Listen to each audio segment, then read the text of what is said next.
Su Bingning ranked 7th in the family with 6 elder sisters whose occupations remained unknown. Beneath her was a younger brother named Qin Feng who had disappeared 5 years ago and was presumed dead. Su Bingning's closest confidant was her mother Su Ro. Su Ro, a widow with lingering charm, had lost her husband 2 decades ago. Qin Feng was her biological son, while Su Bingning and her 6 sisters were adopted daughters. Mu Hang stared at the message on his phone, a cold sweat trickling down his back. He was a transmigrator. In his previous life, he died from overwork, then awoke in a world slightly different from his own. This time he was born with a silver spoon, a wealthy and powerful family destined for a life of ease, without any need to struggle. After such a tiring past life, he intended to enjoy this one to the fullest. Thus Mu Hang spent 25 years in idyllic leisure. Not long ago he met a girl named Su Bingning. Su Bingning, 21, was stunningly beautiful, with a perfect figure, the most breathtaking woman Mu Hang had ever seen. But more importantly, she was exceptionally capable. She graduated from a prestigious university at 18 and founded a cosmetics company right after. After 3 years of development, the company went public, now valued at over $5 billion. She was incredibly talented, stunningly beautiful, and reportedly had never been in a relationship. Her only flaw was an aloof demeanor. Yet that aloofness only made her more challenging. Mu Hang was determined to win her over. But after some attempts, he found her impossible to crack. As the sole heir of a $100 billion conglomerate, he had never failed in courtship. No woman took more than 3 days to conquer. But Su Bingning was immune to his charms, even showing disdain. Frustrated, Mu Hang decided to resort to underhanded tactics and began investigating Su Bingning. Qin Feng. That name sounds familiar. He recalled a fight 5 years ago with a boy named Qin Feng over a disagreement. Mu Hang lost the fight and spent a month in the hospital. His parents were heartbroken. Shortly after, the boy named Qin Feng vanished. As the only child, Mu Hang was deeply cherished by his parents, who never scolded or hit him. Mu Hang suspected his family's involvement in Qin Feng's disappearance. A boy missing for 5 years, a family with 7 unrelated sisters, a wealthy second generation with a sliver of conscience who had a grudge against the boy and now coveted one of his beautiful sisters. This was clearly the rhythm of a power fantasy. But unfortunately, he seemed to be the villain, not the protagonist. I thought I drew a good life card, but I ended up with a villain script. Mu Hang shuddered at the thought. He had never done anything particularly evil. He even had a bit of kindness. Helped an elderly person who fell donated to disaster areas. His biggest flaw was having too many relationships. Not exactly a saint, but definitely a refreshing exception among the rich second generation. When Su Bingning appeared, Mu Hang felt an obsessive compulsion to possess her, as if under a spell. It was almost eerie. If he couldn't satisfy that desire, he might resort to extreme actions, even lose his mind.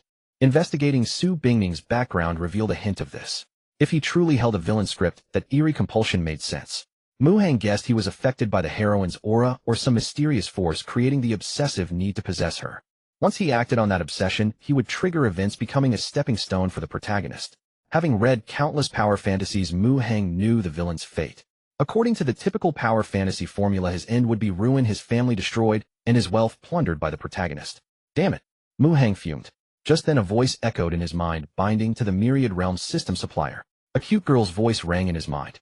Mu Hang instantly recognized it. Transmigrators usually come with a system. He thought he was an exception, but it was just late. Yet as a villain, why didn't he get a villain system instead of a Myriad Worlds System Supplier?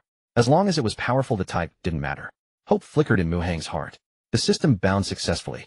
He didn't waste time and asked for its functions. This system contains various system templates, allowing the host to craft systems and become a system supplier. Every 48 hours, one system can be distributed. What use is that? The benefits go to others. What do I get? Mu Hang complained. When the host successfully distributes a system to a character, you can set reasonable tasks. After completion, the character receives rewards, and the host receives 210 times the feedback reward. Mu Hang's eyes lit up. That sounded promising. Can I directly specify the reward the system gives? He asked a key question. If he could choose rewards, he could tailor them to his needs and get multiplied feedback. That would be amazing. No. The reward type is determined by the character's recent greatest need. For example, if someone wants to make a lot of money, completing the task would yield 1 million. With a 5x feedback, the host would get 5 million. I see. Mu Hang shrugged, but he could accept it. Different people have different desires. Though he couldn't choose the reward, he could choose the person. Some people love money, some love beauty, some crave power, some seek strength, some want health. Before distributing a system, he could learn about their desires, effectively choosing the reward. Can I distribute the system to anyone? Mu Hang asked again. The protagonist and heroine have special luck. Protagonist aura and heroine aura.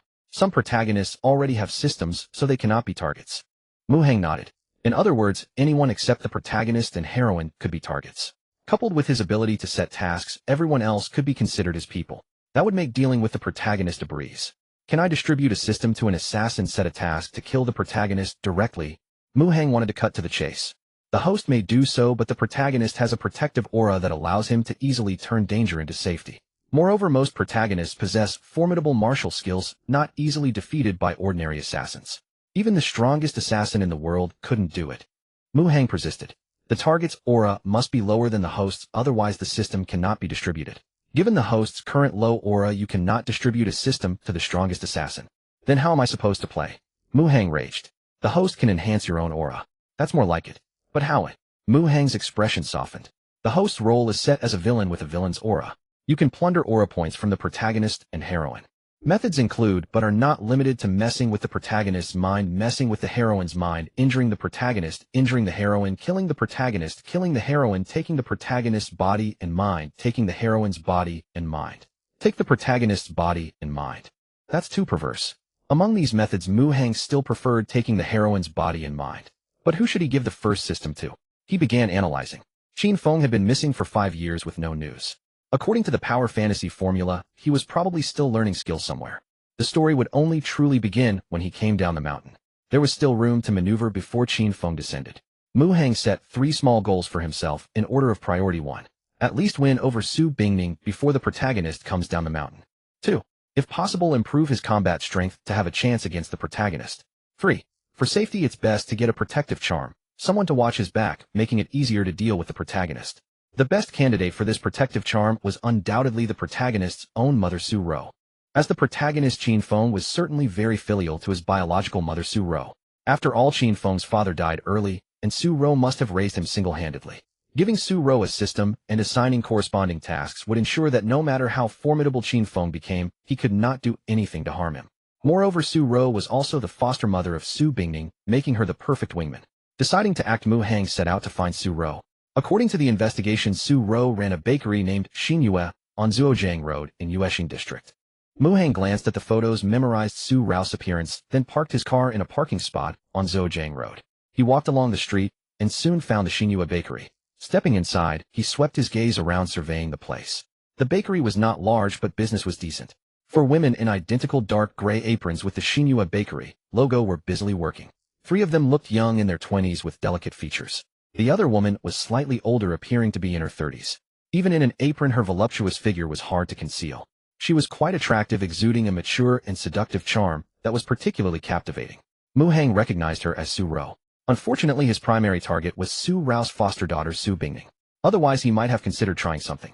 Issuing a system required 2 conditions. First, the target must be within sight. Second, the target's character aura must be lower than Mu Hang's. After communicating with the system, Mu Hang called up his attribute panel. Host Mu Hang, charisma 90 max for ordinary humans is 100, can be broken through combat power 41, no upper limit, average adult male is 60. Villain aura 37, abilities none, traits likes beautiful women, fate fortune intermediate, villain a charisma value above 70 qualifies as handsome. Mu Hang's charisma of 90 placed him among the super handsome ranks, easily top tier star material. The combat power item was somewhat disappointing, below the average adult male level. However, Mu Hang fully understood. He often reversed day and night, indulging in wine and women, so his physique was naturally weak. His abilities were completely non-existent, a stark display of uselessness.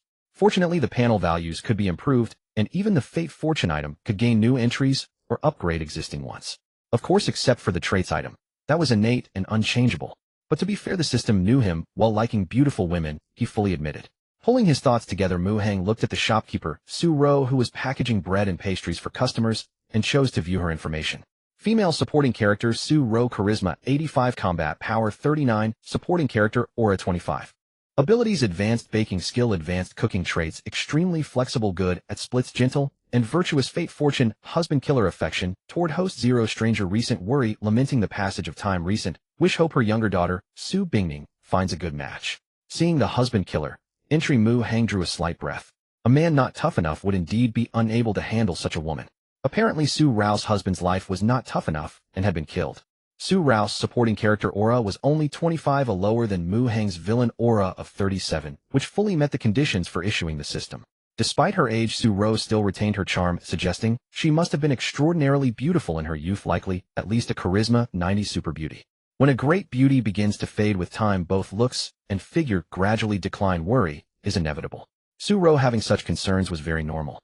In other words, if Su-ro obtained the system, the reward after completing tasks would likely be an enhancement of beauty, which was certainly her greatest need at the moment. Mu-hang's charisma was 90, already quite high, but there was still room for improvement. He didn't mind making himself more perfect. After all, the better the appearance, the more likely to attract the opposite sex. Relying solely on looks would not win over the female lead, but it was definitely a plus. Mu-hang stood in the bakery, just looking around, without checking any products. When the number of customers decreased, Su-ro became free and approached him politely, asking, "Hello, what can I help you with?" Her voice was pleasant, soft, and gentle like sunlight on a winter day, making one feel comfortable. "Hello, sister. I'd like to order a custom cake."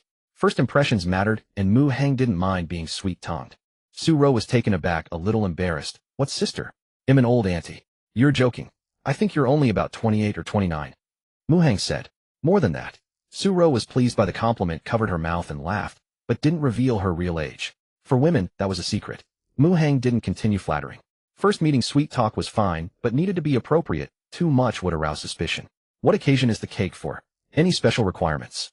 Su-ro took out pen and paper ready to take notes. "For my mother's birthday. About half a person's height, 9 layers, all the best ingredients. No other requirements." "Money is not an issue," said Mu-hang. Su-ro was surprised. This was definitely a big order, and the customer was very straightforward. She liked dealing with such clients and quickly made notes. "Sir, when would you like it?" Su-ro asked after finishing. "By noon tomorrow." "No problem. May I have your contact information?" "Well-arranged delivery." "Thank you." Mu-hang nodded. "It's my pleasure." Su-ro smiled. Mu-hang added Su-ro on WeChat and transferred a deposit of 1,000 yuan to her. "Sir, anything else?" "No, that's all. Please take care." Su-ro smiled and escorted him to the door. Su-ro watched him go, thinking to herself, he didn't even bargain on the custom cake, must be a rich young master with good upbringing.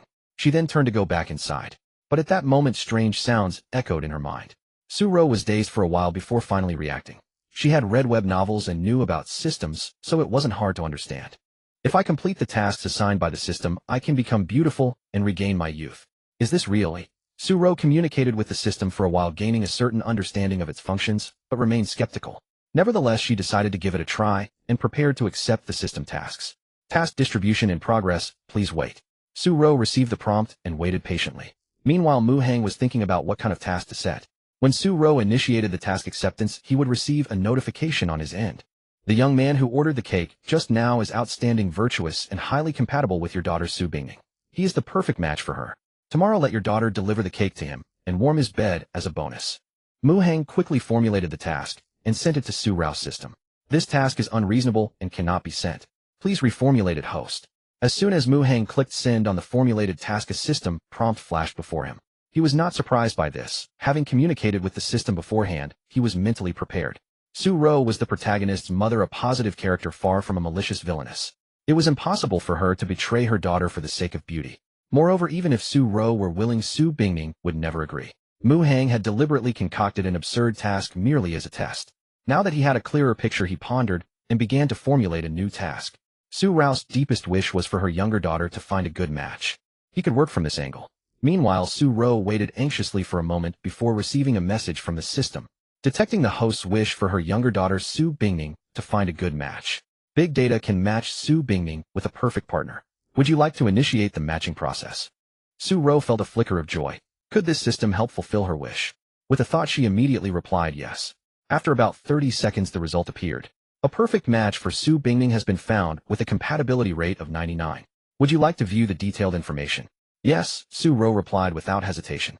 The man is named Mu-hang, 25 years old, tall and handsome, of good character, helpful, and possessing a strong sense of justice. The detailed information included much, such as Mu-hang's home address and contact details. When ordering the cake, Mu-hang had left his name, address, and contact information. Su-ro immediately realized this was the handsome young man from the shop. Her mind recalled Mu-hang's charming appearance. The system's description of him as tall and handsome resonated with her. As for other aspects, Su-ro had only just met Mu-hang and couldn't judge. But since the system said so, she assumed it must be true. Moreover, Mu-hang seemed quite compatible with her daughter. The big data match boasted a 99 compatibility rate. Task content initially advanced the relationship between Mu-hang and Su Bingning. If Su Bingning's favorability toward Mu-hang reaches friendly, the task is complete. Time limit 24 hours, reward charm 2. As Su-ro pondered, more information arrived. Su-ro noted the task content, and felt an eagerness to facilitate the match. However, her daughter was at work during the day, so she suppressed her impatience, planning to discuss it when Su Bingning returned home in the evening. Mu Heng breathed a slight sigh of relief after formulating the task. The task reward was determined by the system, which he couldn't set actively, but as he had guessed, it was an increase in charm. He could freely set the time limit. He had chosen 24 hours specifically to urge Su Ro to act quickly. Another reason was that Mu Heng had limitations on issuing tasks. He could only issue a task every 24 hours, but unused opportunities could accumulate indefinitely. Simply put, if he didn't issue a task to Su Ro for 240 hours, he would have accumulated 10 chances. This restriction prevented Mu Heng from exploiting loopholes to farm rewards endlessly. Without it, he could assign trivial tasks like breathing once and complete them instantly. As dusk fell, the streets bustled with traffic flowing like ribbons of light, showcasing the city's vibrancy. Inside a standalone villa in Cloud Top Manor, Su Ro placed the last dish on the dining table. Just then the sound of a door opening echoed, followed by the patter of footsteps. "Perfect timing, dinner's ready," Su Ro said with a smile to the person entering the dining room. Meanwhile, Mu Heng lay on his bed in his room, staring at the ceiling with unfocused eyes. Yet he wasn't daydreaming. After gifting the system to Su Ro, he could share her sight and hearing. Whatever Su Ro saw or heard, Mu Heng could perceive. Essentially, a humanoid mobile surveillance device. Through Su Rao's perspective, he observed Su Bingning. She was dressed in office attire. Her white blouse was taut across her chest, offering a striking visual impact. Below, her long legs were sheathed in black stockings. Her delicate features were set in an oval face, and her fair skin glowed under the dining room lights, radiating a crystalline luster. Contrary to Mu Heng's impression, Su Bingning, who usually seemed cold now, wore a sweet, innocent smile. "Mom's cooking is way better than the company cafeterias," she said, her cheeks bulging as she savored the meal, addressing Su Ro. "Slow down, don't choke," Su Ro said warmly. Mother and daughter dined together, chatting intermittently, the scene filled with warmth.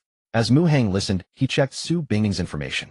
Protagonist: Su Bingning. Charm 97, Combat Power 41, Protagonist: Aura 198, Abilities: Advanced Business Management, Advanced Corporate Management Traits: Cold on the outside, warm on the inside, Hopeless Romantic Destiny, Bringer of Good Fortune to her spouse, Favorability toward host 10, Cold Recent Worry, Anxious about the sales channels for the company's new product.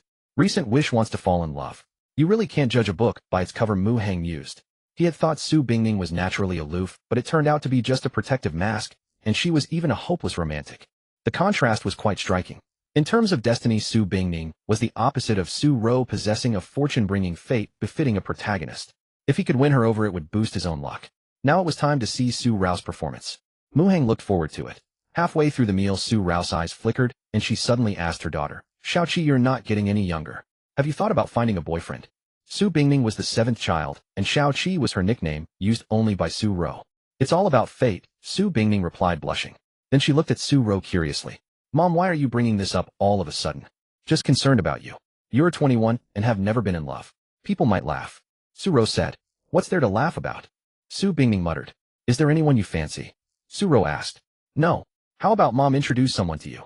"Mom, you're not trying to set me up on a blind date, are you?" Su Bingning grew wary. "Of course not." Su Ro shook her head.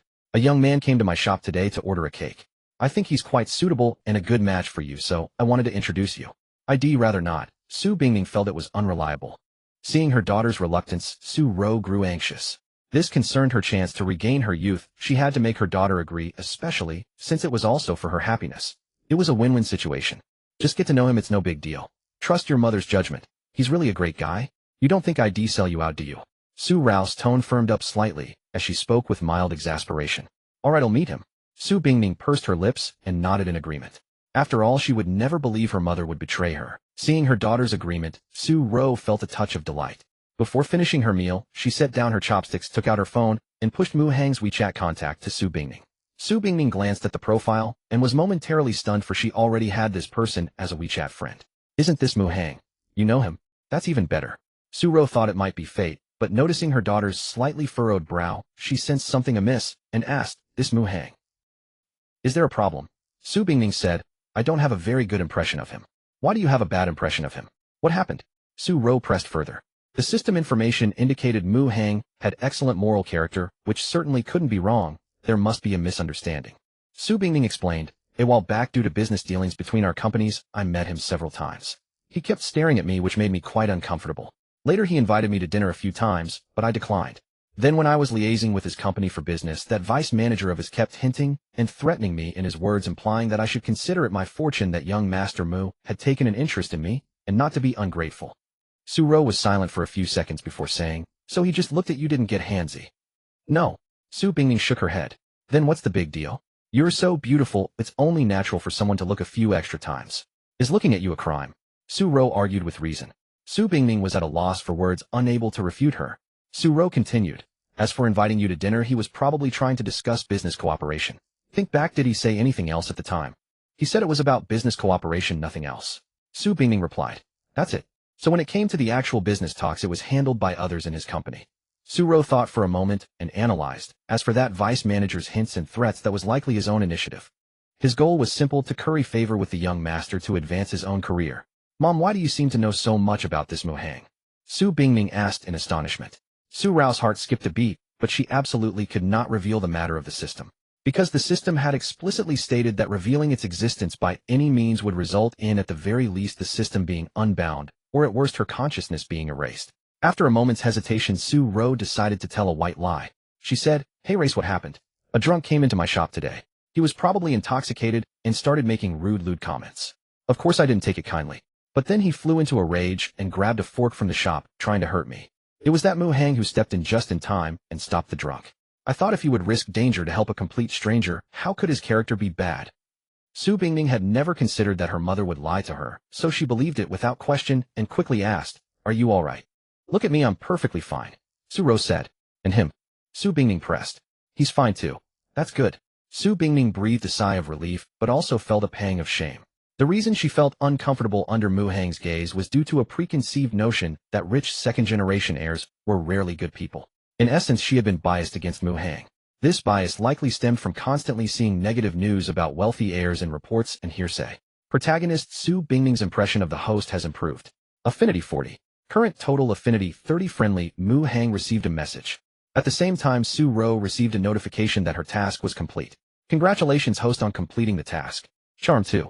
Su-ro felt a secret joy followed by a gradual sensation of her body sweating, which was slightly uncomfortable. She finished her meal quickly, then went into the bathroom to wash off the grime.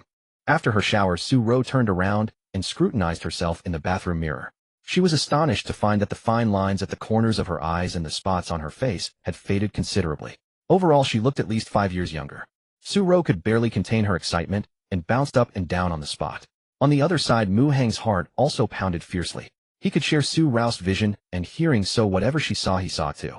Mu Hang soon entered his own bathroom, not to cool his ardor, but simply to take a shower. Su-ro had completed the task, and her charm had increased by 2 points.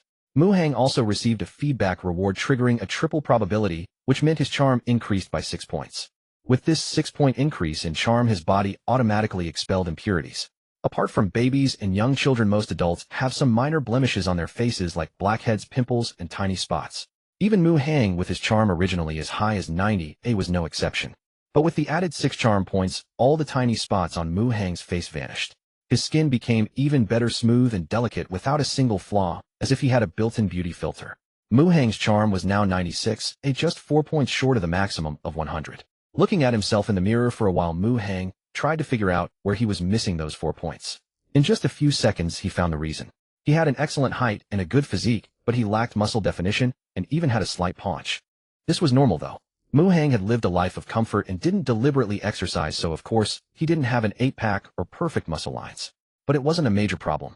If his charm could be increased again, these deficiencies would surely be filled in. "Aunt Su, I'm counting on you." Mu Hang seemed to be looking at his own reflection, but in reality, he was sharing Su-ro's vision. Because at that moment, Su-ro was still looking in the mirror, and she suddenly cupped herself, letting out a soft sigh. Though still aesthetically pleasing, it wasn't quite the same as when she was in her 20s. It lacked the firmness of her prime. However, this feeling was fleeting in Su-ro's heart. As long as she continued to complete the tasks issued by the system, this situation would surely improve. Restoring her prime was no longer a dream, surpassing her peak appearance and figure was entirely possible. "Mom, why are you taking so long in there? Are you okay?" came Su Bingning's voice from outside the bathroom. Seeing her mother in the bathroom for so long, Su Bingning was worried something had happened and called out from the doorway. "I'm fine." Su-ro's train of thought was interrupted, and she replied quickly. Then casually wrapping herself in a towel, she stepped out of the bathroom. Since it was just her and her daughter at home, there was no need to be so formal. "Mama, I think you look so much younger." Su Bingning was amazed to see her mother radiant with a rosy complexion. Oh really? Su Ro was delighted to hear this, but pretended to be nonchalant, explaining, "It must be because I put on some face cream." Su Bingning just hummed in acknowledgement, not giving it much thought. "By the way, Mu Hang ordered a cake from my shop. Can you spare some time around noon tomorrow? I'd like you to deliver the cake to him."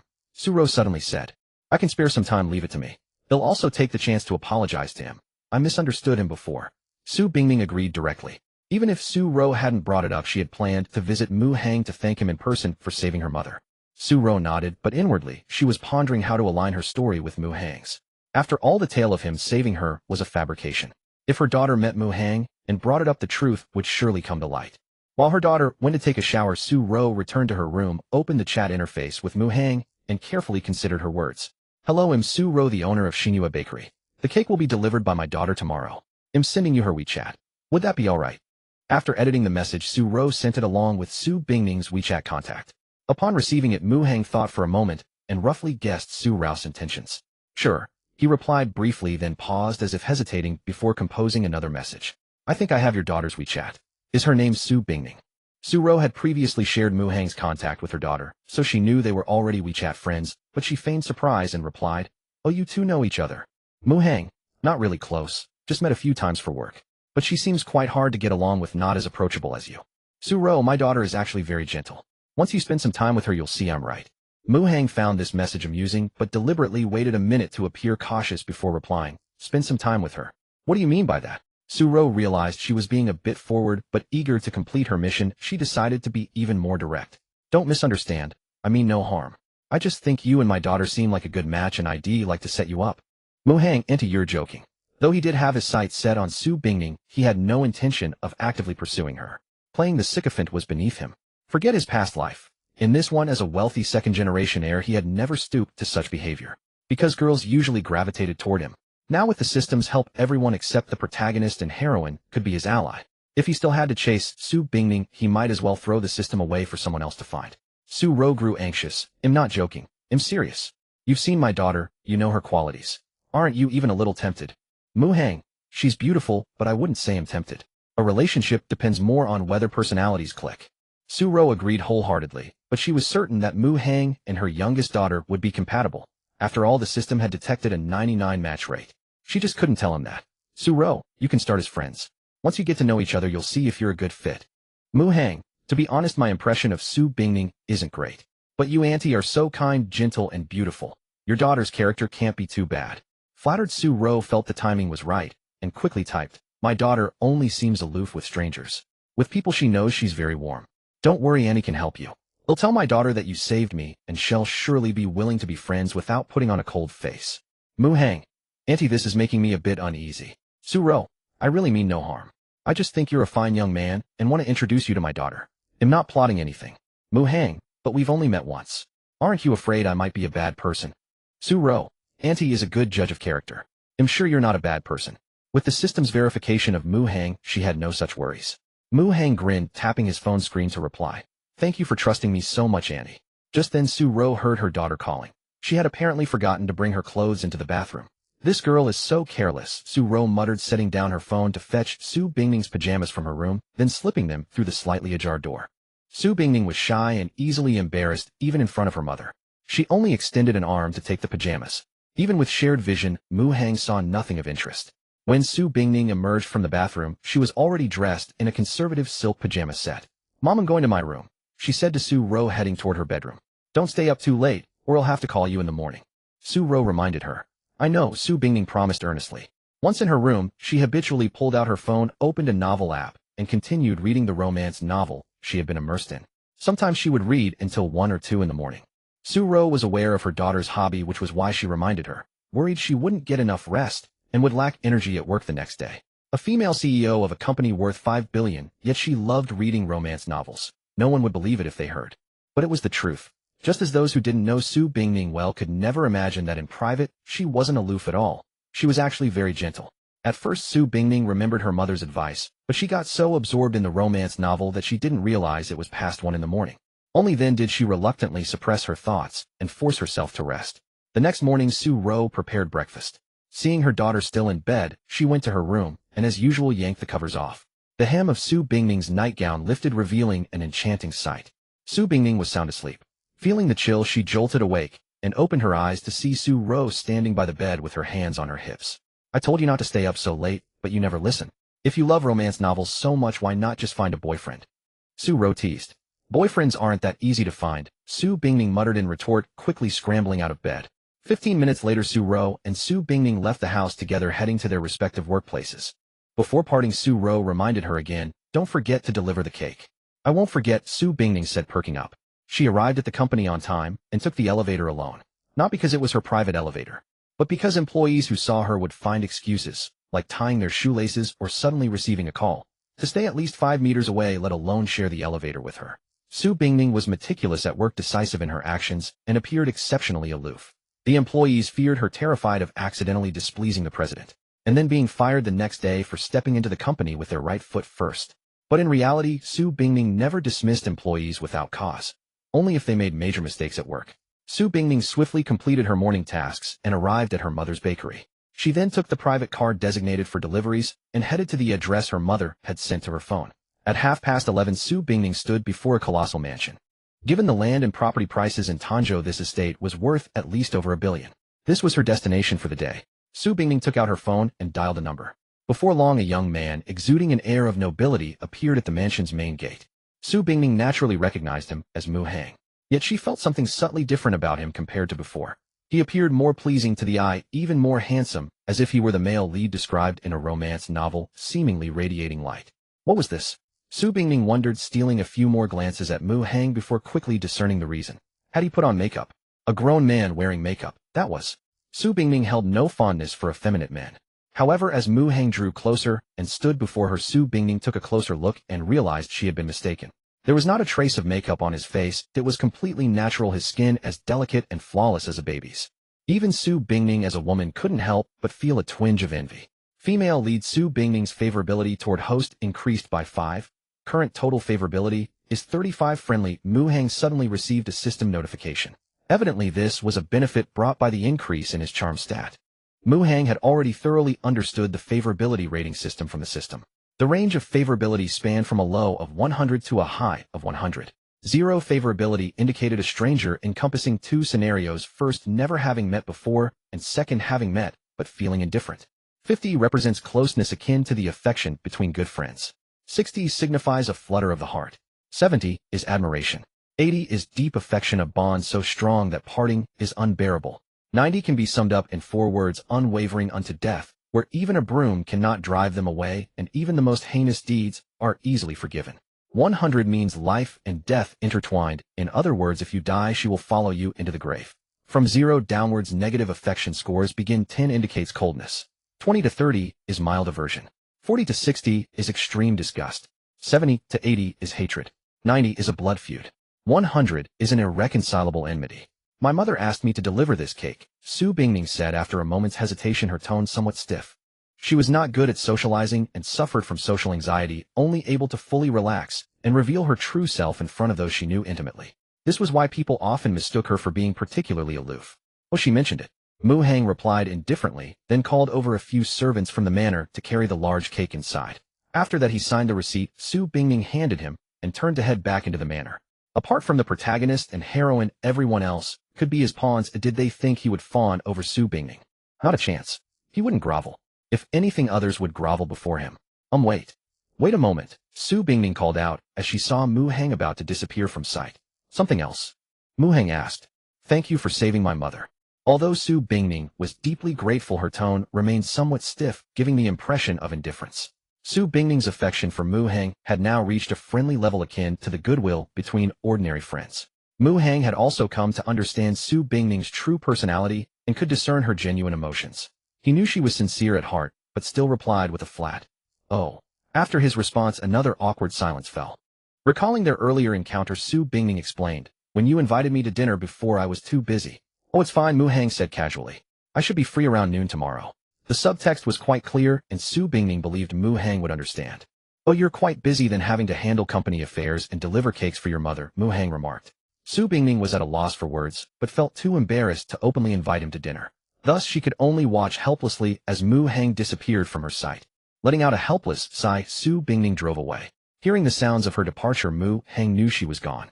He had certainly understood her implication, but he had other plans and did not wish to have a simple lunch with her at some restaurant. He felt that such a straightforward meal would do little to advance their relationship. It would be better to let Su Ro play a supporting role for a more pronounced effect. Not long after, Su Ro, who was working at the bakery, received a notification of a new system task.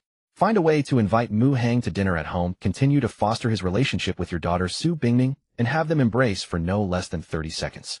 Task time limit 24 hours. Task reward charisma 3. Su Ro had been eagerly awaiting a new task, so upon receiving the prompt she accepted it without a second thought. When she came to the shop today, her employees all praised her for having better skin and looking more beautiful. Amidst the compliments, Su Ro felt a bit carried away and was naturally full of energy, eager to complete the new task. Compared to the previous task, this one was slightly more challenging, requiring Mu Hang and Su Bingning to embrace for over 30 seconds. Su Ro rested her chin in thought, when suddenly a strong wind gusted into the bakery and the sky outside turned overcast. It seemed the weather was about to change. Su Ro checked the detailed weather forecast on her phone and learned that after 8:30 p.m. the area would be hit by a thunderstorm of a kind seen only once a decade. An idea immediately sprang to her mind. Soon after, Su Bingning returned from a delivery. Xiaoqi, how did it go? Su Ro asked, taking her younger daughter's hand. The cake was delivered to Mu Hang, Su Bingning replied. And then, how did your conversation go? We just exchanged a few words and I hinted that I'd like to treat him to a meal, but he didn't seem very interested. You must have been wearing that stiff expression, right? You should smile a bit. I wasn't frowning, but I wasn't smiling either. Girl, all those romance novels you read have gone to waste. You can't even make a simple friend, Su Ro teased. The romance novels I read are all about the male lead pursuing the female lead, so how would I know about this? Su Bingning muttered with a hint of grievance, then realizing her slip, she added, Oh, I'm not saying you'll definitely date him, just that we can get to know each other first, start as friends. Call him now, and invite him to our place for dinner tonight, Su Ro said. Huh, isn't that a bit much? Su Bingning was taken aback. What's there to be afraid of? Your mother will be home too. Do you think he's going to eat you? Besides, that young man isn't that kind of person, Su Ro replied. But asking me to call him. I can't bring myself to say it. Su Bingning looked troubled. After all, even when inviting him to a meal, she had to beat around the bush, too shy to say it directly. Now having to invite him to her home for dinner was even more embarrassing. Moreover, she had only known Mu Hang for a short time, having met him no more than 5 times. Seeing her younger daughter's timid behavior, Su Ro knew she couldn't count on her and would have to take matters into her own hands. So she silently pulled out her phone. At the Mu family mansion, Mu Hang's mother Wang Qing was overjoyed to receive a birthday cake from her son. It seemed to be the first time he had ever shown such filial piety since he was a child. Mu Hang felt a bit embarrassed. In truth, he had only bought the cake casually as an excuse to see Su Ro. There was still a week until Wang Qing's actual birthday. Mu Hang used the excuse that he might be busy then to celebrate it early. It was quite perfunctory, but Wang Qing was still delighted. My son has grown up, she said. Wang Qing sighed and planted a kiss on Mu Hang's forehead, leaving a lipstick mark. Mom, you said I'm grown up, yet you still treat me like a child, Mu Hang protested. No matter how old you are, you'll always be a child in my eyes, Wang Qing replied. Wang Qing laughed confidently, took out a tissue, and carefully wiped the red mark from her son's forehead. Mu Hang organized a simple birthday ceremony. May my precious son be happy every day and have everything go his way, Wang Qing said. Wang Qing's maternal instinct was in full bloom. She even made her wish for her son. Then she blew out the candles and began cutting the cake. This cake tastes pretty good. Where did you buy it? She praised after taking a bite. At a shop called Xinhua Bakery on Zhujiang Road, Mu Hang replied. Wang Qing nodded, showing great appreciation for her son by eating several slices of cake until she couldn't eat anymore. Mom has things to do at the company, so we'll head out first. You can go to work if you want, but I won't force you if you don't feel like it. Also, you should think about getting married. You're 25 now, old enough to be a father. Wang Qing knew her small account was a lost cause and planned to start a mini account, but she couldn't say it directly for fear of hurting her son. Alright, I'll think about it, Mu Hang said dismissively. You're being perfunctory again. I know you like to have fun, but even if you get married you can still enjoy yourself. Just don't be too blatant, Wang Qing said. Mu Hang's mind went blank for a few seconds. Was this how mothers were supposed to teach their sons? This was practically leading him astray. But on second thought it seemed reasonable. Villains' parents usually spoiled their children excessively, giving the protagonist a stage to show off by causing trouble. It's settled then. If you fancy any girl, go for it. If you can't handle it, tell Mom, and he'll find a way to help you, Wang Qing said. Seeing her son silent, Wang Qing assumed he had taken her words to heart and gave one last instruction. Just as Wang Qing left, Mu Hang received a call from Su Ro. She didn't get straight to the point, but first asked how the cake tasted. Mu Hang understood Su Ro's intentions. He praised the cake first, then curiously asked how it was made. Su Ro patiently explained. Mu Hang then expressed a desire to make a cake himself for his family's next birthday. Su-ro immediately offered to teach him and invited him to her home that evening to learn.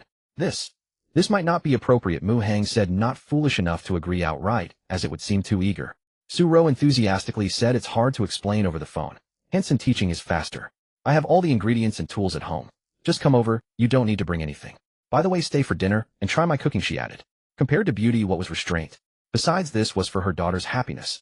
Going to Auntie's house late at night still feels a bit off, Mu Hang said reservedly. Su-ro grew anxious. What's the big deal? I'm not a tiger, I won't eat you. After saying this, she felt it was a bit off, and added, Bingning will be here too. Well, all right then, Mu Hang reluctantly agreed. It's settled then.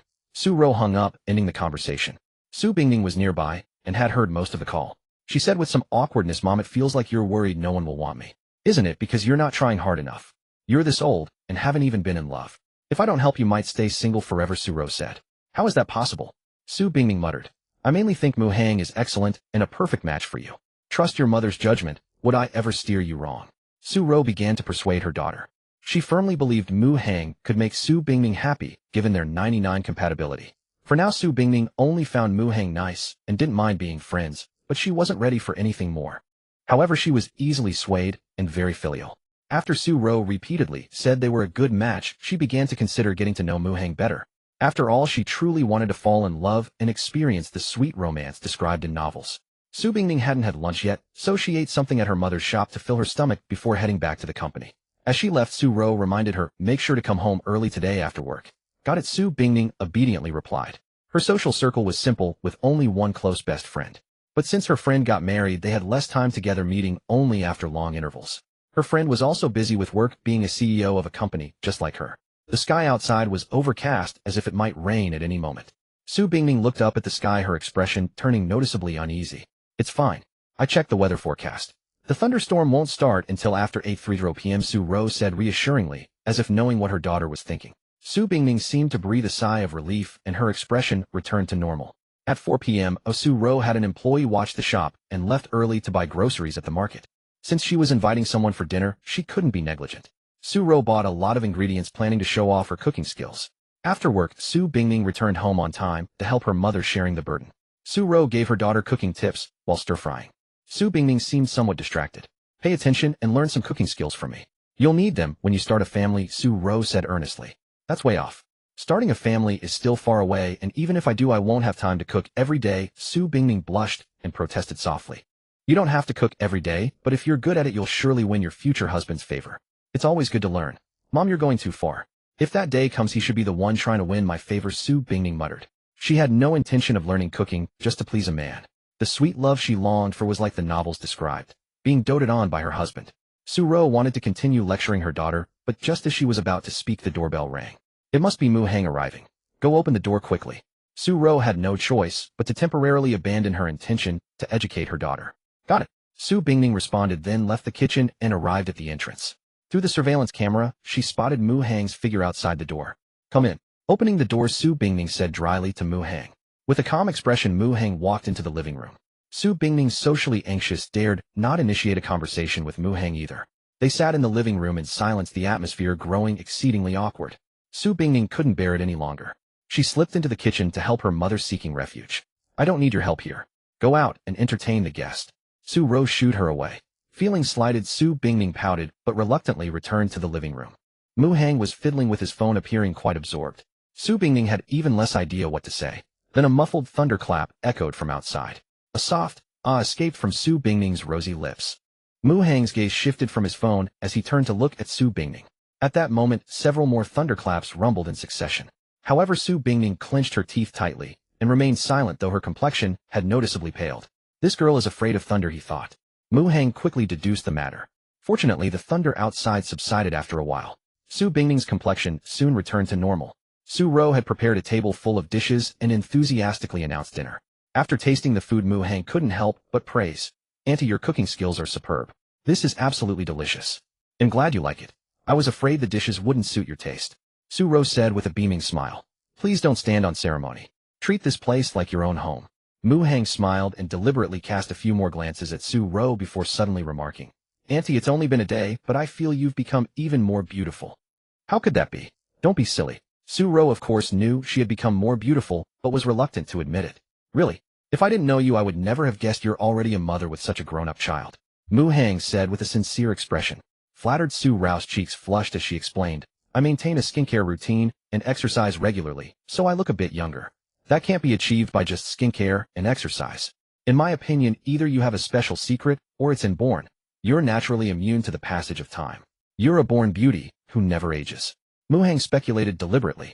Su-ro laughed heartily, unable to contain her joy. At the same time she noticed that Mu-hang seemed even more handsome than yesterday. Astonished she said, Don't just talk about me. I feel you've become more handsome than yesterday too. It's just your imagination. Mu-hang brushed it off. No, it's not my imagination. Su-ro studied him intently. Actually am wearing makeup. Mu-hang said with a straight face. Really? I can't see any trace of makeup. Su-ro leaned forward, her eyes wide as she scrutinized Mu-hang's face. If you don't believe me, auntie, you can touch it. Mu-hang tilted his face slightly towards her. Intensely curious and eager to verify, Su-ro instinctively reached out and touched Mu-hang's cheek. So smooth, so tender. That was Su-ro's first impression. She was momentarily stunned, fearing it might be an illusion, so she didn't withdraw her hand. She gently pinched Mu-hang's cheek. This time she was completely certain. Her perception was correct. Moreover, Mu-hang was definitely not wearing makeup. He was 100% barefaced. How could a boy's skin be so good? Su-ro was envious to the point of death, even finding it hard to let go. Her hand lingered on Mu-hang's cheek for a long time. Su Bingning, silently eating her meal on the side, was dumbfounded. Listening to the conversation between Mu-hang and her mother Su-ro and witnessing their somewhat intimate gestures, a feeling welled up inside her. She was the third wheel. Didn't Mom say she wanted to set her and Mu-hang up? Why did it feel like? Since Mu-hang entered the house he hadn't spoken a word to her, but he was getting along quite well with Mom, chatting and laughing. The scene before her suddenly reminded Su Bingning of a news story she had once read online. The gist of it was that a young man and woman were on a blind date. The man wasn't interested in the woman, but ended up hitting it off with the woman's mother. Amidst Su Bingning's wild thoughts, Su-ro also realized her behavior was inappropriate and quickly withdrew her hand from Mu-hang's face. A bit embarrassed, Su-ro lowered her head and silently ate her rice. Su Bingning, who had remained quiet all along, was even less inclined to speak now. The atmosphere suddenly became somewhat delicate. Mu-hang, however, didn't feel awkward. Instead, an amusing question arose in his mind.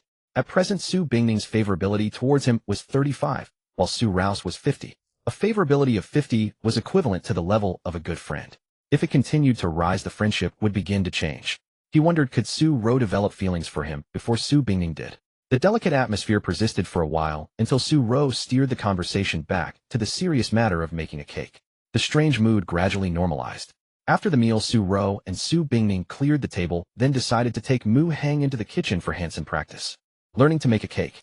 Su-ro also brought Su Bingning along, hoping to foster a closer relationship between the two. Su Bingning found it rather dull and frequently let her mind wander.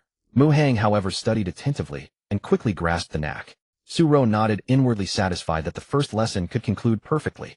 Nevertheless, she deliberately assigned Mu-hang a task to make a simple cake for her to grade and evaluate. You can lend a hand, she instructed her daughter as well. With the ingredients prepared, Mu-hang was ready to start making the cake. Just then Su-ro received a phone call. What? How could this happen? Don't worry, you'll be right there. After speaking a few words into the phone, Su-ro ended the call. Mom, what's wrong? Su Bingning asked, noticing her mother's grave expression. Something happened at your Auntie Lynn's place. I need to go check on her. You two continue making the cake. They'll be back soon. With that, Su-ro took off her apron and headed towards the living room. A flustered Su Bingning hurried after her, glancing back at the kitchen. Mom will go with you. How can you do that? We have a guest at home. It would be rude. Su-ro said. That's exactly why I want to go. You're leaving me alone at home with him. I'm scared. Su Bingning was somewhat panicked. What's there to be afraid of? Xiao Hang is not a bad person. I can vouch for him. Su-ro said. Since you think he's so great, let me go to Auntie Lynn's place, and you stay here with him. Su Bingning mumbled. Su-ro was taken aback for a moment, then reached out and pressed a finger against Su Bingning's forehead. You little girl, are you actually jealous of your own mother? She scolded. After scolding her, Su-ro continued to manipulate her. Xiao Hang comes from such a good family. Do you think he's never seen women before? He might not even be interested in you. You're just overthinking and being sentimental.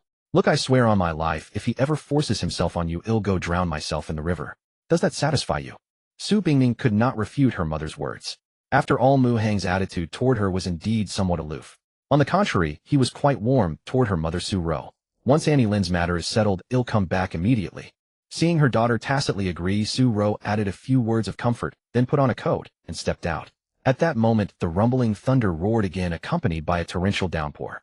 Xiaoqi, I'm sorry mother lied to you, but it's all for your happiness. You'll thank me in the future.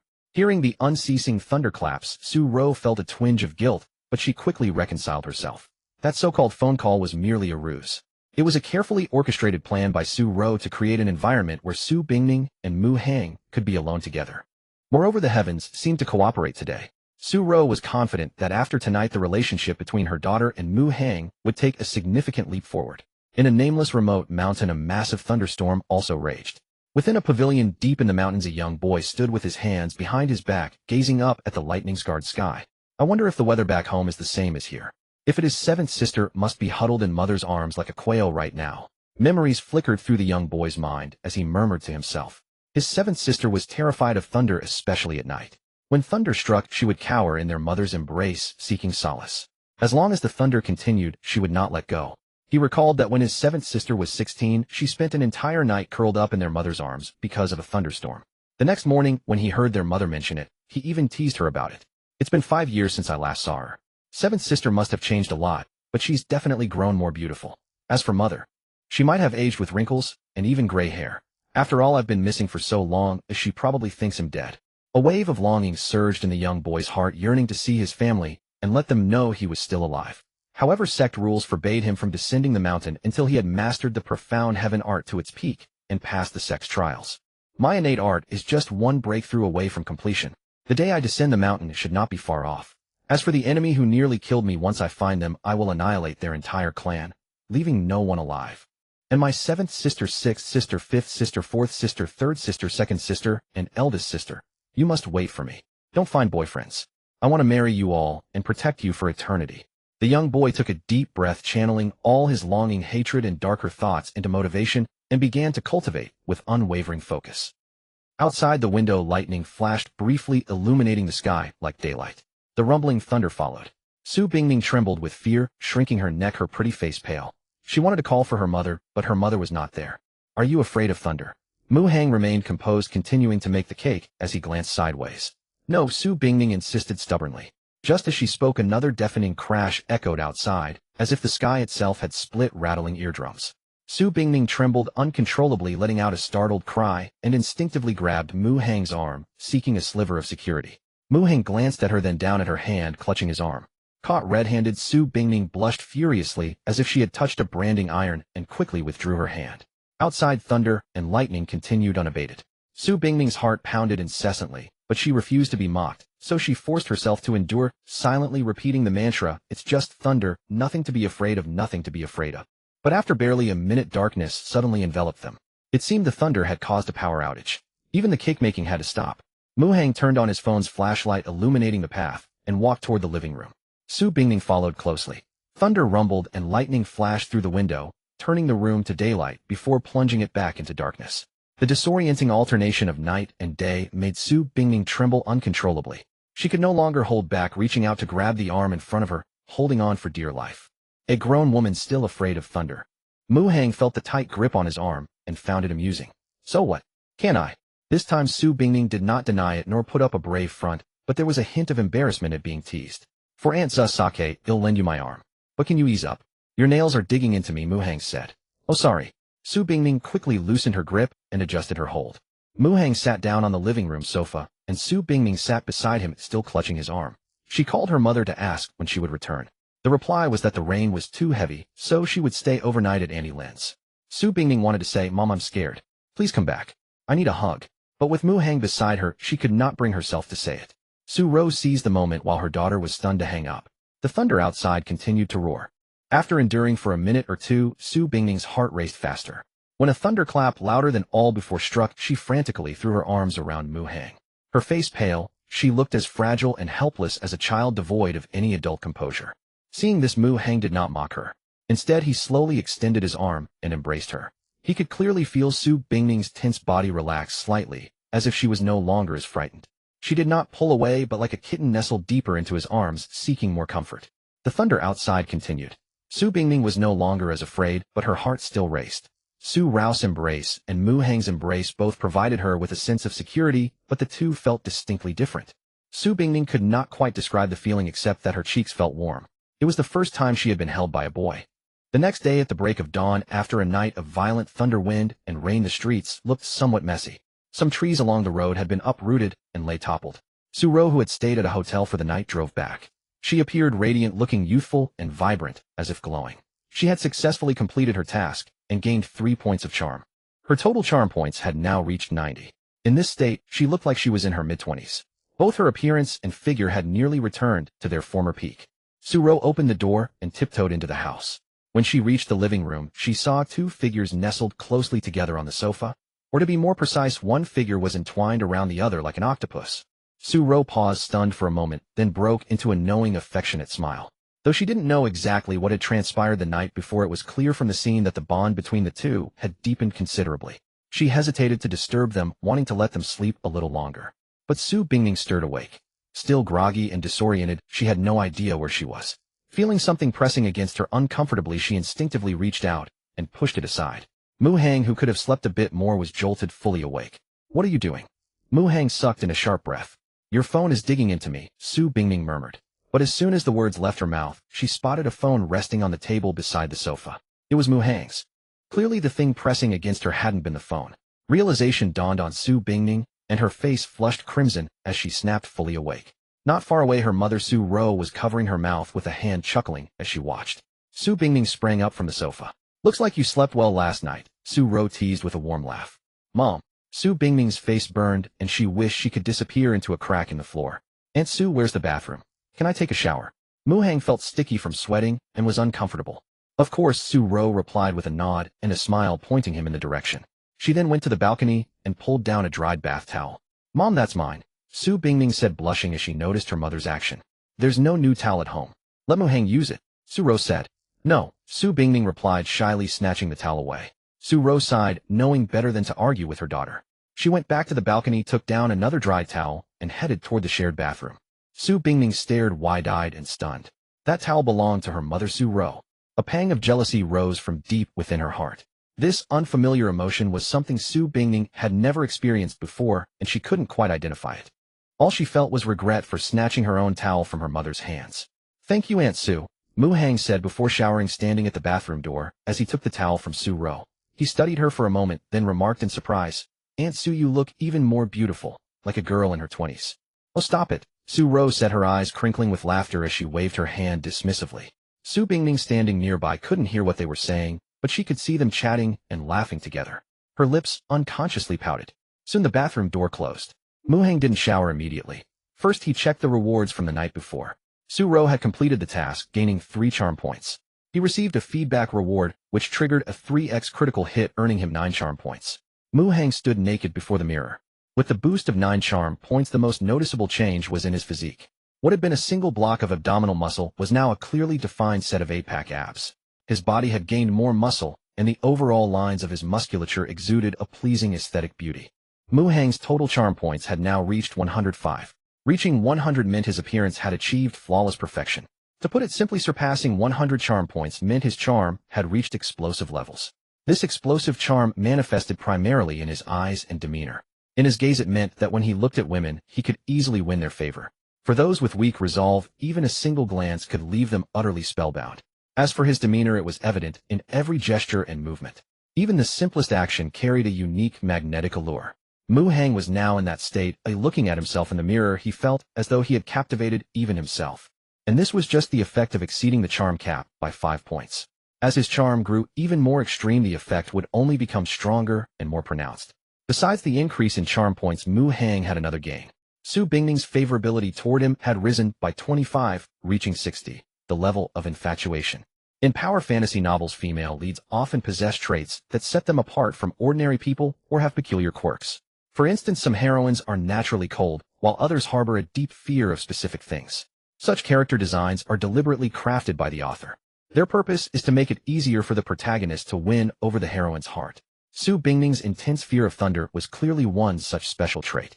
By assigning a task to Su-ro, Mu Hang had inadvertently touched the softest, most vulnerable part of Su Bingning's heart, thus stirring her emotions. Female lead Su Bingning's favorability toward host increased to 60 infatuation. Qin Feng's protagonist Halo points 20. Host's villain Halo points 20. Mu Hang checked a system notification he had received the previous night. This filled him with elation. By making the female lead fall for him, he had gained 20 Halo points.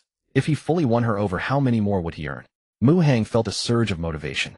For him to assign system tasks to characters, there was a strict requirement: his Halo points had to overpower the targets. Thus, the number of Halo points was especially crucial to him. His villain Halo points had previously been 37, and now they had grown to 57. It was a promising start. Mu Hang continued admiring himself in the mirror for a moment before reluctantly turning away. He adjusted the shower to a comfortable temperature and began to wash. The increase in charm points had again caused some impurities to be expelled from his body, resulting in a lot of sweat. This was the main reason Mu Hang had felt uncomfortable and wanted a shower. In the living room, Su Ro swayed her hips as she approached her daughter Su Bingning. Why the pout? What's wrong? She had intended to ask about the progress of her daughter's relationship with Mu Hang, but before she could, she noticed Su Bingning seemed a bit upset and inquired instead. Nothing's wrong. Su Bingning shook her head, then instinctively studied her mother. She noticed the change and exclaimed in amazement, "Mom, you look so much younger." "I've been wondering too. It's like I've had a second spring. I don't know why, but I plan to go to the hospital for a checkup." Su Ro feigned ignorance to avoid explaining. "Mom, do you feel unwell anywhere?" Su Bingning asked anxiously. "Not at all," Su Ro replied, shaking her head. To steer her daughter away from the topic, she changed the subject. "So how are things progressing between you and Mu Hang?" "They're not progressing at all," Su Bingning muttered, lowering her gaze. "You spent the whole night cuddled up together. Really nothing happened?" Su Ro teased. "We just hugged, nothing else," Su Bingning whispered in defense, her face, which had just calmed down, instantly flushing red again. Su Ro, observing her daughter's expression, felt a surge of confidence and decided to seize the moment to further their connection. "See, I told you Mu Hang wasn't that kind of person. You two spent the night alone together, and he didn't lay a finger on you, did he?" Su Bingning pursed her lips, remaining silent. While she was awake, Mu Hang had indeed kept his hands to himself not once. But she couldn't be sure about after she fell asleep. Still, she trusted that Mu Hang wasn't that type of person. Good guys like him are rare these days, Xiaoqi. You must seize this opportunity and establish a romantic relationship with him as soon as possible before someone else snatches him away, Su Ro coaxed gently. "No way, that should be the man's initiative," Su Bingning retorted. Su Bingning, inherently shy, shook her head vehemently at her mother's suggestion. Su Ro was about to continue her persuasion, but the sound of the bathroom door opening halted their conversation. Soon footsteps approached the living room. Su Ro and Su Bingning turned their gazes to see Mu Hang bare-chested, towel drying his hair. His upper body muscles were sharply defined, as if sculpted by an artist, each curve perfectly balanced between aesthetic beauty and raw strength. Especially his 8-pack abs, each muscle distinct and beautifully contoured, were particularly captivating, evoking a desire to reach out and touch. Su Ro and Su Bingning's eyes lingered on his abs for a few seconds before they averted their gazes, realizing it was impolite. Meanwhile, Mu Hang received 2 notifications. Su Bingning's affinity increased by 5 points, reaching a total of 65 infatuation. Su Rao's affinity increased by 10 points, reaching a total of 60 infatuation. Mu Hang felt a private thrill, but maintained his composure, explaining his bare-chested appearance. "My shirt got wet by accident." "Aunt Su, do you have a hairdryer?" "Of course," Su Ro replied, snapping back to reality, her cheeks slightly flushed though her expression remained composed. With that, she swayed her hips to fetch the hairdryer. Su Bingning, more sensitive, blushed and turned her head away, avoiding the sight of Mu Hang's bare chest. Yet the image of his muscular form was etched in her mind, seemingly inescapable. Su Ro returned with the hairdryer and handed it to Mu Hang, her gaze inadvertently sweeping over his 8-pack abs. "I never knew you had such a great physique," she complimented. "I work out regularly." "It's okay," Mu Hang replied, returning the compliment. "Aunt Su, you have a great figure too. Do you exercise often?" "I practice yoga when I have free time," Su Ro said with a smile. No wonder, Mu Hang chuckled, taking the hairdryer to dry his shirt. The living room was left with just Su Ro and Su Bingning. To maintain such a physique, he must be very disciplined. "I knew I was right about him. Mu Hang is truly outstanding," Su Ro remarked, her eyes sparkling as she looked in the direction Mu Hang had gone. "Xiaoqi, are you sure you don't want to give it a try?" Su Ro asked her daughter. Su Bingning's blush had faded slightly, but a hint of red remained. "Chasing after a guy? That's too embarrassing. As the old saying goes, it's a mountain for a man to chase a woman, but just a veil for a woman to chase a man. With your qualities, what are you afraid of?" Su Ro encouraged her daughter, then blurted out, "If only I were 20 years younger, I'd go for him myself." Su Bingning was dumbfounded, then said with a hint of amusement, "Mom, you look like you're not much different from a 20-year-old girl." "I was just joking." Su Ro forced a smile, realizing she had misspoken. "He doesn't even like to chat with me." Su Bingning's resolve wavered slightly, but she had reservations. "I understand. You're afraid he's not interested in you, so you're scared of being rejected if you make the first move. Is that it?" Su Ro guessed her daughter's feelings. Su Bingning bit her lip, not responding. Su Ro knew her daughter's personality well enough to understand that silence meant agreement. After a moment's thought, she said, "It's not hard to tell if a guy likes you. If you're truly interested, I can teach you how to find out. If not, then forget I said anything. Su Bingning's eyes flickered for a moment before she finally spoke. Mom, go ahead. Despite her social anxiety, if she could know the outcome, why not be a little bolder? After all, the root of her anxiety was simply the fear of being ignored, rejected, or dismissed in social interactions. Seeing her daughter relent, Su Rose smiled slightly and leaned in to whisper something. Su Bingning listened, seemed to ponder it, and then nodded in agreement. In the bathroom, Mu Hang, while drying his clothes with the hairdryer, was eavesdropping on their conversation. Thanks to his ability to share Su Rao's vision and hearing, he could hear even her whispers. About 10 minutes later, Mu Hang, Su Rao, and Su Bingning left the apartment and went downstairs. Su Rao and Su Bingning had to go to work, and Mu Hang naturally had to leave as well. My car is over there. He'll go first, Su Rao said, waving goodbye. Mu Hang and Su Bingning walked along the community path towards their parking spots. Soon they reached a fork in the road. My car is parked that way. Su Bingning paused, pointing to the left path. Mine's over there, Mu Hang replied, glancing to the right. Then, by Su Bingning waved. Mu Hang nodded in response. The man and woman parted ways, heading left and right respectively. Su Bingning walked slowly, her heart beating a little faster, frequently glancing back. Her mother's whispered advice echoed in her mind to tell if a guy likes you, see if he looks back when you part. Su Bingning kept stealing glances behind her, wanting to verify this. But to her slight disappointment, after a dozen steps, Mu Hang still hadn't turned around. She sighed softly but held on to a final shred of hope and looked back one more time. In her field of vision, the figure walking ahead paused after a few more steps, then slowly turned around. The man and woman 10 meters apart locked eyes. The disappointment in Su Bingning's expression faded, replaced by a glimmer of joy. After a moment's hesitation, she gathered her courage and said, Are you free this evening? Yes, Mu Hang replied promptly. Though it was just a single word, it shattered the last of Su Bingning's doubts. I'd like to treat you to dinner, Su Bingning declared, throwing caution to the wind. After extending her invitation, Su Bingning anxiously awaited Mu Hang's reply. Though he had turned to look at her, she wasn't entirely certain. What if his glance was merely coincidental? All right, Mu Hang said. Hearing his response, Su Bingning let out a long sigh of relief. See you later then. Having made the arrangement, she turned away, covering her slightly flushed cheeks, and continued walking before quickly disappearing into her car. After finishing her day's work, Su Bingning eagerly pulled out her phone, reserved a table at a restaurant she frequented, and sent the location to Mu Hang. Su Bingning borrowed her female assistant's makeup kit and applied a simple layer of makeup, but after fussing for quite a while, she still felt dissatisfied. She rarely wore makeup and was rather unskilled in this area. In the end, her assistant helped her put on a light, natural look. Su Bingning examined herself in the mirror, nodded with satisfaction, and praised her assistant. President Su, why the sudden urge to wear makeup today? The assistant asked curiously. In meeting an important business partner, Su Bingning explained calmly.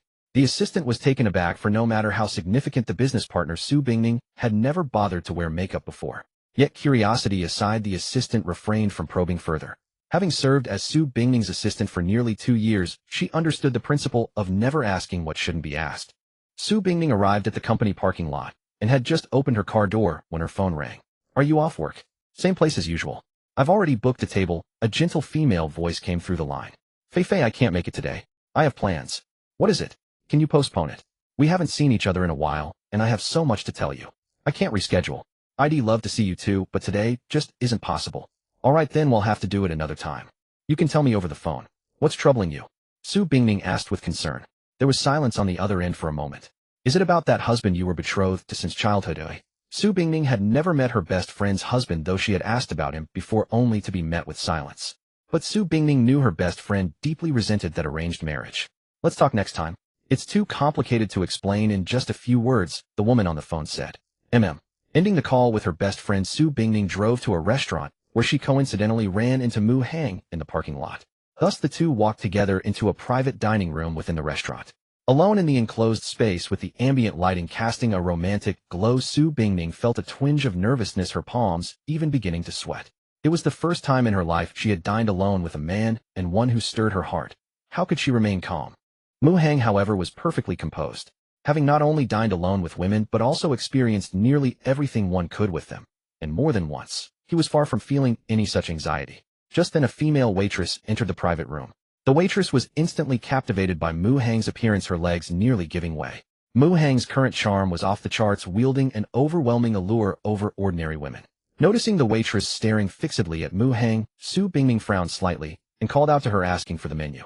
The waitress snapped back to reality and reluctantly resumed her duties. Mu Hang and Su Bingning ordered a few dishes along with a bottle of red wine.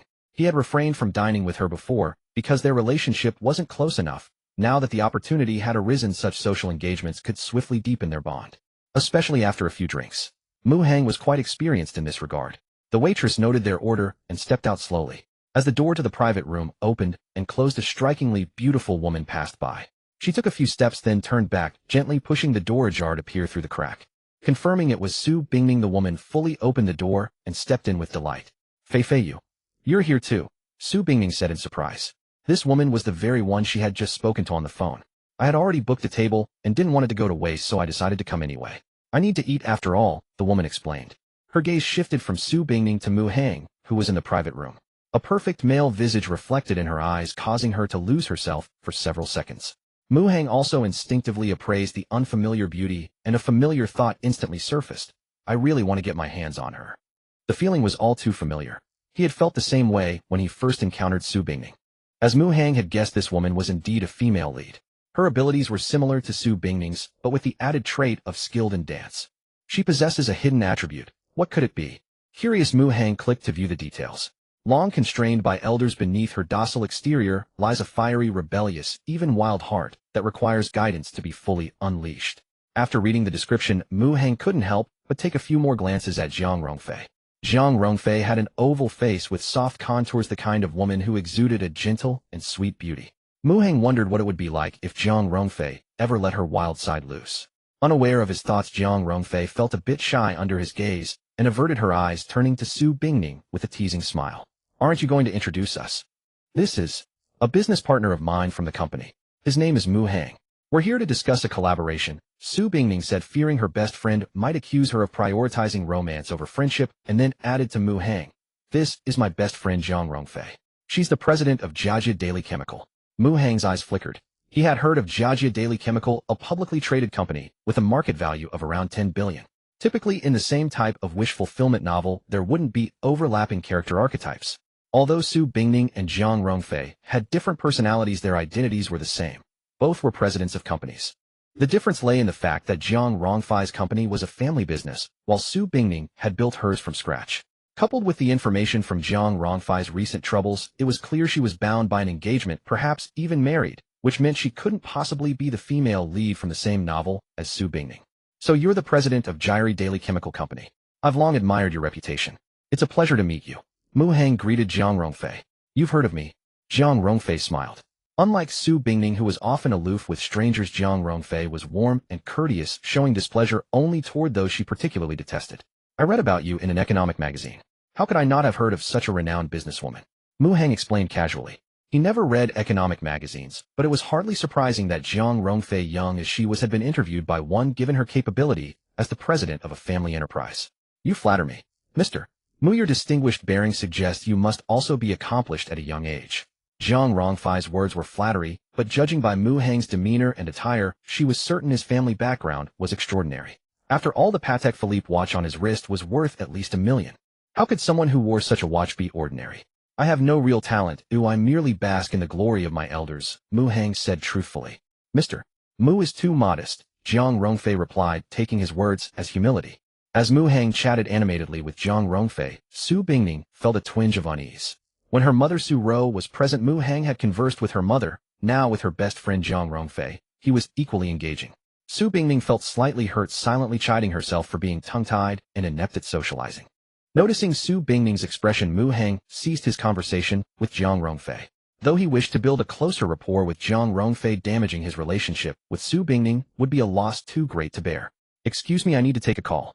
At that moment, seeing a call from his mother Wang Qing, he seized the opportunity to step out of the private room. In the room, only Zhang Rongfei and Su Bingning remained. Well, you said you had business, but you're secretly on a date with a guy, Zhang Rongfei said with a hint of jealousy, eyeing Su Bingning. No, I really am discussing work with him, Su Bingning retorted stubbornly. I find that hard to believe, Zhang Rongfei replied, her gaze skeptical. Remember the cooperation between my company and the Mu Group I mentioned to you a while back? Su Bingning was determined not to be labeled as someone who prioritizes romance over friendship. I remember. He's from the Mu Group. Wait, his surname is Mu. Could it be? Zhang Rongfei seemed to guess something. That's right, the eldest son of the Mu family, Su Bingning said. Zhang Rongfei glanced toward the door of the private room, and seeing no movement continued. I recall you saying you didn't like dealing with him. Exactly, so do you still think there's anything between us?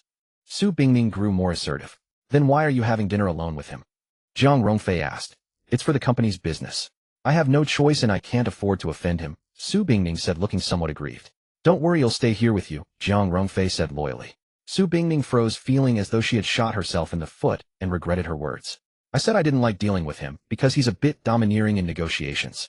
Even if you stay, it wouldn't be appropriate for you to intervene. Having finally mustered the courage to invite Mu Hang to dinner, Su Bingning didn't want it ruined. That's true. I won't disturb you then. He'll go eat at another table. Call me when you're leaving, and we'll go together. Jiang Rongfei nodded, acknowledging that as an outsider, she had no place in company discussions. Okay, see you later, Su Bingning said. Jiang Rongfei left the private room and met Mu Hang returning from his call. They exchanged polite smiles and passed each other. In the room, only Mu Hang and Su Bingning remained, and an awkward silence fell. Su Bingning longed to break the tension, but didn't know what to say. Noticing her discomfort, Mu Hang initiated conversation, starting with hobbies, then moving to food, daily trivialities, and sharing some personal growth experiences. Of course, when Mu Hang spoke of his growth, 90% was fabricated. After all, he couldn't tell Su Bingning that the main theme of his life was dating various types of women. During the conversation, Su Bingning responded actively, and smiles frequently graced her face. Once the ice was broken, she even began to initiate topics. In your past experiences, is there anything that left a deep impression on you? Su Bingning's question was a roundabout way to probe into Mu Hang's romantic history, as he hadn't mentioned love in his earlier stories. Mu Hang caught on, and quickly formulated a response. Claiming he had never been in love would be hard for Su Bingning to believe. Mu Hang paused, searched his memory for a tragic love story he had once encountered, quickly mustered the appropriate emotions, and then spoke with a sorrowful expression. Yes, I once loved a girl deeply. Su Bingning read the narrative in his expression and couldn't help but ask, can you tell me about it? Mu Hang feigned hesitation before beginning his tale. In brief, the story started with love at first sight and ended with eternal separation. In essence, it was a cliched tragic romance, the kind often seen in movies and TV shows. But Mu Hang, having deceived many women, was an exceptional actor. His slow, poignant narration easily drew listeners into the story. Su Bingning, a romantic at heart who loved reading romance novels, was prone to sentimentality. When Mu Hang reached the sorrowful parts, her eyes reddened involuntarily. As he finished, his voice choked with emotion. Unable to continue, he downed glass after glass of wine. Su Bingning, pained, moved from across the table to sit beside him and grabbed his wrist as he raised another glass. Stop drinking, Su Bingning said, unsure how to comfort him, but knowing she had to stop him. Mu Hang didn't resist, but said despondently, after she died, I had a few more relationships, desperately searching for her shadow. But they weren't her. She's gone. Mu Hang's words were a precaution. Given his many relationships, he was preparing for the day Su Bingning might find out, so he had a legitimate reason ready. As he spoke, he hung his head, seemingly choked with tears, and perhaps due to the alcohol, swayed and fell into Su Bingning's arms. Su Bingning trembled, but couldn't bear to push him away. Moved by his emotions, she shed tears herself, gently cradling his head and soothing him. It's over, it's in the past. Protagonist: Su Bingning's affection for host 10. Current total affection 75. Admiration. Qin Feng's protagonist aura points 20. Host's antagonist aura points 20. Resting on the soft warmth, Mu Hang suddenly received a notification and silently marveled at how easy it was to deceive an innocent girl. Any woman with experience in love would see through his act of playing the devoted lover to gain sympathy. But Su Bingning believed it. However, it was understandable. Su Bingning had never been in love and was unaware of such tricks, especially as a hopeless romantic. Moreover, Su Ro constantly told her that Mu Hang was a good man. Su Bingning never imagined that Mu Hang would fabricate a story to deceive her. After a moment of feigned sorrow, Mu Hang gradually regained his composure, reluctantly withdrawing his head from Su Bingning's embrace. I'm sorry you had to see that, he said somewhat sheepishly. How could I laugh at you? Su Bingning shook her head, her expression more one of sympathy. It was my fault for bringing up old wounds. Actually, I've been moving past it in the last year or two, starting to let go. I've never told anyone about this before, but somehow when you asked it just came out, Mu Hang said. Su Bingning felt a stir in her heart. Why did you choose to tell me? Mu Hang knew what Su Bingning truly wanted to ask, whether she held a special place in his heart. I don't know either, he replied with an ambiguous answer. Giving a direct response that she was special would seem frivolous and clash with his image of deep sentiment. In the dance of romance, not making the first move could secure an advantageous position. As a seasoned player, Mu Hang understood this principle well, so he naturally refrained from giving the answer Su Bingning yearned to hear. I've shared my romantic history, so how about you? Fair's fair, Mu Hang asked. I've never been in love, so what's there to say? That's impossible. Really, I haven't. Surely there must have been someone who caught your eye. No, there hasn't. Su Bingning had answered fluently before, but this time, she paused for a few seconds before replying. Clearly she had no experience in lying, unaware that to be convincing one must answer swiftly with firm certainty. Zhang Wuji's mother was right. Mu Hang decided to tease her. What do you mean? Su Bingning didn't understand. The more beautiful a woman, the better she lies, Mu Hang said. Su Bingning blushed at the compliment, defending herself. I'm not lying. I've never had a crush before. Before? So that means there is someone now, Mu Hang pressed. Su Bingning realized she had slipped up and tried to cover it now. Now there isn't. As she spoke, she stammered, noticeably her cheeks flushed, making her lie obvious to anyone. All right, I believe you. Mu Hang decided he had teased her enough and added a caution. I hope you'll keep what just happened a secret. Though Su Bingning didn't seem like a gossip, he wanted to be safe in case she accidentally revealed his story. Don't worry, I won't tell anyone. And you're not allowed. Not allowed to tell anyone about my fear of thunder, Su Bingning said, recalling scenes from last night, feeling her cheeks and ears grow warm. Holding each other's secrets was a subtle technique to deepen the bond between a man and a woman. Mu Hang, naturally aware of this, looked at Su Bingning and immediately responded, all right, it's a deal. With that, he raised his glass. Su Bingning understood and also picked up her glass, clinking it with Mu Hang's before taking a sip of red wine to seal the pact. After the agreement was made, silence fell over the private room. Su Bingning had returned to her seat across from Mu Hang, eating with her head down, though her beautiful eyes occasionally stole a glance at him. Mu Hang would also look up at Su Bingning from time to time. Occasionally their gazes would meet across the table, locking for a moment before they tacitly looked away. Though silent, the air was thick with an unspoken, ambiguous tension. But even the longest meal must end. When it was over, Su Bingning went to settle the bill and then informed Jiang Rongfei. Mu Hang had drunk a bit too much and walked with a light, unsteady step. Su Bingning moved to support him, but her strength was insufficient, so she shot a pleading look at Jiang Rongfei. Jiang Rongfei understood and flanked Mu Hang, with Su Bingning guiding him to the parking lot. In the shadows behind them, a woman watched. Jiang Rongfei is with her best friend Su Bingning, helping a drunk young man. He's very handsome, more so than a male celebrity, the woman reported into her phone. More handsome than a male celebrity. The man's voice on the other end was clearly displeased. Find out what this man's relationship is with my wife. I only agreed to protect Jiang Rongfei, not to investigate her private life. Besides, that's not my specialty, the woman replied. Jiang Rongfei is my wife.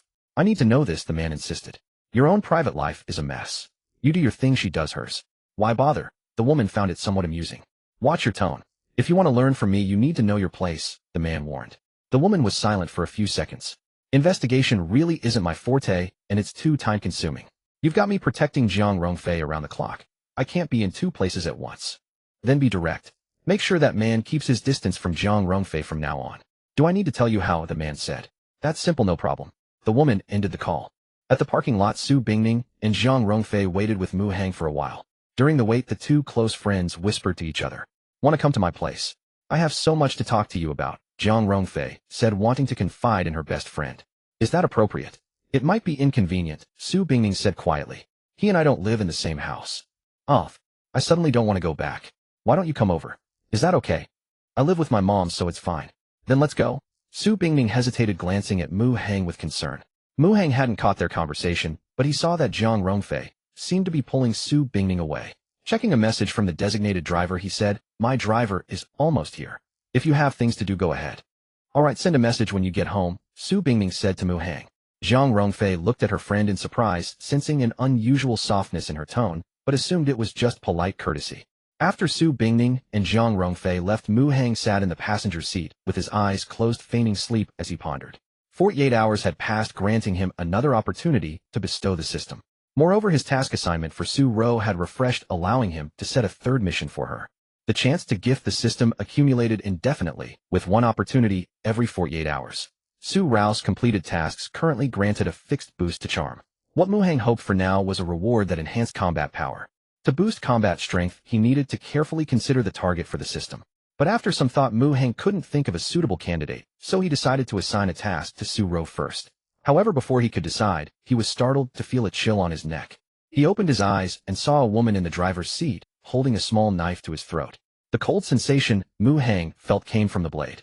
With the blade pressed against his neck, Mu Hang naturally dared not act rashly, but he remained unflustered, having been granted a system to bestow. He studied the woman before him. She looked young, around 20, with a fair face, yet her eyes held a ruthless glint that sent a chill down one's spine. In terms of appearance, she was a notch below Su Bingning and Jiang Rongfei, clearly not the female lead. To confirm, Mu Hang communicated with the system and chose to view her information. Side character Lin Ruo Charm 85 Combat Power 319 Side character Aura 39 Abilities Intermediate Combat Skills Intermediate Firearms Proficiency Intermediate Assassination Skills Traits Cold-Blooded Willing to stop at nothing and sacrifice everything for power.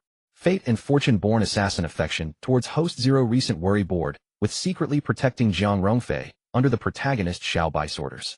Recent desire becomes stronger. After glancing at Lin Ruo's information, Mu Heng secretly rejoiced.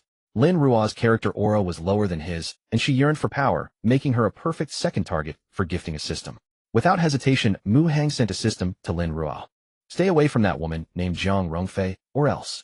Lin Ruo began bluntly ready to state her purpose, but before she could finish, strange sounds echoed in her mind. After a moment of daze, she realized what was happening. She had received a system. By completing its tasks, she could grow stronger. Forgetting to warn Mu Heng, Lin Ruo eagerly communicated with the system, requesting a task be assigned immediately. Task theme: the person before you is the reincarnation of a 9-life benefactor blessed by heaven. Follow him to gain fortune and continuously grow stronger. Task content: sincerely acknowledge him as your master and obey his orders. Time limit 30 minutes. Reward: advanced comprehensive combat skills. Without hesitation, Lin Ruo accepted the task and lowered the blade from Mu Heng's hand. Sorry, it was a misunderstanding, Lin Ruo said, forcing a smile to appear amiable. A misunderstanding? You held a knife to my throat. Is that a misunderstanding? Mu Heng, though outmatched, held the upper hand and was not afraid. Xiao Bei sent me to warn you to stay away from Jiang Rongfei.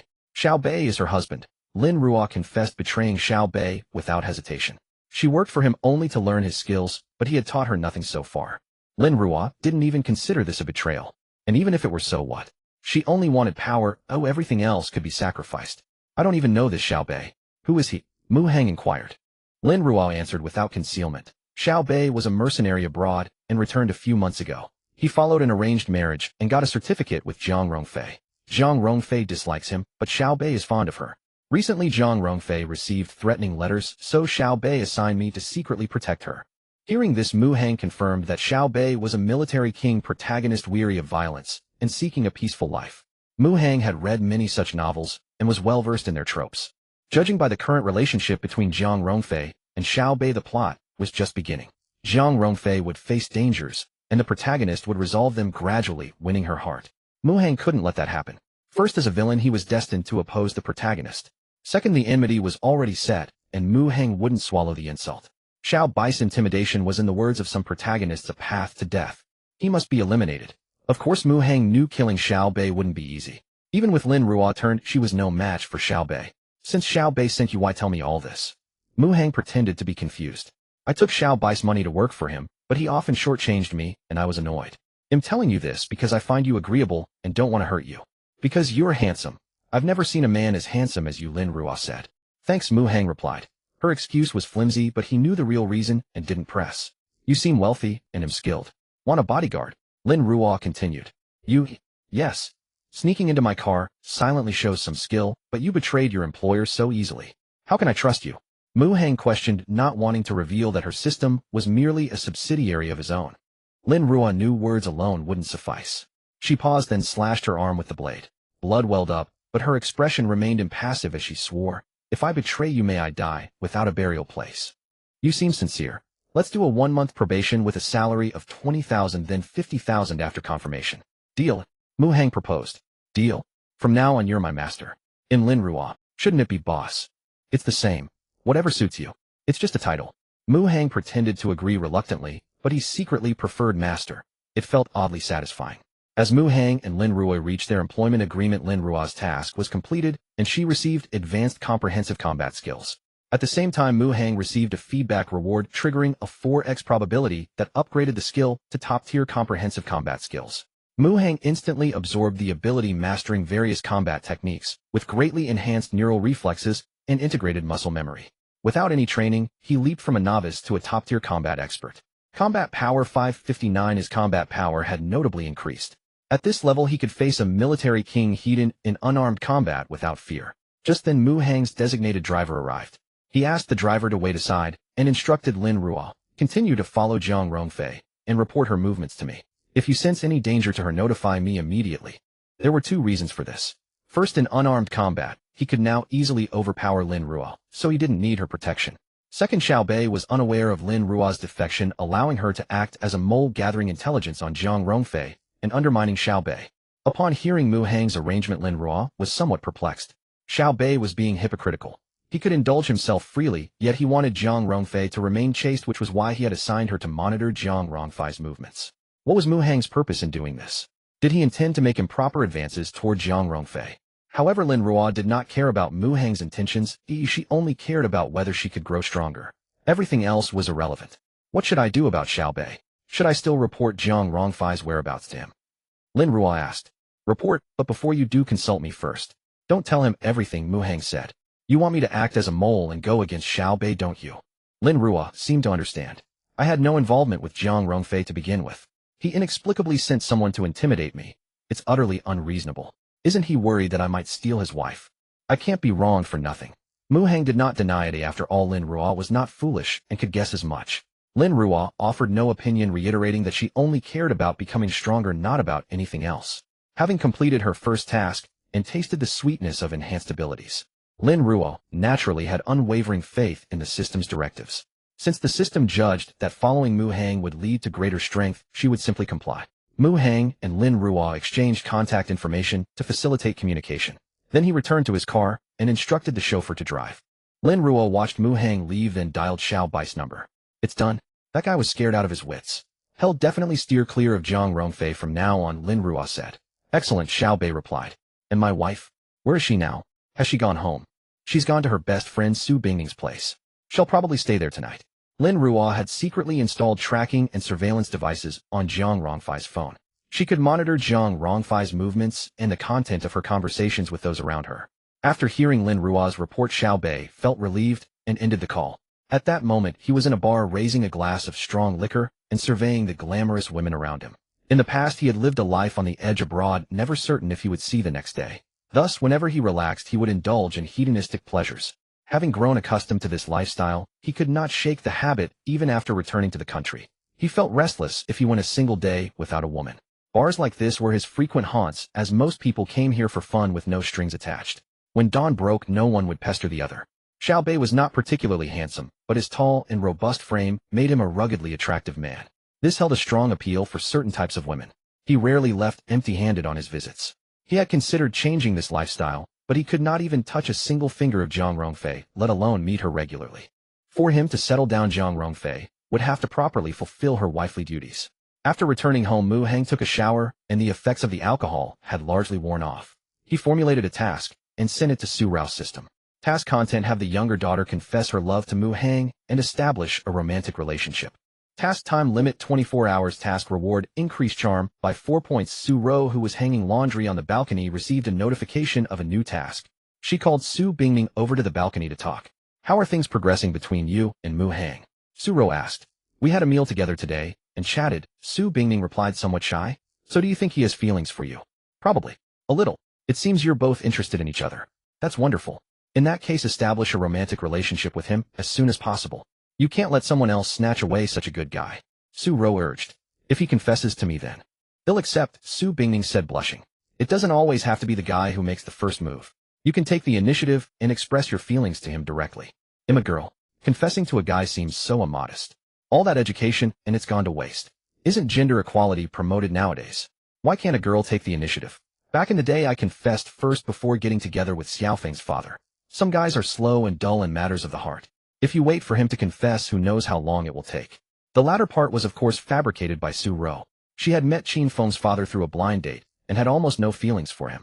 Mom, I never realized you were so bold back then, Su Bingning said, looking at Su Rao in astonishment, finding it hard to believe. I was young then, without so many worries. Besides, liking someone is nothing to be ashamed of, Su Rao said. Let me think about it. Su Bingning hesitated. Su Rao, frustrated by her lack of resolve, said, the more you think, the more hesitant you'll become. Just go ahead and do it. It's like when you started your company. Without courage and determination, could you have succeeded? Romance and entrepreneurship are essentially the same. I've already checked for you. You're an Aries. Tomorrow your love luck will be at its peak this year. Confessing then will yield twice the result with half the effort. Su Rao wasn't too busy with work and studied astrology in her spare time. Su Bingning was aware of this, so she didn't doubt Su Rao's words. Mom, what should I do? Should I call him or tell him in person? Su Bingning was persuaded by Su Rao and didn't want to miss this opportunity. Tomorrow night is the fireworks festival. Yuzhou Island will be bustling with activity, Su Rose suggested after a moment's thought. Tan Prefecture held several fireworks festivals each year, making it a rare romantic venue. Su Bingning and Zhang Rongfei had been there several times, and had even witnessed scenes of confessions. Some were failures, others successes. After a brief hesitation, Su Bingning took out her phone and sent a message to Mu Hang inviting him to the fireworks festival the next day. Mu Hang received the message and quickly replied accepting Su Bingning's invitation. Su Bingning rejoiced for a moment before returning to her bedroom. Zhang Rongfei had just finished her shower and was wearing Su Bingning's pajamas. What's going on with Aunt Su? She looks so much younger than the last time I saw her. Zhang Rongfei asked Su Bingning in surprise. I'm not sure either. It might be related to her constitution. It's as if she's had a second youth all of a sudden. Related to her constitution. I see. I thought I could learn some special skincare secrets. After chatting about Su Ro for a few moments, Zhang Rongfei turned the conversation back to herself and poured out her troubles. The reason Zhang Rongfei had gotten married wasn't solely due to the arranged engagement, it was because her father was terminally ill. Not wanting her father to have any regrets, the filial Zhang Rongfei had compromised. But just yesterday Zhang Rongfei had learned that her father had been faking his illness to deceive her. After listening to her best friend Zhang Rongfei's story, Su Bingning felt indignant. How could there be such a father pretending to be ill just to trick you into marriage? That's going too far. And in this day and age to still practice arranged marriages from the womb. It's utterly ridiculous. After voicing her condemnation, Su Bingning asked, Fei, what are your plans now? I want to end this mistaken marriage, but when I tentatively discussed it with my father, he was adamant and refused entirely. If I were to force the issue, it would mean severing ties with him. Zhang Rongfei paused here, then said helplessly, my father's terminal illness was a lie to deceive me, but his health truly isn't good. If things escalate, it might actually provoke him into a real crisis. What about your mother? What's her stance on this? Su Bingning inquired. My mother doesn't approve of this marriage, but she also doesn't want to defy my father's wishes, so she remains neutral on the matter. Zhang Rongfei grasped Su Bingning's hand, pleading, so I wanted to ask you, do you have any good ideas? Su Bingning was somewhat troubled, but still made an effort to analyze. I'm not good at handling family conflicts either, but I think since you can't convince your parents, why not start with the man? Most parental love in this world, even if stubborn, is rooted in affection for their children. Though not necessarily correct, at least the parents believe so. Your father is pushing this marriage because he unilaterally believes you'll be happy. If both you and the man propose ending it, I think your father might change his mind. Zhang Rongfei's beautiful eyes brightened briefly, but soon dimmed. You make sense, but Xiaobei won't agree so easily. Fei, you're so beautiful, of course he's reluctant. Try to provoke him into agreeing, Su Bingning suggested. Bingning, I just realized you'd make a great relationship expert. Zhang Rongfei marveled at her best friend. Su Bingning was abashed. I just read a lot of romance novels, it's purely theoretical. I'm hardly a relationship expert. If I were, I wouldn't even. As she spoke, she suddenly paused. Even what? Zhang Rongfei blinked curiously. Nothing, just focus on your own matters, Su Bingning deflected. Zhang Rongfei didn't press further, took out her phone, found Xiao Bai's number in her contacts and dialed. The ringtone sounded for about 5 or 6 seconds before someone answered. He's in the shower right now and can't take the call, a woman's voice came from the other end. Zhang Rongfei paused, then said calmly, please tell him to call back when he's done. Thank you. With that she hung up. On the other side, Xiao Bai finished his shower, received the message, and checked the call log. Are you crazy? Why did you answer my phone? Xiao Bai said, displeased. If you dare to go out and play, are you afraid of being found out? The woman lit a cigarette, snickered, then asked curiously, who was that woman? My wife, Xiao Bai replied gruffly, then walked to the hotel room's balcony and returned Zhang Rongfei's call. That was a joke from my friend Honey. Don't misunderstand, Xiao Bai lied. Zhang Rongfei had heard rumors before and thought they were false, but now they seemed true. Still, she didn't care and naturally wasn't angry. No need to explain. If you like to play, go ahead.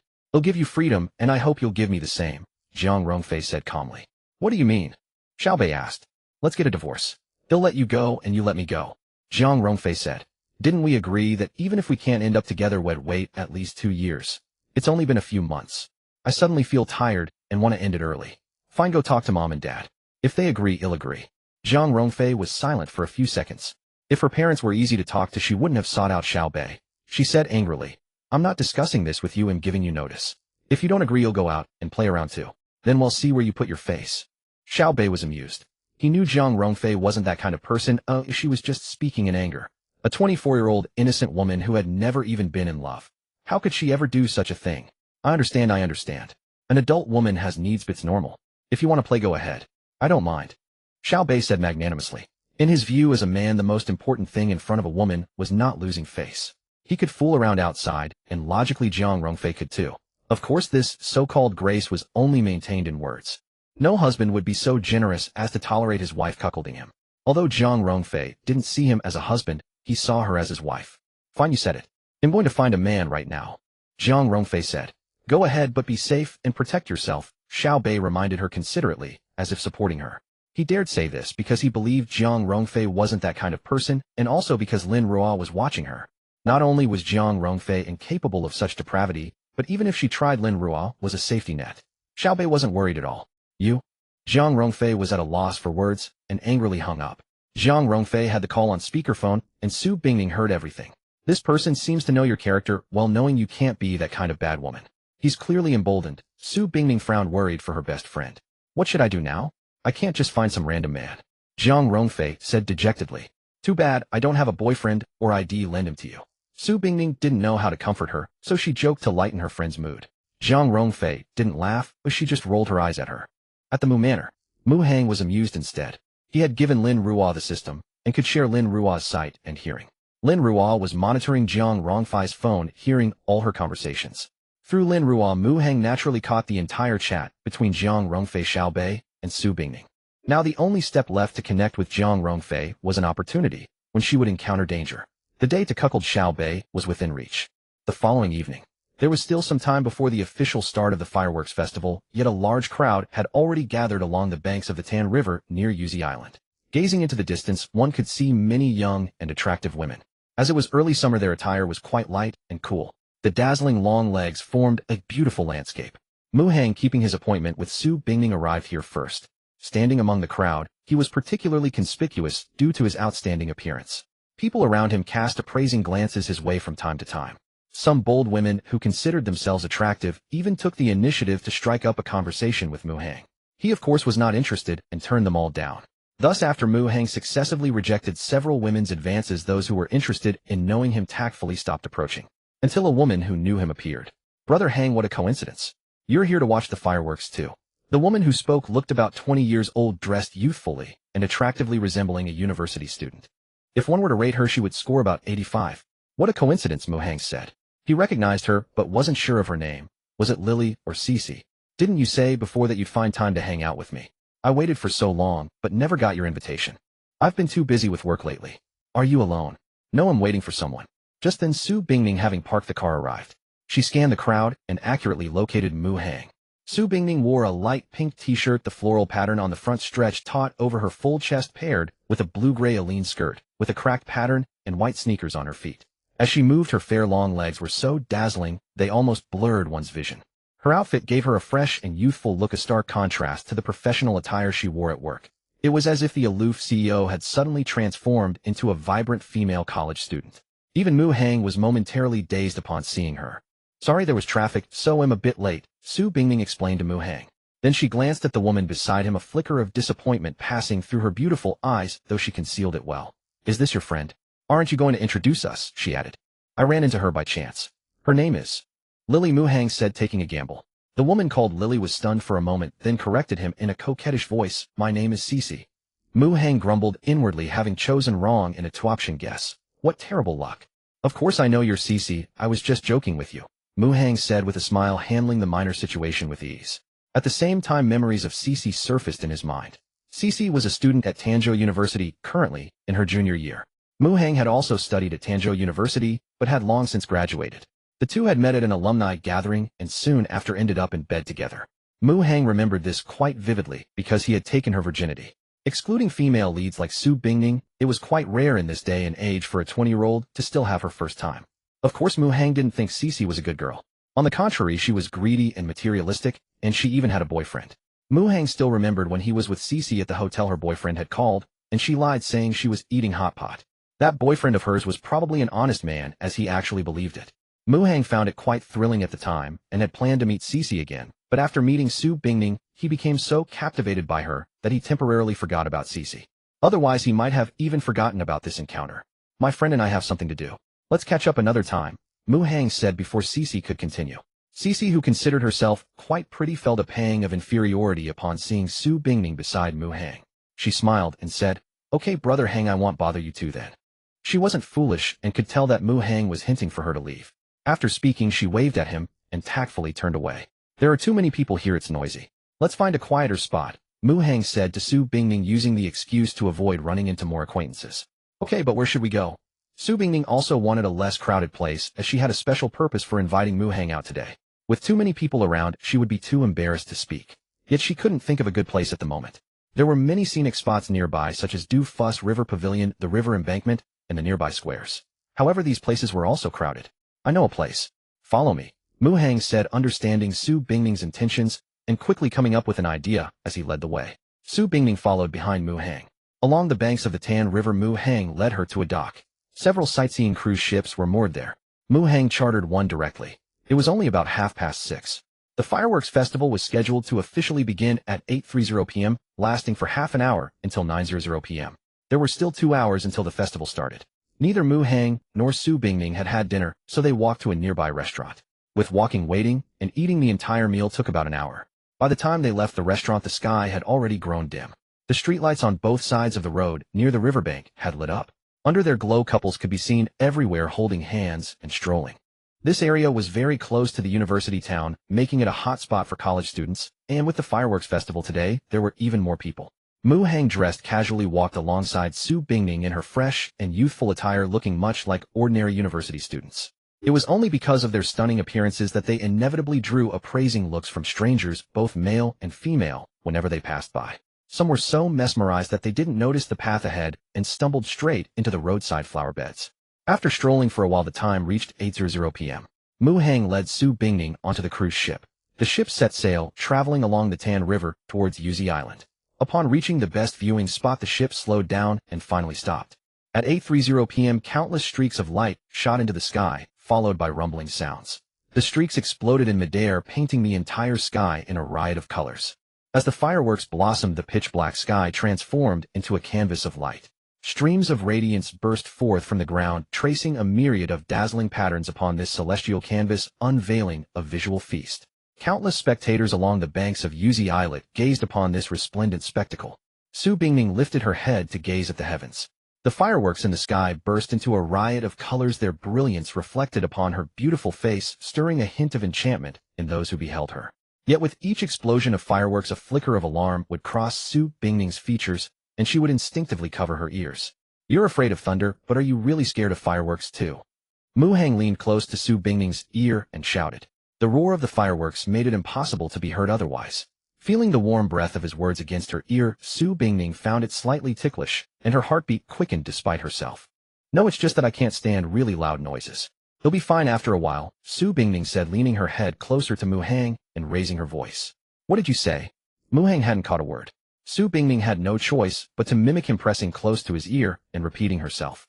This time Mu Hang heard her clearly, but it left him feeling rather distracted. In light novels, the term breath as fragrant as orchid is often used to describe a heroine's speech. Mu Hang had always considered it an exaggeration, but at that moment he experienced it firsthand. When Su Bingning spoke, there truly was a sweet fragrance about her. As long as you're not scared, that's good. I thought I'd have to lend you my embrace again. You leaned on me all night last time and my ribs are still sore. Mu Hang leaned in to whisper this jest in Su Bingning's ear, but this time, he feigned carelessness, letting his lips brush against her earlobe. Su Bingning gave an obvious start, a blush spreading from her face to her ears in an instant. A mixture of shyness, surprise, and shock coalesced into embarrassment and indignation. She let out a soft hum and shot Mu Hang a glare from her beautiful eyes. But after a moment, when Mu Hang remained silent, Su Bingning couldn't help leaning in again, asking with concern, Are your ribs really that sore? Have you seen a doctor? Is it serious? Silly girl, you actually believe that? Mu Hang whispered in her ear. Annoyed, Su Bingning reached out and slapped his shoulder in retaliation. The sound of fireworks continued to boom, mingling with the laughter and chatter along the shore. Suddenly, a jarring voice rang out from the riverbank. It was barely discernible as someone shouting, So-and-so, I like you. The exact name was unclear, but it was obviously a confession, an outpouring of love. Once someone had set the precedent, similar shouts soon followed. Some were couples declaring their feelings for each other, showing off their romance. Others were one-sided confessions, perhaps to someone not even present. But that didn't matter, because not every liking receives a response. These people weren't shouting for a result, they simply wanted to say it to vent their emotions in such a setting. And then there were those where both the confessor and the recipient were present. Whether the confession would lead to a romantic relationship was uncertain. But regardless of the reasons or motives behind these loud shouts, the courage was still commendable, for not everyone possessed such audacity. Youth is truly wonderful. Mu Hang seemed to sigh, leaning close to Su Bingning's ear to share his thoughts. Even the most jaded individuals have believed in and yearned for pure love. Mu Hang was no exception. But that had been many years ago. What do you mean youth is wonderful? You talk as if you're ancient, Su Bingning chuckled, whispering into Mu Hang's ear. Not ancient, but not young either. I'm 25 this year, Mu Hang said with a tinge of regret. Su Bingning paused, catching the deeper meaning in his words. Mu Hang's age was of course not old, but compared to an 18-year-old, he seemed older. Of course what Mu Hang lamented was not his age itself, but the gradual loss of that fearless courage that comes with growing older. There are things you dare to do at 18 that you might not dare to do in your 20s. Su Bingning was silent for a moment, then suddenly asked, Hey Mu Hang, can I ask you something? Go ahead. Just if, you liked a girl, would you take the initiative to pursue her and confess, say? I would have before, but not now. Why? Many reasons. I wouldn't know where to start. Mu Hang was actually stalling. Sensing the conversation heading in a dangerous direction and fearing Su Bingning would press further, he quickly changed the subject, complaining instead, Don't get me started on that. It just depresses me. Why does it depress you? Su Bingning asked. My mom's been nagging me about marriage lately. She's been frantically setting me up on blind dates, Mu Hang said. Su Bingning's heart skipped a beat. She quickly asked, So did you find anyone you liked? I met 3 girls. All heiresses from wealthy families, quite beautiful. But none of them caught my interest for now. My mom says there are 7 more lined up. Looks like he'll be busy this month, Mu Hang said. Su Bingning fell silent for a while after hearing this. In the sky above, the magnificent fireworks continued to bloom, a dazzling spectacle. Unfortunately, Su Bingning had somewhat lost her interest in watching them. Do you plan to follow your family's arrangements until you find a match through these blind dates? Su Bingning asked Mu Hang. I actually quite dislike blind dates. I couldn't bear to spend my life with someone I don't love. But finding someone I'm truly crazy about who feels the same way about me, that's not easy. Mu Hang sighed, his gaze lingering on Su Bingning for a few seconds before he nonchalantly looked up at the sky again. So what you're saying is you already have someone you really like, right? Su Bingning asked, a secret joy and excitement in her voice. Mu Hang didn't speak, but nodded to Su Bingning. Who is it? Su Bingning pressed on eagerly. I'm not telling you. Stingy. Su Bingning shot him a playful glare, but her mood for enjoying the fireworks seemed to have returned. As time passed, the fireworks festival was drawing to a close. The shouts of confessions along the shore grew even more frequent than before. Su Bingning recalled her mother Su Rao's encouragement in her conversation with Mu Hang. Finally, she made up her mind. Nervously clutching the hem of her clothes, she used the cover of the fireworks, and the clamor from the shore cupped her hands around her mouth and shouted, Mu Hang, I like you.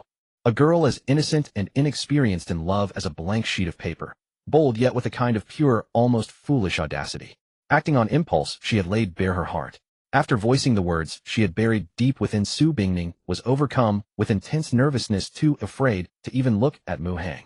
Su Bingning was intensely nervous, awaiting Mu Hang's reply. But after waiting for a long time, she saw no reaction from him. Turning her head, she found Mu Hang gazing at the sky, phone in hand, as if capturing the beauty above. Did you hear what I said? Su Bingning leaned close to Mu Hang's ear and asked.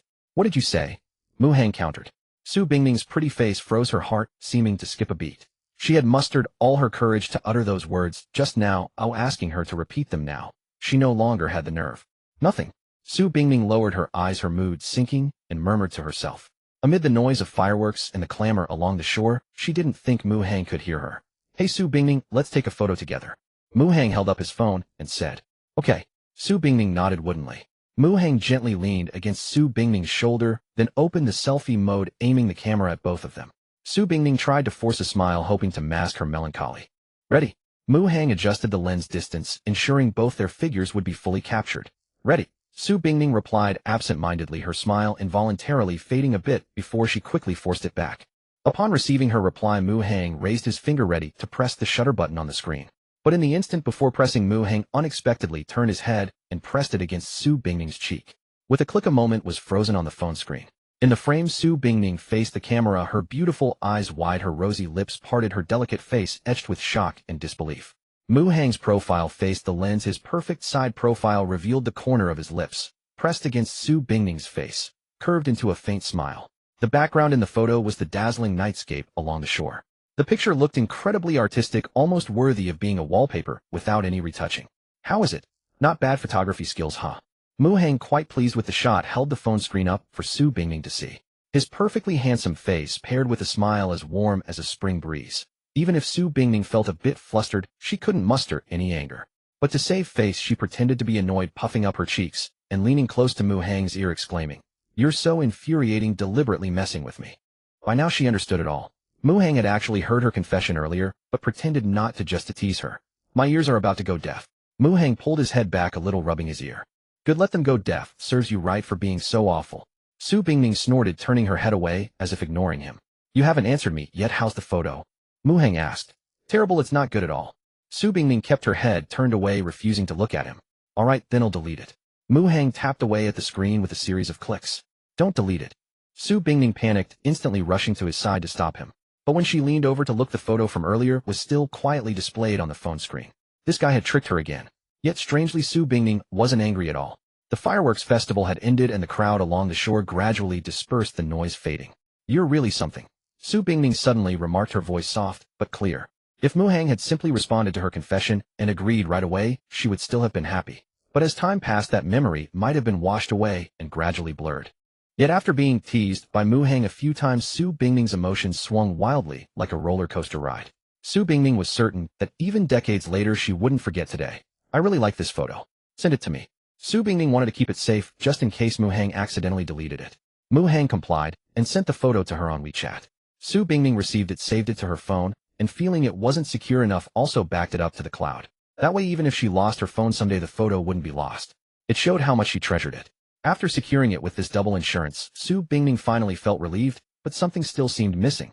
"Muhang, does this mean I'm your girlfriend now?" Su Bingning's voice was very soft. "What are you thinking of backing out?"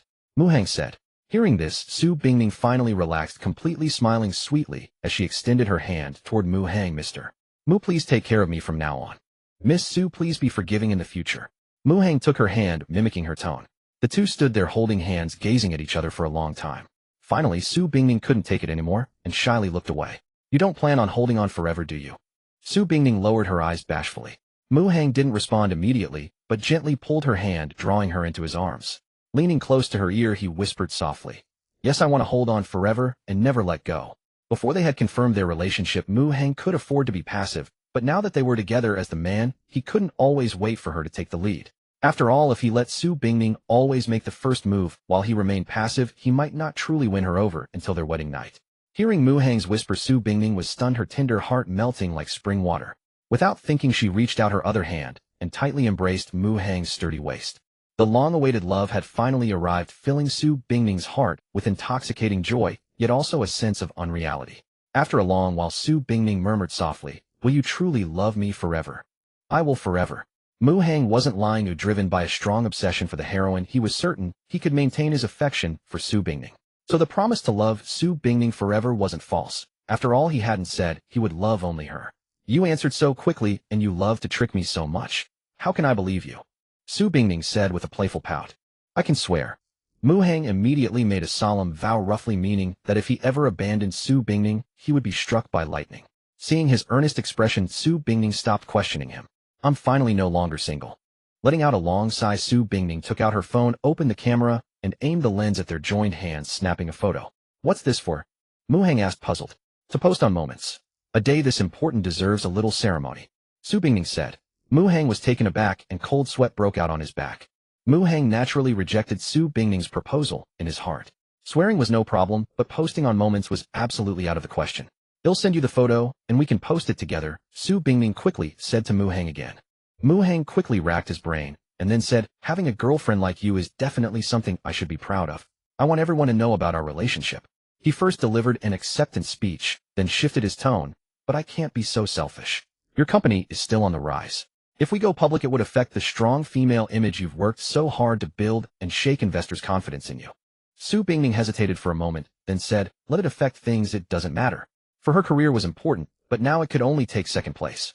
"No, let's wait until your career is more stable. Otherwise I'd feel too guilty about you making such a sacrifice for me," Muhang said. Muhang spoke. Su Bingning was receptive to advice. She could almost always listen to those close to her. Just like when Su Ro advised her to be proactive and pursue Muhang, she had followed through. Seeing Muhang's opposition, Su Bingning naturally wouldn't insist on posting on Moments. After all, this wasn't a forced either choice. Moreover, in the long run, this had its benefits.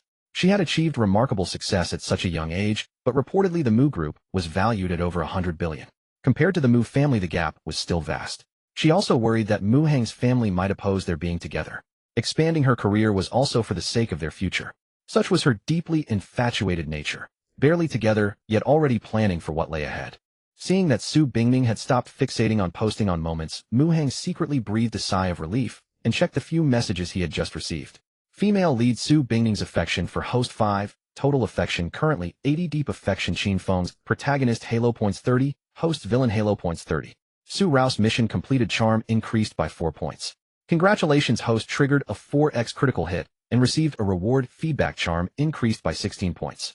Congratulations, host total charm has risen to 121 points, exceeding the charm burst threshold by 20 points, unlocking basic soul-stealing eyes.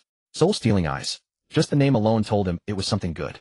Mu Hang couldn't wait to click and check the detailed introduction of the soul-stealing eyes. Basic soul-stealing eyes. Making eye contact with the opposite sex for 10 seconds can raise their affection towards you to 60 infatuation. Note in some cases the soul-stealing eyes may be ineffective or have limited effects, such as when the opposite sex is already in love, harbors hatred towards the host, has too large an age gap with the host, is homosexual, or if the relationship is socially unacceptable for the characters, etc. The explanation was straightforward, and Mu Hang understood it at a glance. In other words, aside from certain special cases where the soul-stealing eyes would be useless or limited, basically whoever he looked at would fall for him. After all, the trigger condition, making eye contact with the opposite sex for just 10 seconds, was far too easy to achieve. And this was just the effect of the basic soul-stealing eyes. As his charm continued to rise, this special ability should level up. By then the increase in affection might not stop at just the infatuation stage. Could this be called an innate allure, saint physique? Mu Hang thought in amazement. Why did you suddenly go quiet? What are you thinking about? Amidst his thoughts, Su Bingning's voice came from beside him. My eyes suddenly feel a bit uncomfortable, like something got in them, Mu Hang said, rubbing his eyes and telling a lie, wanting to test the effect of the soul-stealing eyes. Let me see, Su Bingning said with concern, examining Mu Hang's eyes. But after looking for a moment, she suddenly seemed a bit dazed. Mu Hang's gaze was charming and profound, as if possessing a strange magic that drew her mind in. Female lead Su Bingning's affection for host 5, total affection currently 85, deep affection. Mu Hang received the message and naturally understood it was because of the soul-stealing eyes. Pausing slightly, Mu Hang suddenly tilted his head and slowly leaned forward. Su Bingning's face flickered with shyness and hesitation, but in the end she slowly closed her eyes. A rational voice in her heart reminded her to be reserved. But though she thought this, her body seemed beyond her control. When Su Bingning regained a bit of her senses, a thought popped into her mind. Her first kiss was gone. Yet she didn't push the person in front of her away. Instead she felt somewhat intoxicated and greedy, continuing to savor this novel, pleasurable, and thrilling sensation she had never experienced before, until an untimely phone ringtone sounded. This interrupted the couple's interaction. Mu Hang didn't want to answer the call, but seeing it was from Lin Ruo, he thought about it and decided to pick up. Disturbed by this, Su Bingning gradually calmed down a bit. Flustered, she straightened her clothes and adjusted her crooked strap. She had been too absorbed to notice when this guy's hand had reached over. Mu Hang had communicated with Lin Ruo that unless it was urgent, updates on Jiang Rongfei's movements could be reported via message.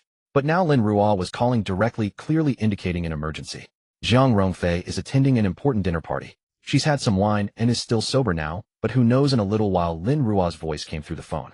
Mu Hang knew immediately that an opportunity had arisen, but going to Jiang Rongfei would undoubtedly mean temporarily leaving Su Bingning behind. Su Bingning was easy to coax and deceive. Mu Hang felt that if he tried a bit harder, he might even have the chance to take her to a hotel for a heart-to-heart tonight.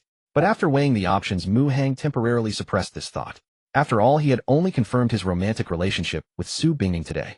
Rashly making excessive demands had a chance of success, but it might also scare her off. It was better to take it step by step. Anyway, he had already gotten physical today. Next time he would push a little further, and with repeated efforts they would eventually get there. In short, before Qin Feng's main storyline officially began, he must secure Su Bingning no matter what. It's getting late, time to go back. Let's not worry any Su about you, Mu Hang said. Mu Hang looked somewhat apologetic, as if feeling remorseful for his earlier frivolous actions towards Su Bingning. Now that she had come to her senses and regained some rationality, Su Bingning realized Mu Hang's actions had been far too experienced, which made her feel a bit uneasy inside. However, upon hearing Mu Hang's words, she suddenly felt much more at ease. Mu Hang must have just been unable to control himself. She shouldn't be too petty. Besides, she was also partly to blame. She had been a bit dazed. After comforting Su Bingning, Mu Hang had the yacht return to the dock. After going ashore, Mu Hang and Su Bingning hugged each other as a farewell. Then he drove off towards the location Lin Ruo had sent. In a villa of Cloudtop Manor, Xiao Bei glanced at the time and realized it was already 9:10. He thought about calling Jiang Rongfei, but as soon as he opened his contacts and found her number, he hesitated to dial. Dad, you should do it instead. Xiao Bei said to a middle-aged man in his 50s in the living room. This man was Jiang Ming, Jiang Rongfei's father. This was where Jiang Rongfei's parents lived. Xiao Bei had come for a meal today hoping to have his in-laws invite Jiang Rongfei over so he could have a proper talk with her. However, Jiang Rongfei had a business dinner that evening and couldn't make it for the meal. Xiao Bei had to settle for waiting until she finished her engagement. But now it was past 9 and there was still no sign of her. Anxious, he wanted to call, but feared she might refuse to come if he did so. He turned to Jiang Ming for help. You call and I'll talk to her. No matter what, I'll make sure she comes back tonight, Jiang Ming said to Xiao Bei. Relieved, Xiao Bei dialed Jiang Rongfei's number, but the ringtone went on until it ended without her answering. No answer. Dad, maybe you should try. Xiao Bei assumed Jiang Rongfei was deliberately ignoring the call. Jiang Ming took out his phone and dialed her number as well, but the result was the same. No one picked up. Maybe she's busy with the dinner and it's inconvenient. Let's wait and see, Jiang Ming said. Xiao Bei felt an inexplicable unease, but nodded to Jiang Ming. Excusing himself to smoke outside, he then dialed Lin Ruo's number. Upon seeing Xiao Bei's incoming call, Lin Ruo didn't answer immediately, but first contacted Mu Hang to ask for instructions. Mu Hang replied with 4 words, keep Xiao Bei steady. After receiving the directive, Lin Ruo called Xiao Bei back. What's going on with my wife? Why isn't she answering her phone? Nothing's happened, has it? Xiao Bei asked immediately. She probably has her phone on vibrate to avoid interruptions, so she might not have heard it. Besides, she's currently discussing a contract with a business partner, so even if she heard, it'd be inconvenient to call back, Lin Ruo explained. Is the person she's discussing business with a man or a woman? Xiao Bei asked. A man, but he brought his wife along. All right, no problem. Keep an eye on things. With his worries dispelled, Xiao Bei thought if he brought his wife to a business dinner, he definitely isn't after Jiang Rongfei's beauty. There's nothing to worry about. Jiang Rongfei had thought the same. She rarely attended evening banquets for business, but this cooperation was crucial, and since the other party brought his wife, she let her guard down. However, upon arrival, she noticed something amiss. The couple seemed estranged and might not actually be married. Sensing the trap, Jiang Rongfei dared not expose it for fear of alarming the enemy, as she had only brought a female assistant. She secretly took out her phone to call her father, but found no signal in the private dining room. Clearly, this was a setup. The surveillance device Lin Ruo had secretly installed on Jiang Rongfei's phone, however, remained unaffected, and he detected the problem, notifying Mu Hang. Unaware of the danger, Xiao Bei finished his cigarette and returned inside, waiting for Jiang Rongfei in peace. Jiang Rongfei used to live with her parents, and after getting the marriage certificate, she was supposed to move into the new house. But resistant to the marriage, she found another place to live. The new house was home only to Xiao Bei. It was extremely difficult for him to even see Jiang Rongfei. The only chance he had was to visit his father-in-law for a meal, hoping to catch a glimpse of her. Meanwhile, following Lin Ruo's shared location, Mu Hang sped all the way to a star-rated hotel called Tiansheng. Disguised as a diner, Lin Ruo was in the room next to Jiang Rongfei's private dining room, secretly safeguarding her. If she were in danger, he could intervene in time. Mu Hang pulled up in front of the hotel, tossed the keys to a valet, and strode through the entrance of Tiansheng Hotel, heading for the dining area. In a luxurious private room in the dining area, Jiang Rongfei's female assistant had been sent off to buy something. On her way back, she was delayed after accidentally bumping into an elderly person. Isolated and helpless, Jiang Rongfei's face appeared unusually flushed, and she was forced to engage in idle chatter with the male boss wife. After a few exchanges, Jiang Rongfei excused herself to use the restroom, hoping to escape. But the boss wife forcibly stopped her. With her assistant still missing, Jiang Rongfei sensed danger and tried to rush out of the room to call for help. Just then a wave of dizziness hit her, and she felt an inexplicable heat rising within. Jiang Rongfei wasn't a heavy drinker, but she could hold her liquor. She had carefully controlled her intake to stay within the bounds of rationality. Her current state was clearly abnormal. The wine had been tampered with. Realizing this, panic set in. Seeing the drug taking effect, the male boss dropped all pretense and instructed the woman posing as his wife to help Jiang Rongfei to a hotel room to rest. Jiang Rongfei resisted, trying to break free from the woman's grip, but the drug had left her weak and powerless. She screamed for help, but the room's soundproofing was too good, no one outside could hear a thing. Despair washed over Jiang Rongfei. Fearing complications, the male boss planned to wait until the drug fully took effect before having the woman take her to a pre-booked hotel room. But just then the door to the private room was pushed open. It was Mu Hang who had arrived. Startled, the male boss scolded him and ordered him to leave. Is that you, Miss Jiang? I heard you calling for help from outside. Are you in trouble? Mu Hang pretended to have encountered her by chance. Help me. I've been drugged, Jiang Rongfei said, her despair turning to hope as she briefly explained the situation. Mu Hang nodded, pushed aside the woman gripping Jiang Rongfei's arm, and supported her. Her skin temperature was at least 5 degrees higher than his.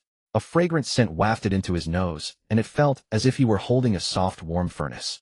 Unwilling to let his prey slip away, the male boss signaled his female companion to block the door while he grabbed a wine bottle and blocked Mu Hang's path, a fierce look on his face.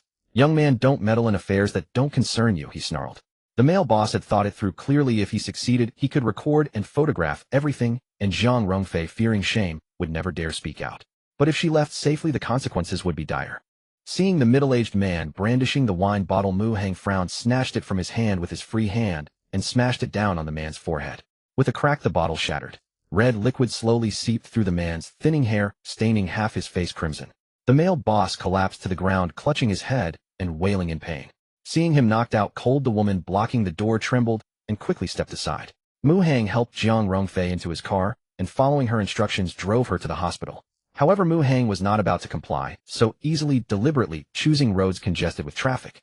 They encountered red lights at every intersection, stopping and starting, coupled with occasional traffic jams, making their progress exceedingly slow. The car now arrived at another red light and had to stop and wait. "Water, is there any more water?" Zhang Rongfei asked Mu Hang, her breath coming in short gasps. "There were 3 bottles in the car, and you've finished them all." Mu Hang turned his head to glance at Zhang Rongfei.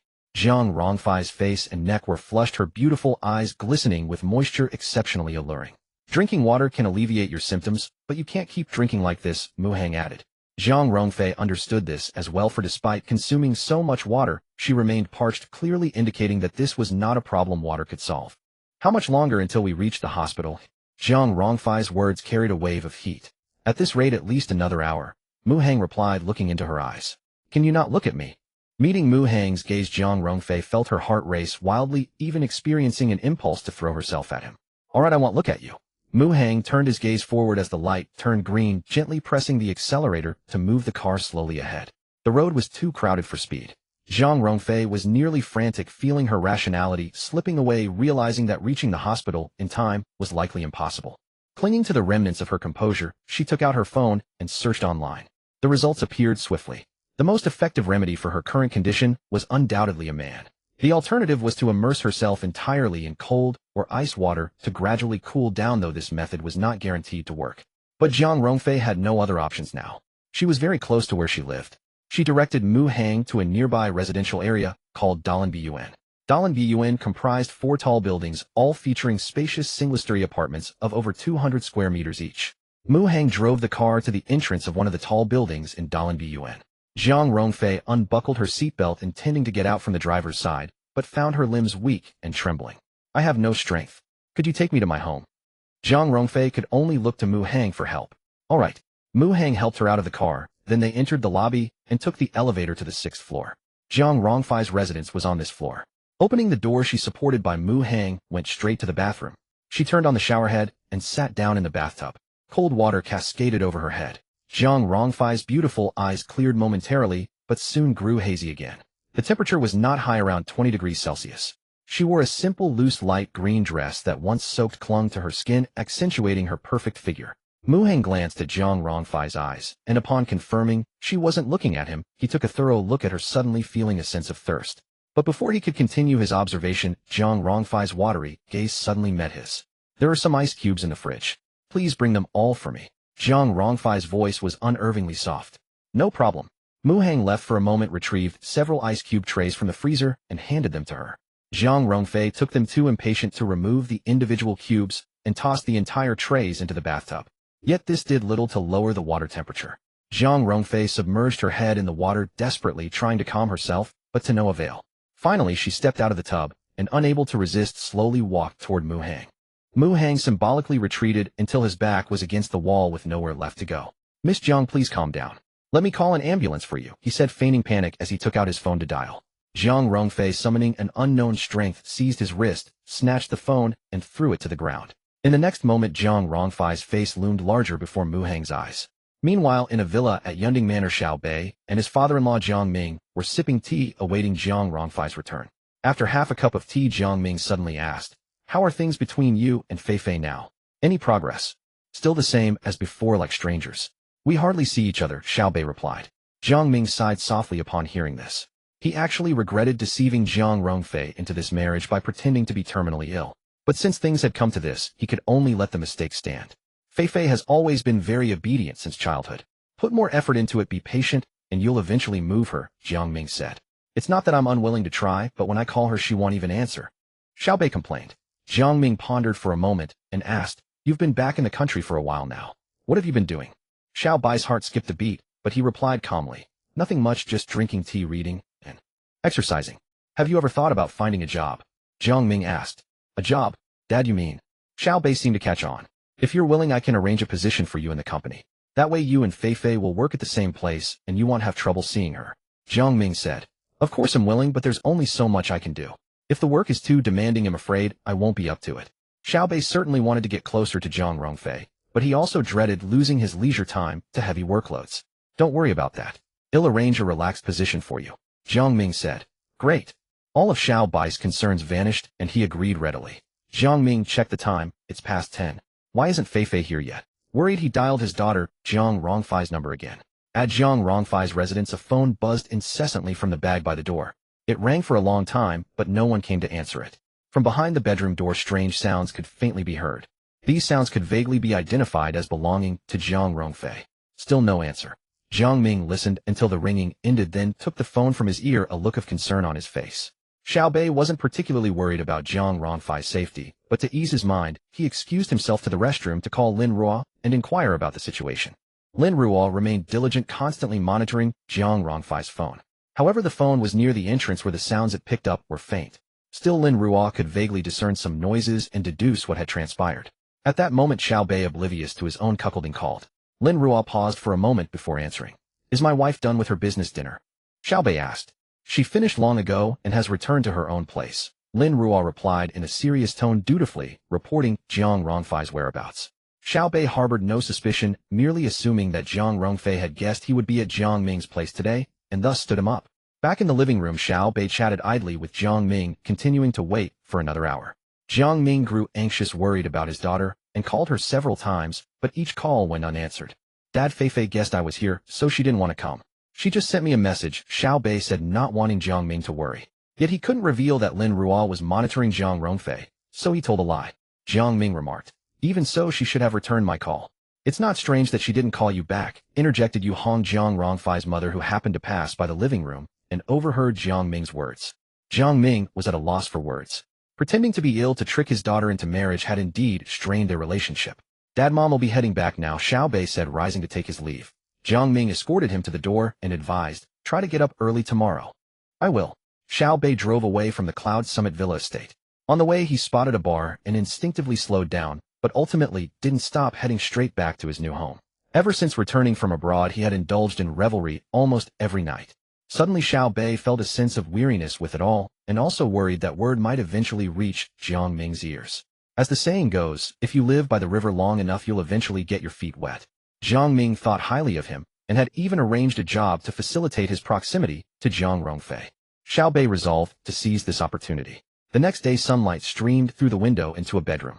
Mu Hang slowly opened his eyes, taking in the unfamiliar surroundings. He was dazed for a few seconds before memories surged back like a tidal wave. He pulled back the covers to reveal several distinct crimson blossoms on the light-colored sheets. Female lead Zhang Rongfei's affinity with host 20, current total affinity 40. Friendly female lead Zhang Rongfei's affinity with host 10, current total affinity 50. Close host's first conquest of female lead Zhang Rongfei. Xiao Bai's protagonist Halo 80, host villain Halo 80. Note: reward can be farmed repeatedly, subsequent rewards halved, and can only be farmed once every 24 hours. Female lead Zhang Rongfei's affinity with host 28, current total affinity 70. Admiration Xiao Bai's protagonist Halo 40, host villain Halo 40. Mu Hang reviewed the generous rewards he had received yesterday. Zhang Rongfei had already left, likely unsure how to face him. After all, Mu Hang's actions the previous day were merely an act of righteous rescue, and not a fault of his own. Though she had lost her senses at the time, Zhang Rongfei was aware of what she had done. Before the incident, Mu Hang had actually resisted. It was Zhang Rongfei who had acted recklessly. This matter could hardly be blamed on Mu Hang, and if it came down to it, Zhang Rongfei was the one at fault. Having used him, she had sneaked away without even a word of farewell. That was going too far. A man's chastity was also a matter of honor. Mu Hang got up and went to the bathroom to retrieve his phone. It had been thrown by Zhang Rongfei yesterday, and the screen was now covered in cracks. Fortunately, only the tempered glass protector was damaged, and the phone still functioned. There were many messages on the phone, but most were inconsequential. Mu Hang only glanced at the ones from Su Bingning. The stars are so bright tonight, the text read, accompanied by a newly taken photo of the starry sky. Gone to shower. It's been half an hour and you haven't replied. Are you asleep already? So sleepy, good night. These messages were sent at intervals. From the first to the last, they spanned about 2 hours, roughly between 10 and midnight last night. Clearly Su Bingning had been hoping to chat with Mu Hang. Just saw your messages, Mu Hang typed and sent. A few seconds later Su Bingning replied, I couldn't sleep last night. Mu Hang, a seasoned veteran, could naturally discern the true meaning behind Su Bingning's words. Su Bingning was sleepless thinking of him. Mu Hang, I couldn't sleep either. I was thinking of you all night. Su Bingning, me too. A shy emoji followed the text. If you were sleepless, why didn't you reply to my message? Su Bingning quickly realized the inconsistency and sent another message. Mu Hang paused, thinking to himself, how can I tell you I was busy getting ganked by your bestie Jiang Rongfei last night? He had no time to reply. I thought I lost my phone yesterday, just found out it fell in the car, Mu Hang lied. At that moment Su Bingning actually had work to handle, but to chat with her boyfriend, she set it aside temporarily. Meanwhile, at the headquarters of Jiajia Daily Chemical Group in the CEO's office, Jiang Rongfei, also a company president, who should have been working, was slacking off. Having experienced a violent storm for the first time, and in a state of lost reason, she had been rough and reckless. Naturally, Jiang Rongfei couldn't be feeling well. In this state, she couldn't even focus on her work. She sat in a daze until her female assistant knocked and entered, reminding her of an upcoming entrepreneur symposium organized by a government department. This symposium was mandatory, so Jiang Rongfei had to attend. Arrange the car, Jiang Rongfei instructed her assistant. Yes, President Jiang. The assistant nodded and called the administrative department to notify them in advance. Half an hour later, Jiang Rongfei, supported by her assistant, took the elevator to the basement parking lot. During the ride, she cautioned her assistant, I have my own plans regarding what happened last night. Don't let it get out for now. Yes, President Jiang. The assistant only knew there had been something wrong with last night's dinner, but was unaware of the specifics. She understood that this was not something she should pry into. The elevator reached the basement parking lot, where a Mercedes-Benz business van was already waiting by the elevator entrance. A man in a suit and white gloves opened the car door in advance. President Jiang, please get in, the driver said with a smile, gesturing for her to enter. Jiang Rongfei had been looking down, but upon hearing the familiar voice, she instinctively looked up and exclaimed in surprise, What are you doing here? Seeing Jiang Rongfei's surprised expression, Xiao Bei chuckled and said, Good day, President Jiang. I'm an employee here now. What's so strange about that? How did you sneak in? Jiang Rongfei frowned. Sneak in? I submitted my resume, normally went through the interview, and got hired. Xiao Bei stated. Jiang Rongfei naturally didn't believe such words. The company hadn't initiated any recruitment recently. A Xiao Bei's entry must have been arranged directly by someone. Such direct hires usually required her approval. But now, bypassing her entirely, the one who arranged Xiao Bei's entry was obvious. It was Jiang Ming, the chairman of Jiajia Daily Chemicals. Though Jiang Ming was in poor health and had delegated most affairs to Jiang Rongfei, he still held the real power. Shout, call the administrative department and have them send another driver. Seeing Xiao Bei irritated her, Jiang Rongfei told her female assistant. Xiao Bei smiled, but didn't stop her. The assistant Xiao Ten nodded and contacted the administrative department, only to learn that all drivers for the company's business vans were currently on the road. Jiang Rongfei sensed something fishy, but fearing delays for the symposium, chose not to pursue it. Xiao Ten, you drive. Jiang Rongfei said. President Jiang, my driving skills are average. Xiao Ten hesitated. It's fine, just drive slowly. Jiang Rongfei would rather be late for the symposium than ride in Xiao Bai's car. All right. Xiao Ten nodded, then helped Jiang Rongfei into the car. Seeing Jiang Rongfei limping, Xiao Bei paused and quickly asked old President Jiang what happened. Their marriage registration was not yet public, and he knew she strongly resisted it, so he wouldn't deliberately expose their relationship in public and displease her. Hearing his question, Jiang Rongfei's expression froze, then she said flatly, none of your business. With that, she reached to pull the car door shut. Xiao Bei grabbed the door frame to stop her. How could he miss such a good chance to care for her? How is it none of my business? Tell me what happened. Xiao Bei stared at Jiang Rongfei with a domineering gaze. She tugged at the door, but her strength was far inferior to his, and it barely budged. I twisted my ankle. Jiang Rongfei reluctantly offered an explanation. You're too careless. Wait here for me, and don't leave. Xiao Bei said. I have to go to the symposium. Jiang Rongfei emphasized. Stay here, and if you leave you'll face the consequences. He'll be back soon. Xiao Bei said authoritatively, then turned and ran toward the parking lot exit. His speed was remarkably fast. The female assistant Xiao Tan sensed something unusual about the relationship between Jiang Rongfei and Xiao Bei, and tentatively asked, President Jiang, what should we do now? Jiang Rongfei paused for a few seconds. Let's wait. She certainly wasn't moved by Xiao Bei, but she feared that if she didn't comply he would spread the news of their marriage. After about 5 minutes, Xiao Bei returned. In his hand was a small bag with a pharmacy logo. Take this. Xiao Bei casually tossed the bag to Jiang Rongfei. Surprised, she took out the contents, a box of ointment.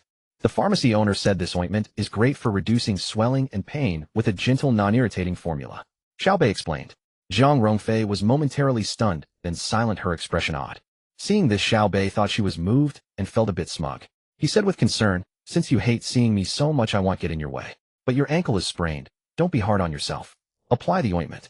With that, he instructed the assistant, "Drive safely. Set off now. Don't be late for the symposium." A minute later, the Mercedes business van started and slowly drove out of Xiaobei's sight.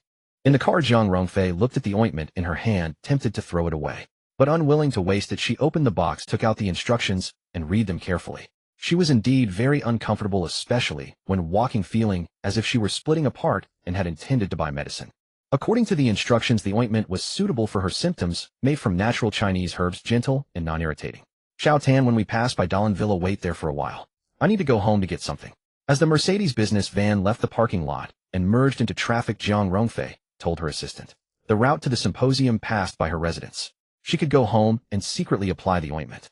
After about 15 minutes, the Mercedes arrived at a building in Dalan Villa. Zhang Rongfei told her assistant to wait in the car, then forced herself to take the elevator to the 6th floor and enter her home.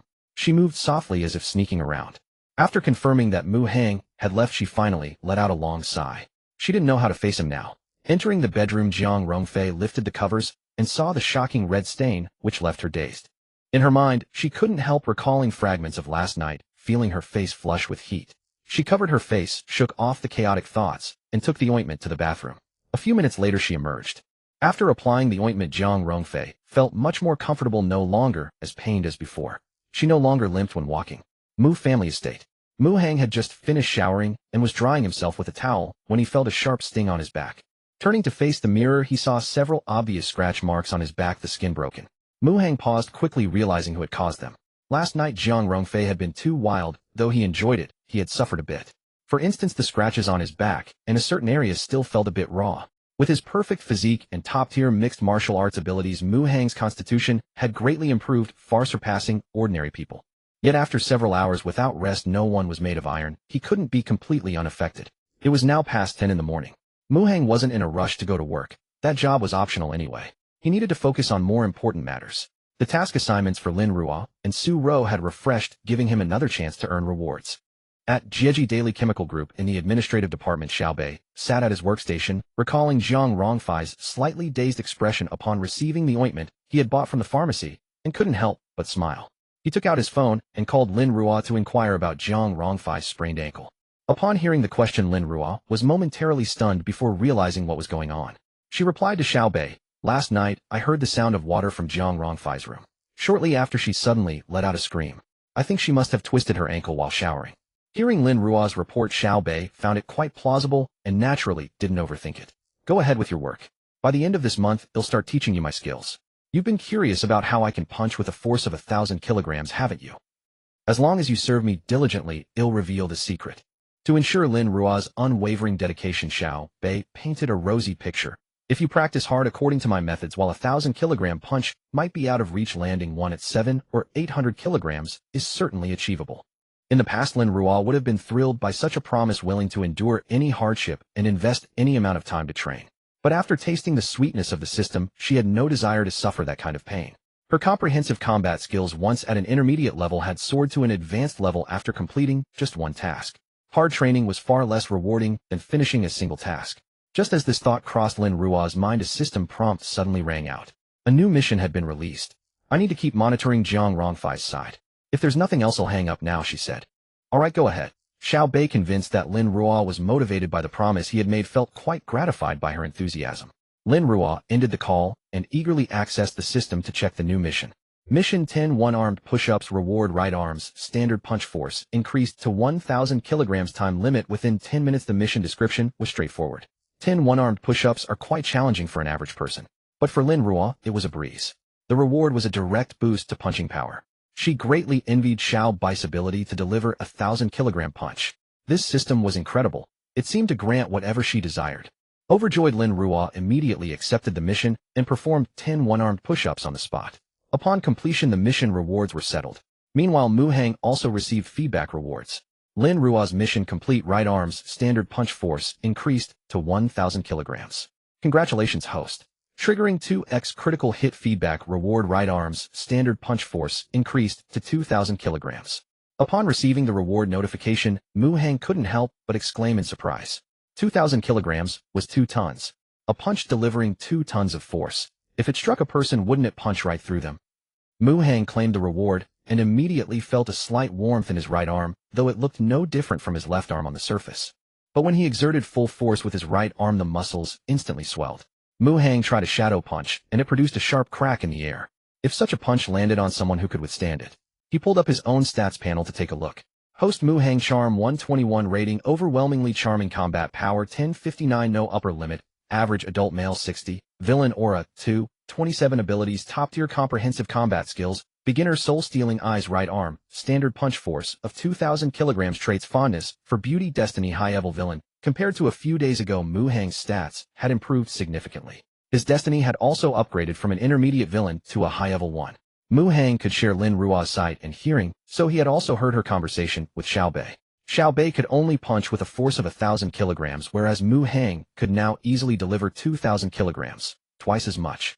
As a military king, Xiao Bai's combat skills were undoubtedly top-notch, but Mu Hang's comprehensive combat abilities were equally elite. In terms of technique, agility, and reaction time, he was certainly not inferior to Xiao Bei. However, with his superior right arm strength, if it came to a bare-handed unknown fight, Mu Hang could easily crush Xiao Bei. Of course, Xiao Bei had his own advantages. As a military king, he was undoubtedly proficient in firearms and the like. But such items were not easy to come by in Dragon Country. Mu Hang didn't need to worry, at least not for now. Moreover, there was Lin Rua the Mole. If Xiao Bei made any major moves, Mu Hang would know in advance. It's time to meet Xiao Bei face to face. Mu Hang was already eager to test out his Qilin arm. Through Lin Rua's surveillance of Jiang Rongfei, he had indirectly learned that Xiao Bei was now working at Jieji Daily Chemical. Moreover, Xiao Bei, believing Jiang Rongfei had sprained her ankle, had thoughtfully bought her a box of ointment. Mu Hang had even laughed out loud when he heard this. Xiao Bei had no idea his home base had been compromised. He thought buying the ointment had earned him Jiang Rongfei's favor. Mu Hang speculated that Xiao Bei would likely make his next move soon. Since Jiang Rongfei had sprained her ankle and couldn't drive, Xiao Bei would surely not miss such a golden opportunity to show his attentiveness after work today. Buzz buzz. As Mu Hang was lost and thought, his phone vibrated. It was a message from Su Bingning. What are you up to? Just finished showering, Mu Hang replied. Ha, showering at this hour? Su Bingning clearly didn't believe him. Mu Hang took a selfie and sent it to Su Bingning. He was wrapped in just a towel, bare-chested, with faint traces of water still glistening on his skin. Pervert, Su Bingning scolded, typing a message of reproach. Yet her fingers involuntarily tapped to open the photo, examining and admiring it. After all, no one else was around and no one would know what she was doing. After admiring it for several tens of seconds, Su Bingning blushed slightly, closed the image, and typed, "Why are you showering at this hour? I didn't wash yesterday, and I felt sticky and uncomfortable." This was the truth. Mu Hang had indeed sweated a lot from his exertions the day before. Su Bingning. Alright, are you free this evening? Let's grab a meal together. I have a work meeting scheduled, Mu Hang replied. Mu Hang had already planned to visit Jiang Rongfei in the evening. Agreeing to Su Bingning would cause a conflict. Oh, I see. Su Bingning felt a twinge of disappointment. Should I cancel the meeting to have dinner with you? Mu Hang said, just for show. As expected, Su Bingning quickly vetoed. No, work comes first. I wish I hadn't agreed to it. It's been over 20 hours since I last saw you. I miss you so much, Mu Hang coaxed, knowing it was just a few typed words that cost him nothing. Women love sweet talk, especially those newly in love. I miss you too, but to be precise, it's been 25 hours and 35 minutes since we last met, Su Bingning corrected. Mu Hang was startled. Su Bingning's super love brain was truly well-deserved. She could remember such details so precisely. I have some work to get to. Talk later. Su Bingning quickly sent another message after a few seconds of Mu Hang's silence. Mu Hang, go ahead then. Su Bingning, okay. Mu Hang, bye. Su Bingning, alright. Mu Hang closed the chat window, ending the conversation. He felt that if he kept typing, Su Bingning would always reply with something, leading to an endless back and forth. But come to think of it, dating a love brain felt quite sweet. After ending his conversation with Su Bingning, Mu Hang began pondering what tasks to assign to Su Rou. Now that his relationship with Su Bingning was confirmed, he no longer needed Su Rou's assistance, nor could she provide any further help. How things would develop between him and Su Bingning from now on depended entirely on Mu Hang's strategy to win her over. Mu Hang had some experience and insights in this regard. For now, what tasks he assigned to Su Rou didn't matter much. However, he didn't want to waste this opportunity to set tasks. Su Rou was the biological mother of the protagonist Qin Feng. From the perspective of messing with Qin Feng's mindset, leveraging Su Rou might prove even more effective than using the female lead. People often curse by saying things like, "Ill F your mother." Just hearing such words ignites fury. If put into practice, wouldn't it shatter Chin Feng's composure entirely? To smoothly exploit Su Ro and unsettling Chin Feng, when he eventually appeared, it was essential to train Su Ro early on. This required a gradual process, slowly guiding Su Ro. Once a good start was made, the rest would become easier. After a brief deliberation, Mu Hang quickly came up with an idea. Xinhua Bakery. Business at the shop was exceptionally bustling today, more so than ever before, with Su Ro and the staff working tirelessly. The road outside was even packed to a standstill. It all started yesterday when a female staff member spontaneously recorded a video of Su Ro and posted it on a short video platform captioned, "Our 40-year-old boss is absolutely stunning." The video had no beauty filters or effects. Su Ro wore no makeup, appearing purely natural, filmed with the original camera, yet she was as beautiful as a painting. After being uploaded to the short video platform, it went viral. Within a day, the number of likes had reached over 9 million. Some locals from Tanzhou, along with minor internet celebrities, came specifically to visit the bakery. Su Ro exuded a mature charm, not typical of younger women, yet her skin condition seemed indistinguishable from that of a 20-year-old girl. Maturity and youthfulness, two contradictory qualities, were perfectly combined in her, creating a striking contrast that gave Su Ro a magical allure. Most of the morning, the goods on the shelves and in storage at Su Rao's shop were completely sold out. Seeing the commotion with the road outside blocked, Su Ro announced that all products were sold out and temporarily closed the shop. As the rolling shutter came down, the shop quieted down considerably. However, some noise from outside could still be heard through the door. Clearly, the crowd outside hadn't dispersed yet. Su Ro had opened this bakery merely to pass the time, never expecting to make money. Still, the feeling of being the center of attention was quite pleasant, giving her a strange illusion of being a celebrity. Su Ro never imagined that at 40 she would experience such treatment. Ultimately, it was thanks to the system, which kept making her more beautiful and perfect. After a moment of reflection, Su Ro noticed that the system had new tasks available. She eagerly checked. Task overview: the host must facilitate the romance between Mu Hang and her youngest daughter. For the sake of their future happiness, the host is to temper and test Mu Hang's resolve and Dao heart. Task content: wear stockings, take a photo, and send it to Mu Hang. Task duration: 12 hours. Task reward: increase charm by 3 points.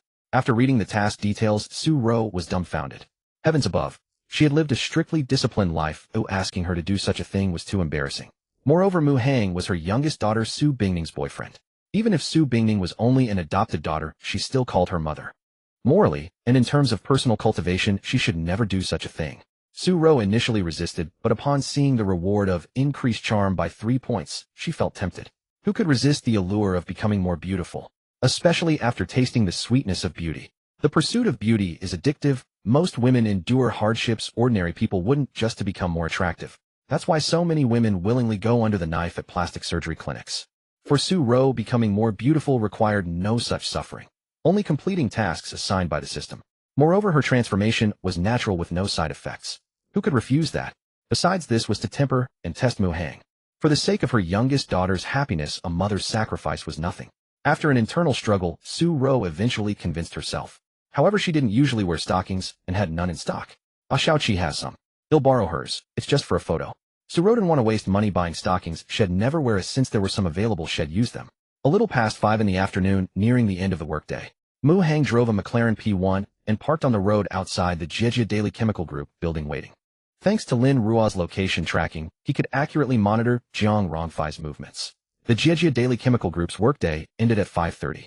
With over 20 minutes until Jiang Rongfei got off work, Mu Hang parked the car and began to wait. Just then someone sent a WeChat message. Mu Hang opened it and saw that Su Ro had sent a photo of herself wearing stockings. However, since she had taken it in front of a mirror, she covered her face with her phone, hiding her features. Mu Hang didn't stare at the photo. After all, at that moment, Su Ro was admiring herself in the mirror after taking the photo. Why look at a photo when he could see the live scene? Thanks to sharing Su Rao's perspective, Mu Hang had long glimpsed her unadorned, stunning figure. Thus his attention was solely on Su Rao's long legs. Wrapped tightly in stockings, her slender legs perfectly outlined their curves. The fabric looked delicate and soft, with a faint sheen that contrasted sharply with her fair skin, fully accentuating the captivating beauty. Mu Hang felt parched and opened a bottle of mineral water in the car, taking several gulps. After drinking, he unhurriedly replied to Su Ro with a single question mark. Su Rao's face flushed with embarrassment. She typed a message, found it inappropriate, deleted it, and repeated this several times at a loss for words. Noticing Su Rao's expression, Mu Hang chuckled and directly initiated a video call. Su Ro was flustered upon seeing Mu Hang's video invitation, but knew she had to answer. Taking a deep breath, she steeled herself. and answered the call. I was trying on a new pair of stockings I bought, and wanted to send a photo to Xiao-Chi to ask her opinion, but I accidentally clicked wrong and sent it to you instead. Sorry. Su-Ro finally came up with a reasonable excuse to explain her mysterious blunder. Mu-Hang nodded in understanding. So that's it. I thought your WeChat account had been hacked, Aunt Su. No. Su-Ro blushed and smiled, then felt that although she had sent the photo, it hadn't achieved the effect of testing Mu-Hang. The system also didn't give any prompt for completing the task. Su-Ro thought to herself that since she had already embarrassed herself, she couldn't let it be for nothing. So suppressing her shame, she said, since it was sent by mistake. Why don't you just give me your opinion? Do you think I look good in these stockings? Good looking. Mu-Hang pretended to be stunned for a moment, then replied seriously, yes. Legs are a woman's second face, Aunt Su. Your legs are absolutely perfect. It would be a shame not to wear them like this. Su-Ro felt a flutter of joy in her heart, her heartbeat quickening, but she soon came to her senses. She was supposed to be testing Mu-Hang, and his words meant.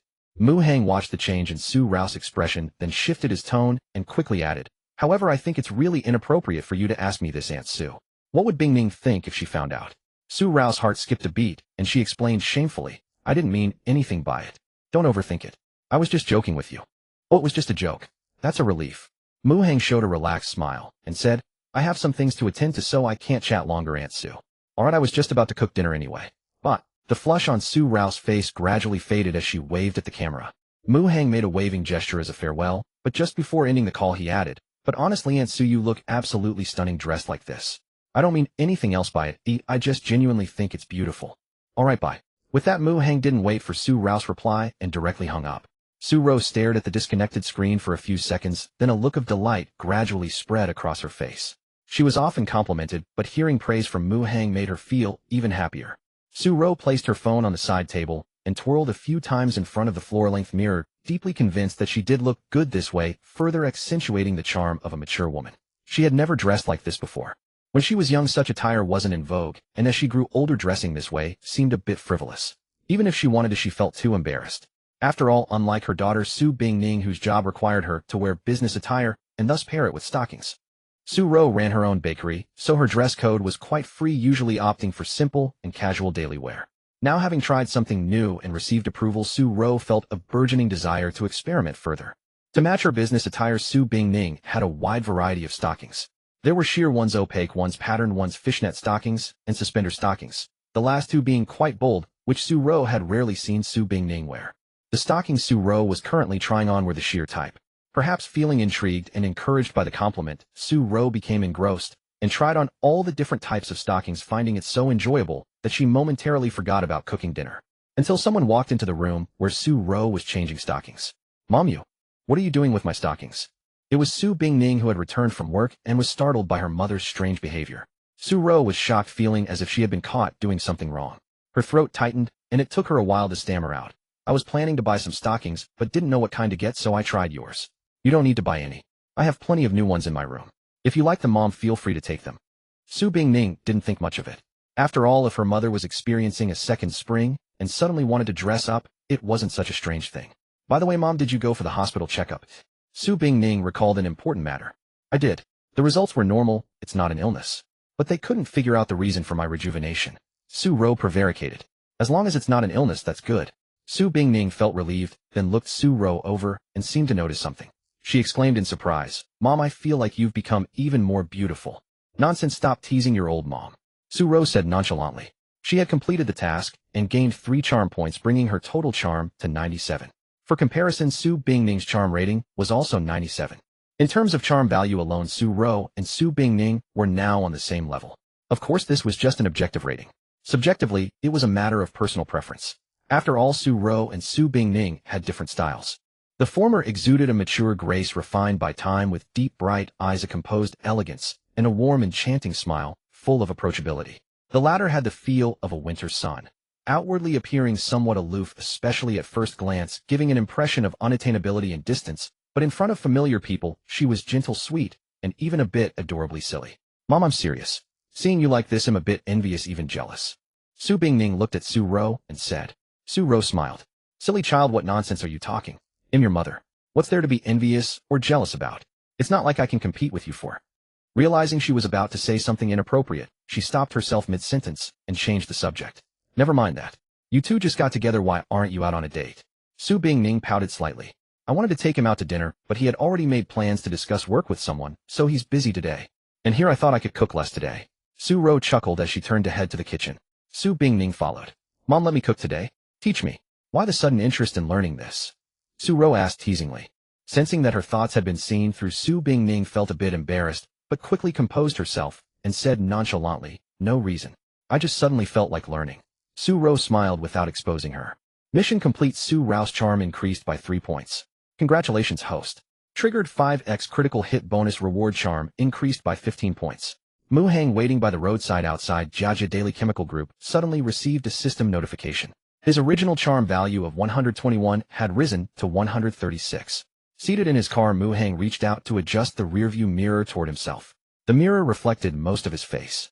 He stared into his own eyes for a moment. Visually there was no change, but his gaze had grown deeper and more captivating. After gazing a little longer, Mu Hang felt his own mind slightly drawn in, as if mesmerized by himself. A strange sensation indeed. He gently ran a hand through his hair, straightened the rearview mirror, then opened the car door and strode toward the Jiajia Daily Chemical Group building. Through Lin Rua's surveillance, he overheard sounds from Zhang Rongfei's side. Zhang Rongfei had been delayed finishing company affairs, but now she was done and preparing to pack up and leave. An elevator descended slowly to the first floor. With a soft ding, the elevator doors slid open automatically. Zhang Rongfei's graceful figure appeared as she stepped out with light, unhurried steps. The medicine Xiao Bei had given her was quite effective. She had applied it once in the morning, and once in the afternoon. Her condition had eased considerably, allowing her to walk almost normally, though her strides could not be too long. Though her gait still seemed a bit odd, like moving in slow motion, it was far better than her previous limping posture. Zhang Rongfei hadn't driven to the company today. She had taken a taxi, so she would naturally need to hail one to return. She crossed the first-floor lobby and headed outside, intending to flag a taxi on the street. But as she stepped out of the building, a figure waiting by the door approached her. President Jiang heading to catch a taxi. Take my car, Xiao Bei said eagerly. Don't trouble yourself, Zhang Rongfei replied, coldly brushing past him and continuing forward. Xiao Bei scurried after her, wearing a flattering smile. No trouble at all. I passed by Dalan Bun on my way back anyway. It's on the way. I said no, Zhang Rongfei said with some irritation. She wanted to quicken her pace to shake him off, but her discomfort made it difficult. Don't be so polite with me, Xiao Bei persisted, sticking to her side like a shadow. The 3 essentials of pursuing a woman: boldness, attentiveness, and thick skin. Xiao Bei understood this well. Sure enough, after following for a while, Zhang Rongfei's steps soon halted. Changed your mind? Xiao Bei asked with a grin. Zhang Rongfei ignored him, staring straight ahead with a look of surprise. Xiao Bei froze, then followed her gaze to see an extraordinarily handsome young man walking directly toward them. It was Mu Hang. Mu Hang stopped half a meter in front of Zhang Rongfei and stood there simply looking at her. Her eyes met his, and a flush crept across her cheeks. Embarrassed, she lowered her head, unable to meet his gaze. Who is he? Xiao Bei asked Zhang Rongfei suspiciously. Who are you? Mu Hang interjected, turning the question back on Xiao Bei. He's an employee of my company, Zhang Rongfei blurted out, answering Mu Hang. This reaction clearly showed she was eager to avoid any misunderstanding, desperate to distance herself from Xiao Bei. Xiao Bei wasn't foolish, he could see it, and his expression darkened. Zhang Rongfei realized she had been too hasty, but she didn't care what Xiao Bei thought. She wished to draw a clear line with him. Still, she felt a shyness at having revealed her feelings. Did you drive here? After a brief moment of fluster, Zhang Rongfei regained her composure and asked Mu Hang. After all, as the president of a company, she had her emotions under control. Though she had chosen to flee, she knew this matter couldn't be ignored forever. A proper resolution was needed. Yes, I drove, Mu Hang replied. Let's find somewhere to eat and talk, Zhang Rongfei said. All right, Mu Hang nodded, pointing in a direction. My car is over there. Zhang Rongfei nodded and walked to his side, and they headed together toward the parked car. Xiao Bai's face darkened as he followed at a distance, watching them get into a McLaren. He could only stare as the car started and merged into traffic. Host successfully struck at protagonist Xiao Bai's mentality. Xiao Bai's protagonist, aura points 10. Host's villain, aura points 10. Mu Hang, driving, received another system notification and smiled to himself. He then shared Lin Rua's sight and hearing. As expected, Xiao Bei soon called Lin Rua to inquire. How are you keeping watch? My wife suddenly has some strange male friend, and you didn't report it to me. I already reported it. I also warned him as you instructed, Lin Rua explained calmly. Xiao Bei paused, remembering that Lin Rua had indeed mentioned Zhang Rongfei, meeting an unusually handsome man, even more attractive than a male celebrity. That man was indeed strikingly handsome. Handsome enough to make Xiao Bei envious. So it was the same person. If that's the case, why does he still dare to approach my wife? Xiao Bei asked, puzzled. I don't know. Should I warn him again? Lin Rua asked. Not for now, Xiao Bei rejected the suggestion. He hadn't met Mu Hang before, so sending Lin Ruo to warn him wouldn't arouse suspicion. But now that he had witnessed Mu Hang and Jiang Rongfei getting into the same car, if something happened to Mu Hang now, Jiang Rongfei would surely suspect him. As a man, he couldn't afford to lose face in front of the woman he loved. They're probably going to eat. Send me the location later. Xiao Bei decided to investigate personally to clarify their relationship. All right, Lin Ruo pretended to agree. After ending the call, with Xiao Bei, Lin Ruo contacted Mu Hang, relayed the conversation, and asked for instructions on what to do. Tell him where we're eating. Mu Hang wanted Xiao Bei to come and be the third wheel. How else could he mess with his mindset? After ending the call, he immediately sent Lin Ruo a message. You? Why are you here? In the car, after a long silence, Jiang Rongfei asked in a barely audible voice. You left without a word. What exactly do you take me for? Mu Hang asked slowly. Being questioned like this, Jiang Rongfei felt as if she had deceived someone and was now being confronted. Jiang Rongfei tried to explain, but stammered for a long time without finding the right words. Finally, she whispered helplessly, I'm sorry. Is a simple apology enough? Do you think that because you're a woman you're the one who got the short end of the stick? Isn't a man's purity also purity? You just left without a word. What am I to you, a toy? Mu Hang said with righteous indignation. Bombarded by Mu Hang's rapid-fire questions, Jiang Rongfei fell silent for a moment before murmuring, I didn't mean it like that. I can make it up to you. Can I pay you? Pay me? Mu Hang said, gripping the steering wheel as he glanced sideways at her. You think you can just walk away after playing around, and now you want to insult me? No, Jiang Rongfei shook her head, embarrassed. Aside from this, I really can't think of any other way to compensate you because... Because what? Mu Hang asked. Jiang Rongfei hesitated for a few seconds before saying, because I'm married. Even if I wanted to take responsibility for you, I couldn't. After saying this, Jiang Rongfei felt an odd sense of awkwardness, as if their genders had somehow swapped. Yet strangely, it didn't feel out of place, because Mu Hang was so incredibly handsome that she felt a desire to cherish him. Mu Hang feigned some surprise and questioned, married? Don't try to fool me. I may not have experience, but I have common sense. How do you explain what was on the sheets? I only registered the marriage with him. When I say married, I mean it legally. I don't like that person at all. In fact, I detest him, Jiang Rongfei said. Was it that burly man in front of your company building earlier? Yes, his name is Xiao Bei. Since you hate this Xiao Bei, why did you register the marriage? There must be a hidden reason. Can you tell me about it?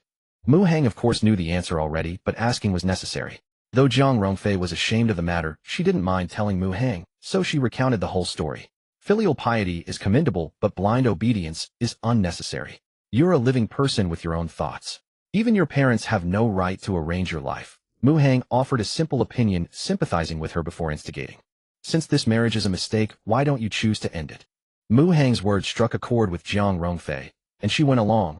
Of course I want to end this marital farce. I even have a plan, but I need someone to help me.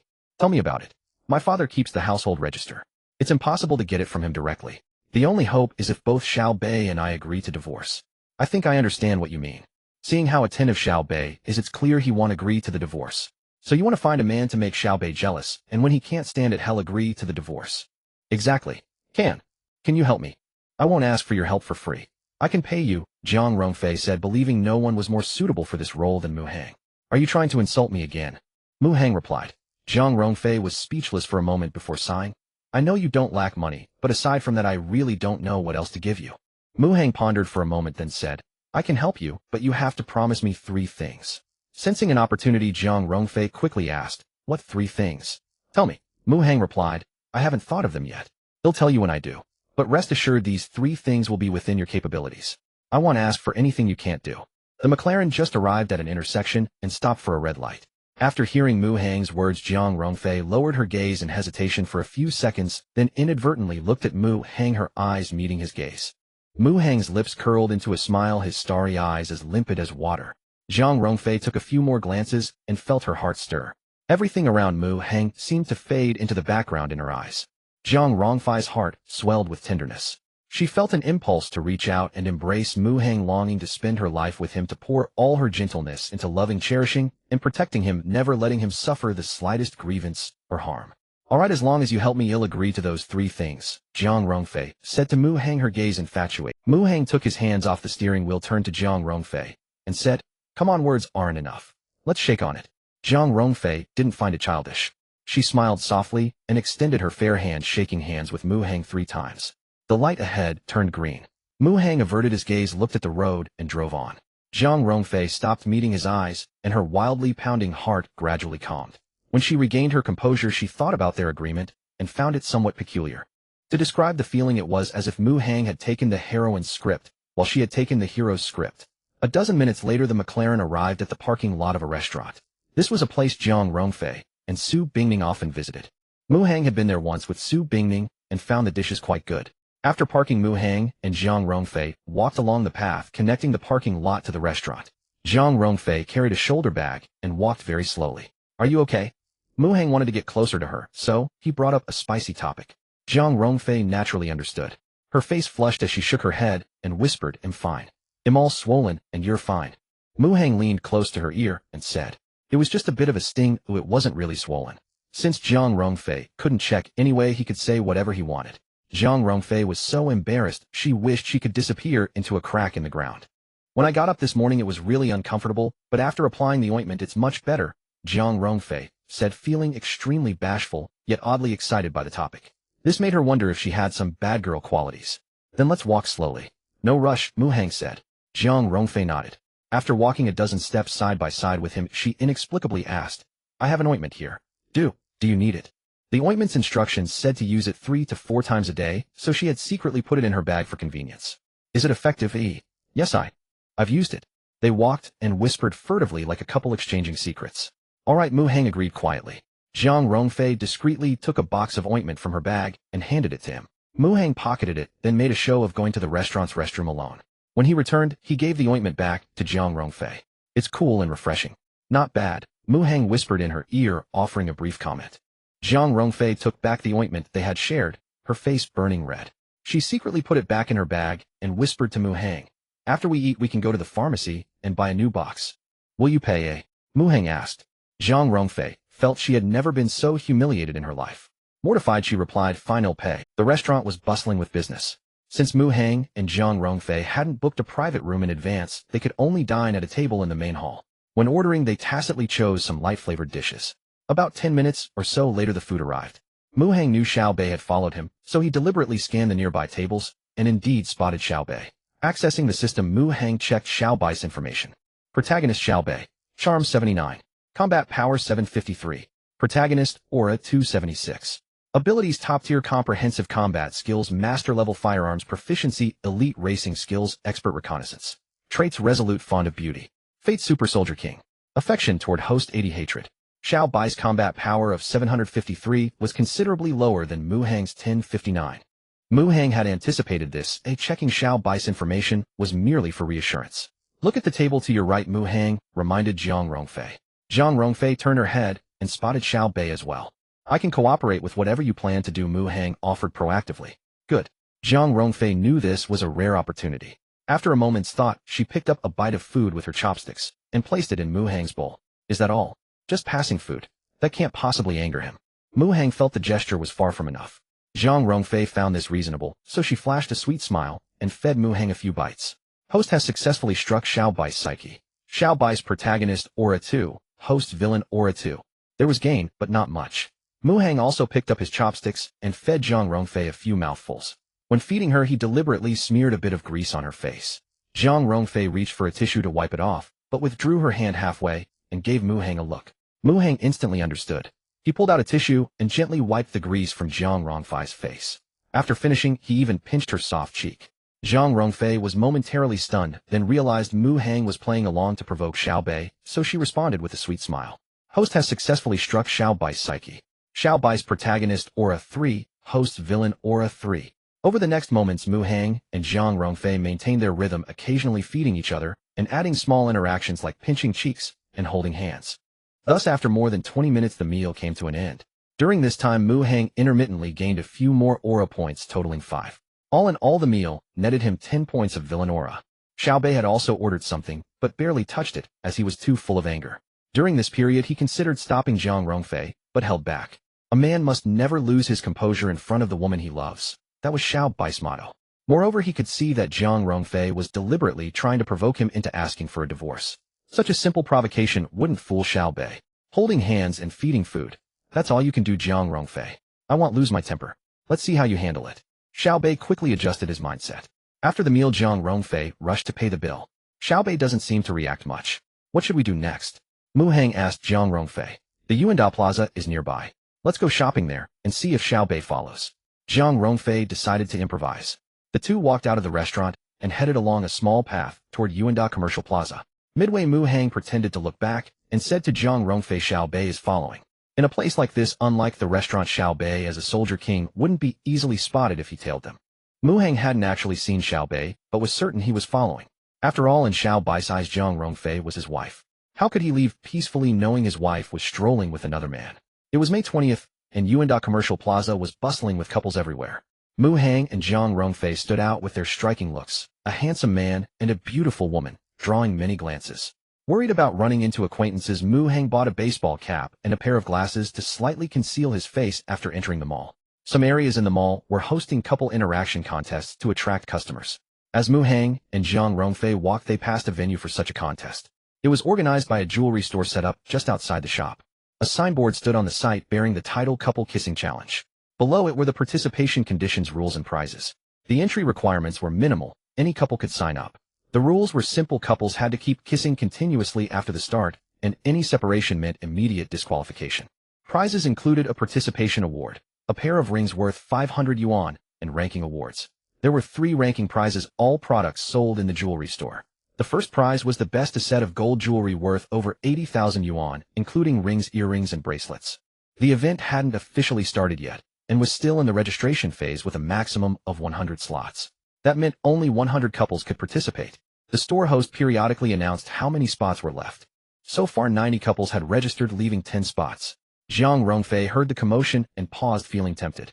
Xiaobei was likely watching her and Mu Hang from behind, and if they joined this couple contest, he would surely see it. However, Zhang Rongfei was too embarrassed to bring it up. Mu Hang noticed her expression and grasped her thoughts. It's not like we haven't done this before. If you want to join, I'll accompany you, he said openly. Zhang Rongfei was initially shy, but hearing Mu Hang's words, she thought, why not? We've already been intimate. What's a little more contact? Besides, this is to shake off Xiaobei. After agreeing, Mu Hang and Zhang Rongfei signed up. Soon, all 100 slots were filled. The host announced the end of registration and told the couples to prepare. The challenge would officially begin in 3 minutes. Among the onlookers, Xiaobei watched Mu Hang and Zhang Rongfei register, feeling uneasy but maintaining a calm expression. Zhang Rongfei was thin-skinned and not short of money. Her purpose in joining this event was clearly to provoke him. Xiaobei could easily grasp such simple logic. He had learned about Zhang Rongfei's past from Jiang Ming. She had never been in a relationship, and her first kiss was surely still intact. Xiaobei didn't believe Zhang Rongfei would willingly give her first kiss to a man she had just met just to anger him. Zhang Rongfei, if you're betting on me losing my temper and pulling you back, you've miscalculated, he thought to himself. Time passed, and the couple challenge officially began with a countdown. 10, 9, 8, 7. Xiaobei steadied his mind, waiting for Zhang Rongfei to back out on her own. 3, 2, 1. The host counted down, pausing slightly as the final second ticked away, then uttered a 0, announcing the official start of the couple's kiss challenge. The 100 couples in the venue embraced one another, commencing the challenge. Mu Hang and Zhang Rongfei were no exception. Host successfully strikes Xiaobei's psyche. Xiaobei's protagonist aura points 10. The host's villain aura points 10. Xiaobei watched his pupils dilating in shock, his molars nearly ground to dust. A fake kiss? Perhaps it's just a fake kiss. A flicker of hope still lingered in Xiaobei's heart. In films and TV dramas, such scenes were sometimes staged using camera angles appearing intimate due to clever positioning and perspective. Desperate to confirm, Xiaobei used his strength to push through the crowd, ignoring the complaints that arose around him, until he reached a vantage point where he could clearly see Mu Hang and Zhang Rongfei's lips. At last he saw everything with absolute clarity. This was no staged act, it was real. Zhang Rongfei's eyes were half-lit, a flush spreading across her cheeks. Initially seeming shy, she gradually surrendered to the moment, losing herself in it, even unconsciously wrapping her arms around Mu Hang's waist and parting her lips. Host successfully strikes Xiaobei's psyche. Xiaobei's protagonist aura points 10. The host's villain aura points 10. Warning: protagonist Xiaobei's hatred toward host has increased. Current total favorability 90. Mortal enmity. Amidst his sweet interaction with Zhang Rongfei, Mu Hang received 2 consecutive notifications. Yet at this moment he paid no heed to Xiaobei's expression, focusing entirely on engaging passionately with Zhang Rongfei. Several minutes slipped by as Xiaobei watched his composure repeatedly shattered. Mu Hang intermittently gained a few more aura points, each time a small amount totaling 12. It was only when Zhang Rongfei grew breathless that they finally ceased their interaction. Mu Hang and Zhang Rongfei were the first pair eliminated from the competition.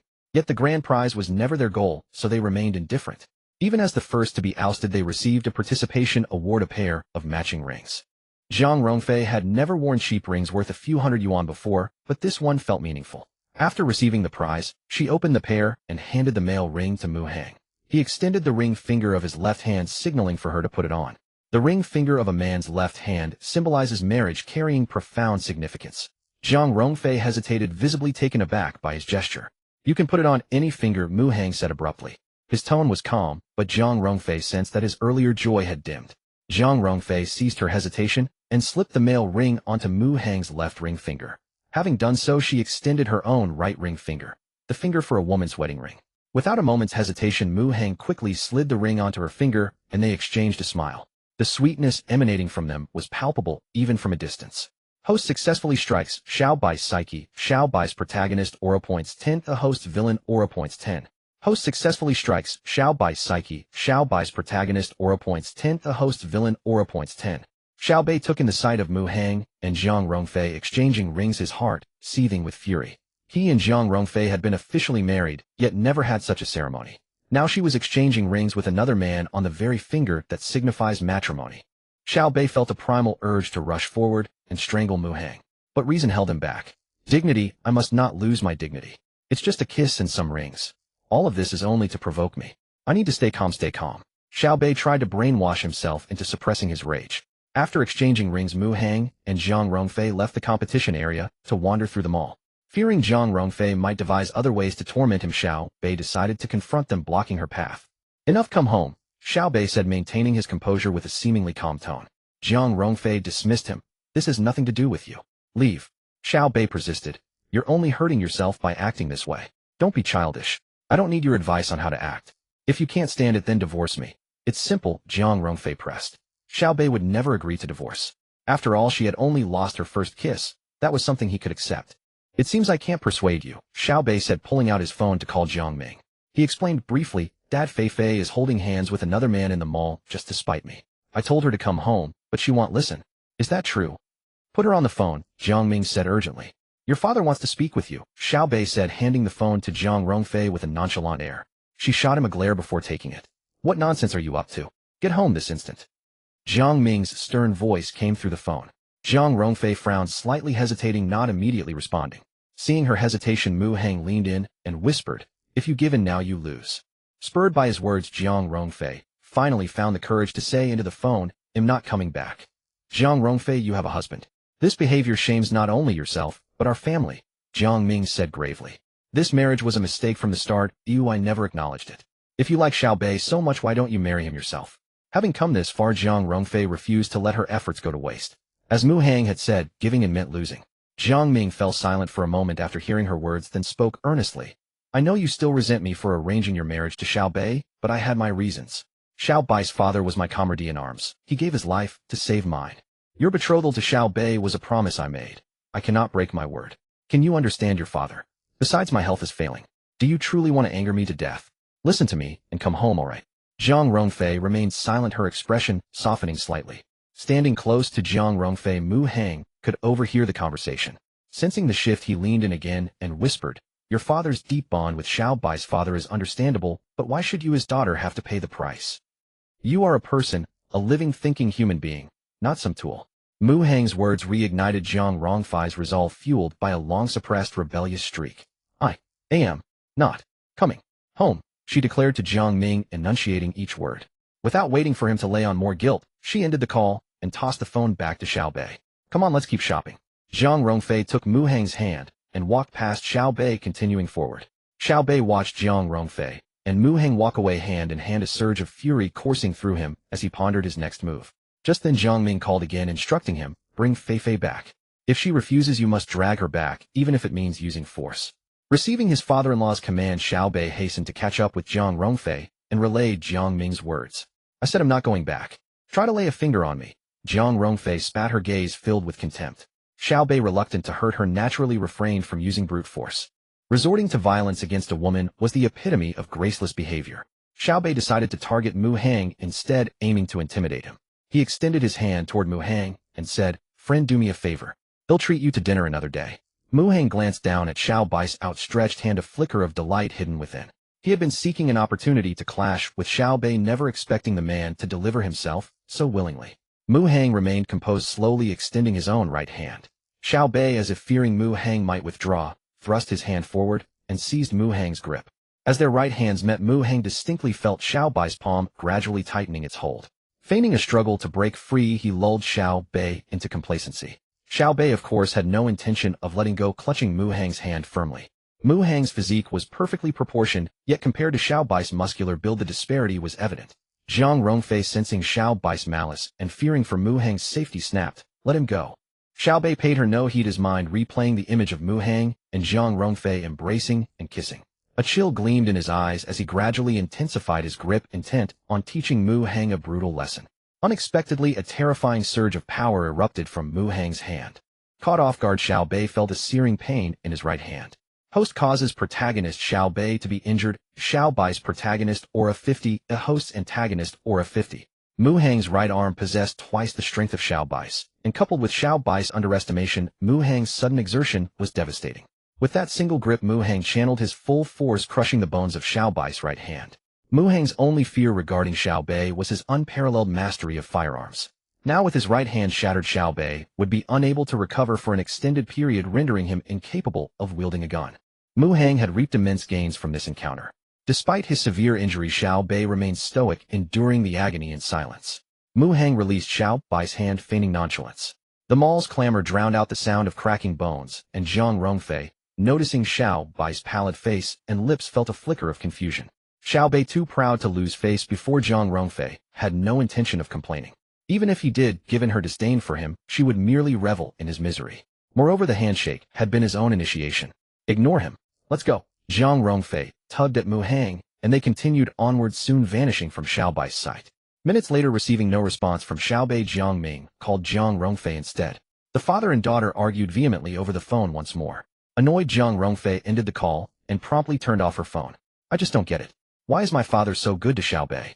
It's like Xiao Bei is his son and the one who was adopted." Zhang Rongfei vented her grievances to Mu Hang, her voice laced with bitterness. Mu Hang offered a few perfunctory words of comfort, but seeing their ineffectiveness, he ceased. Jiang Ming, a stubborn supporting character, was firmly aligned with the protagonist Xiao Bei, a true nuisance. 48 hours had passed since the last system assignment. Mu Hang was once again eligible to bestow a system upon someone. Granting one to Jiang Ming seemed a viable strategy. Yet Mu Hang was reluctant to waste it on the obstinate old man who was fixated on uniting Xiao Bei and Zhang Rongfei. The potential rewards from him were scarcely worth the effort. Since the system assignments could be accumulated, Mu Hang saw no urgency. He could save it for a more suitable candidate. As for dealing with Jiang Ming, the solution lay in sabotaging his bond with Xiao Bei. Though their relationship was strong, it was not unassailable. The most effective way to turn two men against each other was through a woman. With Zhang Rongfei's striking beauty, her mother was undoubtedly attractive as well. Assuming Zhang Rongfei's mother was around 45, the Jiang family's vast conglomerate meant they were far from wanting for wealth. Zhang Rongfei's mother was a quintessential socialite, likely well-maintained and still radiating charm. "Oh, there's a pharmacy." Mu Hang's thoughts were interrupted by Jiang Rongfei's voice, pulling him back to reality. They had wandered past a pharmacy. Mu Hang paused momentarily before recalling Jiang Rongfei's mention of buying medicine. "Let's go in and take a look." They entered the pharmacy. Zhang Rongfei retrieved a tube of ointment from her bag, searched for the same product, quickly found it, paid, and left. "Here for you." Zhang Rongfei extended the ointment, her cheeks flushed crimson, unable to meet Mu Hang's gaze. At the Jiang residence, after his daughter hung up on him, Jiang Ming dialed again, only to hear, "The number you dialed is powered off." This infuriated Jiang Ming to no end. Zhang Rongfei's mother, Yu Hong, tried to reason with him. "A forced union never bears sweet fruit. Fei Fei is so resistant to this. Shouldn't we consider letting her have her way? They've already registered their marriage. Do you want them to divorce?" Jiang Ming retorted. "They're registered, but it hasn't been made public and no wedding has been held. Only we know about it. A quiet divorce would have little impact on Fei Fei's future prospects. Feelings can be cultivated. Weren't we the same back then? Look at us now. We're fine," Jiang Ming objected. "Times are different. Young people today have their own ideas. Besides, Xiao Bei strikes me as somewhat unreliable," Yu Hong said. "Xiao Bei is my comrade-in-arms son. I believe he's a good man. Don't interfere. He'll handle this my way." Jiang Ming's chauvinism made him deaf to Yu Hong's pleas, otherwise the marriage registration might never have happened. Yu Hong let out a faint sigh upon hearing her husband's words. She was not a domineering woman, and on the contrary, she was quite meek, shaped by her upbringing to view her husband as the ultimate authority. Even if she disapproved of her husband's decisions, she would only offer gentle counsel. If he remained unmoved, she would not escalate into a quarrel. Xiaobei, drenched in cold sweat from the searing pain, left the mall and found a secluded spot before dialing Lin Ruo's number. Contact Bruce for me and have him bring his medical team to the Dragon Kingdom immediately. Almost all of Xiaobei's skills lay in his hands. If his right hand were completely crippled, it was something he absolutely could not accept. Lin Ruo detected a sense of urgency in Xiaobei's voice, which piqued her curiosity. Bruce was an exceptionally skilled foreign doctor. When Lin Ruo was a killer abroad, and once gravely wounded, it was Bruce and his medical team who saved her life. What happened? Are you injured? Lin Ruo probed for the reason. You used to talk less. Just do as I say. Xiaobei, of course, had no face to reveal the cause. Although it was due to carelessness that he fell for Mu Hang's trick, the fact that his right hand's bones were shattered was true. Revealing this would severely damage his image. All right, Lin Ruo acknowledged. After ending the call with Xiaobei, she immediately reported the matter to Mu Hang. Mu Hang was driving Jiang Rongfei home at the time. Upon receiving Lin Ruo's report, he simply listened, unable to give any response conveniently. Soon the car arrived at Dalanbi Yuan. Mu Hang waved goodbye to Jiang Rongfei, watching her enter the building before returning a call to Lin Ruo. During the call, Mu Hang inquired about Bruce's background.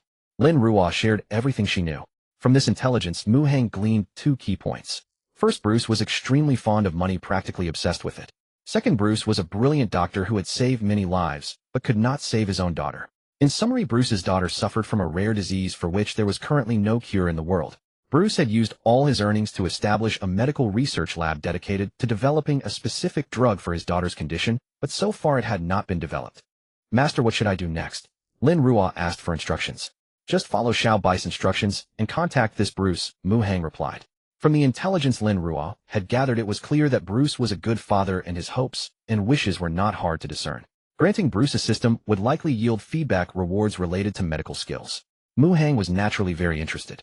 Moreover, by assigning Bruce a system, he could use tasks to counter Xiaobei. This was simply killing 2 birds with 1 stone.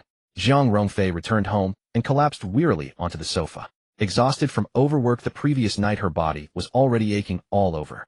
After shopping for a while, she felt as though her legs were no longer her own. Especially that distinct sensation of her entire being splitting apart, which returned vividly. After lying still for a while, Jiang Rongfei applied some medication again, then dampened a towel with water to give herself a quick wipe. In her current state, taking a shower was inconvenient, so she had to make do. Donning her pajamas, Jiang Rongfei went to the bedroom to rest. Though she was very sleepy, her mind was inexplicably restless, and she couldn't fall asleep. Just then someone called for a video chat. Seeing that it was Su Bingning's profile picture, Jiang Rongfei sat up and answered. In the video, Su Bingning was also in her pajamas, seemingly in her bedroom, looking quite energetic. It's only 10 o'clock and you're already resting? Su Bingning asked in surprise. She knew Jiang Rongfei's routine well, and was aware that she usually didn't rest until nearly midnight. Yeah, I'm so tired, but I can't sleep lying in bed, Jiang Rongfei said weakly. You look exhausted just from seeing you. What have you been up to? Su Bingning asked curiously. Startled by the question, Jiang Rongfei paused before explaining, overtime. I worked late last night, and didn't sleep well. As she said this, perhaps out of guilt, Jiang Rongfei reached up to smooth her hair. It was a very ordinary gesture, but Su Bingning caught something. Hey, why are you wearing a ring? Su Bingning asked in astonishment. Has something progressed with you and your husband? Of course not. He didn't give me this ring, Jiang Rongfei blurted out. Then who gave it to you? Su Bingning grew even more curious. I bought it myself, Jiang Rongfei lied. You're hiding something. Su Bingning sensed something amiss about Jiang Rongfei. I'm not lying. I'm telling the truth. Jiang Rongfei tried to explain, but her words sounded weak and unconvincing. Come on, tell me. I really want to know, Su Bingning asked with enthusiasm. There's really nothing, Jiang Rongfei replied. Though Su Bingning was her best friend, this matter was too embarrassing to discuss. Don't be stingy. They'll tell you a secret too. How about we exchange? Su Bingning bargained. What secret do you have? Let's hear it. Jiang Rongfei said, a flicker of interest stirring within her. I'm not single anymore. Su Bingning said with a cheerful smile. I don't believe you. Show me proof. Jiang Rongfei wasn't so easily fooled. Wait a moment. Su Bingning scrolled through her photo album and sent Jiang Rongfei a picture of her hand intertwined with Mu Hang's, their fingers locked. She added, it happened yesterday during the fireworks festival. We confirmed our relationship. Jiang Rongfei scrutinized the woman's hand in the photo, but remained somewhat skeptical. Who's the man? Jiang Rongfei pressed. I won't tell you yet. First you spill your secret, and then ill listen. Su Bingning was worried that if she revealed everything, Jiang Rongfei might go back on her word, so she decided to keep him guessing. The ring. It was a gift from participating in an event, Jiang Rongfei relented. What kind of event gives away rings? Isn't today 520? The mall held a couples interactive competition. As long as you participated, you'd receive a participation prize. Such interactive competitions usually require couples to participate. Who did you go with? Spill it quick. A man. That's like saying nothing. Su Bingning rolled her eyes, then, as if catching on to something important, said, "Wait, hold on. These couples' interactive competitions are usually quite intimate. I don't believe you'd let someone take advantage of you just for a prize. After work today, Xiao Bei was following me. I did it to spite him," Jiang Rongfei explained. "I can understand that, but only half of it. I still don't believe you'd let someone take advantage of you just to anger Xiao Bei unless you like this man." Su Bingning analyzed logically. Yes, I like him," Jiang Rongfei admitted with a blush. "Ha, I guessed it. How did you two meet? How long have you known each other? What does he look like? Have I seen him before?" Su Bingning fired off a barrage of questions. Bombarded by Su Bingning's rapid-fire questions, Jiang Rongfei was at a loss for how to respond, so she stalled. "I've said so much already, it's your turn. What's your boyfriend's name?" "Answer my question and I'll naturally tell you," Su Bingning said. "No, you go first." Her affair with Mu Hang was too embarrassing to speak of, and Jiang Rongfei had no face to reveal it. Thus she intended to fabricate a story of how she and Mu Hang had met to fob Su Bingning off. So while sparring with Su Bingning, she pondered how to weave a lie. "You speak, and then I will," Su Bingning said, afraid that Jiang Rongfei would go back on her words, still refusing to speak first. "Fine, then I won't say either," Jiang Rongfei replied, having not yet drafted her story. Su Bingning was truly curious, thinking that perhaps she should just tell Jiang Rongfei outright. If Jiang Rongfei tried to renege, she would pester her until she relented. However, before Su Bingning could make up her mind, she suddenly received a message from Mu Hang. "Final meet him eventually. My boyfriend just messaged me, so we'll stop chatting with you," Su Bingning said with a smile, then ended the video call with Jiang Rongfei. The reason she had video called Jiang Rongfei was simply that Mu Hang hadn't replied to her texts, leaving her bored, and she wanted to chat with Jiang Rongfei to pass the time. Now that Mu Hang had responded, Su Bingning naturally lost all interest in bickering with Jiang Rongfei. Prioritizing romance over friendship, Jiang Rongfei couldn't help but tease at Su Bingning's behavior and grew even more curious about what her best friend's boyfriend was like. Elsewhere, Su Bingning checked the message Mu Hang had sent, learning that he had arrived home. She asked if his work meeting with someone that day had gone smoothly. Mu Hang hedged a few words, easily brushing it off, and then poured out his troubles. The gist was that his family had arranged a blind date for him, which he had refused, but due to business cooperation and personal obligations, his family was forcing him to go. Because of this matter, he had even quarreled with his family. Su Bingning, being a hopeless romantic, naturally thought of Mu Hang's interests, first advising him to go through the motions of the blind date, assuring him she wouldn't be jealous. Mu Hang pretended to resist for a while, then finally reluctantly accepted Su Bingning's suggestion, adding, "By the way, let's keep our relationship a secret for now. Don't tell anyone except your mother." Having gone around in such a big circle and told so many lies, this was actually Mu Hang's true intention. He had long known that Su Bingning and Jiang Rongfei were best friends. To avoid any mishaps, Mu Hang naturally needed to be cautious. But what he didn't know was that just moments before he messaged Su Bingning, the secret had nearly been exposed. Yet he narrowly escaped disaster. In the final analysis, this was all thanks to the luck brought by Mu Hang's villain halo. The higher the protagonist's halo, the better their luck. Similarly, the higher the villain's halo, the same held true. "Got it. Before your blind date is over, I won't tell a soul," Su Bingning readily agreed. Mu Hang finally breathed a sigh of relief, then initiated a video call, with Su Bingning whispering sweet nothings to delight her. Su Bingning was charmed into a dizzy stupor, her cheeks flushing red. Mu Hang then made small requests, such as asking to see her legs. Shy but compliant, Su Bingning agreed, switching the camera to the front-facing lens. After seeing her legs, Mu Hang grew bolder and asked to see her chest. Su Bingning's face burned with shame, and she hemmed and hawed, refusing outright. Mu Hang didn't press the issue and quickly moved on from the topic. The two chatted on, and time slipped by unnoticed until midnight, when they finally ended their conversation with reluctance. After the call ended, Mu Hang contacted Lin Ruo to inquire about the exact time Bruce would arrive in Tanzhou. Lin Ruo replied, saying he would land at 6:30 the next morning. Mu Hang set an alarm and promptly went to sleep. The next morning, a private jet touched down at an airport in Tanzhou. Bruce arrived in Tanzhou with his medical team. Lin Ruo had arranged for a car in advance waiting at the airport to pick up Bruce. Mu Hang was roused by his preset alarm, rubbed his bleary eyes, and opted to share Lin Ruo's vision and hearing. From Lin Ruo's conversation with others, Mu Hang quickly identified which one was Bruce. According to Lin Ruo's intelligence, Bruce was a man in his early 40s, but the Bruce before him looked older than his actual age, with noticeable streaks of gray in his hair and beard. After a brief assessment of Bruce's appearance, Mu Hang contacted the system to view his information. Supporting character: Dana Bruce. Charm 68. Combat Power 86. Supporting character: Halo 95. Abilities: Mastery of Western Medicine, Basic Chinese Medicine. Traits: Extreme Daughter Devotee. Destiny: Top Tier Healer. Recent worries tight funding for the Medical Research Institute, no end in sight for the development of the special drug. Recent longing his daughter's condition is deteriorating, her time is limited, he hopes for a miracle. After reviewing Bruce's information, Mu Heng immediately had a clear picture. Having flown in from abroad, Bruce was fatigued due to the time difference and wanted to close his eyes and rest in the car. But at that moment strange sounds echoed in his mind. He dismissed them as hallucinations brought on by exhaustion and paid them no heed. The extended business van carrying Bruce and his team arrived before a luxurious mansion. This mansion was the wedding home gifted by Jiang Ming to Xiao Bei and Jiang Rongfei, but only Xiao Bei lived there. Jiang Rongfei had never even visited. Xiao Bei came out with his hands behind his back to open the door welcoming Bruce, then said to Lin Ruo, "Go on with your business, I don't need you here anymore." After dismissing Lin Ruo, Xiao Bei invited Bruce inside to talk. "Mr. Wolf King, you called me over urgently, so you must need my help. But you seem perfectly fine," Bruce said, his Chinese quite good and fluent. Wolf King was Xiao Bai's code name abroad, a legendary figure in the overseas mercenary circles. At the question, Xiao Bai's expression soured. He slowly revealed his right hand, which he had been concealing behind his back, swollen like a bun and red. Bruce asked in astonishment, "How did you get this injury?" Xiao Bai's gaze flickered briefly before returning to normal. "I was hit by a heavy object. Have you been to the hospital?" Bruce inquired. "If the hospital could help, I wouldn't have called you," Xiao Bei said. Bruce said no more. After an initial examination, he determined that the bones in Xiao Bai's right hand had multiple fractures accompanied by a certain degree of necrosis in the skin and muscle tissue. The situation was quite serious. But for a detailed diagnosis, more precise instruments were needed. The private jet that had brought him to China carried some advanced equipment not available in the country. However, it would take time to transport.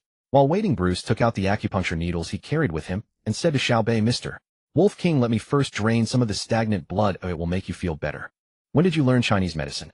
Xiao Bei asked, somewhat surprised. Hearing Xiao Bai's inquiry, Bruce sighed. "I've been studying traditional Chinese medicine for nearly a year now. Your Chinese medicine is far too profound, much more complex than Western medicine." To cure his daughter's illness, he had established a research institute to develop a specific drug, spending a fortune, yet still seeing little hope. By a stroke of luck, he witnessed the marvel of traditional Chinese medicine and decided to explore it, hoping to find a cure for his daughter.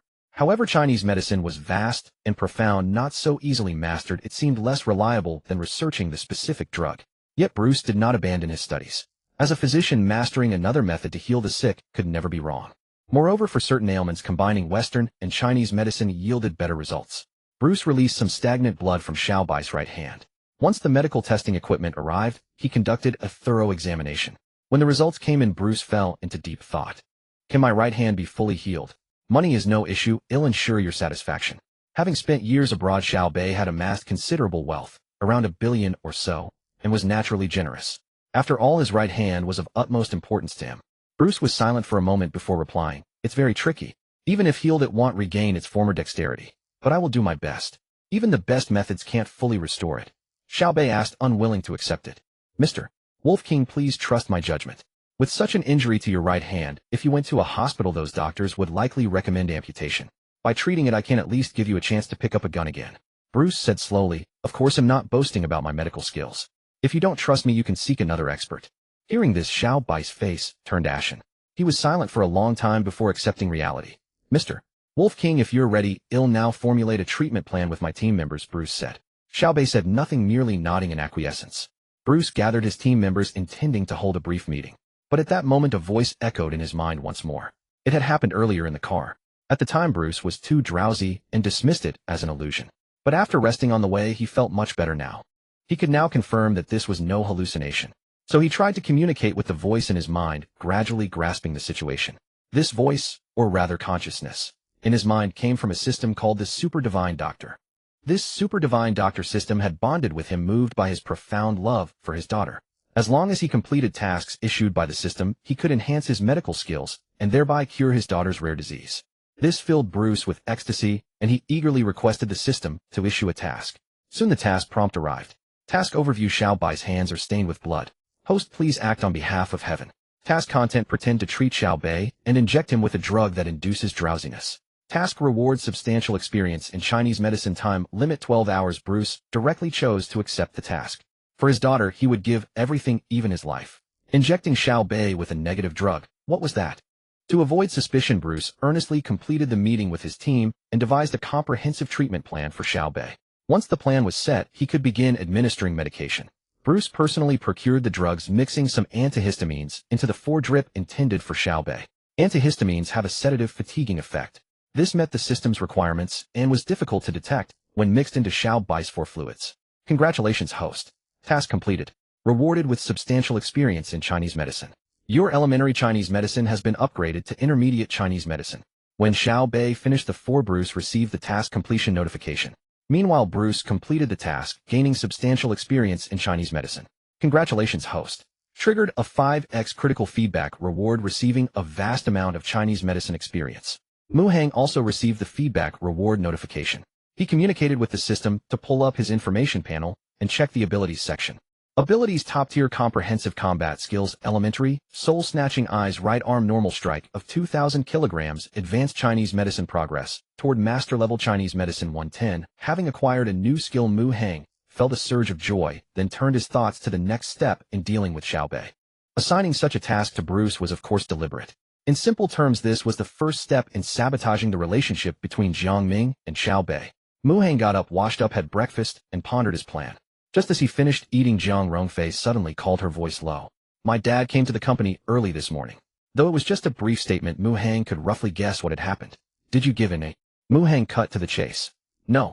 He was furious, so angry he almost fainted. Jiang Rongfei said, a hint of worry in her voice. Mu Hang sensed the emotion in her words and knew that sabotaging Jiang Ming and Xiaobei's relationship was urgent. Otherwise, if Jiang Ming kept pressuring her, Jiang Rongfei might eventually relent. Don't be soft-hearted. Think about what happened before. Your father pretended to have a terminal illness just to trick you into marriage. He's likely using the same old trick again, Mu Hang said confidently. He cared nothing for Jiang Ming's well-being. And frankly, as the heroine's father, the chances of this stubborn old man actually dying from anger were extremely low. Moreover, now that he had medical skills, he could even revive the old fool if something went wrong. On the other end of the line, Jiang Rongfei was silent, as if weighing the credibility of Mu Hang's words. Mu Hang didn't want to give her time to think. He continued. How about this? He'll come to your house today and confront your father. Have Xiaobei come too. Thighs. Will it work? Jiang Rongfei was very uneasy. Cut the Gordian knot. Dragging this out will only make things worse, unless you want to stay with Xiaobei. In that case, forget I said anything. Mu Hang added a note of displeasure in his tone. Jiang Rongfei grew anxious and quickly explained, I feel nothing but disgust for Xiaobei. I wish I could end this marital farce immediately. Then why hesitate? Thinking that you're still married to Xiaobei. I just... Mu Hang's voice trailed off. Though the words were incomplete, Jiang Rongfei could guess what he meant. She no longer hesitated. He'll take you home today. After making up her mind, Jiang Rongfei asked Mu Hang what time would be convenient for him today. Mu Hang was actually free all day, but he didn't want Jiang Rongfei to think he had nothing better to do, so he replied noon. Jiang Rongfei found this acceptable, and after ending the call with Mu Hang, dialed her mother Yu Hong. However, during the call, Jiang Rongfei didn't reveal the details explicitly. She merely mentioned vaguely that she would be bringing a guest home for lunch and asked her mother to tell the maid to prepare more dishes. After giving these instructions, Jiang Rongfei scrolled through her missed calls, found Xiaobei's number, and dialed him. Xiaobei was still receiving in 4-drip. Due to the medication, he appeared listless, but seeing Jiang Rongfei's incoming call instantly lifted his spirits. As far as he could recall, this was the first time Jiang Rongfei had ever called him proactively. Come home at noon. As soon as the call connected, Jiang Rongfei stated bluntly. All right, Xiaobei agreed first, then sensing the stiffness in her tone, he asked, is something the matter? Just come home for a meal. Afraid that Xiaobei might refuse, Jiang Rongfei naturally couldn't reveal her true intentions. Upon hearing this, Xiaobei couldn't help but feel a surge of joy, wondering if Jiang Rongfei was considering giving their relationship a try. Yet recalling how she had provoked him the previous day, he felt it seemed unlikely. Is it really just for a meal? Xiaobei asked suspiciously. Yes, just a meal. Jiang Rongfei's tone was firm. Hearing this, most of Xiaobei's doubts dissipated. Overjoyed, he felt as if the pain in his right hand, swollen to the size of a steamed bun, had subsided. After hanging up, Xiaobei quietly mused to himself, if Jiang Rongfei was truly willing to get along with him and fulfill her duties as a wife, he could completely settle down and stop fooling around outside. After all, those flashy women outside could never compare to his own stunningly beautiful wife. As Xiaobei's thoughts wandered, drowsiness overcame him and he drifted off to sleep. He was awakened by someone shaking his shoulder. The 4-bag had finished. Xiaobei asked Bruce to bandage his right hand to conceal the swelling. While getting bandaged, Xiaobei felt sleepy again, so he lit a cigarette to perk himself up, which helped a bit. Why do I feel so lethargic and drowsy? He asked Bruce after a few puffs. The medication I prescribed includes a new formula I've been researching. It promotes bone and nerve repair, but it has a side effect. This is normal, Bruce explained calmly. Xiaobei nodded in understanding. After the bandaging, he transferred a large sum of money to Bruce, instructing him and his medical team to find a hotel to stay in. With that done, Xiao Bei hailed a cab and headed to his in-laws' home. Mom Fei Fei invited me over for a meal. Upon seeing Xiao Bei, Yu Hong was taken aback. She recalled Jiang Rongfei mentioning a guest coming over. Could it be Xiao Bei? Unable to piece it together, she didn't dwell on it, and simply said with a smile, "It's still a while before lunch. Have a seat." "Sure, Mom," Xiao Bei replied cheerfully. "Your hand." Yu Hong noticed something. "I accidentally crushed it while moving something heavy," Xiao Bei lied. "Is it serious?" Yu Hong asked. "Nothing major." Xiao Bei shook his head, eager to change the subject for fear Yu Hong would press further. He noticed she was dressed strikingly today and seized the opportunity to compliment her. "Mom, you look absolutely stunning today. If you and Fei Fei walked down the street together, anyone who didn't know would think you were sisters." Yu Hong had originally planned to go shopping with friends that morning, hence her elaborate attire. However, she had canceled her plans after receiving her daughter Jiang Rongfei's call. Though she felt a flicker of pleasure at Xiao Bai's compliment, she was more unsettled. A very traditional woman with a strong sense of boundaries, she found it inappropriate for Xiao Bei, her son-in-law, to be so glib with his praise. Still, she wasn't about to get angry. "Enough, don't talk nonsense. I'm old already. I'm not talking nonsense. I'm just stating the facts," Xiao Bei said with a serious expression, trying to appear as sincere as possible. Yu Hong was 47 and time had left its marks on her face. She could be considered attractive, but comparing her to Jiang Rongfei as looking like sisters was clearly an exaggeration. "Have a seat. They'll go make some tea," Yu Hong said, feeling a bit embarrassed. She stopped debating with Xiao Bei and found an excuse to leave. At 11:30, Jiang Rongfei arrived home. Compared to the previous day, she looked better. The swelling had subsided slightly, allowing her to drive herself. Xiao Bei had been on the verge of dozing off from fatigue, but the sight of Jiang Rongfei perked him up. "You're here. How's your foot?" he asked with concern. Jiang Rongfei glanced at him expressionlessly, noticing his right hand wrapped in gauze, but she didn't connect it to her handshake with Mu Hang. Xiao Bei had endured the pain quite stoically at the time, not uttering a word, though his expression had been somewhat peculiar. Jiang Rongfei had no idea how strong Mu Hang was. Judging solely by physique, she assumed that in a handshake between Xiao Bei and Mu Hang, the one at a disadvantage would surely be Mu Hang. Jiang Rongfei completely ignored Xiao Bai's inquiry. Just then Yu Hong came into the living room and pulled her daughter aside. "What's this about a guest? He'll be here soon." After answering her mother, Jiang Rongfei asked nervously, "Is Dad not home?" "No. He said he went fishing with friends to clear his head. I don't know when he'll be back," Yu Hong replied. "Mom, call Dad and tell him to come home for lunch." Jiang Rongfei knew her mother was easy to talk to. The main issue was Jiang Ming. If he didn't come home, Mu Hang's visit would be pointless. Though confused, Yu Hong saw her daughter's earnest expression and dialed Jiang Ming. After a brief exchange, she reported to Jiang Rongfei, "Your dad and his friends caught some big fish. They're having a full fish feast at the restaurant and won't be back for lunch." Jiang Rongfei said, "Then tell Dad to come back as soon as he's done eating." Aware of the rift between father and daughter, Yu Hong didn't attribute the message to her daughter. She simply told Jiang Ming that Xiao Bei had come over. Upon hearing this, Jiang Ming said he would return right after the meal around 2 in the afternoon. The fish restaurant was quite far from home, nearly an hour's drive, and factoring in the time to eat, it couldn't be any sooner. After ending the call, Yu Hong relayed the information to Jiang Rongfei. Jiang Rongfei nodded. She didn't mind waiting a bit longer, but she was worried about wasting Mu Hang's time. "Fei Fei, what exactly are you up to with all this secrecy?" Yu Hong's curiosity got the better of her. Jiang Rongfei stammered, unsure how to explain, when her phone rang. Seeing Mu Hang's name on the caller ID, she said to Yu Hong, "Mom, the guest is here. He'll go pick him up. You'll understand soon enough." Jiang Rongfei arrived at the front door and saw a McLaren P1 approaching, then slowly coming to a halt. The car door opened, and Mu Hang stepped out from the driver's seat carrying some gifts from the vehicle. Gazing at Mu Hang's handsome face, Jiang Rongfei couldn't help but break into a smile and said, "Why did you bring things? It wouldn't be proper to come empty-handed, would it?" Mu Hang replied.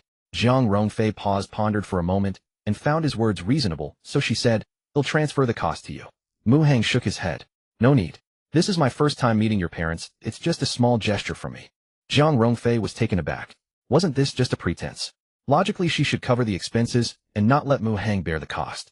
But after a moment's thought, did she really need to be so precise? What good would that do her? There was no harm in playing dumb.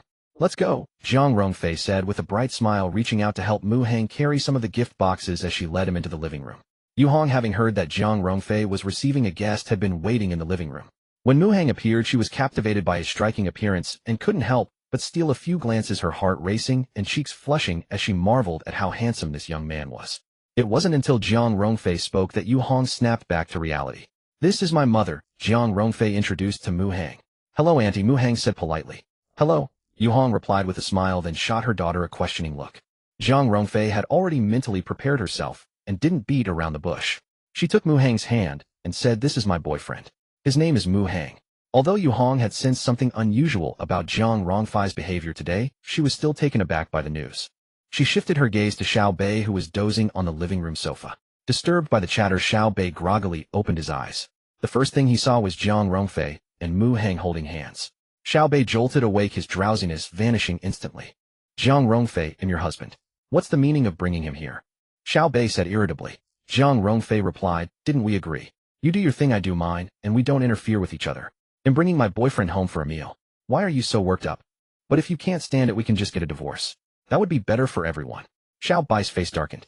Even though he knew Zhang Rongfei was deliberately provoking him, he still felt deeply aggrieved. He, a proud king of soldiers, had never endured such humiliation. This was utterly outrageous. Host successfully undermined Xiao Bai's mentality. Xiao Bai's protagonist aura points 15. Host's villain aura points 15.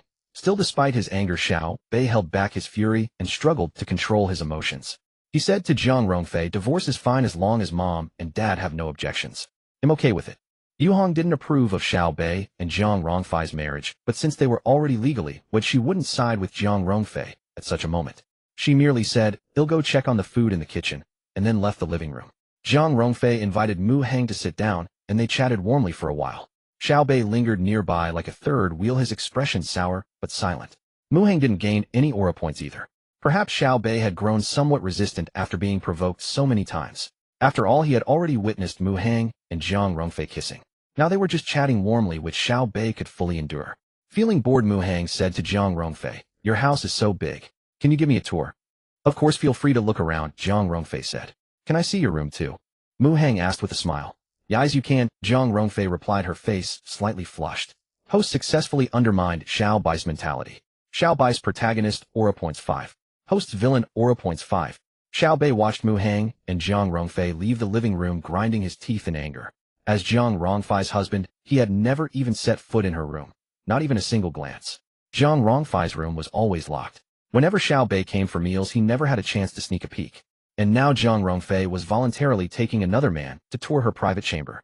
"It's nothing big. She's just trying to piss me off to provoke me into asking for a divorce," he thought. After fuming for a bit, Xiao Bei gradually calmed down and consoled himself with that thought.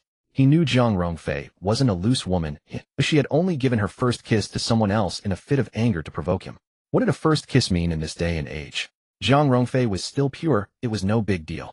Under Zhang Rongfei's guidance, Mu Hang strolled casually around the villa, then said, "Let's go see your room." "Are you serious?" Zhang Rongfei was taken aback, thinking Mu Hang had been joking earlier. "If it's inconvenient, forget it," Mu Hang said. "It's not inconvenient. Follow me," Zhang Rongfei replied. She saw no issue. It was just a tour of her room. After everything that had already happened between them, why worry about this? She took out her key, unlocked her door, and led Mu Hang inside. As the door opened, a pleasant faint fragrance wafted toward them. The bedroom was neat and tidy, with a predominantly pink aesthetic, and cute cartoon dolls lined the bedside. Clearly the room's owner had a girlish heart. Mu Hang strolled slowly into the bedroom, pausing by the desk as his gaze fell on a collection of photos displayed there. "May I take a look?" Mu Hang asked. "Of course," Zhang Rongfei nodded. The photos included pictures of Zhang Rongfei from childhood to adulthood, as well as graduation photos from various stages. Viewing them felt like witnessing Zhang Rongfei's transformation from a baby into a graceful and stunning beauty.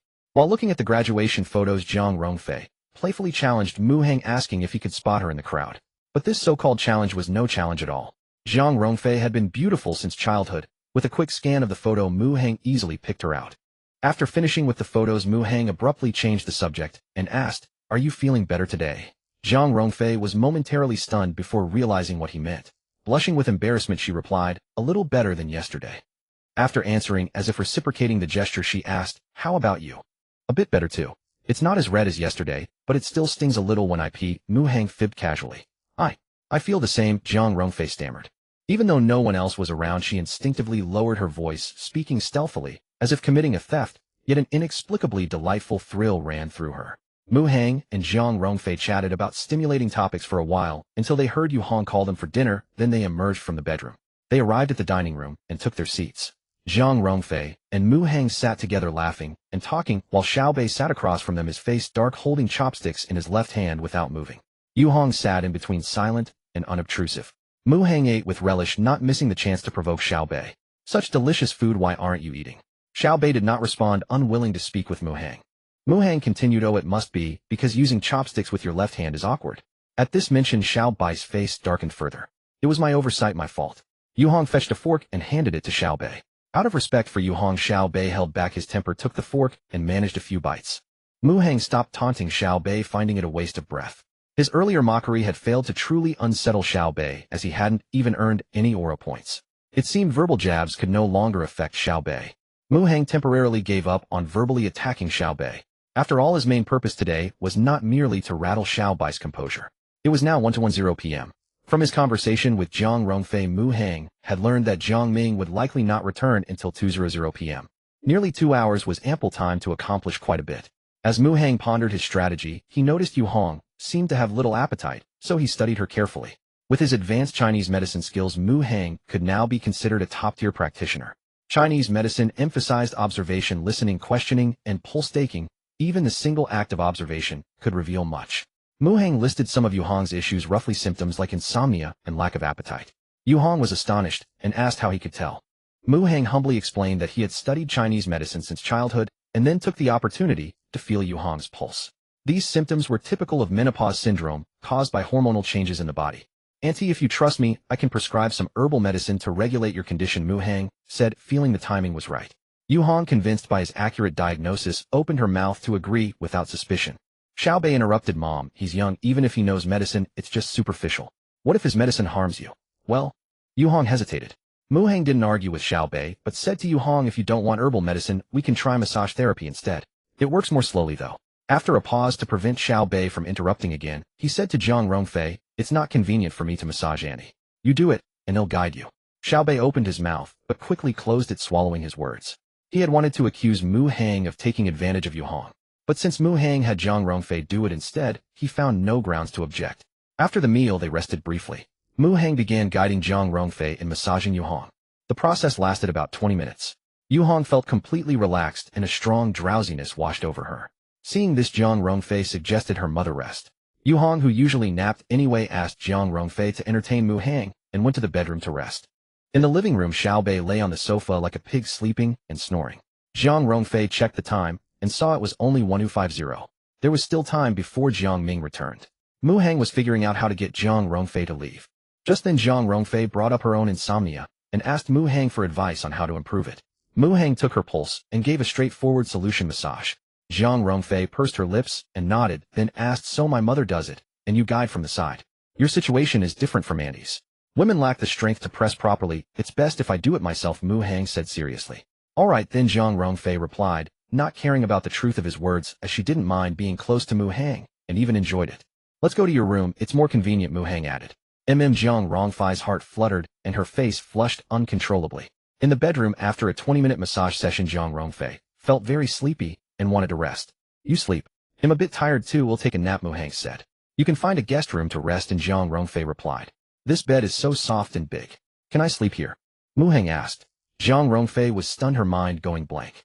If not, I'll sleep in the guest room, Mu Hang said, sounding a bit disappointed. You can sleep here, Jiang Rongfei quickly said.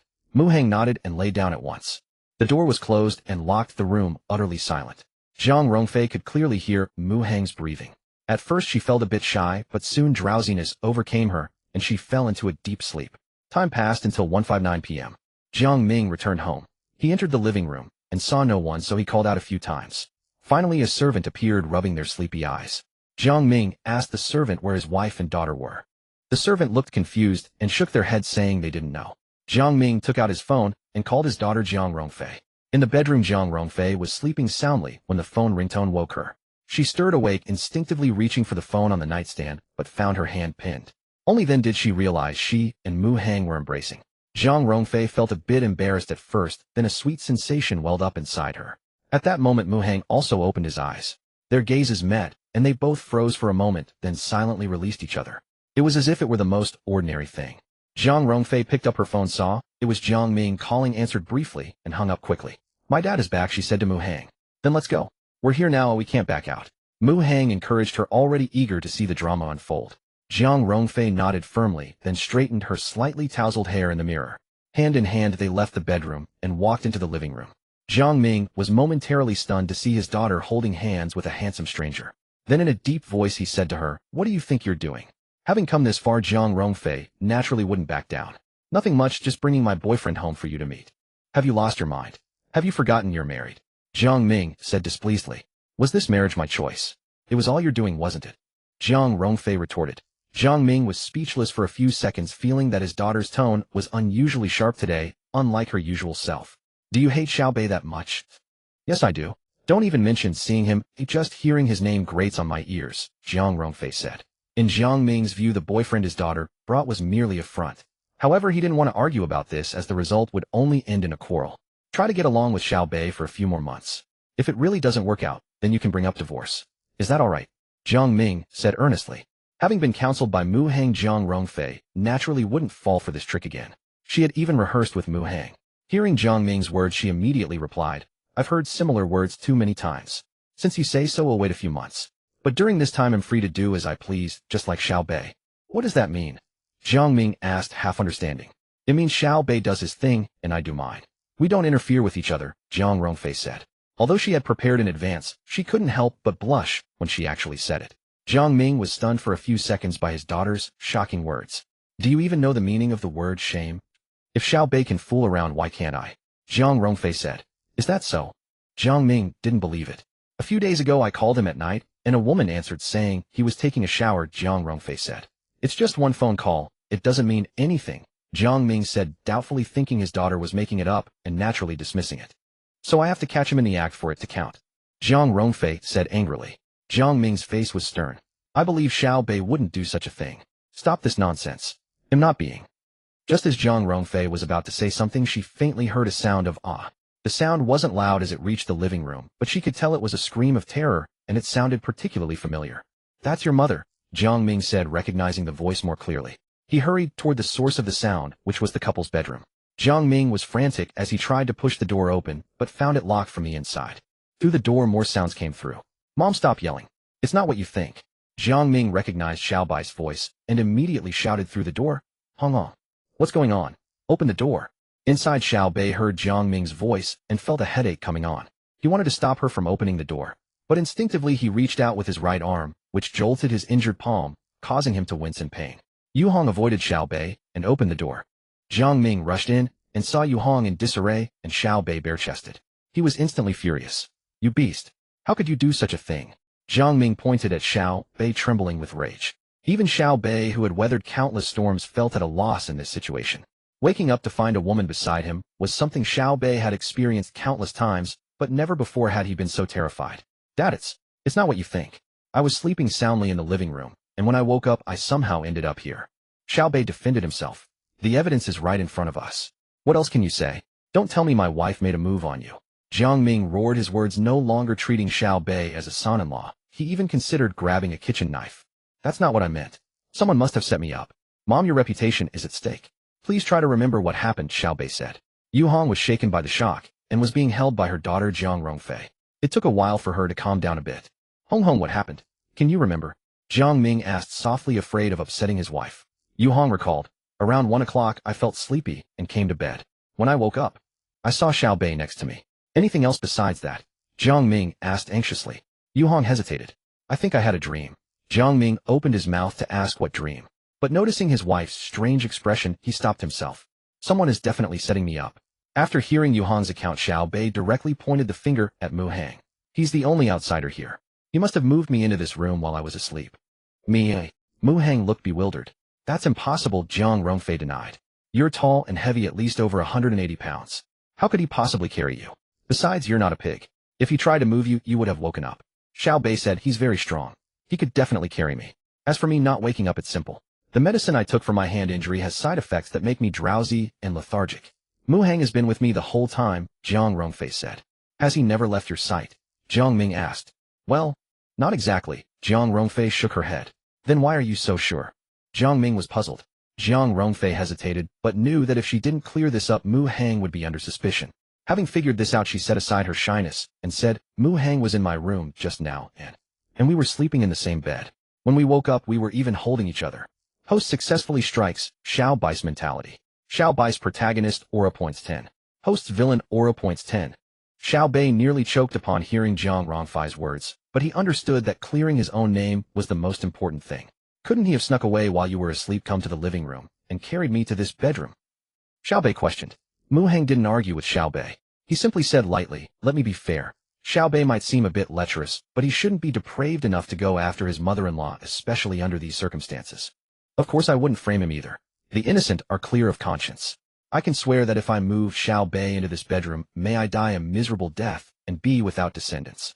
Upon hearing Mu Heng's words, Xiao Bei was slightly taken aback, seemingly not expecting him to speak on his behalf. Could it be that this matter truly had nothing to do with him? This question surfaced in Xiao Bai's mind, but before he could dwell on it, he caught sight of Jiang Ming's nearly blazing glare. I can swear to. If I really did such a thing, may I become a eunuch. Xiao Bei followed suit, and made a solemn oath just like Mu Heng. For him this oath was quite severe, as nothing could be more painful for a man given to indulgence in sensual pleasures than losing his manhood. Both Mu Heng and Xiao Bei had their own reasons, each with a degree of persuasiveness. Jiang Ming in his fury was momentarily at a loss on how to discern the truth. The situation remained deadlocked for a while. I have an idea, though it may not be correct. Mu Heng looked at Xiao Bei and said, is it possible that you were sleepwalking and wandered into this room on your own? This explanation seemed relatively plausible to the others. In their eyes, Mu Heng had Zhang Rongfei as a witness, and he lacked the strength to have carried Xiao Bei here. As for Xiao Bei being the son-in-law, he was no madman. Why would he do such a thing in his father-in-law's house? Moreover, after it was over, Xiao Bei had remained there, without leaving, allowing Yu Hong to discover him upon waking. But if Xiao Bei had been sleepwalking and stumbled into this room, then everything could be explained. As Mu Heng finished speaking, the others turned their gazes toward Xiao Bei. Xiao Bei hesitated for a moment. He had no history of sleepwalking, but he recalled Bruce mentioning that the medication he had taken had side effects such as drowsiness and lethargy. Could sleepwalking also be one of those side effects? That's right, I do have a habit of sleepwalking. Xiao Bei found the matter suspicious, but with no way to prove his innocence at the moment, he had to go along with it to mitigate the impact. Then it settled. It was all a misunderstanding, Mu Heng said. Jiang Ming's expression did not improve much upon hearing this. As Yu Hong's husband, his primary concern was how much his wife had been taken advantage of. Fei, leave your mother to me. Take your friend to the living room for now. Jiang Ming, now disregarding his daughter's earlier antics, was eager to verify the situation. Zhang Rongfei nodded and went to the living room with Mu Heng. Xiao Bei, bare-chested, picked up his clothes from the floor, quickly dressed, and also headed to the living room. He knew he couldn't leave now. With Yu Hong's disheveled clothing and his own bare chest, Jiang Ming was bound to be suspicious. However, Xiao Bei believed he had not touched Yu Hong at all. This judgment was based on evidence. Although he was bare-chested, his belt had not been disturbed. Moreover, if something had truly happened, wouldn't he have at least some sensation of it? Besides, his stamina was far from ordinary. If anything had occurred, Yu Hong would likely have woken up, wouldn't she? As for why he was bare-chested, that was easy to explain. At home, he always slept with his chest bare. In a sleepwalking state, he might have mistaken the place for home, making this behavior perfectly reasonable. As for Yu Hong's disheveled clothing, Xiao Bei guessed two possibilities. First, he might have inadvertently fumbled in his sleep. Second, Yu Hong might have unconsciously disheveled her own clothes while sleeping. After Mu Heng, Zhang Rongfei, and Xiao Bei left, Jiang Ming closed the bedroom door to conduct a self-examination with Yu Hong. About 3 minutes later, the sound of Yu Hong's sobbing came from the bedroom. Jiang Ming clenched his fists and stormed into the living room, landing a punch squarely on Xiao Bai's face. Xiao Bei did not dodge and took the blow head. As a military king, his resilience was considerable, and he could withstand it. However, Jiang Ming did not relent, delivering punch after punch to his face until blood streamed from his nose. Xiao Bei raised his left hand to block Jiang Ming's fist and said with displeasure that it was because of sleepwalking. I didn't mean it. I only touched her a few times with my hands. You've hit me enough already. You beast. You animal. Jiang Ming trembled with rage, too ashamed to spell out what Xiao Bei had done, and simply kept raining punches on him. Seeing Jiang Ming's expression, Xiao Bei suddenly realized that the matter might be more serious than he had thought. It wasn't just about physical contact. Could it be that he really had? Before Xiao Bei could finish his thought, Jiang Ming's fist landed on his face again. Xiao Bai's vision blurred with stars and fury surged within him, but he forcefully suppressed the urge to fight back. He understood that if he struck his father-in-law, the situation would become irreparable. Of course, he also didn't want to be beaten. After dodging another punch from Jiang Ming, he quickly turned and fled. That I really didn't do that. I will definitely give you an explanation. Xiao Bei left these words behind as he ran. Jiang Ming chased after him for a while, but with his old bones, he couldn't possibly catch up to Xiao Bei. Reaching the gate, he could only watch Xiao Bai's figure recede, gasping for breath. Host successfully damages Xiao Bai's reputation. Xiao Bai's protagonist, Aura 30. Host's villain, Aura 30. Mu Heng reaped a reward. Shortly after, Jiang Ming returned to the living room with a dejected expression.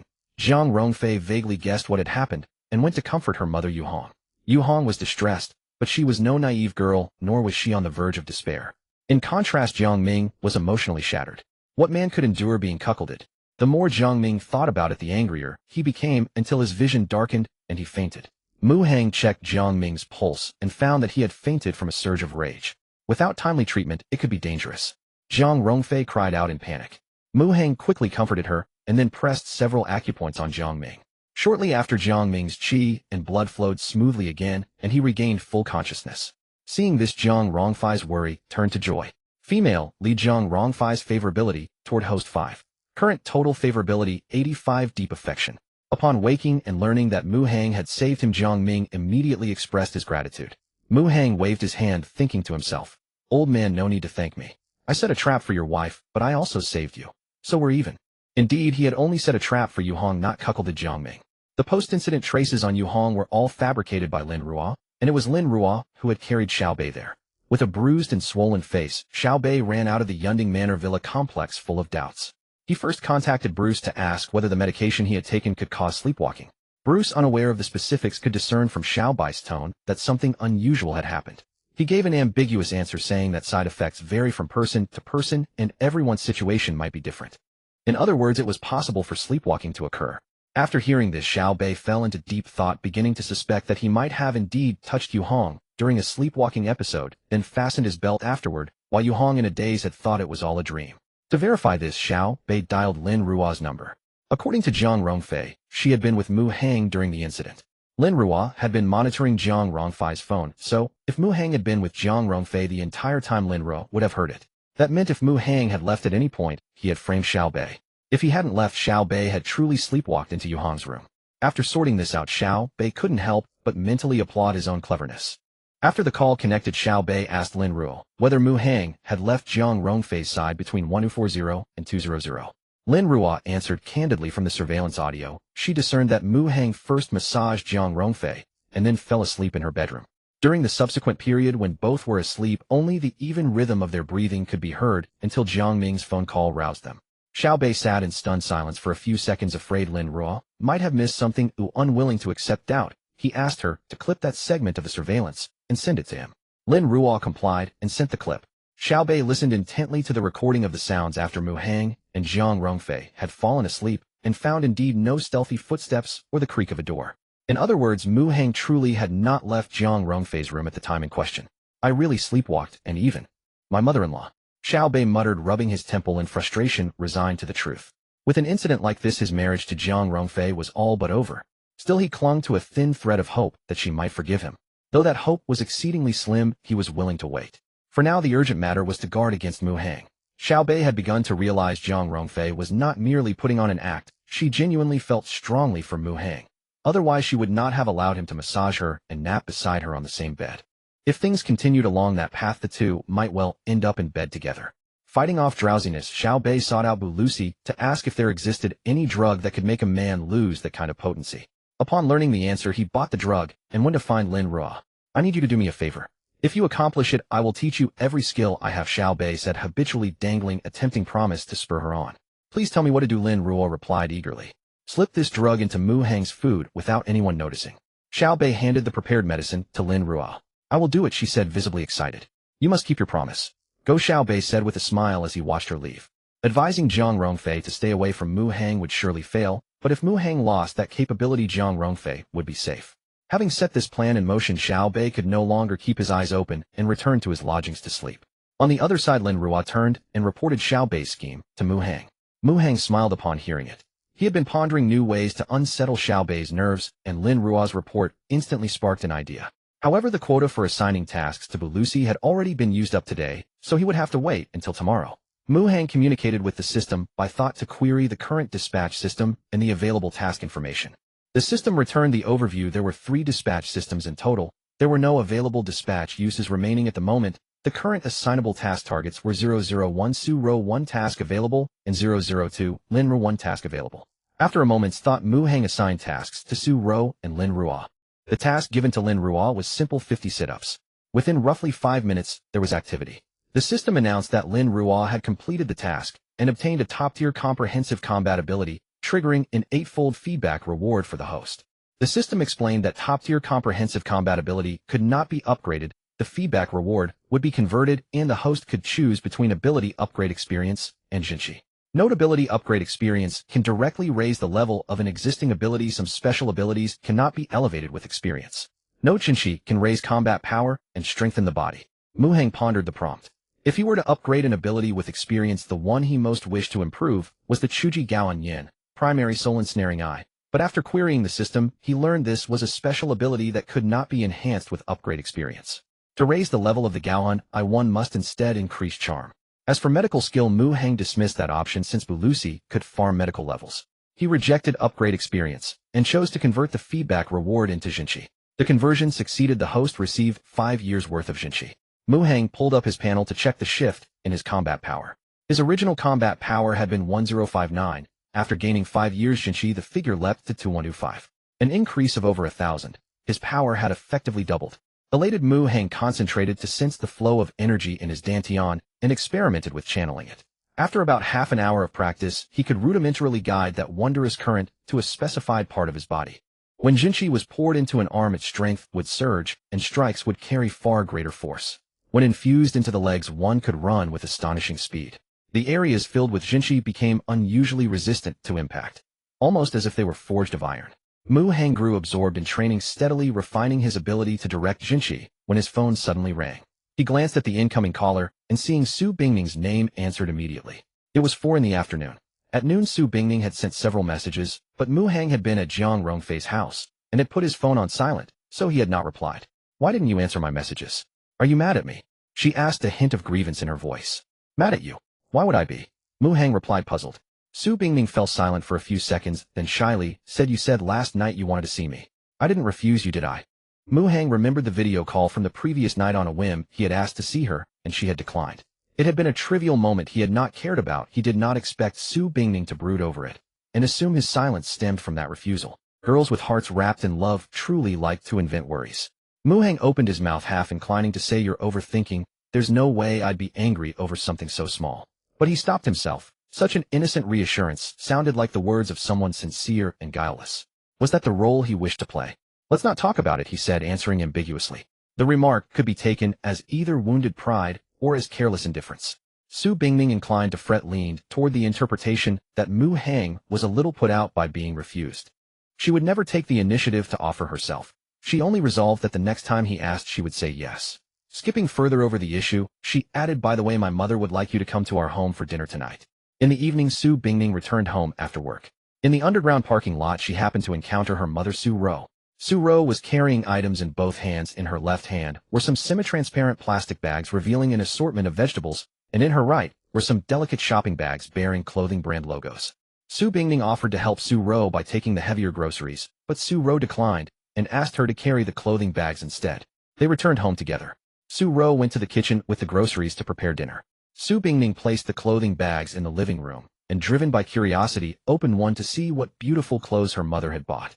A light purple short strappy slip dress came into Su Bingning's view. The fabric was exquisite, soft to the touch, truly befitting a famous brand, yet it was very thin and somewhat translucent.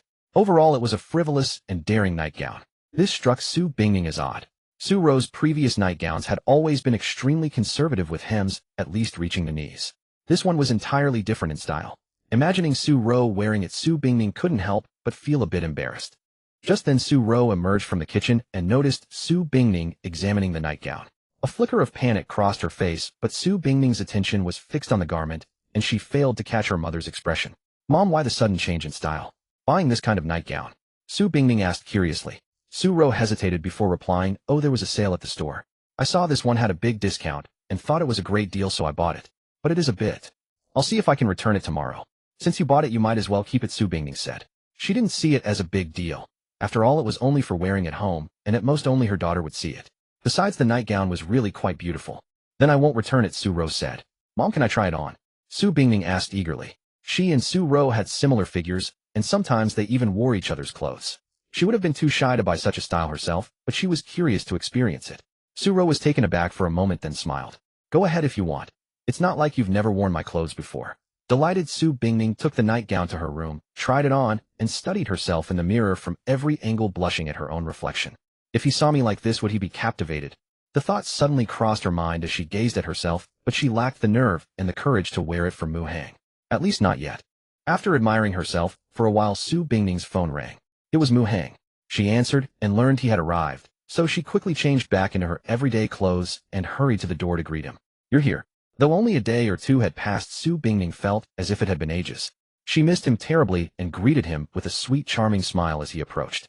Why is your face so red? Did you put lipstick on your cheeks? Mu Hang stopped in front of her, noting her flushed cheeks with a grin. Su Bingning covered her face, feeling the heat, and knew it was because of trying on the nightgown earlier. She made an excuse. What are you talking about? It's just the hot weather. As they entered the house, she gestured toward the kitchen. I'm going to help my mom with the cooking. Make yourself at home. Mu Hang reached out and pinched her soft cheek. Go ahead. Su Bingning didn't mind these small intimacies between lovers, but they made her shy. She pretended to be annoyed, making a playful face that was both fierce and adorable. Ouch, that hurts. Don't pinch my face. Mu Hang watched Su Bingning's graceful figure disappear around the kitchen corner. He sat alone in the living room for a while, then wandered around the house. Passing by the staircase, his attention was drawn to 2 spirit tablets placed on a shrine in the stairwell. On the shrine were 2 spirit tablets. One bore the name Qin Hui with a date of death indicating he had passed away 20 years and 9 months ago. The other tablet was for Qin Feng with his birth date, showing that he would have turned 20 today. Clearly, Qin Hui was Su Ro's deceased husband and Qin Feng's father. Qin Hui had died 20 years and 9 months ago, and Qin Feng had just turned 20, meaning Su Ro was already pregnant when Qin Hui passed away. Su Ro's fate as a widow was indeed formidable. Mu Hang felt a chill run down his spine. But then he reconsidered. He had nothing to fear. As long as his own destiny was strong enough, Su Ro's fate wouldn't affect him. The strength of one's destiny to some extent could be understood as the level of one's luck. And luck was directly tied to the number of halo points one possessed. Mu Hang's villain halo had now reached 439 points, a remarkably high number. For comparison, even at his peak, the protagonist Xiao Bei's hero halo had only been around 300. As a battle-hardened soldier, King Xiao Bei had weathered countless storms and survived. His fate was undoubtedly strong. With a halo over 100 points higher, Mu Hang's destiny was even more resilient. About an hour later, the dishes were ready. Su Ro was preparing to serve the meal when she suddenly remembered that today was the death anniversary of her son Qin Feng. In the past, she would have cooked his favorite dishes as an offering. But today, with a guest present, it wasn't appropriate. After a moment's thought, she asked Su Bingning to secretly light a few incense sticks at the shrine and perform a simple ritual. The dead were gone, and the living had to move on. Su Ro and Su Bingning had already emerged from their grief and come to terms with the loss. If reincarnation truly existed, Qin Feng might have been reborn by now. There was no need to cling to the past. In a nameless remote mountain. Achoo! Achoo! Achoo! Qin Feng suddenly sneezed 3 times in a row. According to an old saying, inexplicable sneezing meant someone was thinking of you. Qin Feng could easily imagine that his mother and sisters were missing him. After all, today was his 20th birthday. During the 5 years he had been missing, they must have endured immense pain. Especially his mother. On his 20th birthday, thinking of him, she would likely be weeping in sorrow. 5 years. How much older must his mother have become? The thought brought tears to Qin Feng's eyes. Contestant Qin Feng. A stern voice rang out, snapping him back to reality. This Qin Feng is incredible. Only 5 years of cultivation, and he's already qualified to challenge the mountain gate. He's a genius, we can't compare. Not only a genius, but also so handsome. If he passes the gate, he'll descend the mountain. I haven't even confessed my feelings to him yet. Give it up, he's out of your league. Oh, shut up. Can't I even dream? Murmurs from a group of young girls drifted through the crowd. Qin Feng overheard them, instinctively straightened his back, lifted his handsome face with a slight tilt, and stepped forward. He pictured his mother Su Ro with graying temples weeping for him. In that moment, his fighting spirit surged to its peak. With unwavering resolve, he charged toward the perilous trials ahead. Meanwhile, in Tanzhou, the dining room of Su Ro and Su Bingning's home was filled with cheerful laughter and conversation. "Aunt Su, your cooking is incredible. I really envy Bingning for getting to eat your food every day," Mu Hang exclaimed after sampling several dishes. Su Ro was overjoyed and let out a light melodic laugh. She looked at Mu Hang with warm eyes and said, "If you like it, you're welcome to come every day. I'll cook for you." "Aunt Su, you said it yourself. If I come every day, you can't get annoyed with me," Mu Hang said to Su Ro. "How could I ever get annoyed with you, eh?" Su Ro couldn't help but smile. Just looking at Mu Hang's face lifted her spirits, let alone the fact that he knew how to make her happy. "I won't come every day, but if I feel like dropping by for a meal, I'll just come straight over," Mu Hang said. Su Ro readily agreed. "No problem. Just let me know a bit in advance so I can buy groceries. And tell me what you'd like to eat. As long as it's not too obscure or complicated, I can make it." Su Ro and Mu Hang chatted for quite a while. Su Bingning, who was supposed to be his girlfriend, couldn't get a word in for ages and felt a twinge of jealousy. When she finally caught a pause in their conversation, she managed to say to Mu Hang, "There's still one dish you haven't tried." She pointed to a plate of tomato scrambled eggs on the table, which looked rather ordinary in presentation. Mu Hang glanced at Su Bingning, then under her expectant gaze picked up a piece of tomato with his chopsticks and tasted it, followed by a bit of egg. His face showed no obvious expression. "How does it taste?" Su Bingning asked. Well done. Don't make it again," Mu Hang said with a look of praise. Su Bingning's pretty face fell, and she felt a little hurt. Is it really that bad? She tried it herself too. While it wasn't great, she didn't think it was inedible. Could it be that because she made it herself, she had a deliciousness filter? "I wouldn't say it's bad," Mu Hang said with a serious expression. "So it's edible then?" Su Bingning perked up slightly at his tone. "I've never had tomato scrambled eggs this terrible before," Mu Hang said with a laugh. The joy on Su Bingning's face froze, and she shot Mu Hang a glare. It was her first time cooking, and this guy had to crush her like that. How infuriating. He won't even get to see my legs next time. Su Bingning thought viciously to herself as she buried her head in her rice. But out of the corner of her eye, she kept seeing Mu Hang reach out with his chopsticks to pick at that plate of mediocre-looking tomato scrambled eggs. In no time, half of the dish was gone. This gave Su Bingning the illusion that her tomato scrambled eggs might actually taste pretty good, thinking that she also took several bites of the dish herself. The first bite was okay, the second was still passable, but by the third and fourth, she had to force herself to swallow. This plate of tomato scrambled eggs really was quite awful. Su Bingning finally accepted the reality. But Mu Hang, who had eaten so much of it, remained perfectly calm.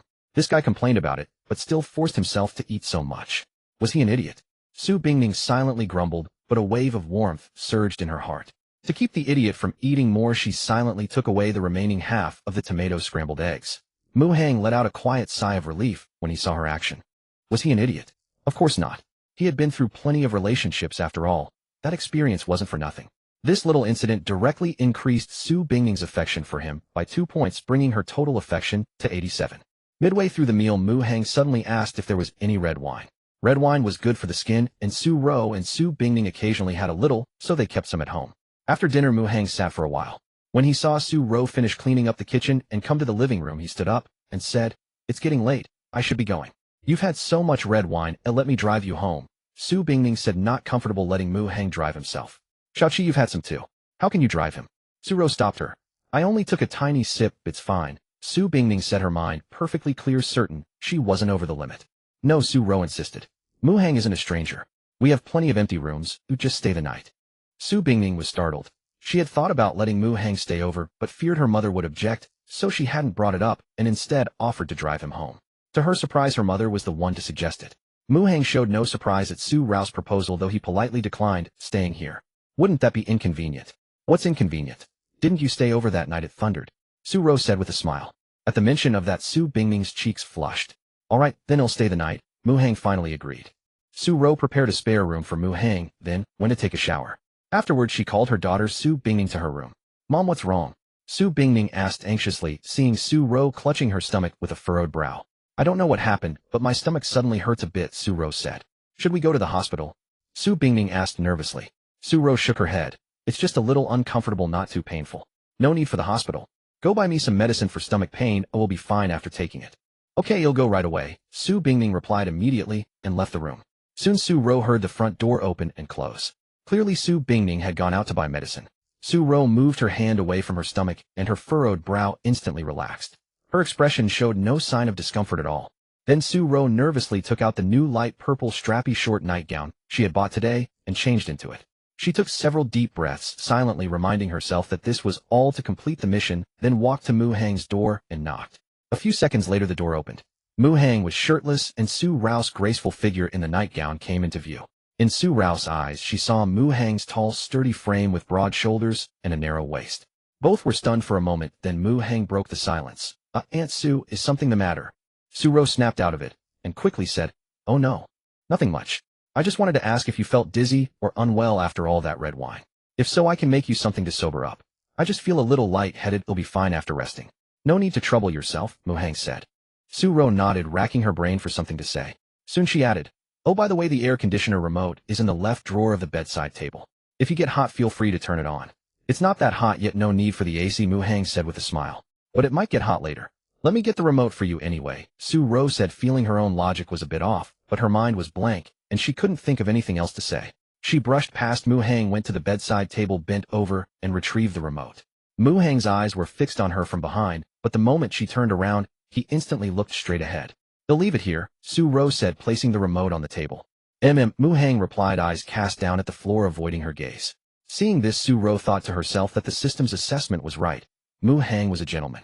With such a lovely sight before him, he didn't even spare a second glance. Just as she was silently praising him, the sound of the door opening came from outside again. Su Rao's heart leaped. Going to the nearest pharmacy and back would take at least 10 minutes. How could Xiaoqi be back so soon? Su Ro panicked, terrified that Su Bingning would discover she had sneaked into Mu Hang's bedroom. Clad in such a flimsy and provocative nightgown, if Su Bingning caught her, she would never be able to clear her name. After all, she couldn't very well tell Su Bingning, "I was just testing your boyfriend for you," could she? Su Ro dared not leave now, and could only remain in the room. Meanwhile, Su Bingning rushed back, her breathing slightly ragged, and went straight to her own bedroom to grab her phone. She had set out to buy medicine, but remembered halfway that she couldn't pay, so she had to turn back. After retrieving her phone, Su Bingning prepared to leave again, but as she reached the door, something occurred to her, and she headed toward Mu Hang's bedroom. Su Ro heard the footsteps drawing closer, and grew even more flustered. She shook her head at Mu Hang as a signal, then slipped into the in-suit bathroom in the bedroom. The bedroom door was not closed. When Su Bingning reached the doorway, she immediately spotted Mu Hang inside, bare-chested. Her fair cheeks flushed slightly, and she shyly averted her gaze. "I'm going to the pharmacy. Do you need me to bring back some hangover pills?" "No, I'm fine," Mu Hang replied casually, then added, "What do you need? Do you want me to go to the pharmacy for you? You're not familiar with the area. I can go myself." "It's very close," Su Bingning said, then glanced at Mu Hang before turning and leaving. Mu Hang was the type who looked slender in clothes, but was well-built underneath. His physique was truly impressive. Su Bingning felt her face grow warm just looking at him. The sound of the front door closing echoed from the hallway. Su Ro, hearing the noise, waited another 10+ seconds, patted her chest in relief, and finally emerged from the in-suit bathroom. Then she met Mu Hang's puzzled gaze. I didn't mean anything by it. I was just afraid Xiaoqi might overthink things," Su Ro stammered, trying to explain her earlier bewildering behavior. Mu Hang let out an "oh" to show he understood. "I really didn't mean anything else," Su Ro insisted, sensing that Mu Hang didn't seem entirely convinced. "I understand, Aunt Su. You just wanted to make sure I'd be comfortable staying here, so you came to ask. How could I possibly overthink it?" Mu Hang smiled. "Exactly, that's it," Su Ro said, finally feeling at ease. She tucked a strand of hair behind her ear and added, "I won't disturb you anymore. I'm going to hang the laundry." "Take care, Aunt Su," Mu Hang replied with an honest nod. Su Ro swayed her hips as she left, returning to her own room to change out of the strappy short nightgown into her usual modest one. Recalling what had just happened, she felt a faint sense of guilt, but also a strange thrill. Her original intention was to test Mu Hang, but she herself was being tested as well. Congratulations, host, on completing the task. Reward, 3 charm points. Current total charm value, 100 mortal max breakable. Su Ro received the reward notification and let out a long sigh of relief, thinking she had finally reached perfection. But when she saw the note at the end of the message, she was stunned again. A charm value of 100 was not the endpoint. It could still be increased. Su Ro shed all constraints and studied herself intently in the in-suit mirror. She looked up and down, left and right. No matter the angle, she was flawless, without a single imperfection to be found. If her charm value continued to rise, what changes would occur? Su Ro was deeply curious and also yearned for it. On the path to beauty, she could no longer stop. Meanwhile, Su Rao's task completed, charm value increased by 3 points.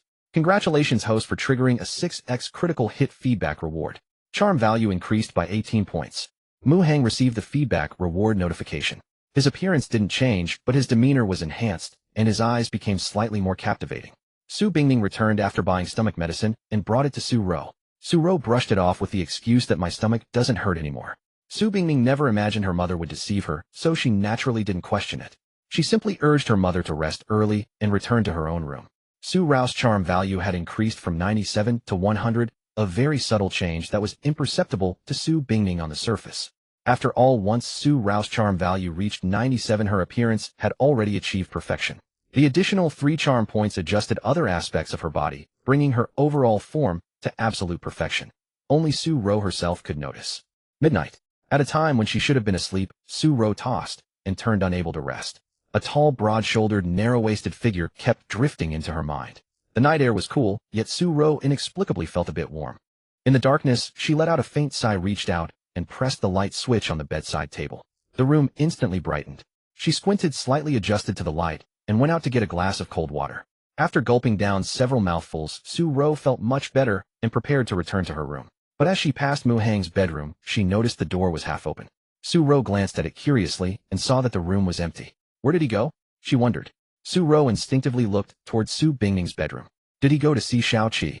With that thought, Su-ro turned off the living room light and approached Su Bingning's bedroom. No light seeped through the crack in the door. Xiao-Qi's room was dark. If Mu Hang had really gone to see Xiao-Qi, the two of them wouldn't be. Just thinking about it made Su-ro feel embarrassed. She shook her head and returned to her own bedroom next door, but she couldn't suppress her curiosity. Her bedroom was adjacent to Su Bingning's. After a brief internal struggle, Su-ro pressed her ear against the wall to listen for any sounds from next door. That doesn't count.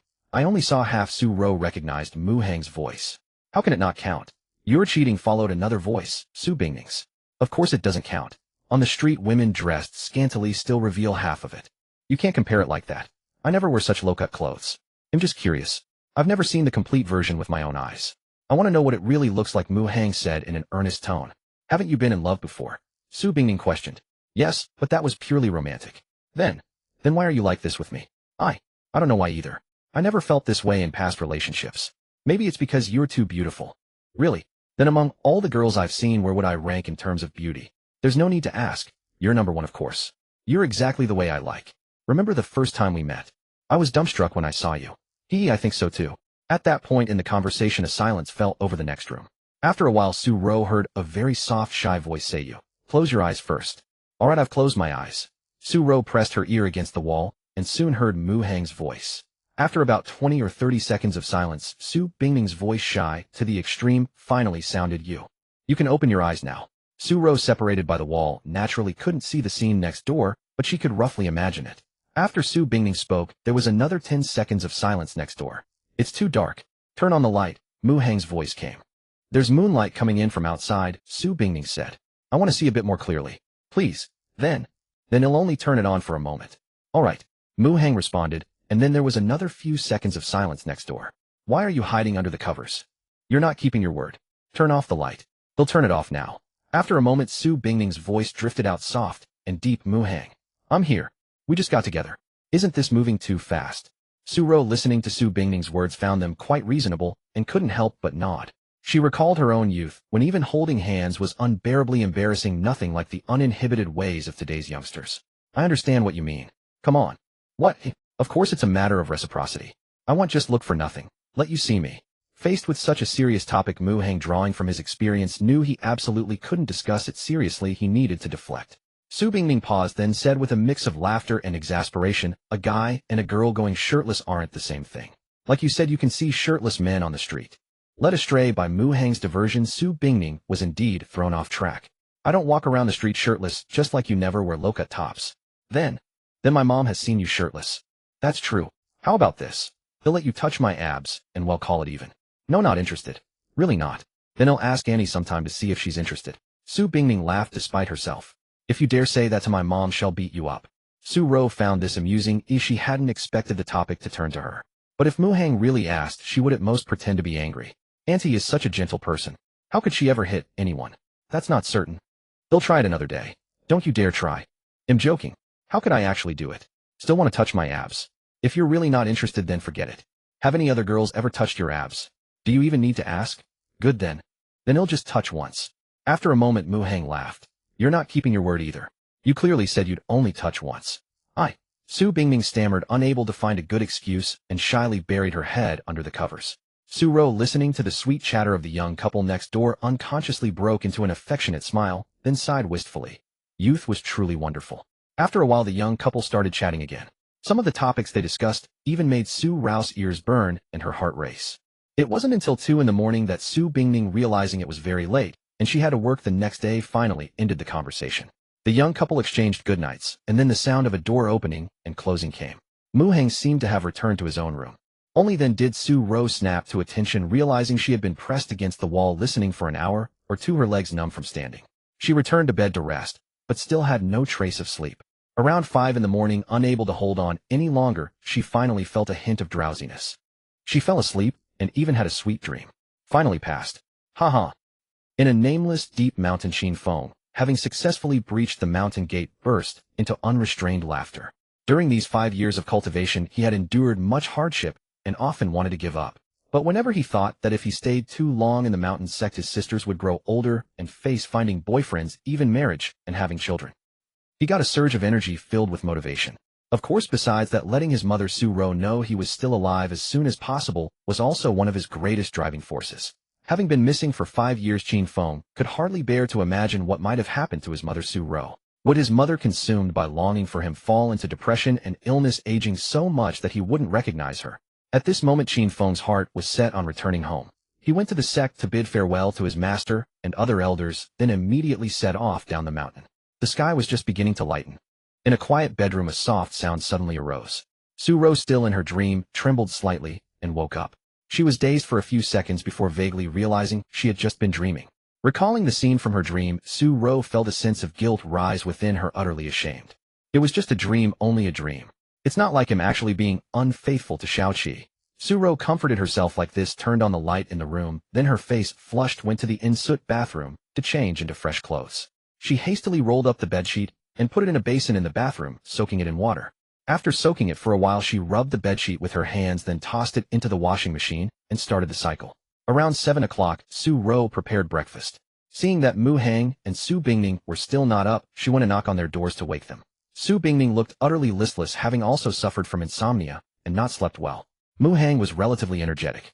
Although after chatting with Su Bingning and returning to his room, he had felt a bit restless after doing 100 or 200 push-ups, he calmed down and fell asleep not long after.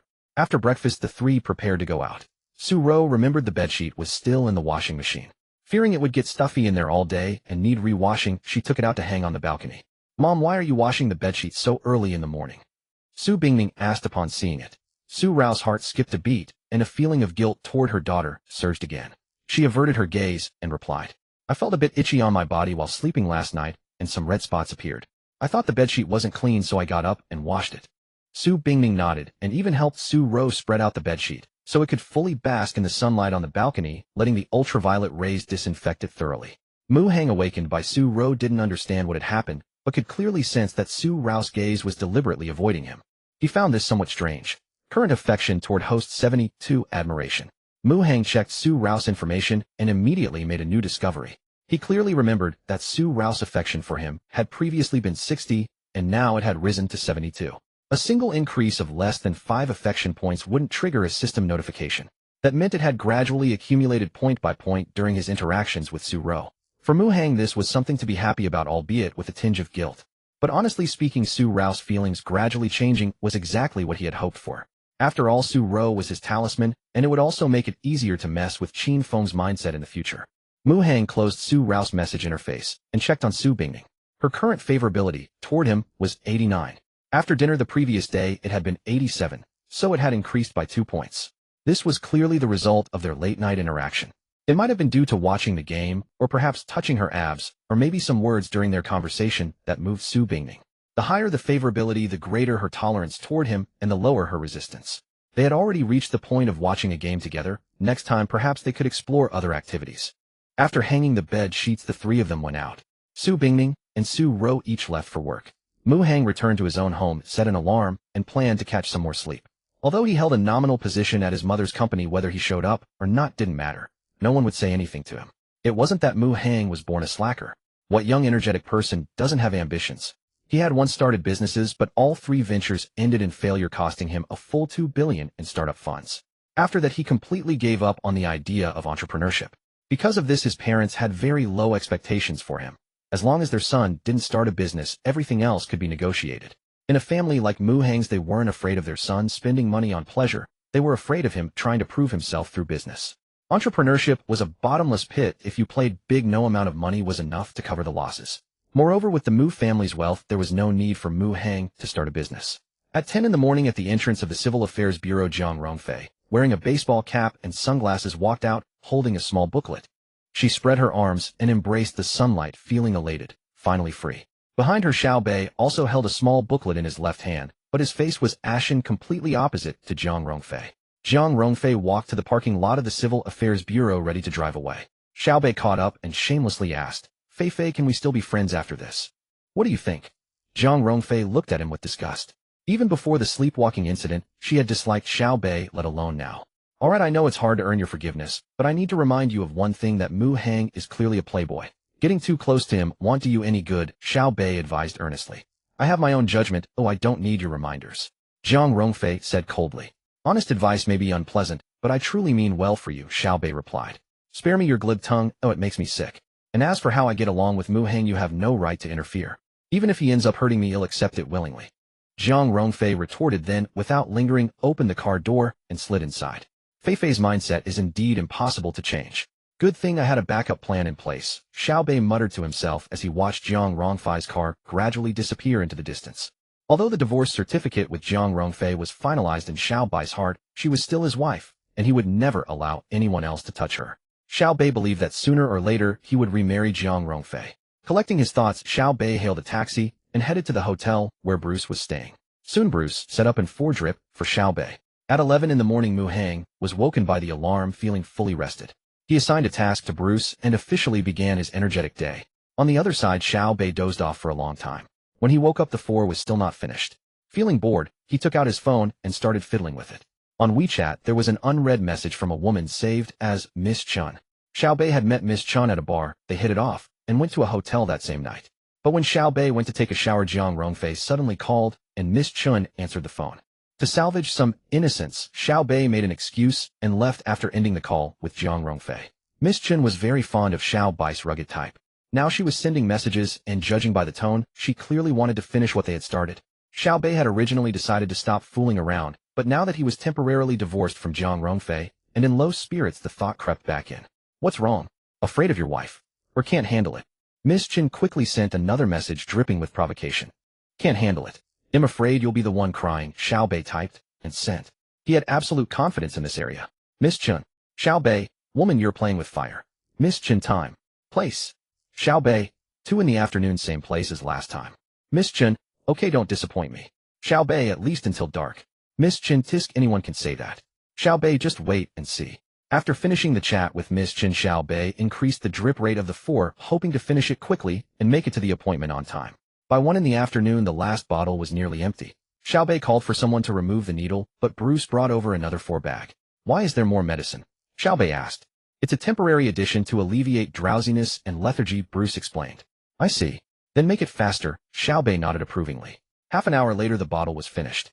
Xiao Bei did feel a bit more alert. He ate a simple meal to replenish his energy and immediately set off for the hotel where he had met Miss Chun last time.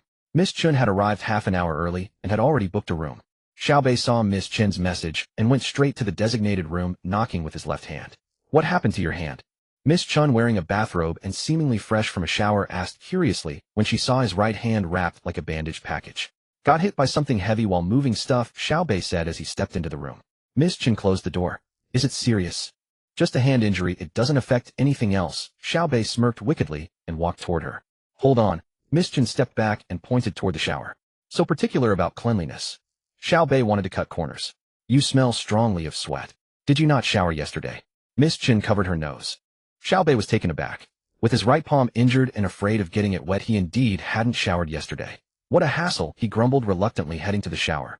In 3 minutes, he quickly washed up, then opened the clock app on his phone and set something up. What are you doing? Miss Chun asked, confused. Xiao Bei smirked again and showed her the phone screen, which displayed a countdown timer set for 4 hours. Miss Chun seemed to catch on. You're bluffing. In my dictionary, there's no such word as bluffing, Xiao Bei declared condescendingly. Miss Chun believed him and began to anticipate. But just a few minutes later, her face gradually darkened. Xiao Bei hung his head low, his previous confidence utterly vanished, looking too ashamed to meet anyone's eyes. Are you deliberately messing with me in broad daylight? Miss Chun fumed, pointing a finger at Xiao Bai's nose. It might be because my hand is injured and not in top form.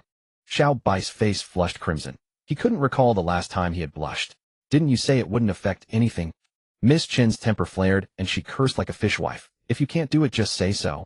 Why put on an act? In my dictionary, there's no such word as bragging. She mimicked Xiao Bai's earlier tone, then spat. It's not your fault to have a problem, but it's wrong to come out here and deceive people.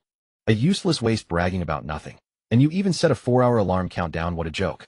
And I actually believed you just now. A cripple who can't even stand up, pa. Cursing all the while, Miss Chun dressed herself.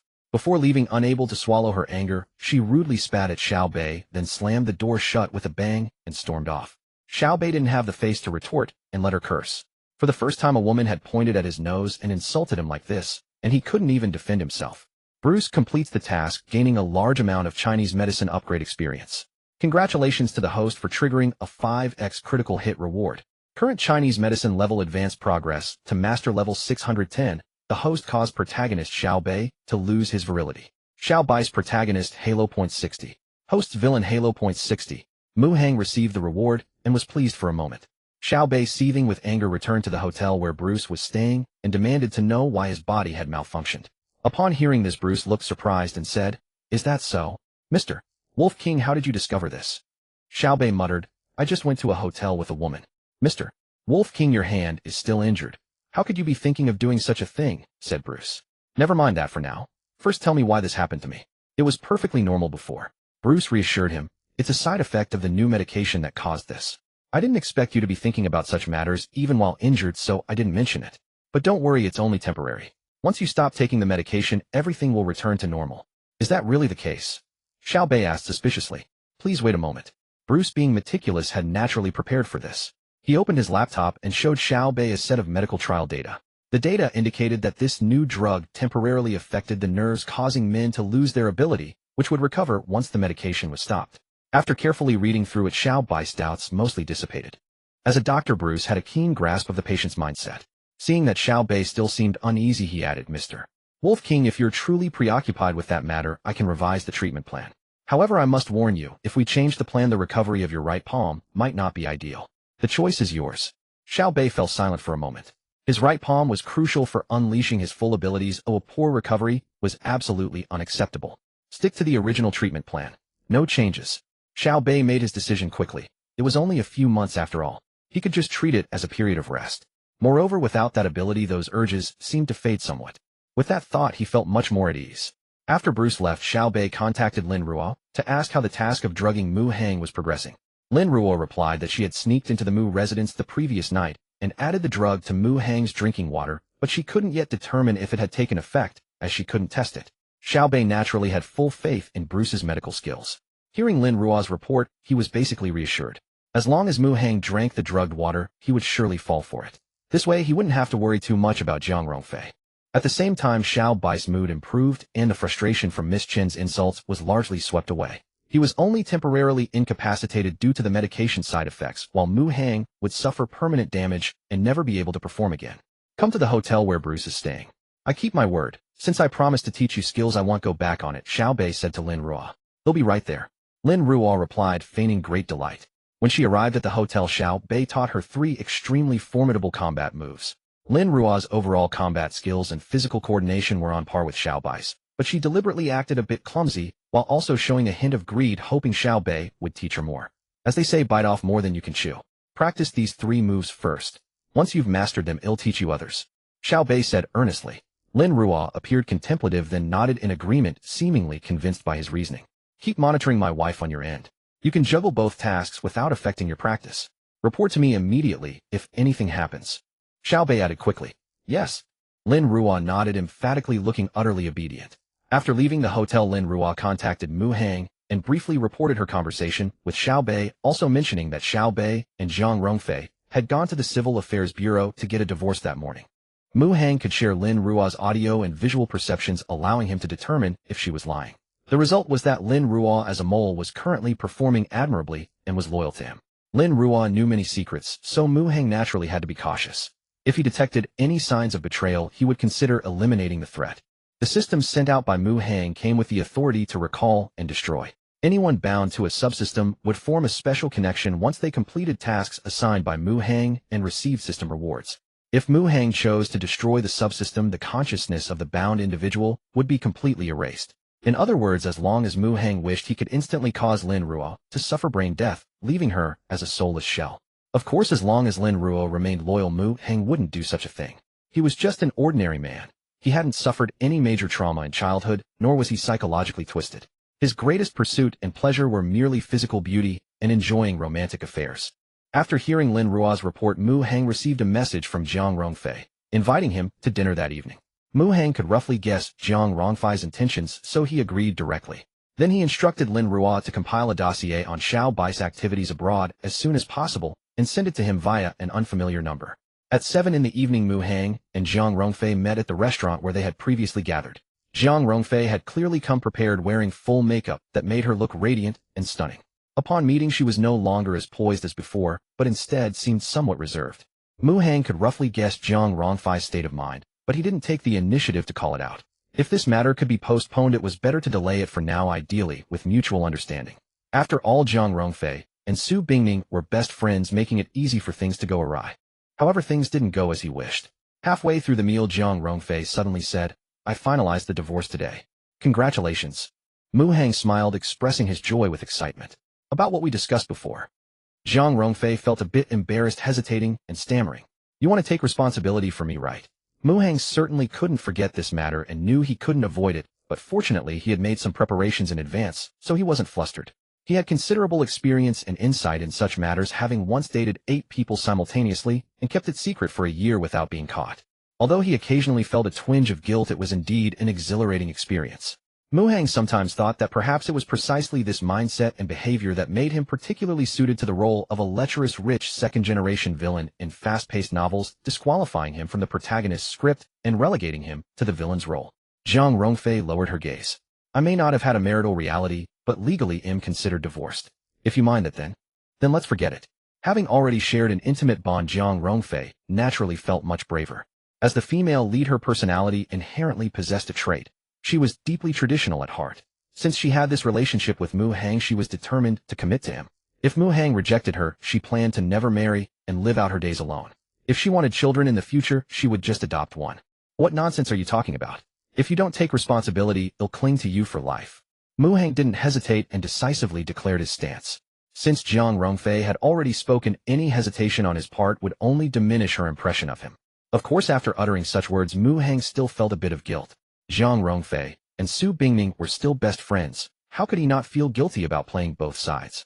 But then again, guilt aside, thinking about it also felt incredibly thrilling. Jiang Rongfei had been somewhat worried, but upon hearing Mu Hang's eager words, she couldn't help but laugh. "I'm glad you don't mind. I thought about it all night last night and didn't sleep well at all." "I didn't sleep well either, actually," Mu Hang chimed in. "Why?" Jiang Rongfei asked with a smile. "I couldn't sleep because I was thinking of you. I don't believe you're just trying to charm me. Alright, to be honest, half the reason I couldn't sleep was because of you. And the other half. Yesterday afternoon, I found a threatening letter in my car warning me to stay away from you, or else they'd kill me. I remember locking the car and the door wasn't damaged, so I have no idea how the letter got in." "Is that so?" Jiang Rongfei's expression turned serious instantly, and she connected the dots. "Was it Xiao Bei? He's the only one with the motive, but where would he get such skills? I suspect him too, so I've sent people to investigate his background." As Mu Hang spoke, his phone suddenly chimed with a message notification. He thought to himself that Lin Ruo was fairly efficient and immediately said to Jiang Rongfei, "We've got results." His fingers swiped across the screen, scrolling through a message from an unfamiliar number, and a look of terror gradually gathered on his face. In the game of life, deceiving girls was routine, and with plenty of practice, his acting skills were naturally decent. Watching Mu Hang's expression, Jiang Rongfei also grew tense. She quickly put down her chopsticks, came to his side, and looked at the information with him. "I've only heard Xiao Bei mention working abroad, but I never imagined he was a mercenary overseas. And so formidable." Jiang Rongfei said, her face pale. Oh no, if Xiao Bei is this powerful, wouldn't it be a piece of cake for him to kill me?" Mu Hang said in panic. Jiang Rongfei tried to stay calm, and after a moment's thought suggested, "What about calling the police? Xiao Bai's occupation abroad likely means he's not clean. If we can get him arrested, we won't have to worry." "That won't work. Since he returned safely, his identity must be hard to fault. Besides, he's a war king. It's not so easy to catch him. Once we alert him, he'll easily trace it back to me, and he'll die even faster," Mu Hang analyzed. Jiang Rongfei found this reasoning sound, so she tried to think of other solutions. But after a long while, she couldn't come up with a perfect plan and finally said, sobbing, Then maybe we should separate. Xiao Bei is targeting you because of me. If we part ways, you won't be in danger." Mu Hang's face struggled for a moment as if torn between fear and courage, but in the end the latter prevailed. He rejected Jiang Rongfei's proposal. "No, I can't bear to be apart from you forever.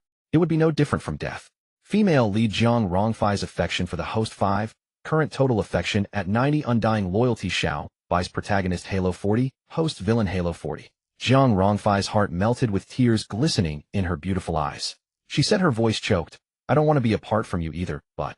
Her voice trailed off, choked with sobs. "Money can make the world go round. Xiao Bei may be a war king, but there's always someone who can handle him in this world." Mu Hang took Jiang Rongfei's hand and said, Until we resolve the crisis with Xiao Bei, let's pretend we're not close in public, but secretly, we can still see each other. That's a good idea. Zhang Rongfei found the plan feasible, and her anxiety eased a little. Let's eat first, don't dwell on it too much, Mu Hang comforted her. After coming up with a countermeasure, the heavy atmosphere gradually lightened. My best friend Su Bingning recently found a boyfriend too. I was thinking if we also confirm our relationship, we could all meet up together, Zhang Rongfei said. The corner of Mu Hang's mouth twitched almost imperceptibly, but he quickly regained composure. Su Bingning. She always has a stern face like everyone owes her money. I'm not very familiar with her. Oh, I've only interacted with her a bit due to business dealings, so I don't know much. Can we tell her about us? Is she trustworthy? She only seems hard to approach. Once you get to know her, you'll find she's very easy to get along with. Zhang Rongfei was amused by Mu Hang's jab and smiled briefly, but soon turned serious. I trust her, but since your safety is at stake, the fewer people who know about us, the better. You're right, Mu Hang said, secretly wiping cold sweat, quickly changing the subject. I hope this issue gets resolved soon. Then I'll take you home to meet my parents. At the mention of parents, Zhang Rongfei was deeply moved. She felt both anticipation and nervousness. Will your parents be satisfied with me? Zhang Rongfei had some understanding of Mu Hang's family background. The Mu Group was a family enterprise with a market value of over 100 billion. Mu Hang's parents were prominent figures in the business world, and Mu Hang was the sole heir of the Mu family. In truth, Zhang Rongfei cared nothing for Mu Hang's family background. She fell in love with him for reasons entirely unrelated to his lineage. Yet others might not see it that way. Zhang Rongfei feared that Mu Hang's parents might think she was drawn to the Mu family's wealth, and thus doubted her intentions with Mu Hang. Moreover, legally speaking, she was divorced, and she worried that Mu Hang's parents might take issue with that. Upon hearing Mu Hang mention meeting his parents, Zhang Rongfei naturally felt a surge of anxiety. Mu Hang noticed her expression and said in a soothing tone, "Don't worry. Though my parents look fierce and intimidating, they're actually quite difficult to get along with." That's a relief. Zhang Rongfei sighed in relief, but after a pause, she realized something was off. Are they really that hard to get along with? She asked, her face filled with dread. I'm just teasing you, Mu Hang said with a smile. My parents have only ever made one demand regarding my future marriage. What demand? Zhang Rongfei's heart tightened. I can't marry a female celebrity or a female internet influencer, Mu Hang replied. Oh, I see. Well, I'm neither of those, Zhang Rongfei said, her heart easing a little, though she still had reservations. But what if your parents oppose us being together? Such a question, of course, didn't stump Mu Hang.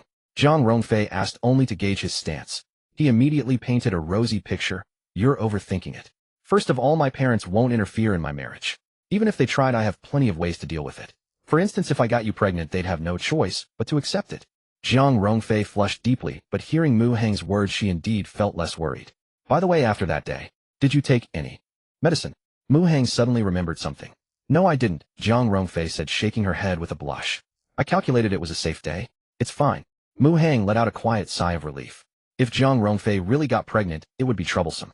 Last time was unavoidable, but from now on he would need to be more careful. I'm fine now. Are you fully recovered? Mu Hang asked, looking at Zhang Rongfei. Having discussed this topic many times, Zhang Rongfei instantly understood what Mu Hang was referring to. Lowering her gaze, she replied shyly, in another day or two, I should be completely fine. After speaking, her face grew even redder, for she felt that Mu Hang's words carried a hint of suggestion. But Zhang Rongfei wasn't sure, so she secretly lifted her eyes to observe Mu Hang's expression. He looked perfectly composed, his gaze clear. He's just asking out of genuine concern, Zhang Rongfei. Stop letting your imagination run wild, she chided herself. Zhang Rongfei felt a twinge of shame. Mu Hang was unaware of the inner drama playing out in her mind. In truth, that was exactly what he meant, but he was skilled at managing his expression. Upon hearing that she wasn't fully recovered, he naturally put on a serious facade. At Tanzhou South Station, a train arrived and passengers streamed out of the exit. Among the crowd, a young man with long hair drew particular attention. It was Qin Feng. After exiting, he walked dozens of steps further and arrived at the station square. He halted, taking in the dazzling city nightscape around him. He had been here before, and compared to 5 years ago, it had changed greatly. More bustling, giving him a sense of both strangeness and familiarity. Before he could continue his reverie, several enthusiastic elderly women holding signs for lodging services asked if he needed a place to stay. It was nighttime, and Qin Feng did need a place to settle.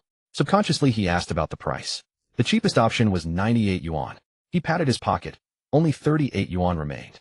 It wasn't enough. He waved the elderly women away, indicating he didn't need lodging. Upon hearing this, the women left, all but one. She pulled out an advertising card and showed it to Qin Feng, claiming to offer special services of all kinds guaranteed to satisfy him. Qin Feng instinctively glanced at the woman on the card, his eyes widening, but he quickly shook his head. The elderly woman persisted in her sales pitch. Qin Feng quickened his pace and shook her off. With insufficient money for lodging, if he didn't go home, he would surely end up sleeping on the streets tonight. After leaving the station area, Qin Feng went to a roadside shop and, relying on memory, dialed his mother Su Rouse number, but the line was disconnected. Clearly his mother's number had long been cancelled. 5 years ago their old house was slated for demolition. Su Ro had definitely moved, and going there would be in vain. Tanzhou was so vast. Where could he even begin to look? Qin Feng was stumped. Just then his gaze fell upon a huge billboard on a nearby commercial building featuring a female celebrity endorsing a women's clothing ad. In the bottom right corner of the poster was a line of text, Elia brand ambassador Yu Yun. Isn't that Sixth Sister? Seeing the beautiful woman on the poster, Qin Feng's eyes lit up with surprise and delight. Sixth Sister Yu Yun had a special talent for music, and her dream was to become a celebrity. Elia was a renowned women's clothing brand. Its previous ambassadors were all top-tier actresses. For Sixth Sister to be the current ambassador meant she had clearly realized her dream. Qin Feng was happy for his Sixth Sister and also found a way to contact his family. He went to an internet cafe, found the social media account that Yu Yun had set up, and spotted a business cooperation phone number in the profile. Memorizing the number, he left the cafe, returned to the shop, and dialed it. The call connected. Qin Feng explained that he was Yu Yun's younger brother, but the person who answered was initially skeptical. After some back and forth, however, Qin Feng managed to reach Yu Yun, and by recounting past events gained her trust. Yu Yun was overjoyed, but she was currently out of town and couldn't offer Qin Feng immediate help. She planned to inform their mother and younger sister who were in Tanzhou. However, Qin Feng immediately stopped her, wanting to surprise his mother and seventh sister. Yu Yun didn't insist. She gave Qin Feng the phone numbers and current addresses of Su Ro and Su Bingning. Qin Feng borrowed a pen from the shop owner to jot down the information. Mom runs a bakery now, and your seventh sister is the chairwoman and CEO of a cosmetics company. Yu Yun briefly updated him. Has Mom aged a lot? Qin Feng asked with some concern. For a long time after you disappeared, Mom was especially haggard, but she eventually pulled through and moved past the shadow. Yu Yun's voice was exceptionally pleasant, like a lark's. Qin Feng Xiao then asked, and seventh sister, is she still terrified of thunder? That coward shall probably never get over her fear of thunder. Yu Yun laughed as she teased. I remember seventh sister still loves reading romance novels. Does she have a boyfriend now? Qin Feng asked nervously. Hearing his question, Yu Yun couldn't help but tease again. With how obsessed she is with those novels, how could she ever find a boyfriend? The kind of perfect male lead in novels simply doesn't exist in reality. Qin Feng was overjoyed. Seventh sister was still single. How wonderful. And you, sixth sister? Qin Feng continued. It's not easy for a celebrity to fall in love. My contract has a clause forbidding relationships, and besides, I haven't met anyone I like. Yu Yun trailed off mid-sentence, then said testily, You nosy brat, why are you asking all this? I just wanted to know if I have any brothers-in-law, just curious, Qin Feng prevaricated. The taxi ride from here to Mom and seventh sister's place was quite a distance. Worried about the fare, Qin Feng didn't chat long with Yu Yun and quickly ended the call. He hailed a cab on the roadside and showed the address to the driver. After dinner with Zhang Rongfei, it was already 7:30 p.m. Zhang Rongfei wanted to stroll and window shop with Mu Hang, but that would be too conspicuous, so she decided it was best to be cautious. Thus, after the meal, she parted ways with Mu Hang. Mu Hang returned to his car. Su Bingning had sent a message asking what he was doing. She then sent a video call invitation directly. Mu Hang swiped to accept. The phone camera captured her face up close. On the screen, Su Bingning's skin was snow white, her large eyes sparkling, and her long, thick eyelashes fluttered like butterfly wings, involuntarily quickening one's heartbeat. But before Mu Hang could continue his observation, Su Bingning suddenly pulled the camera back a bit, revealing some of the scene behind her. Mu Hang first took in her attire. She was wearing a snow blue, fresh and elegant evening gown, revealing only her fair, slender neck and delicate collarbones. Her slender waist looked as if it could be encircled with one hand, and the gown's bodice was stretched taut over her chest, adding a touch of mature allure. Guess where I am? Su Bingning said. So beautiful, are you trying to drive me crazy? Mu Hang replied, seemingly off topic. Su Bingning smiled radiantly. She had actually intended to show off her outfit today, and wanted Mu Hang's opinion, but was too shy to say so. Hearing Mu Hang's compliment, a satisfied smile bloomed on Su Bingning's delicate face. Mu Hang then took in the scene behind her. In the magnificent venue, glamorous men and women moved about, some gathered in small groups, chatting, holding wine glasses. Is this a gala? Mu Hang asked. I'm a charity gala, Su Bingning replied. When will it end? I was planning to come to your place, Mu Hang said. It's past 7:30, you've probably already eaten. What for? Su Bingning said. To watch the game. Mu Hang leaned closer to the phone and whispered. I'm double-locking the door tonight. Su Bingning said, her cheeks flushed with shy annoyance. When will you be home? Mu Hang asked. Her saying she'd lock the door rather than telling him not to come. He could read between the lines well enough. Sure enough, after a moment of hesitation, Su Bingning acquiesced to his visit. Probably won't end until 1030, so I should be home around 11, she quickly replied. Mu Hang was secretly pleased. He hadn't assigned a task to Su Ro today. Could he take advantage of the time before Su Bingning returned to rack up some more rewards? Su Bingning glanced around nearby and whispered to Mu Hang, "Your mom is here too, but I don't dare to go say hello."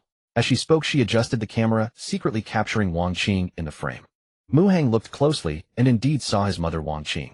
Beside her stood a tall, slender beauty in a black evening gown. The woman looked quite familiar. When did she come back? After a moment's scrutiny, he recognized her. The tall beauty was Li Luo, a childhood acquaintance of Mu Hang's. Their families were old friends. Before meeting Su Bingning, Li Luo was the most beautiful girl Mu Hang had ever seen. However, Mu Hang had never made a move on Li Luo. It wasn't that Li Luo didn't like him, on the contrary, she was infatuated with him. The reason there was no story between them was that Mu Hang was clear-headed about one thing. He and Li Luo were too familiar with each other. Moreover, her family was wealthy. They owned a bank even richer than the Mu family. Once you got involved with a woman like Li Luo, if you didn't marry her, there would be no peaceful end. Mu Hang wasn't looking for trouble. Why would he want to get married so young? Mu Hang had always maintained a respectful distance from Li Luo. About 4 years ago, after graduating from university, Li Luo went abroad for further study. Counting the years, Mu Hang hadn't seen her for 4 years. After all this time, that crazy woman should have forgotten about me, right? Mu Hang thought to himself. Who is that woman next to Andy? She's so beautiful, do you know her? Su Bingning suddenly asked. She had been watching Wang Qing's side. Wang Qing and the young beauty were chatting and laughing, sometimes linking arms, appearing very close. She looks a bit familiar, but I can't quite place who she is, Mu Hang replied vaguely, then changed the subject. Be confident you are the most dazzling woman at this gala. Su Bingning's lips curled up, proudly revealing her inner joy, but then she noticed some eyes on her, and quickly said, a lot of people are staring at me. They'll talk to you later. See you. See you later. Ending the video call with Su Bingning, Mu Hang contacted the system to check. Current number of deployed systems, 3 current number of deployable systems, 1 current assignable task targets, no. 001 Su Ro, 1 task available, no. 002 Lin Ruo, 1 task available. After a moment's thought, Mu Hang began to formulate a task for Su Ro. At that moment, Su Ro was on the balcony taking in the bedsheets. She was somewhat dazed, her face flushed, lost in thought.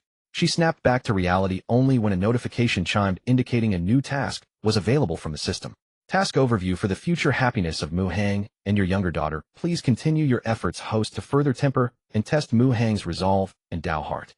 Task content: have dinner with Mu Hang while wearing a spaghetti strap nightgown and sheer stockings. Time limit: 3 hours. Reward: increase charm by 5 points.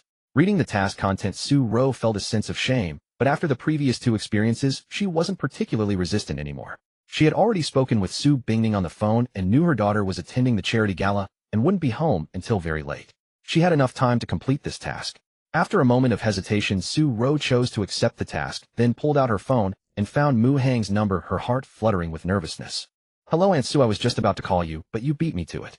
Mu Hang answered Su Ro's call with a smile. Why were you going to call me? Su Ro asked in surprise. I just finished work and haven't eaten yet. I was thinking of coming over to your place for a meal, but it's already this late. You've probably eaten, right? Mu Hang said. Su Ro was both surprised and delighted. She had been worrying about how to ask Mu Hang to come for dinner, and it turned out to be such a coincidence. He hadn't eaten yet, and was even thinking of dropping by. It seemed her system was quite intelligent, as if it could adjust the difficulty of its tasks based on the situation. Not yet. Xiaoqi isn't home, so I usually eat late. If you want to come over, feel free. I don't have much in the fridge though. How about steak? Su Ro said. Of course. I trust your cooking, Aunt Su. Everything you make is delicious. Mu Hang started the car and said, they'll be there soon, about 15 minutes. Su Ro replied, alright, I'll start pan-frying the steak now. By the time you arrive, it should be almost ready. By the way, how do you like it done? What doneness do you prefer, Aunt Su? Medium well. What a coincidence, I usually eat medium well too. Su Ro felt a secret thrill. Mu Hang's taste was the same as hers. After finishing the call, she immediately went to the kitchen to start cooking the steak. Mu Hang sat for a while after arriving, and soon the steak was ready. Su Ro plated the steak beautifully and brought it to the dining table. The steak was steaming hot and exuded a delicious aroma. Taking off her apron, Su Ro smoothed her hair and said somewhat awkwardly, you go ahead and eat. I feel a bit itchy. Maybe a bug got into my clothes. I want to take a quick shower first. Oh, go ahead, Aunt Su. It'll wait until you're done. It's too boring eating alone otherwise, Mu Hang said. Alright then, it'll be quick. The bedroom door opened and closed, and Su Ro's figure disappeared inside. Once in the bedroom, Su Ro took several deep breaths to calm her nerves, then changed into the purple strappy short nightgown she had bought yesterday and put on a pair of sheer stockings that Xiaoqi had given her. She went to the in-soot bathroom, dabbed a little water on her body, and wiped herself casually to look as if she had just showered. Su-ro stepped back a few paces to get a full view of herself in the mirror. She examined her reflection and felt a hint of frivolity with a touch of allure. A familiar sense of guilt crept back into her heart. Counting the time after about 7 minutes, she finally opened the door and walked out, stepping somewhat nervously into the dining room. Mu-hang was playing on his phone. Hearing footsteps, he looked up and took in Su-ro's appearance. Being scrutinized like that, Su-ro's face instantly flushed a shade redder. She forced herself to explain, "I just showered so it's more comfortable to wear pajamas." Mu-hang let out an, "Oh," and then his gaze drifted downward slightly. Su-ro felt her face burning. She could barely explain the nightgown, but the sheer stockings, there was really no excuse for those. Since she couldn't explain, she simply stopped trying. "You've been waiting long. Eat quickly before it gets cold," Su-ro said as she sat down in the seat across from Mu-hang. Sure. Mu-hang nodded obediently, picked up his knife and fork, cut a piece of steak, and put it in his mouth. Then he asked, "Is there any red wine?" "Yes, I'll get it." Su-ro stood up. Steak was always better with a bit of red wine, as she had just been too nervous to think of it. After bringing the wine, Mu-hang ate his steak and sipped his wine in silence, keeping his head lowered almost the entire time, avoiding looking at Su-ro. Su-ro had been very tense at first, but seeing Mu-hang's demeanor, she gradually relaxed. "How's the steak?" Su-ro asked. "Good, very good. Aunt Su, your cooking is wonderful," Mu-hang replied. After a moment, Su-ro noticed sweat on his forehead. "Are you feeling hot?" "No, Aunt Su, I'm not hot," Mu-hang answered. And so it went. Su-ro would ask a question from time to time, and Mu-hang would answer obediently. Soon half the dinner was over. Su-ro was no longer nervous at all. She had relaxed completely, because she felt that Mu-hang was the one who was really tense, as if he thought she was a man-eating tiger and didn't even dare to look at her. A faint smile curved her lips. Su-ro savored the pleasure of the dinner. Even though it was to complete the system's task, having dinner face-to-face with Mu-hang made her truly happy. Caught up in this mood, she drank one glass of red wine after another. Her fair, delicate cheeks soon flushed a drunken red, and her eyes grew slightly hazy. "Mu-hang," Su-ro suddenly called out softly. "Huh? What is it, Aunt Su?" Mu-hang looked up briefly, then quickly lowered his head again. Hearing him constantly address her as Aunt Su, Su-ro felt displeased. "Do I look that old to you?" In terms of appearance, she looked like a girl in her 20s, only with a particularly mature aura. "No, Aunt Su, you don't look old at all," Mu-hang said. "Then why do you always call me that?" Su-ro put down her knife and fork and gazed at Mu-hang with drunken eyes. Mu-hang looked up at her this time, not lowering his head. "But if I don't call you that, what should I call you?" Su-ro's beautiful eyes reflected Mu-hang's image as she stared at him blankly. Perhaps it was the alcohol, or perhaps something else, but Mu-hang's figure seemed to blur before her. This made Su-ro momentarily unable to tell whether it was reality or a dream. "A ro." Su-ro gazed at Mu-hang with moist eyes and whispered, "Just call me a ro. That's what you called me yesterday, isn't it?" No unauthorized personnel allowed. A security guard was shooing away Qin Feng. At the entrance of the Riverside Mansion in Yueshin District, a security guard was driving Qin Feng away. "I live here," Qin Feng argued. "Dressed in rags like that, how could you be a resident here? Leave now, or I won't be polite." The guard said, "A dog judging by appearances." Qin Feng snorted coldly. He left the entrance, circled around, and used his lightness skill to vault over the wall, entering the residential area of the Riverside Mansion. The address Yu Yun had given him included the specific building and floor. After a short walk, Qin Feng soon arrived at the building where Su-ro lived. There was a security guard in the lobby. Entering through the front door would mean running into the guard. Fearing obstruction, Qin Feng chose not to use the main entrance. The Riverside Mansions had one unit per floor each, with a large open terrace.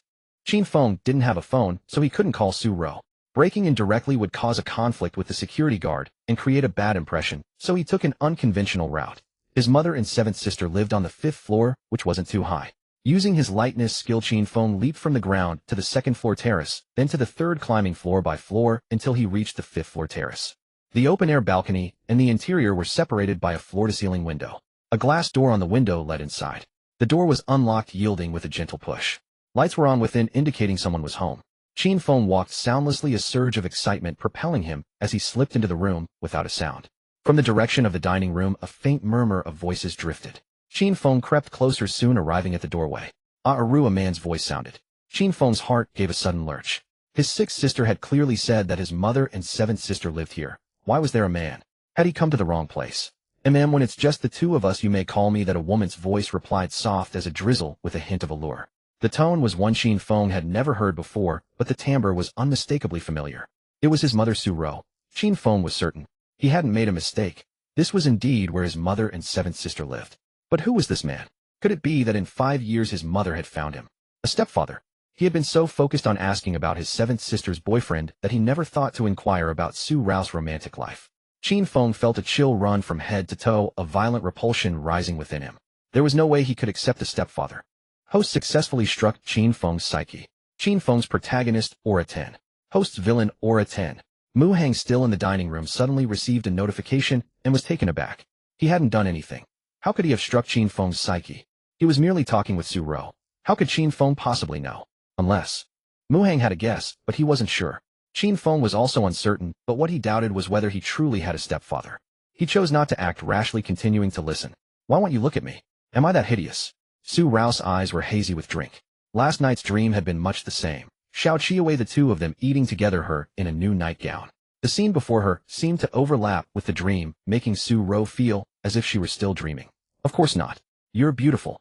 Then why won't you look at me? Dressed like that, how dare I look? Xiao Qi isn't home. What are you afraid of? It's just a glance. Host successfully struck Qin Feng's psyche. Qin Feng's protagonist, Aura 15. Host's villain, Aura 15. Qin Feng's mind reeled. The implication in those words was staggering. Receiving another notification, Mu Hang was certain Qin Feng was eavesdropping nearby. "And Su, please don't. I'm not that kind of person." Forgotten again. Aru. You coward, you can't even look me in the eye. Useless. I'm not afraid of Xiao Qi finding out. What are you afraid of? Su Rou's tone carried a hint of mockery. Mu Hang wasn't sure how to respond. What are you standing there for? Shouldn't you be storming over in anger, grabbing my hand and pressing me against the table? Su Rou mumbled, inadvertently revealing the scene from last night's dream. Mu Hang was dumbfounded. Host successfully struck Qin Feng's psyche. Qin Feng's protagonist, Aura 25. Host's villain, Aura 25. Before Mu Hang could react, Qin Feng's composure shattered. Mom, how could you become like this? Qin Feng appeared at the dining room entrance, shouting towards Su Rou. The sudden figure and voice startled Su Rou, sobering her slightly as the world around her came into clearer focus. Su Rou suddenly realized she wasn't dreaming. With a sharp cry, she grabbed an apron from the back of a chair and quickly slipped it on. Mu Hang, already prepared, wasn't startled, but feigned alertness, stepping in front of Su Rou and demanding, "Who are you? How did you get in?" Qin Feng stepped closer, fully taking in Mu Hang's appearance. "Damn, how is he even better looking than me?" was Qin Feng's first thought. He had always despised anyone more handsome than himself. His second thought was, "How that face looks familiar." "It's you." Qin Feng recognized him. "You are." Mu Hang feigned confusion. He knew this was Qin Feng. But Qin Feng was now 20, his youthful features from 5 years ago barely discernible. "Forgot your old man. Remember 5 years ago when you were crawling on the ground?" Qin Feng sneered. "He'll be damned, it's you." Mu Hang's reaction was genuine. Resentment flared, and the words slipped out unbidden. That wretched brat had been young, but vicious.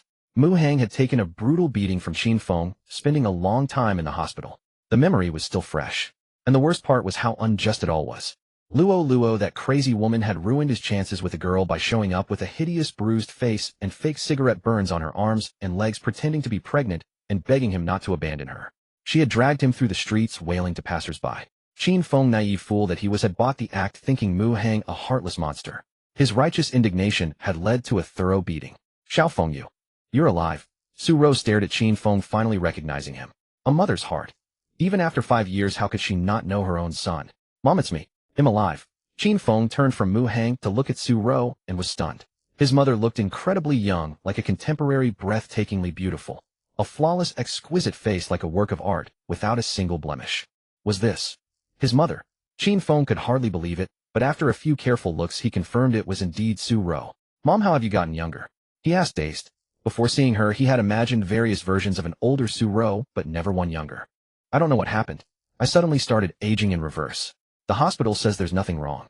Su Rou explained vaguely. What should have been a touching reunion after years apart was marred by Qin Feng's dramatic entrance, startling Su Rou, while her words to Mu Hang shattered his composure.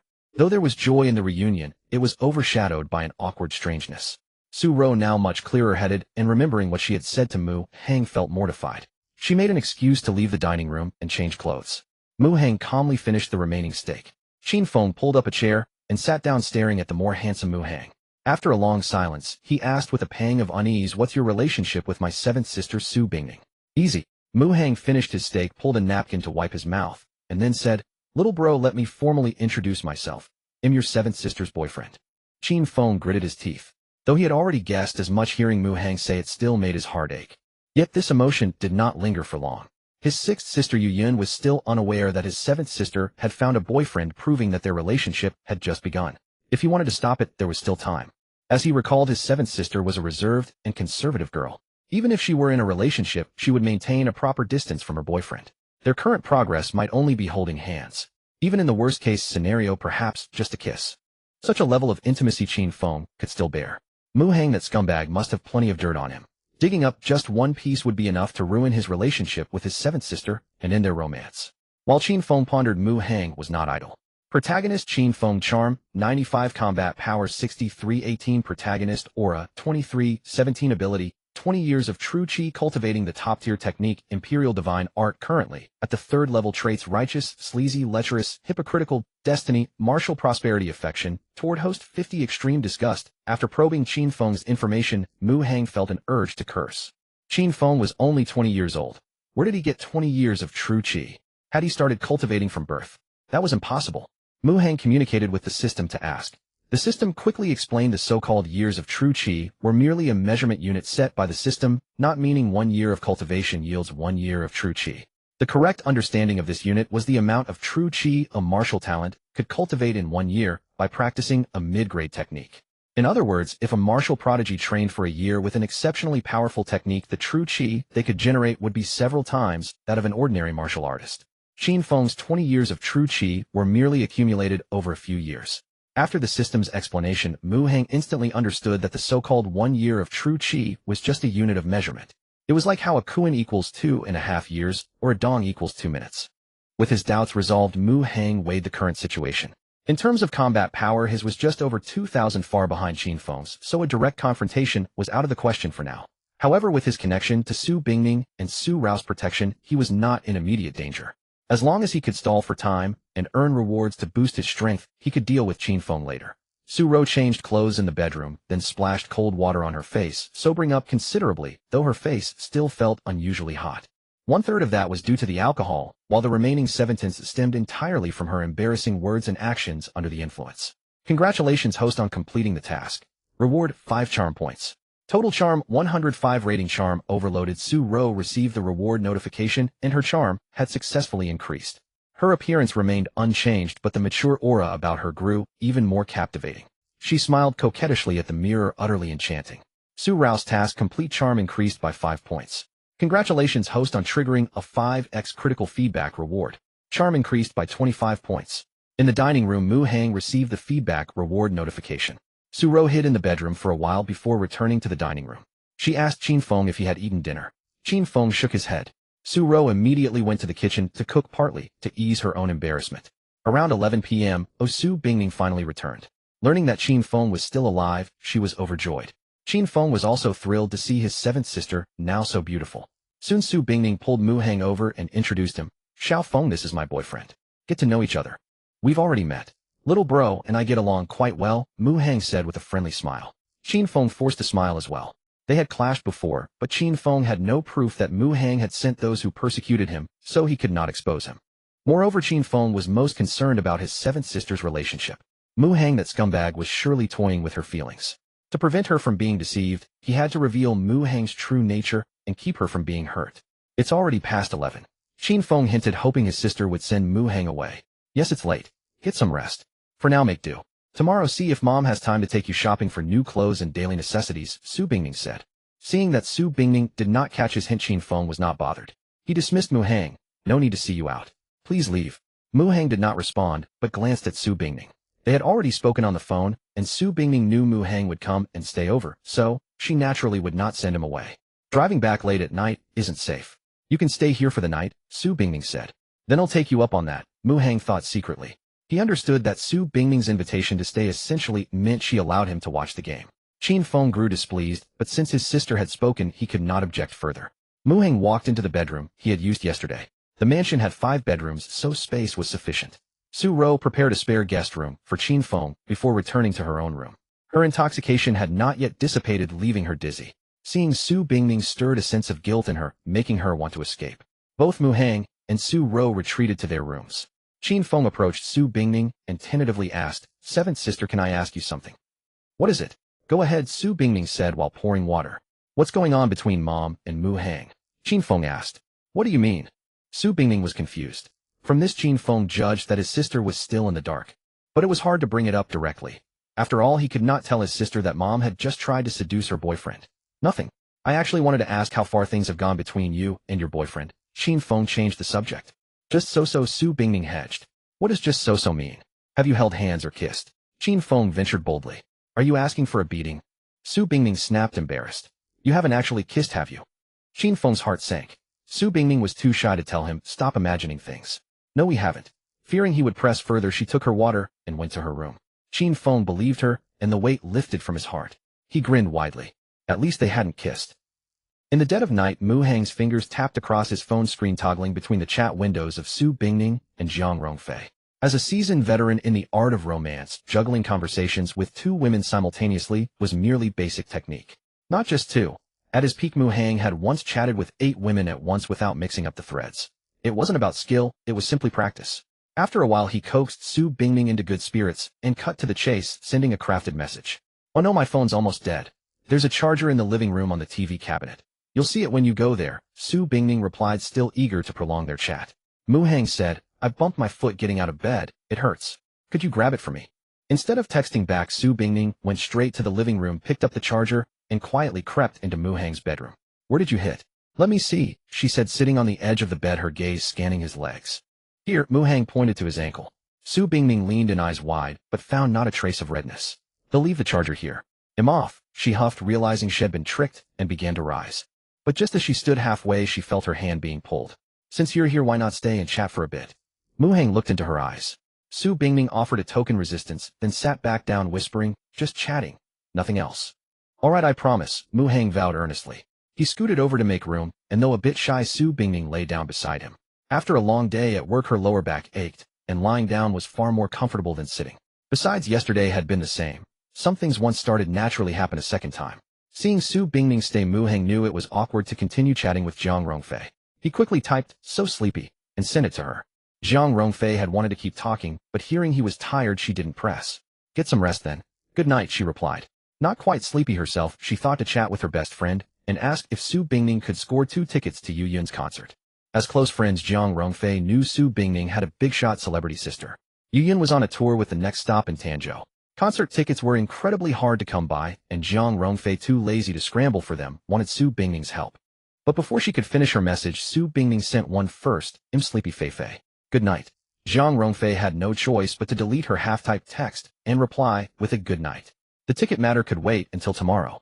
Seriously, why is everyone so tired? Jiang Rongfei muttered, never imagining that the two were lying in the same bed, talking face-to-face, leaving no time to text her. In the next room, Qin Feng sat cross-legged on his bed, cultivating.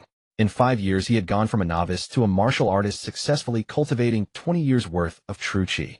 Talent was crucial, but diligence played an enormous role. Seizing every possible moment for cultivation was a good habit Qin Feng had developed in his sect. But as he practiced, he caught sounds from next door, more precisely the voice of 7th sister Su Bingning. As a cultivator, his hearing was exceptionally sharp, far surpassing ordinary people. Though the voices next door were low, he could hear them clearly. Qin Feng grew unsettled. It was past midnight. Why wasn't 7th sister resting in her own room? What was she doing in Mu Hang's? Cultivation required focus, and with his mind disturbed, he couldn't practice properly. He stopped and concentrated on the sounds next door. In the room, the young couple chatted, and Mu Hang reached over to tickle Su Bingning, who retaliated in kind. Mu Hang felt a slight itch, but could easily bear it. Yet he pretended to be extremely ticklish, dodging her hands. Su Bingning pressed her advantage, relentlessly tickling him. He edged toward the bedside until he tumbled off with a dull thud. Startled, Su Bingning quickly pulled him up and sat him on the bed. Mu Hang clutched his left leg, his handsome face contorted as if in pain. She hurriedly asked where he was hurt. Mu Hang pointed to his knee. But upon close inspection, Su Bingning found no mark at all. She had been fooled again, and twice in a row with the same trick.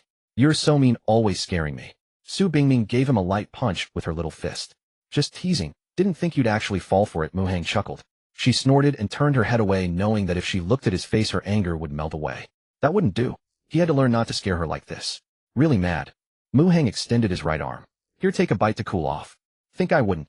Su Bingning, like a fierce little kitten, pretended to bite his arm, but Mu Hang swiftly pulled it back and leaned in. Unable to stop, she bit him precisely, her face flushing like an apple as she tried to pull away.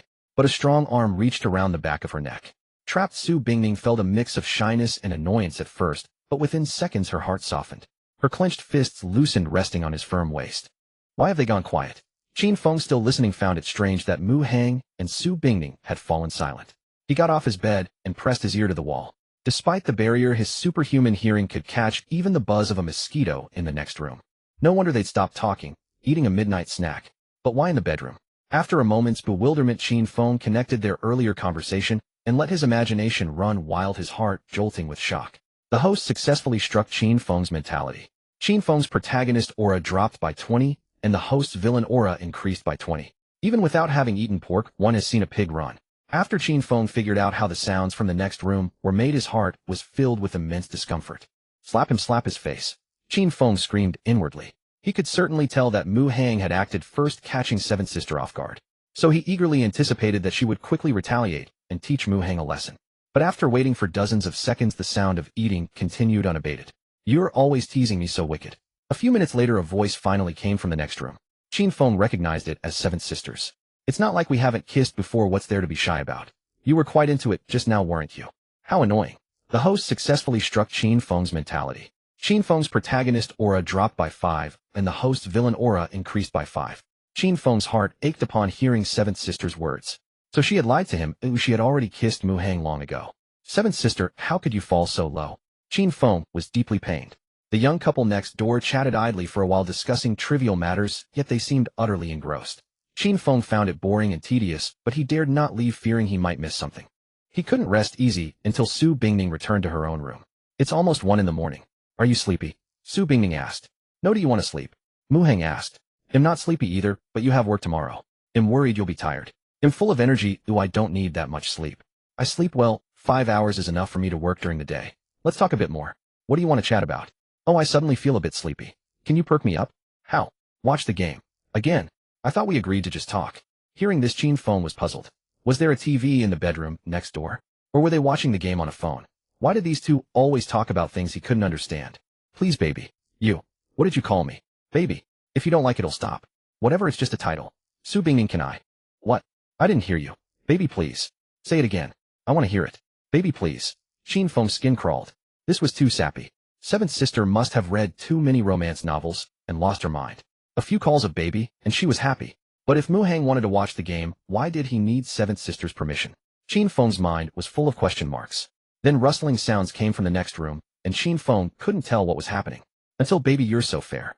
Mu Hang's praise rang out. Qin Feng's mind buzzed as he finally understood. The host successfully struck Qin Feng's mentality. Qin Feng's protagonist aura dropped by 5, and the host's villain aura increased by 5. The host successfully struck Qin Feng's mentality. Qin Feng's protagonist aura dropped by 10, and the host's villain aura increased by 10. The host successfully struck Qin Feng's mentality. Qin Feng's protagonist aura dropped by 15, and the host's villain aura increased by 15. How depraved. How could Seventh Sister fall so low as to agree to Mu Hang's request? Qin Feng was heartbroken to the extreme, yet he was powerless to stop it. He could only pray that Seventh Sister would know her limits and regain her sense of shame. "You. What are you doing?" Su Bingning's panicked voice came. Qin Feng didn't know what Mu Hang had done, but his heart sank knowing Mu Hang was up to no good. "Let me see just a glance. Please, baby. How can you be like this, baby? I beg you, I'm curious." There was silence for over 10 seconds. Su Bingning's voice. "You. Will you marry me in the future? From the moment I first saw you, I've even planned which kindergarten our kids would go to." Su Bingning chuckled. "That's not true. If you don't believe me, you'll take you home tomorrow to meet my parents and tell them I'm going to marry you." "But didn't you say your family arranged a blind date for you? And that not following through would affect the relationship between the families?" "I don't care anymore. If they push me, I'll break with them. At worst, I'll be kicked out of the house." "Don't say that. I don't want you to fall out with your family because of me. I do feel guilty. But I always feel like you're insecure, like you think I'll abandon you. I want you to feel safe. I don't want you to live in fear, or it breaks my heart." "Alright, I believe you. So baby, you agree. Calling me baby won't work anymore. Change the title. If I like it, I'll consider it. Wife. I didn't tell you to call me that. But that's what you hinted at." "No, I didn't. Wife, please." Qin Feng was on the verge of tears. Seventh Sister was so foolish, swayed by Mu Hang's few words.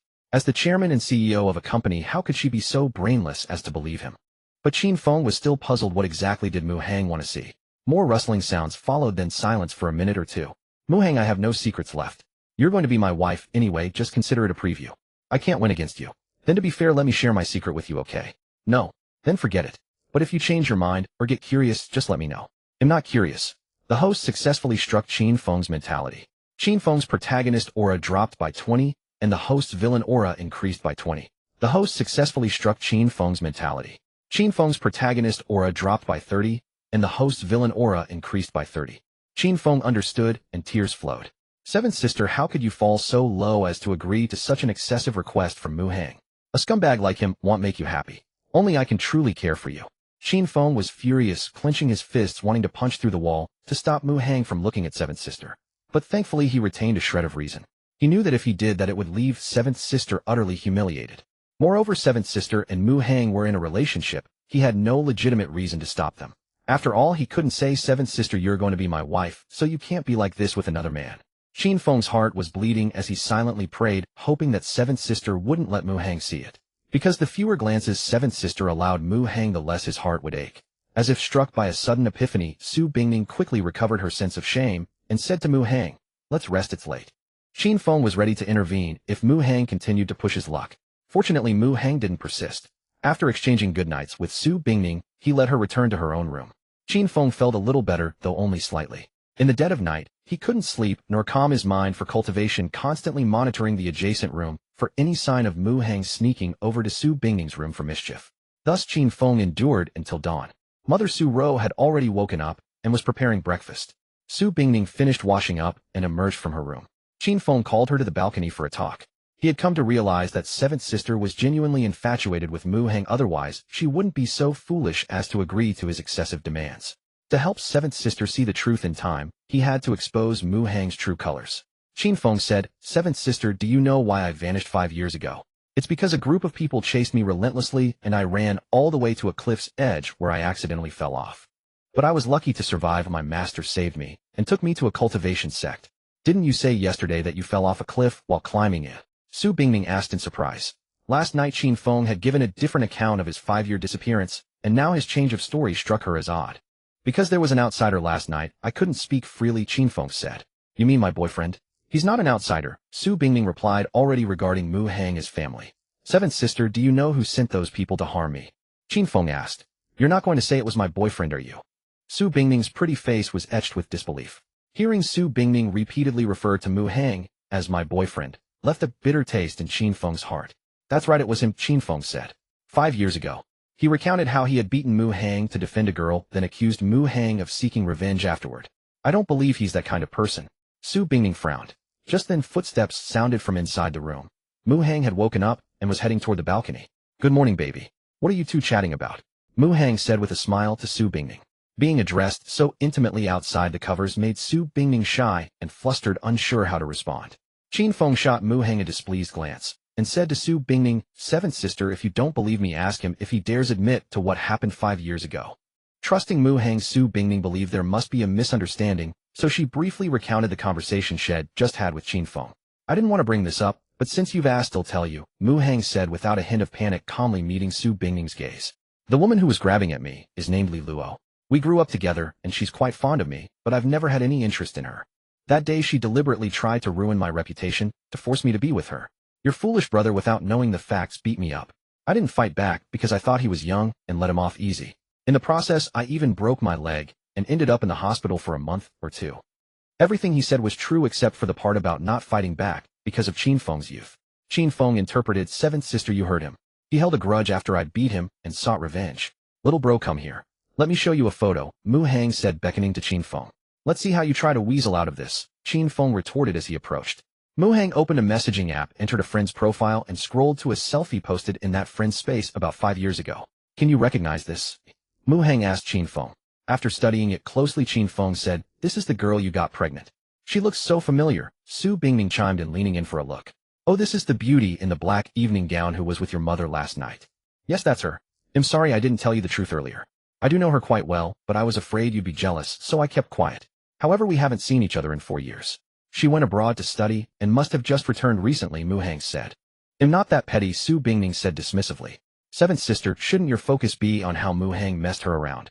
Qin Feng reminded her. Didn't you just hear? Su Bingning looked at Qin Feng as if he were an idiot. Hear what? Qin Feng scratched his head. That Li Luo deliberately tried to ruin his reputation. Seventh sister, you believe that? Yes, I trust him, and I have my own judgment. Do you know who Li Luo is? She's the daughter of Li Yaoping, the head of Xingfa International Bank. If Li Luo had truly been wronged and wanted justice, she would never have resorted to such methods. At last night's charity gala, numerous business tycoons had eagerly approached Li Luo to toast and chat, making her the center of attention. Curious Su Bingning had learned of Li Luo's identity from acquaintances. Having been isolated from the world for 5 years, Qin Feng had never heard of Li Yaoping. But if someone could run a bank, they were undoubtedly a top-tier figure. If the daughter of such a figure had truly been bullied, the matter would never have been resolved so easily. Despite having to admit that he had indeed misunderstood Mu Hang 5 years ago, Qin Feng stubbornly insisted, "You took a beating for nothing and must have harbored deep hatred, so seeking revenge later makes perfect sense." "Do I really look like such a vicious villain?" Mu Hang retorted. "You don't look the part, but villains don't have the word villain written on their faces," Qin Feng replied. Fine, then let's assume I'm the worst kind of scum." Mu Hang had never lost an argument. He pointed toward the kitchen and said to Qin Feng, "Go get your mother." "Why should I call my mom?" Qin Feng was puzzled. "I'll go." Su Bingning offered, fetching Su Ro from the kitchen to the balcony. What is it?" Su Ro asked, nervously, fearing that her drunken behavior from the previous night had been discovered by Xiaoqi, who might now confront her. "Little bro, according to your logic, I'm a scumbag. After getting rid of you, I'd still be far from satisfied, right?" Mu Hang said to Qin Feng. Qin Feng nodded. "Good, you agree." Mu Hang turned to the anxious Su Ro and asked seriously, "Aunt Su, tell me honestly, have I ever slept with you?" Mu Hang's words struck like a thunderbolt, startling the 3 people present. Among them, Su Ro was the most shocked, believing that her actions toward Mu Hang the previous night had been fully exposed, and that Xiaoqi had found out. Furthermore, Xiaoqi suspected that she had been intimate with Mu Hang, hence confronting him. To clear his name, Mu Hang called her out for a direct confrontation. Su Ro felt deeply ashamed and wanted to explain that while she had entertained some inappropriate thoughts about Mu Hang, she had never actually done anything substantial, hoping Xiaoqi would not blame him. Just as she was about to speak, Qin Feng interjected, saying to Mu Hang, "Don't you dare speak disrespectfully to my mother. Why are you so agitated?" "I'm just posing a hypothetical question," Mu Hang reasoned logically. "Since you consider me a despicable scoundrel, if I were to have you killed, I would certainly continue to retaliate against your family. Your mother has such a beautiful face and such a stunning figure. How could I possibly let her go? Sleeping with her as revenge would be quite reasonable, don't you think?" This blunt logic struck Qin Feng as oddly convincing, leaving him momentarily unable to find a counterargument. Continuing his performance, Mu Hang asked Su Ro, "Please answer my question directly. Have I ever slept with you?" Su Ro blushed deeply, but after hearing Mu Hang's earlier words, she realized that Xiaoqi might not be seeking to settle scores. She had simply misunderstood. "What is going on?" Su Ro, afraid that saying too much would lead to mistakes, did not answer Mu Hang's question first, but instead asked her daughter for an explanation. Su Bingning briefly recounted the situation. Only then did Su Ro understand. Glancing at Mu Hang before quickly averting her gaze, she said shyly, "No, he has never slept with me. In her dreams, yes, but those were just dreams, so they certainly didn't count." Still, as she answered, she felt a strange sense of guilt. Fortunately, Su Bingning noticed nothing amiss, assuming that Su Rao's unnatural expression was merely due to the embarrassment of such a question. "And after that incident 5 years ago, have I ever harassed you?" Mu Hang continued to question Su Ro. "No, you haven't," Su Ro replied, shaking her head without meeting his gaze. "Did you hear that?" Mu Hang said to Qin Feng. At that moment, Qin Feng felt a sense of helplessness, like a student called upon by a teacher in class who couldn't answer. He racked his brain and finally managed to find a point of rebuttal. "Couldn't it be that you knew I fell off the cliff and were afraid of stirring up trouble, so you dared not seek revenge on my mother? Then I could wait for things to settle down and find an opportunity to sleep with Aunt Su. Maybe after some time your anger would subside and you wouldn't seek revenge. You said I was deranged, didn't you? How could my anger subside so easily? Unless I sleep with Aunt Su, this anger will never fade. Can you stop saying sleep all the time? Have some decency." Qin Feng snapped. "Isn't this just a debate? It's only hypothetical. Why are you getting so worked up?" At this point in the debate, Mu Hang knew he had won. He turned to Su Ro and said apologetically, "Aunt Su, I'm sorry. I didn't mean any disrespect." "It's fine," Su Ro replied, shaking her head. She wasn't angry, but every time Mu Hang mentioned the word sleep, her heart would inexplicably race. "All right, the matter is settled. Xiaofeng, stop causing trouble. Mu Hang is my boyfriend, and I hope you'll respect him from now on and not judge him through tinted glasses," Su Bingning said. Qin Feng didn't respond, merely glaring at Mu Hang. Leaving aside the events of 5 years ago, the mere fact that Mu Hang was 7th sister's boyfriend was enough to prevent any harmony between them. "It seems he still holds a strong prejudice against me." Mu Hang sighed, stepped behind Su Bingning, and said in a playful tone, "Your brother is still glaring at me. It seems no matter how much I say, he still doesn't believe me. Now that he's learned all these skills, he won't ambush me with a sack over my head one day when I come home, will he? How could that happen?" Su Bingning was amused, but when she noticed the obvious hostility in Qin Feng's eyes toward Mu Hang, her smile quickly faded. She said sternly to Qin Feng, "If Mu Hang gets so much as a scratch, he'll hold you responsible." Seeing Su Bingning protect Mu Hang, Qin Feng felt a pang of grievance. He turned to Su Ro and complained, Mom, look how seventh sister is bullying me. Your seventh sister is right. Everything has been clarified. Why are you still being so stubborn? If you harm Mu Hang, neither your seventh sister nor I will let you off, Su-ro said sternly. Qin Feng felt even more disheartened. Host successfully dampened Qin Feng's morale. Qin Feng's protagonist, Aura 10. Host's villain, Aura 10. Mu Hang happily claimed his reward. From yesterday until now, he had accumulated a total of 115 aura points from Qin Feng. What delighted Mu Hang most, however, was that both Su Bingning and Su-ro had taken a firm stance and warned Qin Feng. Although Qin Feng's combat power was significantly higher than his, with Su Bingning and Su-ro acting as his shields, Qin Feng would certainly not dare to use force against him. Su-ro returned to the kitchen and brought the prepared breakfast to the dining table. Everyone sat around the table and ate. After the meal, Mu Hang, Su-ro, and Su Bingning had to go to work, so they left together. Qin Feng also tagged along, but he planned to buy some clothes and daily necessities as well as teach a lesson to the condescending security guard from the previous night. Su-ro and Su Bingning were residents of the Riverview Luxury Complex, so the security guards at the main gate naturally recognized them. With his mother and sister present, Qin Feng seized the opportunity to show off. The security guard who had mocked him the night before was now bowing and scraping, offering apologies and compensation. Qin Feng felt a sense of vindication. Watching from the sidelines, Mu Hang couldn't help but find it somewhat amusing. Although Qin Feng was now 20 years old, having spent 5 years in seclusion at a sect detached from secular society, his mindset had hardly matured. He was still much like the child he had been 5 years ago, with a somewhat adolescent temperament. But for Mu Hang, this was undoubtedly a good thing. Leaving the Riverview Luxury Complex, Su-ro and Su Bingning each went to work, and Mu Hang also departed. Qin Feng went to a high-end shopping street to buy clothes. When his plain attire drew sneers from the shop assistants, he nonchalantly picked out a large pile of designer clothes, then casually swiped the bank card seventh sister had given him, spending over 100,000 in one go. Another successful act of face-slapping. Seventh sister was now a wealthy woman. Before leaving, she had given him a supplementary card with 3 million for shopping, telling him to spend freely. After changing into his new clothes, Qin Feng appeared much more handsome, like a wealthy young master, exuding an air of nobility. Besides resentment, Qin Feng also felt envy toward Mu Hang. Envy that Mu Hang had won seventh sister's heart. Therefore, when Qin Feng was picking out his outfit, he tried to emulate Mu Hang's wealthy playboy style. However, after dressing up, Qin Feng compared himself to Mu Hang in his mind and felt completely outclassed.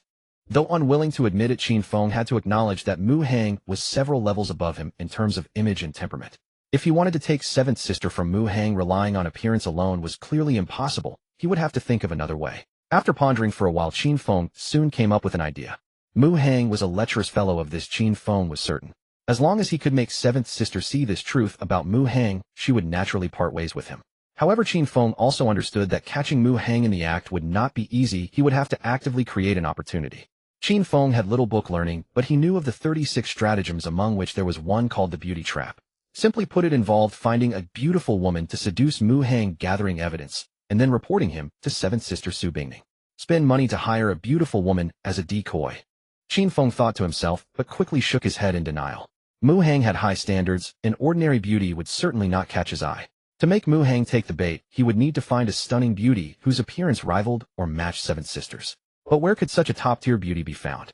And even if money could buy one, she wouldn't be trustworthy. Mu Hang was wealthy too. Any decoy he hired could easily be turned by Mu Hang. He needed someone as beautiful as seventh sister and equally reliable. Got it. Qin Feng's eyes lit up as an idea struck him. He went to a mobile phone store, bought a phone and a SIM card, then dialed a number. No one answered the call, and it was only about 20 minutes later that the person called back. Is that Xiao Feng? Yu Yun's voice came through the phone. Sixth sister, how did you know it was me? Qin Feng laughed. This is my private number, known only to family and close friends. When I saw an unfamiliar number calling, I naturally guessed it was you. Yu Yun explained briefly before asking, have you seen mother and your seventh sister? Yes, I stayed at home last night, Qin Feng replied. Your sudden appearance must have been a huge surprise for mother. Did she cry her eyes out? Yu Yun inquired. Qin Feng was speechless for a moment. Yesterday he had intended to surprise Su-ro, but she had given him a surprise in return. He didn't know how to explain the details to Yu Yun. Mother was naturally thrilled to know I was still alive, but she didn't cry. Qin Feng replied casually before getting to the point. Seventh sister has a boyfriend, and that guy is especially flirtatious. I tried to advise her, but she wouldn't listen at all. She has a boyfriend. She never mentioned it to me, Yu Yun said in surprise. Seventh sister has been reading too many romance novels, and practically does everything he says. I'm afraid she'll get hurt, Qin Feng said, too embarrassed to detail what he had overheard last night, simply summarizing to convey the seriousness of the situation. Are you sure? Is her boyfriend really that unfaithful? Yin Yin asked. Trust your brother, okay? I swear on my honor. Qin Feng declared. So what do you want me to do? Try to talk some sense into her. She won't listen to advice right now? It would be useless even if you tried sixth sister. Hey, race my plan you seduce seventh sister's boyfriend and expose his true colors. Wah, what a terrible idea. How could you even think of that? Are you asking for a beating? Yu Yun's tone was fierce, but her voice was incredibly pleasant enough to make one's bones melt. It's the fastest way to make seventh sister see his true face. If we delay, she'll suffer greatly. Do you want to see seventh sister get pregnant, abandoned, and then driven to suicide? Is it really that serious? Does that guy have such charm that he's completely dazzled your seventh sister? It's exactly that serious. And that guy is indeed good-looking. Born with a player's face that makes women easily fall for him. Qin Feng didn't want to praise him, but he had to be honest to convince Yu Yun. How can it be that exaggerated? No matter how handsome, he can't be godlike. Yu Yun's tone was a bit dismissive, as she had seen plenty of handsome men. After a pause, she continued, my next stop is Tanzhou for a concert. I have some things to handle here and can't leave. The earliest I can get to Tanzhou is tomorrow. That's great. He'll wait for you to come back, sixth sister. He'll try my best to keep an eye on seventh sister and make sure he doesn't take advantage. Qin Feng was overjoyed.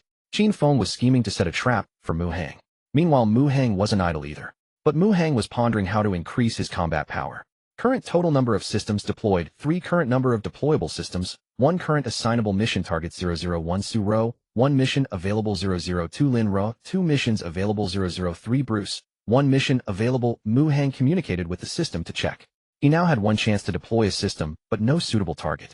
After some thought, he decided to focus on the 3 people currently bound to subsystems. The reward for assigning a mission to a target was determined by their current pursuits and aspirations. And a target's pursuits and aspirations were constantly changing based on events around them. In other words, these could be actively shaped and guided. What Mu Hang wanted most now was a reward of true chi. Assigning a mission to Su Ro would currently yield a feedback reward of increased charm. Assigning a mission to Bruce would currently yield a feedback reward of improved medical skill. Changing the pursuits and aspirations of these two would be difficult. So he had to start with Lin Ruo. The feedback rewards Mu Hang had obtained from Lin Ruo were all about enhancing strength. But Lin Ruo's vision was limited. In her view, the soldier king Xiao Bei was the ceiling of combat power. No one could be stronger than Xiao Bei. This was why Mu Hang had temporarily stalled on assigning missions to Lin Ruo. Getting a reward of 5 years true chi from her before was pure luck. Mu Hang couldn't rely on luck forever, and Lin Ruo's comprehensive combat skills had reached their peak with no room for improvement. Lin Ruo's current aspiration was likely to improve her firearms proficiency. Mu Hang had no interest in that. He preferred to gain things that enhanced his own being. Besides, at Qin Feng's level, he was already impervious to blades and arrows, and ordinary firearms could hardly harm him. Mu Hang had the idea of educating Lin Ruo to broaden her horizons. Just as he was thinking, Lin Ruo happened to call to report. It turned out that Xiao Bei, while recovering from his injuries and bored with nothing to do, wanted Lin Ruo to share the surveillance feed of Jiang Rongfei, so he could listen to her daily life and pass the time. Lin Ruo asked Mu Hang what to do. Mu Hang would never agree to such a thing. Xiao Bai's protagonist light points were almost depleted, and he still wanted to listen to Jiang Rongfei's daily life. That was like looking for a torch in a latrine. Mu Hang booked a room at the hotel and called Lin Ruo to meet him there. Lin Ruo felt uncertain. Lin Ruo was a woman who would go to any lengths to become stronger, yet she was not completely devoid of emotions. Mu Hang possessed the initial soul captivation eyes, which meant that under normal circumstances, any woman he locked eyes with for 10 seconds would feel a spark of attraction. Mu Hang couldn't quite remember when he had exchanged glances with Lin Ruo for more than 10 seconds, causing her to feel drawn to him. After all, he couldn't check every piece of system information since many of them were irrelevant to him, and naturally, he chose to ignore them. For instance, when he walked down the street, several women would show interest in him, and his favorability rating would rise accompanied by notifications. Mu Hang would simply disregard such notifications. Lin Ruo must have received notifications when her favorability rating increased as well. However, it was clear that Mu Hang had ignored those too. Being scrutinized by Mu Hang, Lin Ruo averted her gaze slightly and asked, "Did my master call me here for something?" Mu Hang did not respond immediately. Instead, he took off his upper garment, exposing his shoulders. Lin Ruo was taken aback and instinctively took a step back, feeling a bit flustered. However, she quickly realized she was overthinking. She saw Mu Hang reaching for a fruit knife on the table and handing it to her, saying, "Stab me once." "Are you sure?" Lin Ruo was astonished. "Sure, stab here." Mu Hang pointed to his abdomen. Lin Ruo didn't understand what Mu Hang meant, but hearing him say, so she followed his instructions and gently stabbed at the indicated spot. As a killer, Lin Ruo was quite familiar with the human body, controlling her strength so that the knife would only cut Mu Hang's skin. However, contrary to expectations, no blood appeared. Lin Ruo felt as though she had stabbed a rock, producing a sound like clang. "How did you do that, master?" Lin Ruo was utterly shocked.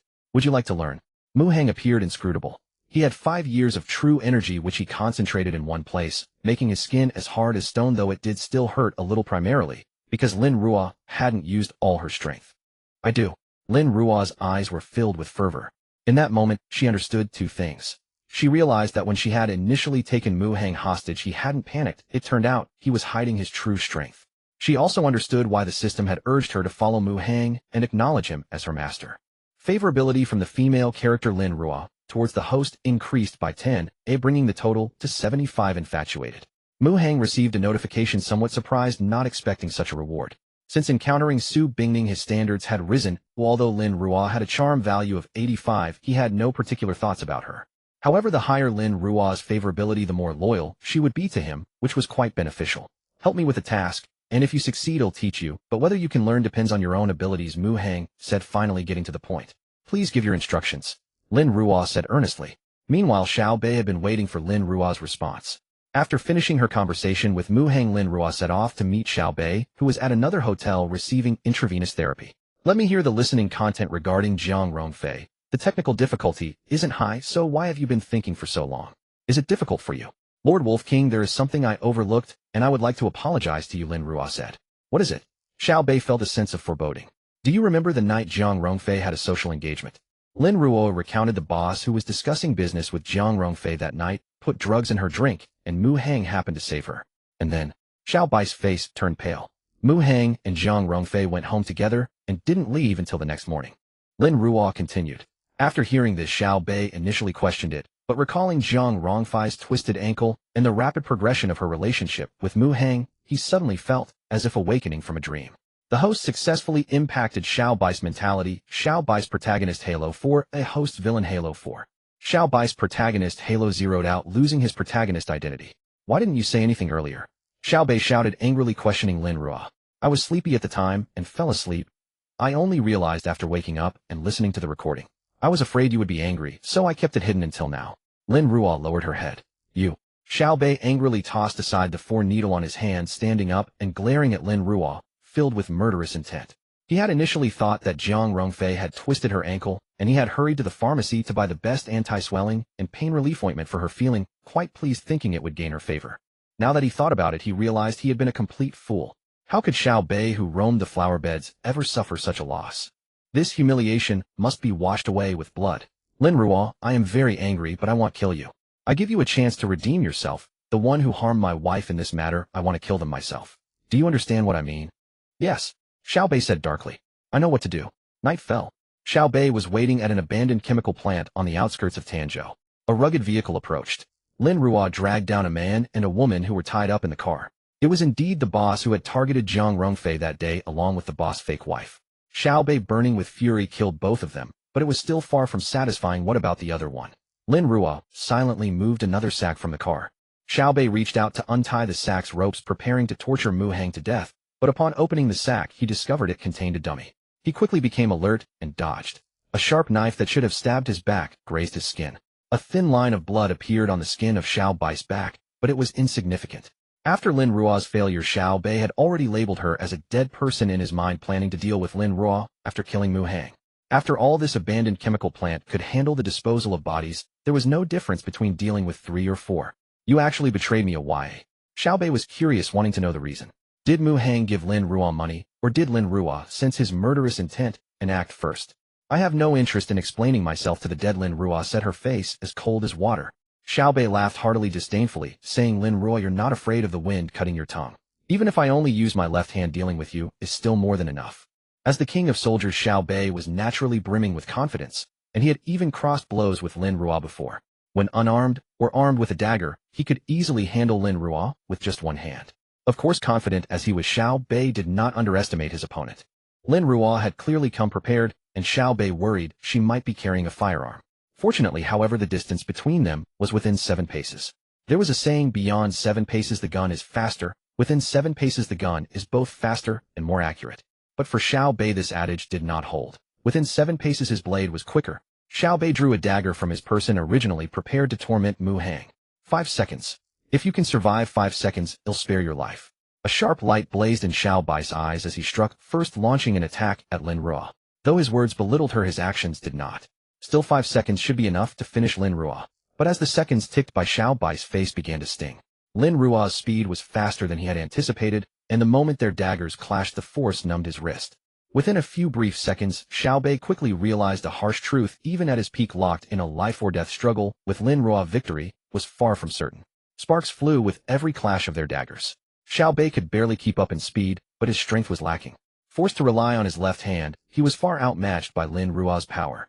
After barely defending for over 10 seconds, he was defeated. His dagger was knocked from his hand, and his wrist was slashed, rendering it useless. A cold, gleaming arc swept through the air as Lin Ruo drove her dagger towards Xiao Bai's throat. Wait! Xiao Bai did not wish to die, but he struggled to grasp at a thread of hope, while also burning with curiosity as to why Lin Ruo had suddenly become so formidable. But Lin Ruo had already made it clear. She had no interest in explaining herself to the dead. Even as Xiao Bai cried out, her blade did not falter. A bloody gash appeared on Xiao Bai's neck, and his body crashed to the ground, stirring up a cloud of dust. His wide-open eyes still held deep resentment and bewilderment. Thus fell a generation's king of soldiers, dying with his eyes open in eternal regret. The abandoned chemical plant was an ideal place to dispose of bodies. Xiao Bai had thought things through thoroughly. Lin Ruo dealt with the 3 corpses, thoroughly cleaned the scene, and then went to report to Mu Hang. On a desolate road, Mu Hang and Lin Ruo met. After Lin Ruo briefly recounted the events, she prepared to show him some photos taken at the scene. No need to look, I trust you. Mu Hang waved his hand. You'll believe whatever I say. Lin Ruo was aware of her own track record, and did not want Mu Hang to suspect her, so she had deliberately taken photos as proof to demonstrate her loyalty. I believe you won't betray me. Mu Hang patted Lin Ruo on the shoulder as he spoke. Lin Ruo froze, staring blankly at Mu Hang. Mu Hang had considerable experience in reading a woman's eyes. He could tell that Lin Ruo's fondness for him had likely increased just a little more. In truth, while Lin Ruo was carrying out her deed, Mu Hang had shared her vision and witnessed the entire process, so he naturally knew she hadn't lied to him. But of course he couldn't tell Lin Ruo that. Lin Ruo destroyed all the remaining evidence, eliminating any future trouble. Here, Mu Hang handed a folded piece of paper to Lin Ruo. She took it, unfolded it, and saw a diagram of the human meridian system along with several hundred characters. Master, is this the skill you intend to teach me? Lin Ruo seemed to understand. That's right. Mu Hang nodded, his expression turning serious as he said, the reason your blade couldn't pierce my skin is because I have true qi protecting my body. If I practice according to the method on this paper, can I cultivate true qi? Lin Ruo exclaimed with joy. Yes, but cultivating true qi depends greatly on one's natural talent. First try the breathing technique written here, and let me see how much aptitude you have. Mu Hang said.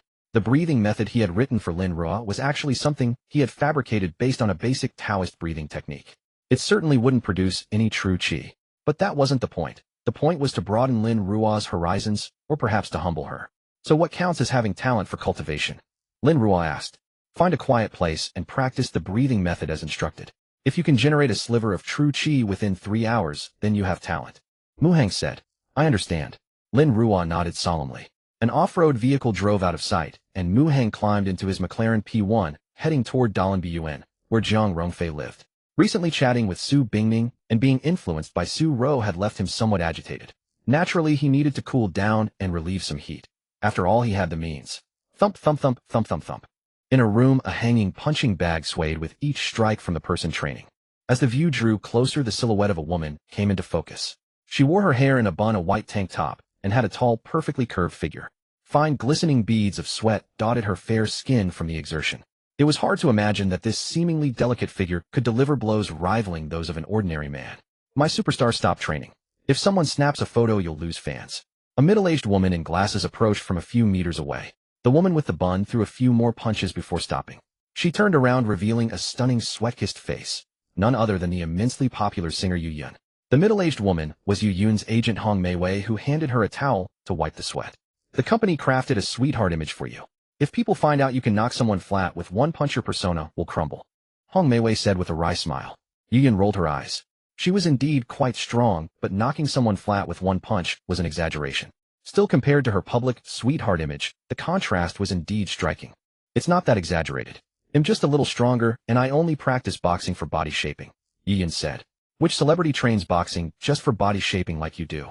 Hong Meiwei couldn't help but chuckle. All right, Sister Hong, stop nagging. You sound like my mom. I have some family matters to attend to, so I need to return to Tanzhou tomorrow. Book me a ticket, please, Yu Yun said. She appeared sweet and adorable, but her true personality was far from sweet. She wasn't exactly ladylike, more on the boisterous side. Yet it was precisely this personality that had kept Yu Yun from ever being taken advantage of in the complex entertainment industry. Of course, the company's strong support was also a key factor. Some time ago, a boss tried to make a move on her, and Yu Yun decisively kicked him where it hurt, nearly incapacitating him. The company had to smooth things over. After her workout, Yu Yun returned to her starred hotel, took a shower, and then went online to search for tips on seducing men. She had promised her younger brother Qin Feng to help him woo seventh sister's boyfriend, but she had no idea how to go about it, so she had to turn to the internet for guidance. The online guides on how to flirt with men were comprehensive and categorized. They covered various aspects from words and actions to attire. Most of them felt quite embarrassing to Yu Yun, but she still memorized them, thinking they might come in handy for a future romance.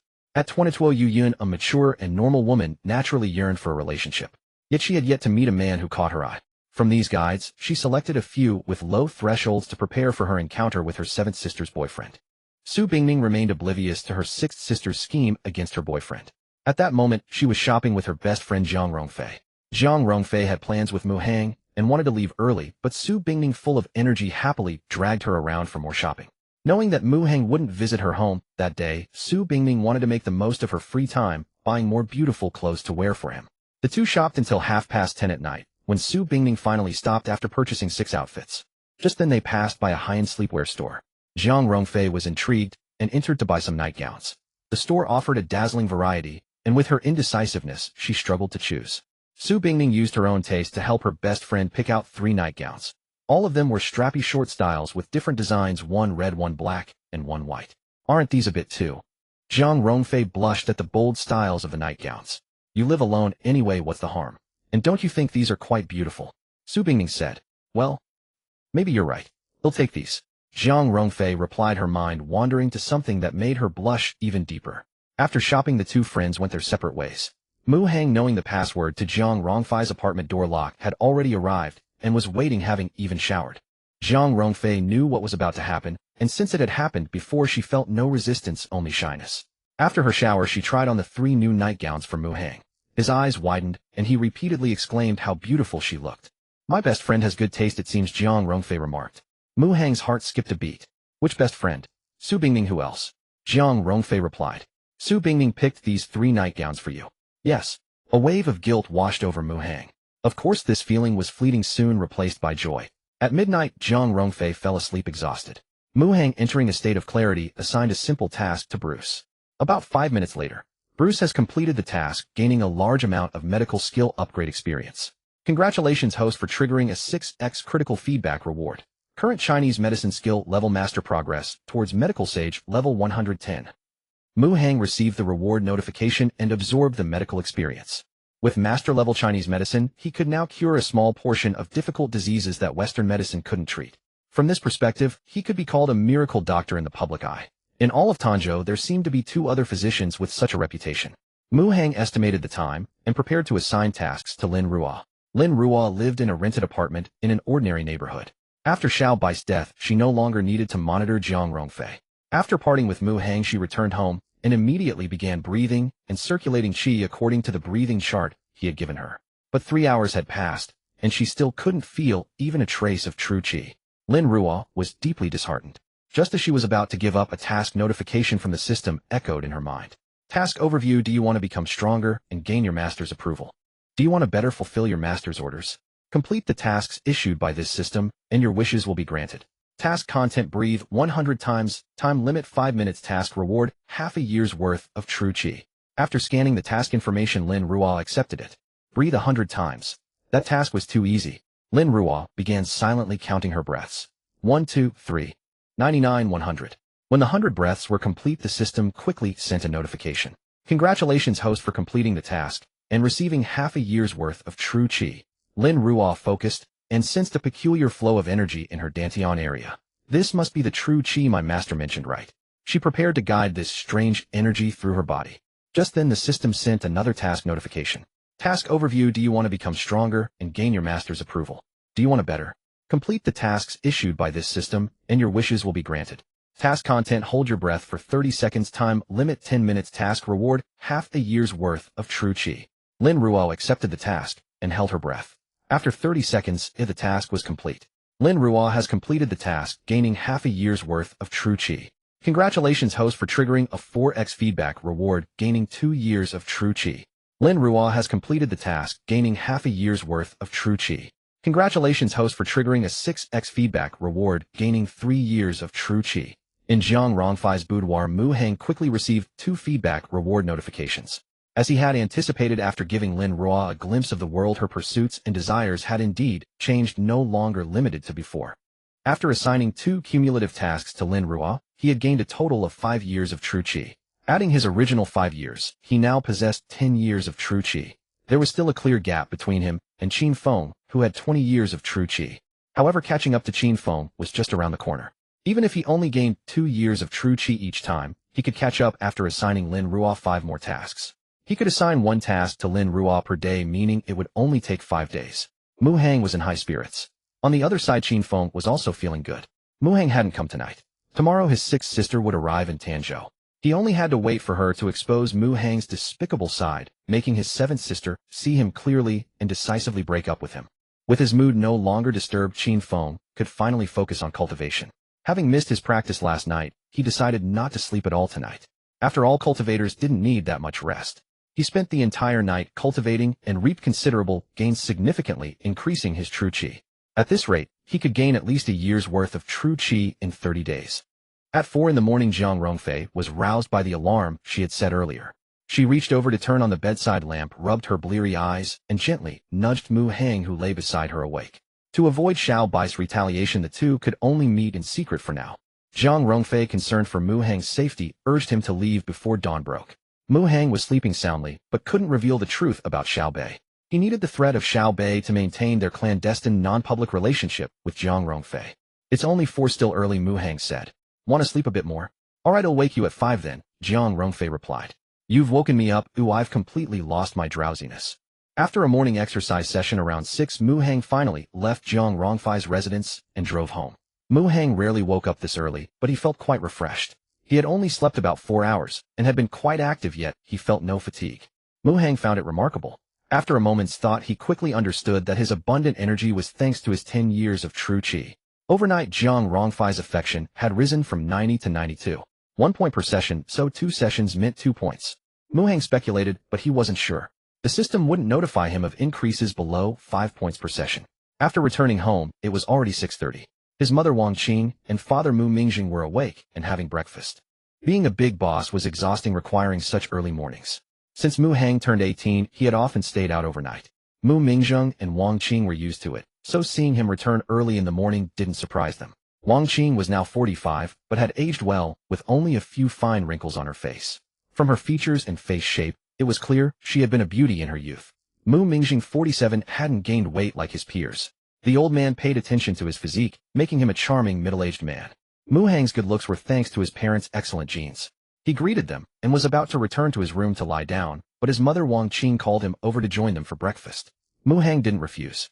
Thinking back, the last time the family had a meal together like this seemed to be last month. Sitting down at the table, Mu Mingjing and Wang Qing took a closer look at their son. Compared to before, he was more charming, better looking, and had a more appealing physique. The couple found it strange and asked why. Mu Heng explained that he had been working out recently. The couple didn't think much of it. After brushing it off, Mu Heng buried himself in his breakfast, while secretly checking his mother Wang Qing's information through the system. He now had one chance to distribute a system, and if his parents were suitable, it was worth considering. After all, a distributed system could to some extent help people achieve their goals and wishes. As the saying goes, don't let your own water irrigate someone else's field.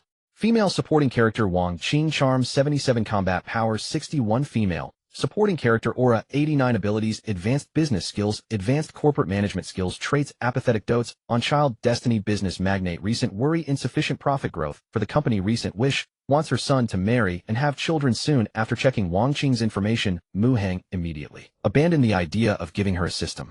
Wang Qing wanted him to marry and have children. If he gave her a system, wouldn't that be shooting himself in the foot? Mu Heng wasn't that desperate. He had no plans to marry so early. Closing Wang Qing's information panel, Mu Heng cast a pitying glance at the old man.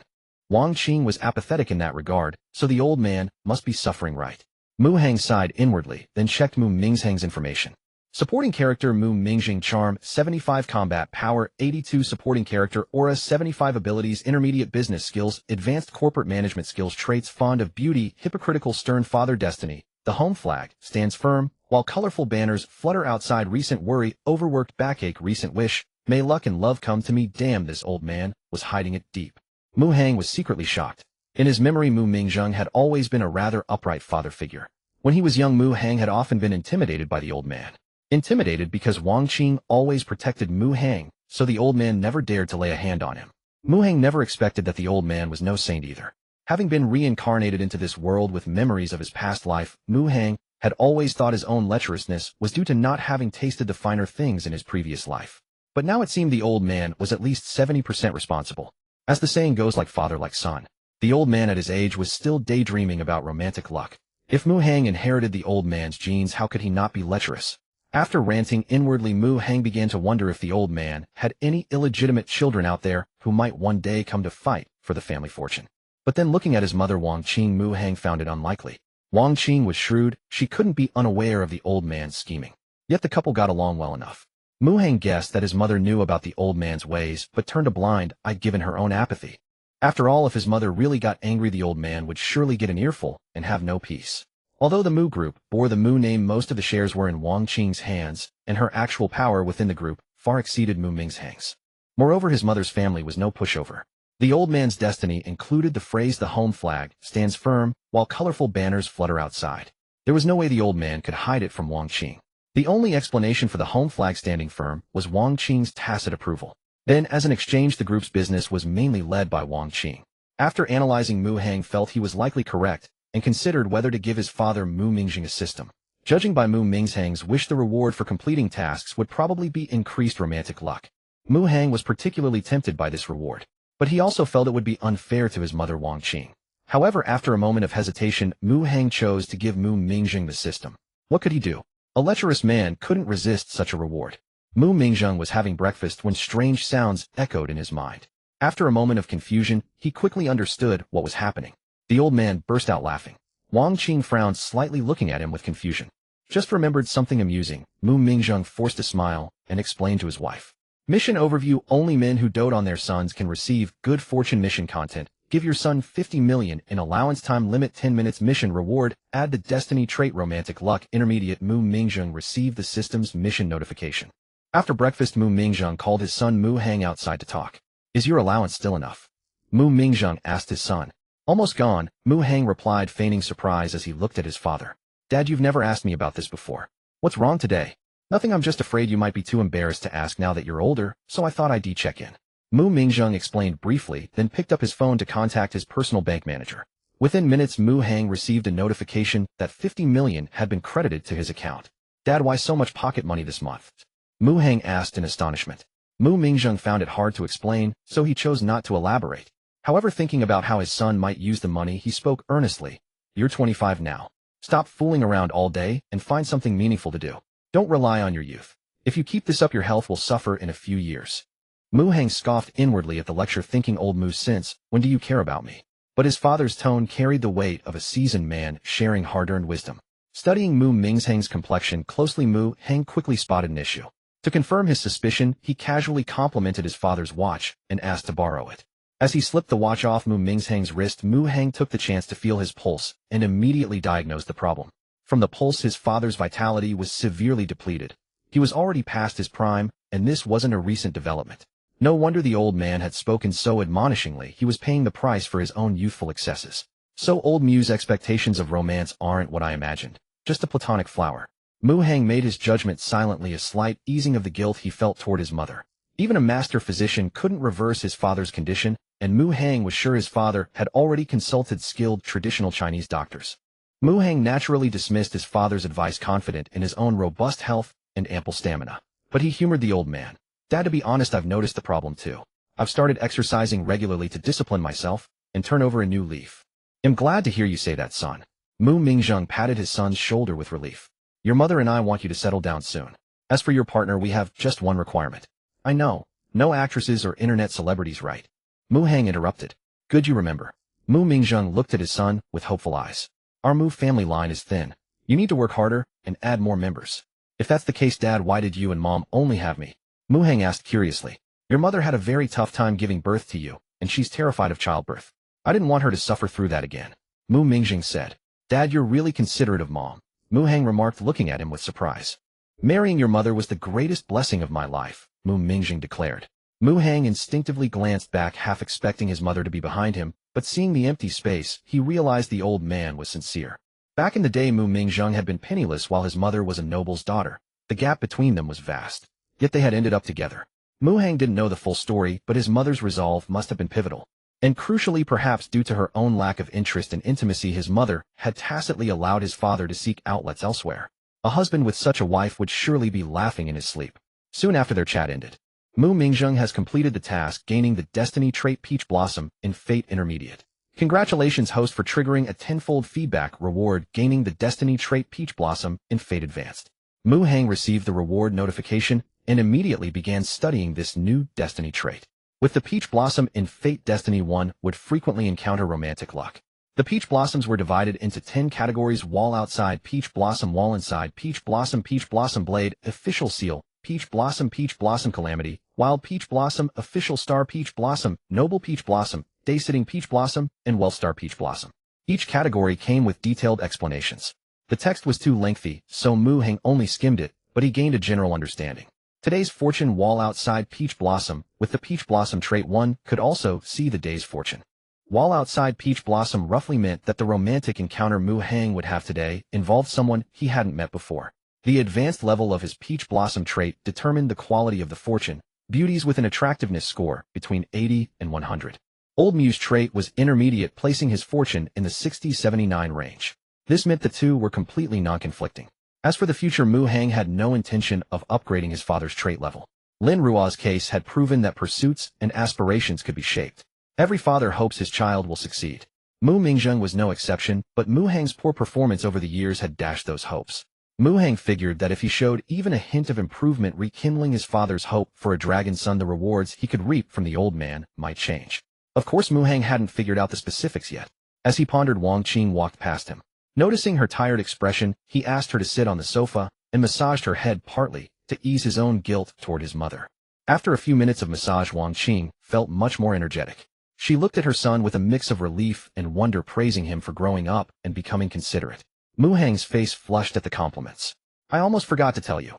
Make some time at noon to have lunch with Luo," Wang Qing said with a meaningful look. Mu Hang's expression shifted. He knew that Luo meant Li Luo. "Is it a meal or a blind date?" he asked warily. "Consider it a blind date," Wang Qing replied with a smile. Mu Hang's heart tightened. He had once joked to Su Bingning that his family was setting up blind dates for him, never expecting it to come true. He had always tried to keep his distance from that madwoman Li Luo. But her infatuation with him had been 4 years ago. For years had passed, and Li Luo might have moved on. After all, she hadn't contacted him since going abroad, and now that she was back, she hadn't called once. With that thought, Mu Hang relaxed. Their families were well matched, and both sets of elders were familiar with each other. Given that he and Li Luo were at marriageable age, being set up for a blind date by both families was only natural. He'd just go through the motions.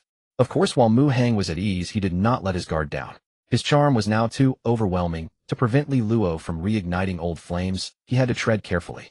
Around 11 in the morning, Mu Hang deliberately dressed in drab attire, donning sunglasses and a baseball cap to conceal his damned allure. He sent a message to Li Luo, learning that she had gone on a business trip and would only land shortly. Li Luo asked Mu Hang to pick her up. Figuring it was no trouble, he agreed. A McLaren P1 drove out of the Mu family estate. Meanwhile, a plane landed at Tanzhou Airport. Yu Yin stepped off, setting foot on Tanzhou's soil. The feeling of returning home was indeed different as she breathed in the air, finding it sweet and fragrant. Her manager's sister Hong had matters to attend to and did not accompany Yu Yun, who had returned alone. A major celebrity always travels incognito in public, and Yu Yun was no exception. She wore a mask, hat, and sunglasses concealing her face thoroughly. But as luck would have it, while exiting the station, she accidentally bumped into a woman and uttered an apology. Yu Yun's voice was highly distinctive. Nearby, a devoted fan of hers caught the sound, growing suspicious. After scrutinizing Yu Yun, the fan quickly recognized her. Overwhelmed with excitement, the fan begged for an autograph. Yu Yun agreed, signed the autograph, and prepared to slip away. However, this incident drew the attention of many around her. Thus, Yu Yun was besieged by fervent fans seeking signatures and photos. The scene teetered on the brink of chaos. Gazing at the surging crowd, Yu Yun knew she could not linger, or she might never escape. Seizing the chaos, she made a break for it. Behind her, the ardent fans gave chase. In her panic, Yu Yun circled around and arrived at the airport's private car parking area. The shouts and screams of fans echoed behind her. Yu Yun quickly scanned her surroundings, spotted a nearby McLaren, pulled open the door, and slipped inside. Mu Hang, sitting in the driver's seat waiting for someone, frowned as a heavily wrapped woman abruptly entered his car. He had glimpsed Li Luo during a video chat with Su Bingning. Li Luo's hair was dyed a flaxen brown and slightly wavy. The woman in the passenger seat had jet black straight hair. This was clearly not Li Luo, and her next move confirmed it. "Handsome, I'll give you 5,000 to drive me out of the airport," Yu Yun said, glancing through the window. Mu Hang followed her gaze and saw a crowd surging toward them. 5,000 was a decent sum, but Mu Hang cared little for it and wanted to refuse the stranger's request. Yet he suddenly recalled that today's fortune hinted at an extramarital affair. Could this woman who had burst into his car be the one? Though he couldn't see her face, clearly her exposed fair skin suggested a high chance she was beautiful, and her voice was especially pleasant. With that thought, Mu Hang silently started the engine, floored the accelerator, and drove her to a less crowded area near the airport. Parking by the roadside, Mu Hang turned to scrutinize the woman through his sunglasses. "Thanks, handsome. What's your WeChat?" "He'll transfer the money," Yu Yun said. Mu Hang silently pulled up his QR code for her to scan. After adding each other as friends, Yu Yun promptly transferred 5,000 to Mu Hang. Instead of accepting it immediately, Mu Hang tapped on her WeChat avatar to take a look. Yu Yun's private WeChat profile picture was of herself. Though Mu Hang paid little attention to celebrities, he recognized Yu Yun, a popular female singer, from online posts and street billboards. Connecting this to the crowd chasing her earlier, Mu Hang had a strong suspicion, but asked to confirm Yu Yun. Realizing she was recognized, Yu Yun nodded without hiding it, and asked habitually, "Do you want an autograph too?" "Oh, no need." Mu Hang shook his head, his tone somewhat cold. His father had always taught him to steer clear of female celebrities and influencers, and Mu Hang had taken that to heart. Besides, there were so many negative reports about them. Having been through many relationships, he had indeed never dated a female celebrity or influencer, and he kept his distance from such women. As for today's predicted affair, Mu Hang was naturally reluctant. Yu Yun sensed that the man in the McLaren had grown less warm after learning her identity, but she didn't mind. She simply said, "Handsome, can you take me a bit farther? He'll pay for the ride. I have things to do." "Please get out," Mu Hang replied. Sensing his dismissal, Yu Yun didn't insist.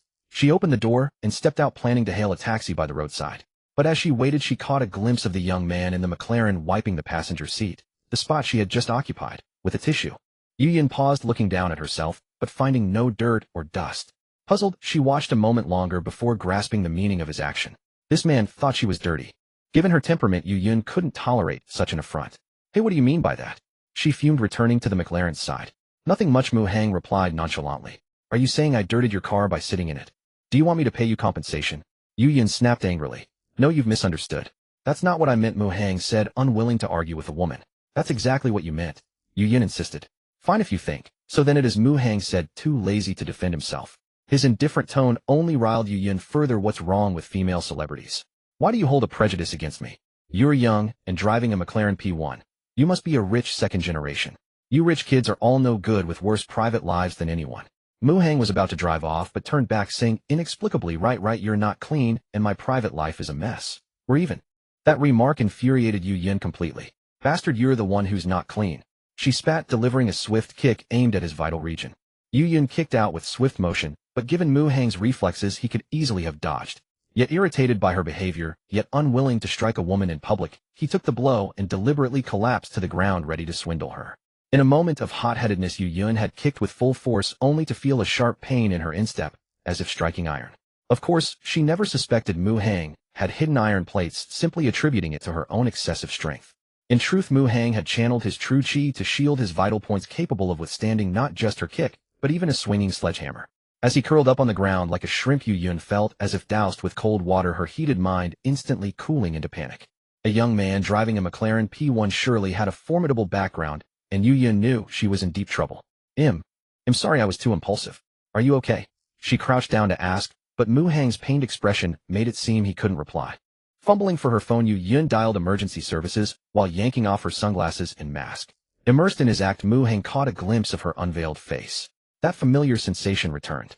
This was the third time. First with Su Bingning, second with Jiangrong. Female, lead Yu Yun. Charm 98. Combat 102. Female, lead Halo 251. Skills top-tier composition, lyric writing, singing, and dance talent.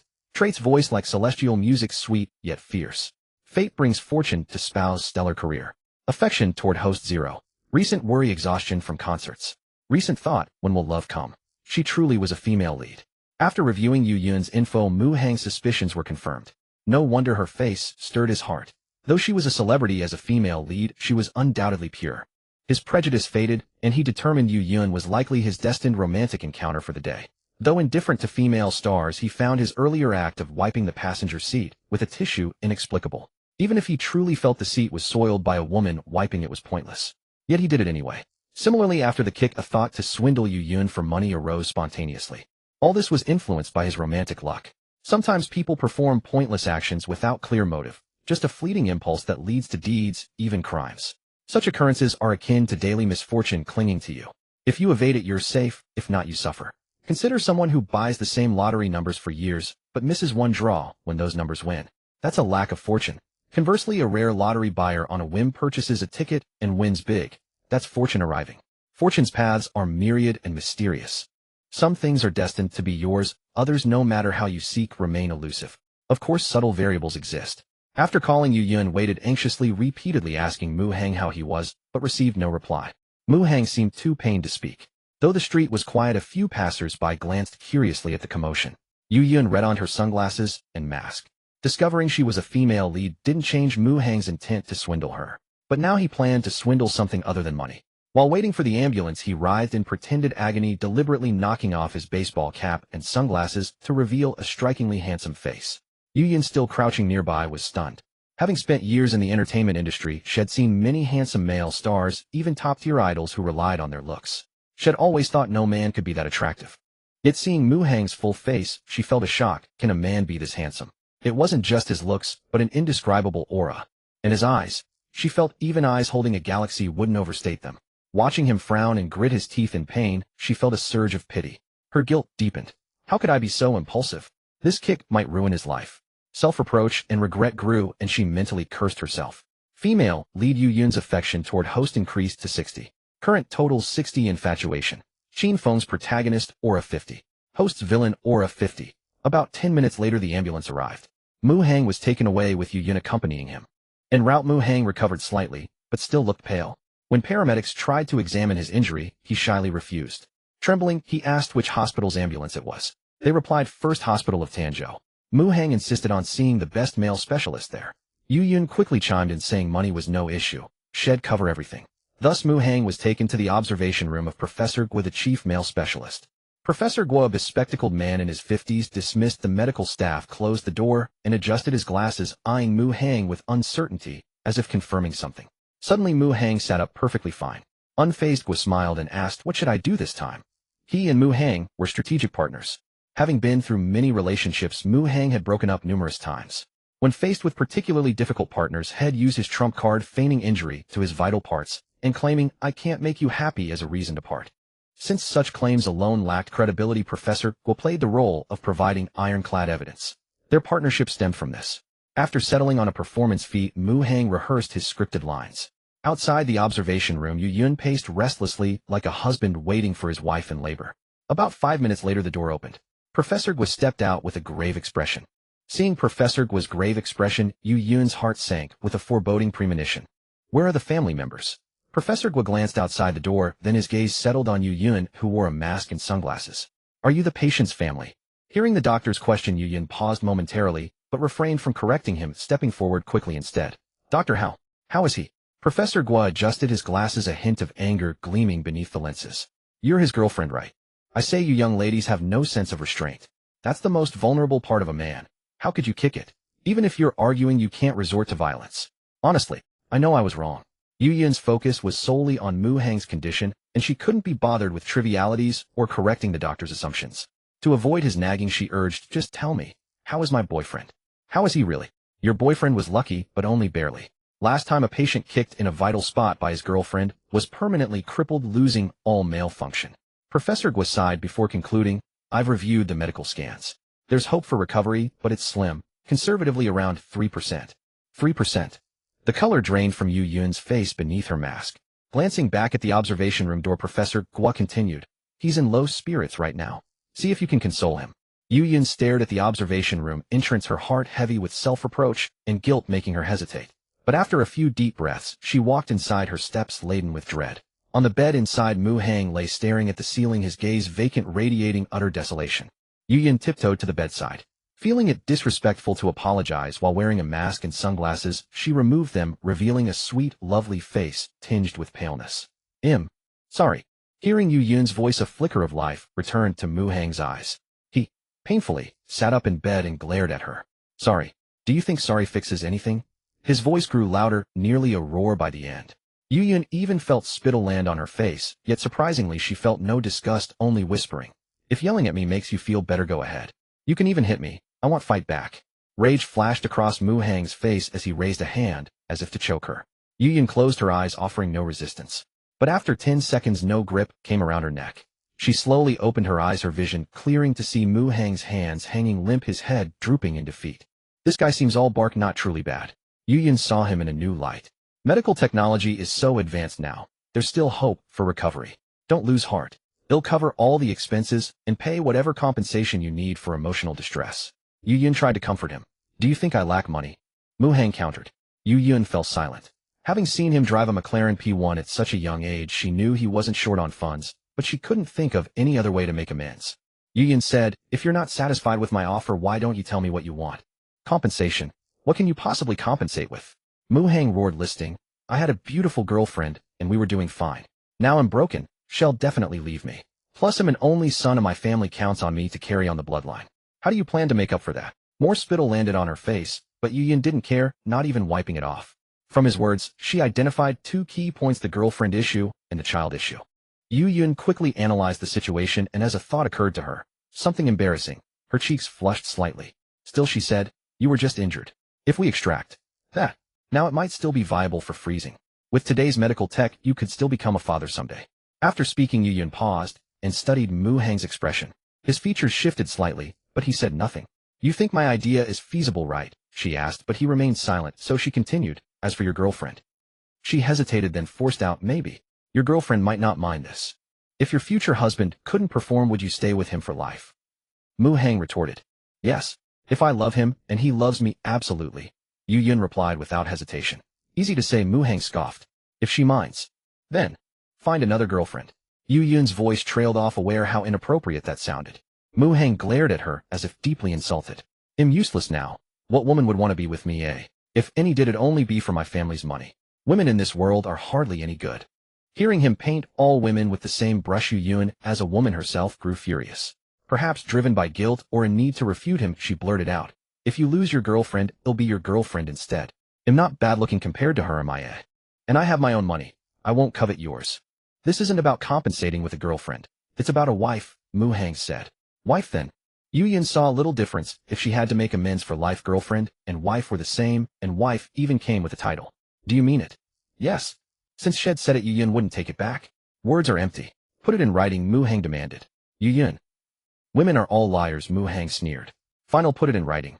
Yu Yun found paper and a pen, wrote a statement agreeing to be Mu Hang's wife, signed her name, then took lipstick from her bag, applied it to her thumb, and pressed her fingerprint over the signature. Mu Hang inspected it carefully, then tucked it away. Seeing his mood somewhat stabilized, Yu Yun went to inform Professor Gua.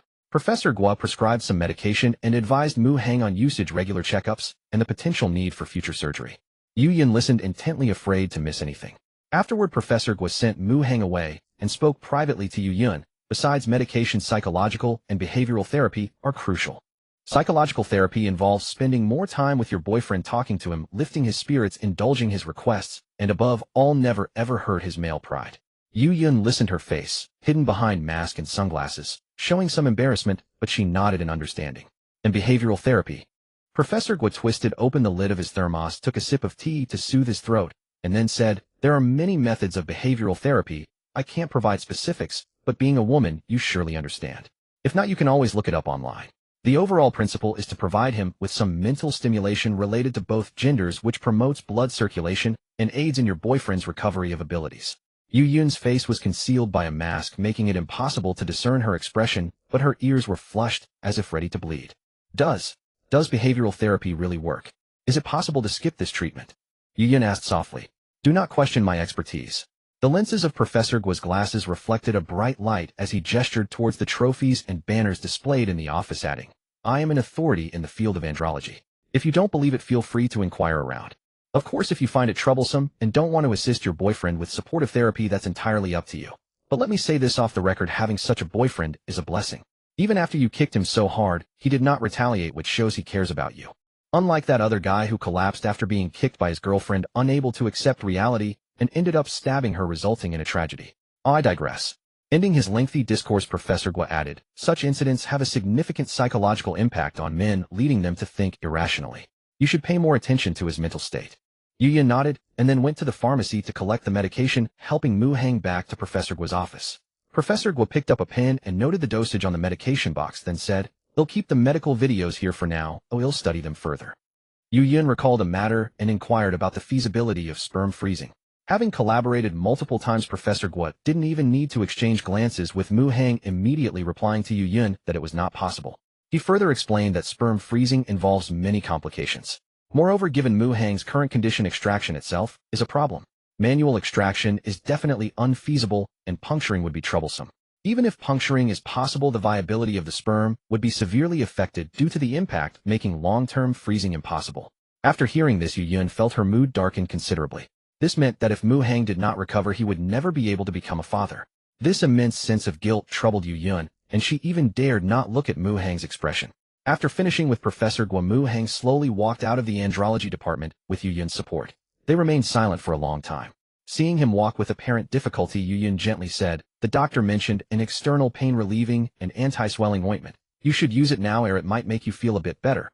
Mu Hang glanced at her without speaking, but quietly searched for the anti-swelling and pain relief ointment in the plastic bag of medications.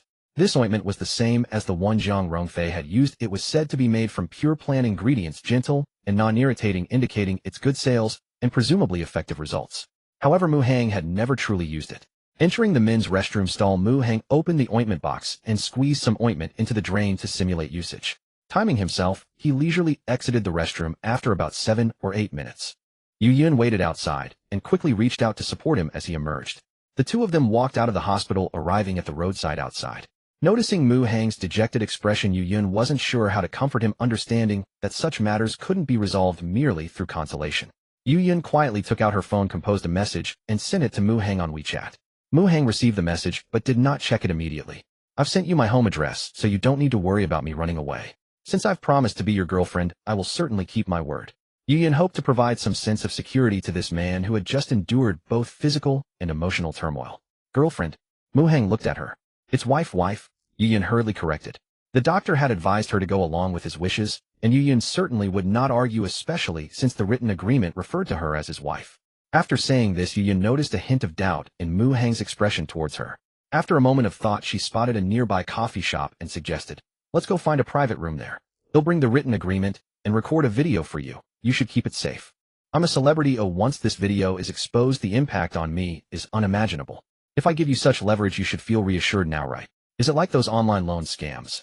Mu Hang asked. With wide eyes behind her sunglasses, Yuyan quickly responded, "I will only show my face, nothing else." "Understood. Even if you wanted to show more, I wouldn't let you. What if the video spreads? Wouldn't that expose my wife?" "That's certainly unacceptable," Mu Hang said. Yuyan looked at him in surprise, sensing that Mu Hang's mood was evidently better than before. It seems having a big star wife makes him feel quite smug, she thought inwardly. Arriving in the private room of the coffee shop, Yuyan removed her sunglasses and mask, allowing Mu Hang to record a video with his phone. Afterward, they left the coffee shop. "They'll take you home. You shouldn't move around too much. Just lie down and rest," Yuyan suggested. "You can't drive, so how will you take me? Plus, if my parents see you, I won't know how to explain, and I might even get scolded," Mu Hang replied. "Why? Do you think I would embarrass you? My parents don't allow me to marry a celebrity or an internet celebrity." Upon hearing this, Yuyan felt her temper flare and almost said, "No wonder you have a prejudice against female celebrities," but she recalled the doctor's advice and swallowed her words. "What do your parents do?" Yuyan asked curiously. "Have you heard of the Mu Group?" "Of course I have," Yuyan replied, astonished. "Who are Mu Mingzheng and Wang Qing to you?" "They are my parents." Yuyan gasped, having seen Mu Hang driving a McLaren P1A. She had suspected his family background was extraordinary, but she never imagined it to be so significant. This guy is the sole heir of 100 billion group. Yuyan felt a bit dazed for a moment. She had some celebrity friends, and when they gathered to chat, they would sometimes discuss their future paths. The ultimate goal for everyone was almost always to marry into a wealthy family and become a young madam. Yuyan had once sneered at this idea, but now, life truly is unpredictable. Yuyan halted a taxi by the roadside, letting Mu Hang depart first. She watched the cab carrying him merge into the traffic until it vanished entirely, standing in a daze for a long while. Never had she imagined that this trip home would entangle her in such an absurd affair. Befuddled and disoriented, she had somehow been pledged as someone's wife. Just then the ring of Yu Yun's phone jolted her back to reality. "Hey sixth sister, when will you be home? We're waiting to eat together," came Qin Feng's voice from the other end. "I'm already in Tanzhou hailing a cab by the roadside." Yu Yun replied, "Mom heard you were coming back and shut the shop just to cook all your favorite dishes." She hadn't felt hungry until now, but those words instantly stirred her appetite. She had skipped breakfast, and now it was past noon. Time for lunch. Flagging down another taxi, Yu Yun returned to the riverside mansion. Qin Feng was waiting at the door. Removing her sunglasses and mask, she recognized the grown-up Qin Feng and broke into a smile. He beamed with joy, lunging forward for a bear hug. "Stop right there. Asking for a beating?" Yu Yun snapped, feigning ferocity. "Sixth sister, we haven't seen each other in ages. Can I even get a hug?" Qin Feng whined pitifully. "You're a grown man now, not a knee-high toddler. No hugging." Yu Yun retorted. "You're still so mean, sixth sister," Qin Feng teased. Itching for a fight, she raised her fist. "Being this harsh will make you unmarriageable," he taunted, just like in childhood. Back then such words would inevitably earn him a thrashing from Yu Yun. Qin Feng almost missed those playful beatings, longing for the baptism of his sixth sister's soft fists. But to his surprise, instead of flying into a rage, as before, Yu Yun remained perfectly calm at his provocative jab. He blinked in puzzlement, but brushed it off, assuming she simply couldn't bring herself to hit him after so long apart. Yu Yun, of course, had no intention of explaining. In truth, before today, she would have bristled at Qin Feng's claim that her fierceness would doom her to spinsterhood. But now that she was already promised as a wife, such remarks felt utterly trivial. "By the way, sixth sister, let me fill you in on that boyfriend of seventh sister's," Qin Feng said, remembering the most crucial matter. The morning's events had thrown Yu Yun into turmoil. Had he not brought it up, she might have completely forgotten. "On second thought, I don't think it's right to meddle like this," she said. Before being single, she saw no harm, but now it felt like a betrayal to Mu Hang. After all, she had a husband now. No, they weren't married yet, a boyfriend for now. Now that she had a boyfriend, boundaries were essential. The guilt of trying to seduce someone else was too overwhelming. She simply couldn't do it. "Sixth sister," we agreed. "Why the change of heart?" Qin Feng asked, perplexed. Unable to explain her situation with Mu Hang, Yu Yun simply said, "Can't I just change my mind?" "Sixth sister, this is for seventh sister's happiness. Do you really want to see her fall for a scumbag? How can you bear it?" Qin Feng pleaded earnestly. But as he spoke, he realized Yu Yun wasn't listening at all. She was staring blankly at Su Rao's figure inside the house, utterly frozen. "Mom," she called out hesitantly. "Little six, you're back. Time to eat," Su Rao said. "Mom, your appearance?" Yu Yun asked, bewildered. Su Rao touched her own face and offered the same excuse she had given Qin Feng and Su Bingning. Yu Yun found it incredible, but accepted Su Rao's explanation. The woman before her, who looked no older than herself, was indeed her adoptive mother. "Mom, you're so beautiful." Yu Yun stared at her, feeling a twinge of envy, and even reached out to pinch Su Rao's cheek. It was so smooth and supple, the texture rivaling her own. "Oh, you silly child," Su Rao chided with a smile, turning to fetch soup from the kitchen. As soon as she left, Qin Feng pressed on, "Sixth sister, seventh sister's boyfriend is a real scumbag. She can't see it, but we have to help her." Yu Yun remained unmoved, picking up her chopsticks to eat on her own. Qin Feng continued, "He's a rich second generation named Mu Hang. His family business is huge. You're in the entertainment circle, sixth sister. You know the world. You must realize that these super-rich heirs are never good news." "What did you just say?" Yu Yun suddenly snapped to attention, her hand freezing mid-reach. "These super-rich heirs are never good news. Not that. You're in the entertainment circle, you know the world. No, before that. He's a rich second generation named Mu Hang. His family business is huge." Yu Yun heard it clearly and stood frozen in shock.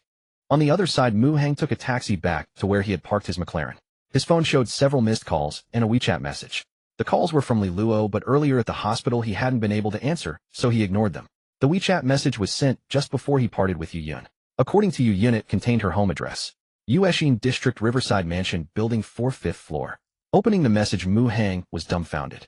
Wasn't this where Su Rao and Su Bingning lived? It was unlikely Yu Yun would send a fake address, and such a coincidence was improbable. So Yu Yun truly lived there, meaning she was probably another one of Qin Feng's sisters. Mu Hang hadn't forgotten the intel he had gathered about Su Bingning before. Qin Feng had 7 sisters, none of them blood-related. Mu Hang drew a sharp breath, realizing the mess he had stumbled into.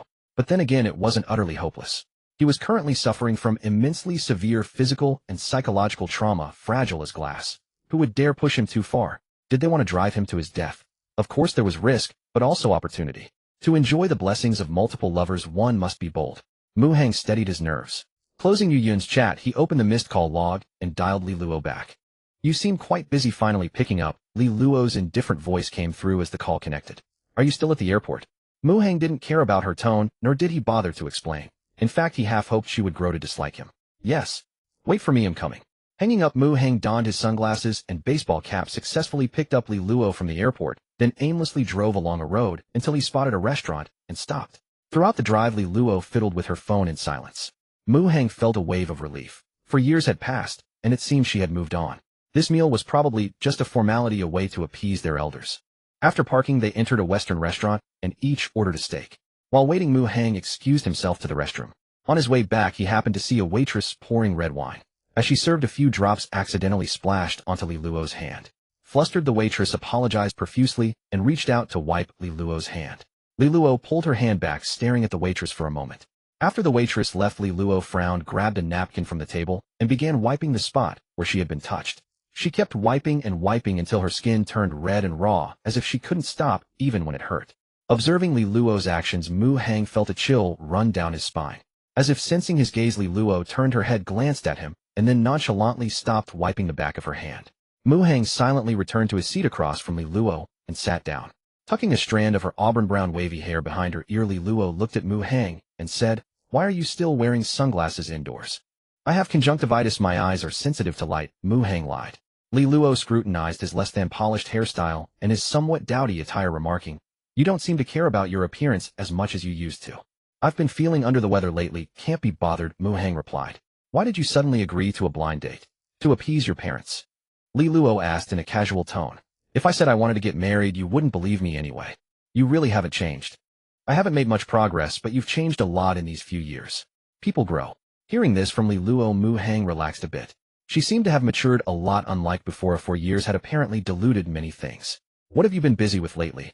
Li Luo asked. "I go to the company occasionally when I feel like working and do other things when I don't," Mu Heng said. Raising an eyebrow slightly, Li Luo dropped a bombshell, "Playing with women." "Dating," Mu Heng corrected, finding her phrasing distasteful. "So when do you plan to stop dating and choose to get married?" "At 30. Li Luo's tone was unreadable. Mu Heng, now with nothing to lose, spoke freely, "Probably around then. Any later, and I'm afraid I won't be able to have kids." He had overindulged in the past, which had once given him that concern, though now his health was perfect, and the worry was gone. "That's still 5 years away," Li Luo murmured, her eyes downcast, her voice no longer flat, but tinged with some inexplicable emotion. Mu Heng had been quite relaxed, but her words made his heart tighten inexplicably. To completely dispel his doubts, he contacted the system and chose to view Li Luo's information. Side character: Li Luo, Charm 93, Combat Power 68, Side character: Halo 61, Abilities: Advanced Corporate Management, Top Tier, Economic Application Traits: Extreme, Psychotic Fate, Yandra, Eris, Affection for Host 99, Till Death Do Us Part, Recent Worry: He loves to play around, so why won't he play with me? Am I really that undesirable? Recent Thought: 5 years. In 5 years I will definitely become Brother Mu Heng's wife. After reading Li Luo's information, Mu Heng felt an urge to bolt. For years had passed, and while Li Luo seemed much more normal on the surface, not as crazy as before, her heart remained exactly the same. Jiang Rongfei's affection level was only 92, yet Li Luo's was a staggering 99. Mu Heng couldn't help but recall Li Luo's earlier act of furiously wiping the back of her hand after a female waitress had touched it. He had suspected something then, but since 4 years had passed, he hadn't pursued the thought. Li Luo did have a cleanliness obsession, but it was different from the usual kind. She loathed any physical contact with any living being other than Mu Heng, even if it was a woman. As Li Luo used to say, "My hands, my feet, my everything. All belong to you. Only you can touch, only you can caress." Recalling this made Mu Heng's scalp tingle. Blind dates are troublesome. You don't want to get married for now, and neither do I. How about we each tell our families we're getting along for the time being? What do you think? Lost in thought, Mu Heng heard Li Luo's soft voice. If he couldn't see her information, he might have believed she was normal now. All right. After weighing the options, Mu Heng agreed, because if he didn't, Li Luo would surely find another way, and who knew what that woman might do in her madness. "Then it's settled," Li Luo said calmly. After a while the steak arrived. Li Luo took a few bites, and then casually asked, "What's your current girlfriend like? Bring her out sometime, so we can get to know each other." "No thanks. I'm planning to move on to the next one anyway," Mu Heng replied, terrified of introducing a girlfriend to Li Luo, unsure what the crazy woman might do. Li Luo let out an "Oh," then said, "Then bring her out when you get a new girlfriend." "They'll think about it when I find one," Mu Heng said with a forced smile, continuing to eat his steak. And so it went. Li Luo asked, Mu Heng answered. When they were almost done, Mu Heng paid the bill and made an excuse to leave. Li Luo didn't follow, but she stayed to finish her meal. As Mu Hang was leaving, he happened to glance back and saw her eating the leftovers from his plate. Li Luo wasn't one to be frugal, especially since she hadn't finished her own steak. That wasn't the key point, though. The key was that as Li Luo ate his leftovers, a hint of intoxicating bliss spread across her face. Mu Hang's scalp crawled, and he wanted to quicken his pace. But then, struck by an idea, he pulled out his phone, opened the video recorder, zoomed in, and captured the scene. Elsewhere, after learning that seventh sister's boyfriend was Mu Hang, Yu Yun was stunned, going through the motions of lunch in a daze. Su-ro assumed she was just tired from her recent concert, and suggested she rest in her room after the meal. The apartment had 5 bedrooms, one of which was Yu Yun's. Qin Feng sensed something was off with Yu Yun. Her mood shift seemed to start when she heard him mention Mu Hang. Qin Feng guessed that sixth sister might know Mu Hang. At 3:30 p.m. Yu Yun emerged from her bedroom after resting. Unable to contain his curiosity, Qin Feng asked her, "Sixth sister, do you know that Mu Hang?" Yu Yun paused and said, "I've met him once." She wasn't lying, they had indeed met once, but that single encounter had forged an unbreakable bond with Mu Hang. "Sixth sister, do you think Mu Hang is especially flirtatious?" Qin Feng persisted, still hoping to convince Yu Yun to help break up Mu Hang and seventh sister. Yu Yun's understanding of Mu Hang was that he was a bit of a rogue, but also somewhat kind with a certain grace. At least he wouldn't hit a woman. But Yu Yun didn't want to share these thoughts with Qin Feng, because if she did, today's bizarre encounters might come to light. "I only met him once, so I can't judge him," Yu Yun said. A single meeting was hardly enough to judge. Qin Feng was certain that Mu Hang was a complete scumbag, but just saying so wouldn't make his sixth sister believe him. Since she couldn't decide after one meeting, then let her see him a few more times. Qin Feng believed that Mu Hang couldn't hide his true nature forever. He would definitely slip up. Yu Yun, his sixth sister, was so beautiful, and with the added aura of a big star, what man wouldn't be tempted? What man wouldn't have thoughts? Especially since Mu Hang was a lecher, there was no way he had no intentions. Qin Feng stopped chatting with Yu Yun, stepped aside, pulled out his phone, and called his mother Su-ro. On the phone, he told Su-ro to invite Mu Hang over for dinner that evening.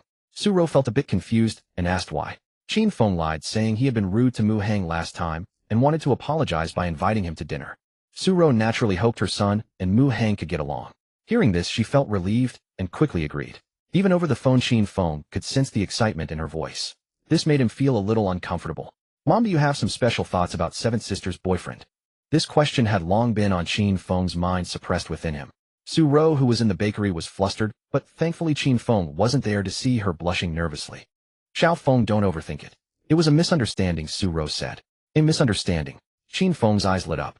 His mother wasn't that kind of frivolous woman after all. Ever since she was caught that day, Su-ro had been worried Qin Feng would question her, so she had prepared an explanation long ago. "I did that to test your seventh sister's boyfriend, not what you imagined. Think about it, your mother has been proper for decades. How could I do something so shameless? Even if I wanted to find you a stepfather, I wouldn't poach your seventh sister's man." Qin Feng found this reasoning sound, and his mind raced. Could it be that you saw Mu Hang wasn't a good person, so you decided to test him and help seventh sister see his true colors? Su-ro quickly agreed. "Yes, exactly. But after this test, I feel Mu Hang isn't that kind of person. He's genuinely dating your seventh sister."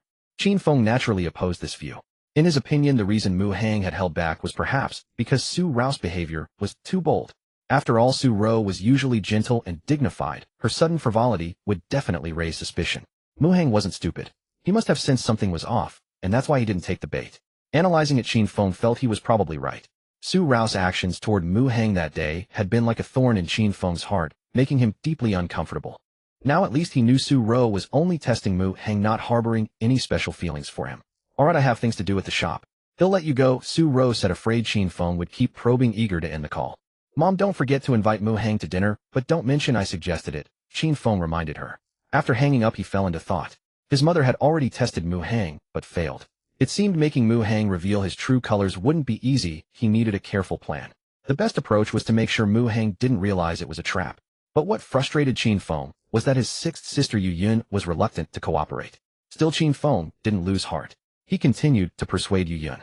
There was still plenty of time before evening, and he was determined to get his sixth sister to agree. Meanwhile, after finishing her call with her son, Su-ro scrolled through her contacts, found Mu Hang's number, and dialed, inviting him to dinner that evening. Remembering her son's instructions, she didn't mention it was his idea, lying that she had bought too much food and needed help finishing it. Mu Hang already knew Yu Yun was Su Bingning's sister. Hearing the invitation to dinner, he felt a bit uneasy. But after thinking it over, he knew he had to face this sooner or later. There was no escape. It was better to seize the moment and do something. Procrastinating might only cause more problems. Having sorted his thoughts, Mu Hang accepted Su-ro's invitation over the phone. At 6 in the evening, Su Bingning returned from work and was overjoyed to see her long-absent sixth sister Yu Yun. The two sisters chatted for a while. Su Bingning remembered that her best friend Jiang Rongfei had asked her to get 2 tickets for Yu Yun's concert in Tanzhou, so she brought it up. Such a small favor was no trouble for Yu Yun, and she agreed on the spot. Seventh sister Xiao Feng said, "You have a boyfriend. Is that true?" After discussing the tickets, Yu Yun asked Su Bingning. Su Bingning nodded shyly. "How long have you been together?" "Not long, just a few days." "What do you think of him?" "He's quite nice." "Do you like him?" "Of course." "How much do you like him?" Yu Yun was trying to gauge how deep her sister's feelings for Mu Hang were, but she didn't want to ask directly, so she kept beating around the bush. Su Bingning felt a bit embarrassed by the questions, and also found Yu Yun's behavior odd. She avoided answering directly, and instead asked, "Sixth sister, why are you asking all this?" "Nothing much, just concerned about you." "Can I, as your sister, ask about my little sister's love life?" "Of course you can. What else do you want to know?" Yu Yun hesitated, then said, just if, your boyfriend became disabled, would you still love him? Would you stay with him forever?" Su Bingning frowned slightly, feeling her sister was cursing her boyfriend, but she wasn't angry enough to argue. "Sixth sister, you seem really strange today." "Do I?" Yu Yun smiled awkwardly. "I'm just giving an example." Su Bingning was suspicious and didn't buy Yu Yun's explanation. She gave her a deep look and analyzed her motives. Soon she figured it out. Qin Feng must have tattled to Yu Yun. Yu Yun was probably worried about her little sister and afraid she'd get hurt in the relationship. She was asking so many questions to gauge Su Bingning's feelings for her boyfriend. If Su Bingning was too deeply invested, Yu Yun might interfere. Su Bingning knew she couldn't let her sister know just how deep her feelings for Mu Hang were, especially since things had already progressed to the point where he had seen everything. Her sixth sister had a violent streak. If she found out, she might beat Mu Hang to a pulp. With a clear mind, Su Bingning knew exactly how to respond. She put on an attitude of having feelings for Mu Hang, but not too deep, and said, "Sixth sister, hypothetical questions like that are pointless. But if my boyfriend really became disabled, I'd probably take care of him for a while, then find a chance to break up. We've only been dating for a few days. Of course my feelings aren't that strong. Do you expect me to spend my life with a disabled person? That's impossible." Upon hearing Su Bingning's reply, Yu Yun felt a sense of relief, and the unease and guilt within her heart also dissipated considerably. Professor Gua had already stated that the chances of Mu Hang recovering were very slim, so Yu Yun naturally prepared for the worst. If Mu Hang couldn't recover, he would be no different from being disabled in the future. Since Seventh Sister had said she couldn't accept spending her life with a disabled person, then becoming Mu Hang's wife wouldn't cause any conflict. Yu Yun felt somewhat lighter and prepared to return to her room to comb her hair. After her afternoon nap, her hair was a bit messy and hadn't been tidied up, appearing slightly disheveled. At home, Yu Yun was very relaxed and didn't care much about her appearance. However, since Mu Hang would be arriving soon, she naturally wanted to spruce herself up a little. Returning to the bedroom, Yu Yun combed her hair in front of the mirror, but still felt her complexion wasn't good enough, so she applied some light makeup. Satisfied with her radiant reflection, she left the bedroom. As she stepped out, she saw Qin Feng about to knock on the door. "Sixth sister, have you made up your mind? Seventh sister's boyfriend will be here soon." Qin Feng glanced furtively behind him, making sure Su Ro and Su Bingning were far away before whispering to Yu Yun, "You're so annoying." Yu Yun complained, feeling a bit irritated after listening to Qin Feng's nagging since waking from her nap. "Sixth sister. Alright, I'll listen to you. Unwilling to endure further torment, Yu Yun pretended to agree. Qin Feng believed her and was overjoyed. "Then shall we make a plan?" "What's there to plan? I have my own ideas. Didn't you see I've already put on makeup?" Yu Yun said. Her light makeup was subtle, hardly noticeable without a close look. After a careful look, Qin Feng confirmed it and said cheerfully, "Alright, then I'll leave it to your performance, sixth sister." Just then the doorbell rang. Yu Yun's heart skipped a beat. Su Bingning was helping Su Ro in the kitchen and couldn't get away, so she asked Qin Feng to answer the door. Qin Feng agreed, but instead of going himself, he gave Yu Yun a meaningful look. "Got it'll go." Understanding his hint, Yu Yun took a deep breath, walked slowly to the door, and gently pulled it open. Mu Hang's figure immediately came into view. They looked at each other, slightly startled, but showed no surprise. By some unspoken agreement, both pretended not to know each other well.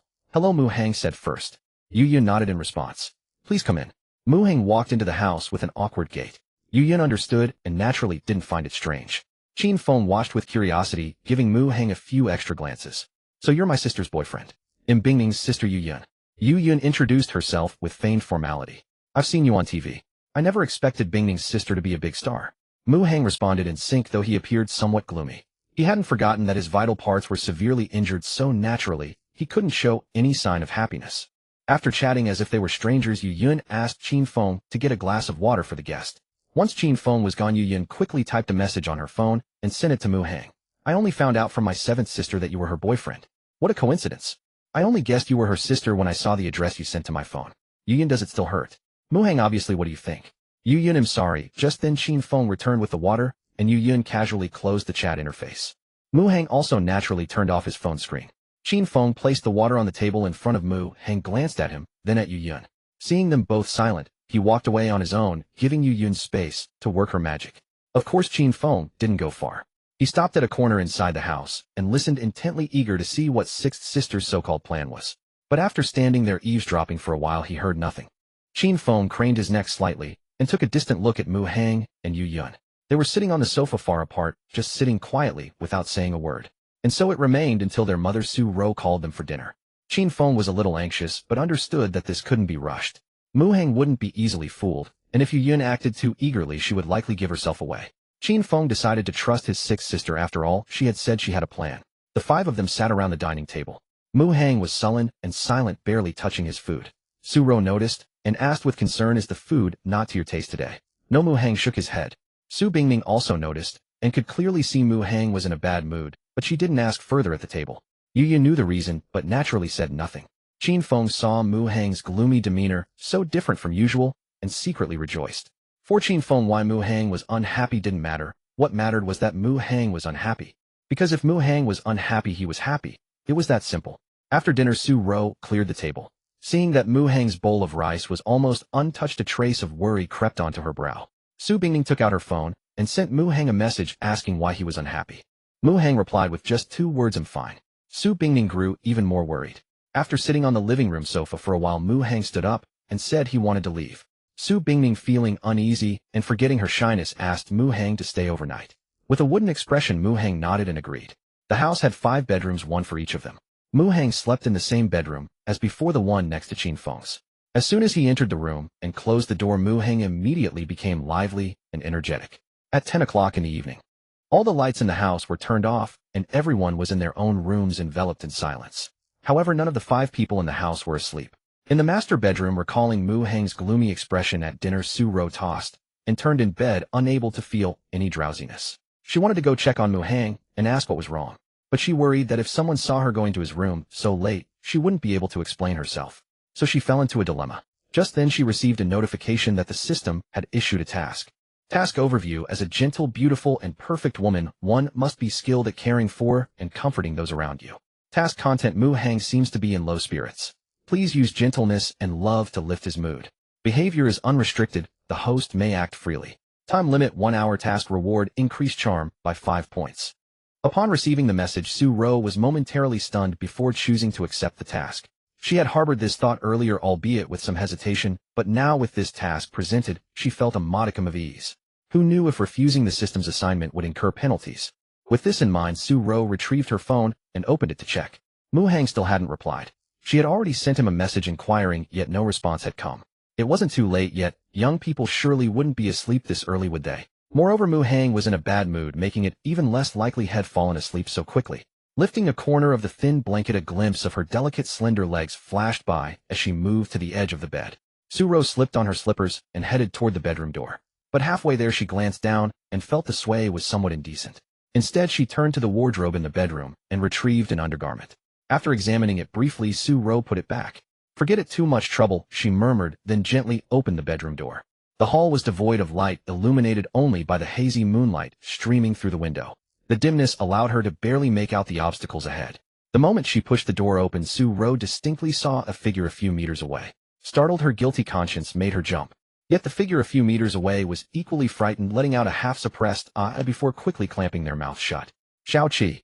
Recognizing the familiar timbre, Su Ro tried to identify it, but wasn't sure. "Mom." Su Bingning's voice came through, tinged with a hint of panic. A soft click sounded as Su Ro reached out and pressed the light switch on the wall. The hall instantly brightened. Su Bingning, dressed in a loose light pink long nightgown, came into Su Ro's view. A clear trace of unease flickered across Su Bingning's face. But Su Ro, herself feeling guilty, didn't bother to scrutinize her daughter closely. "Why didn't you turn on the light?" Su Ro asked, feigning composure with a calm tone. "I could see the way, so I didn't," Su Bingning explained, pausing before adding, "I was thirsty, came out to get some water." Su Ro nodded and chimed in, "I'm a bit thirsty too, came out for water." As she spoke, she slowly walked toward the water dispenser in the hall. "Mom, I've already had my drink, so we'll head back to my room now," Su Bingning said to Su Ro's, retreating back.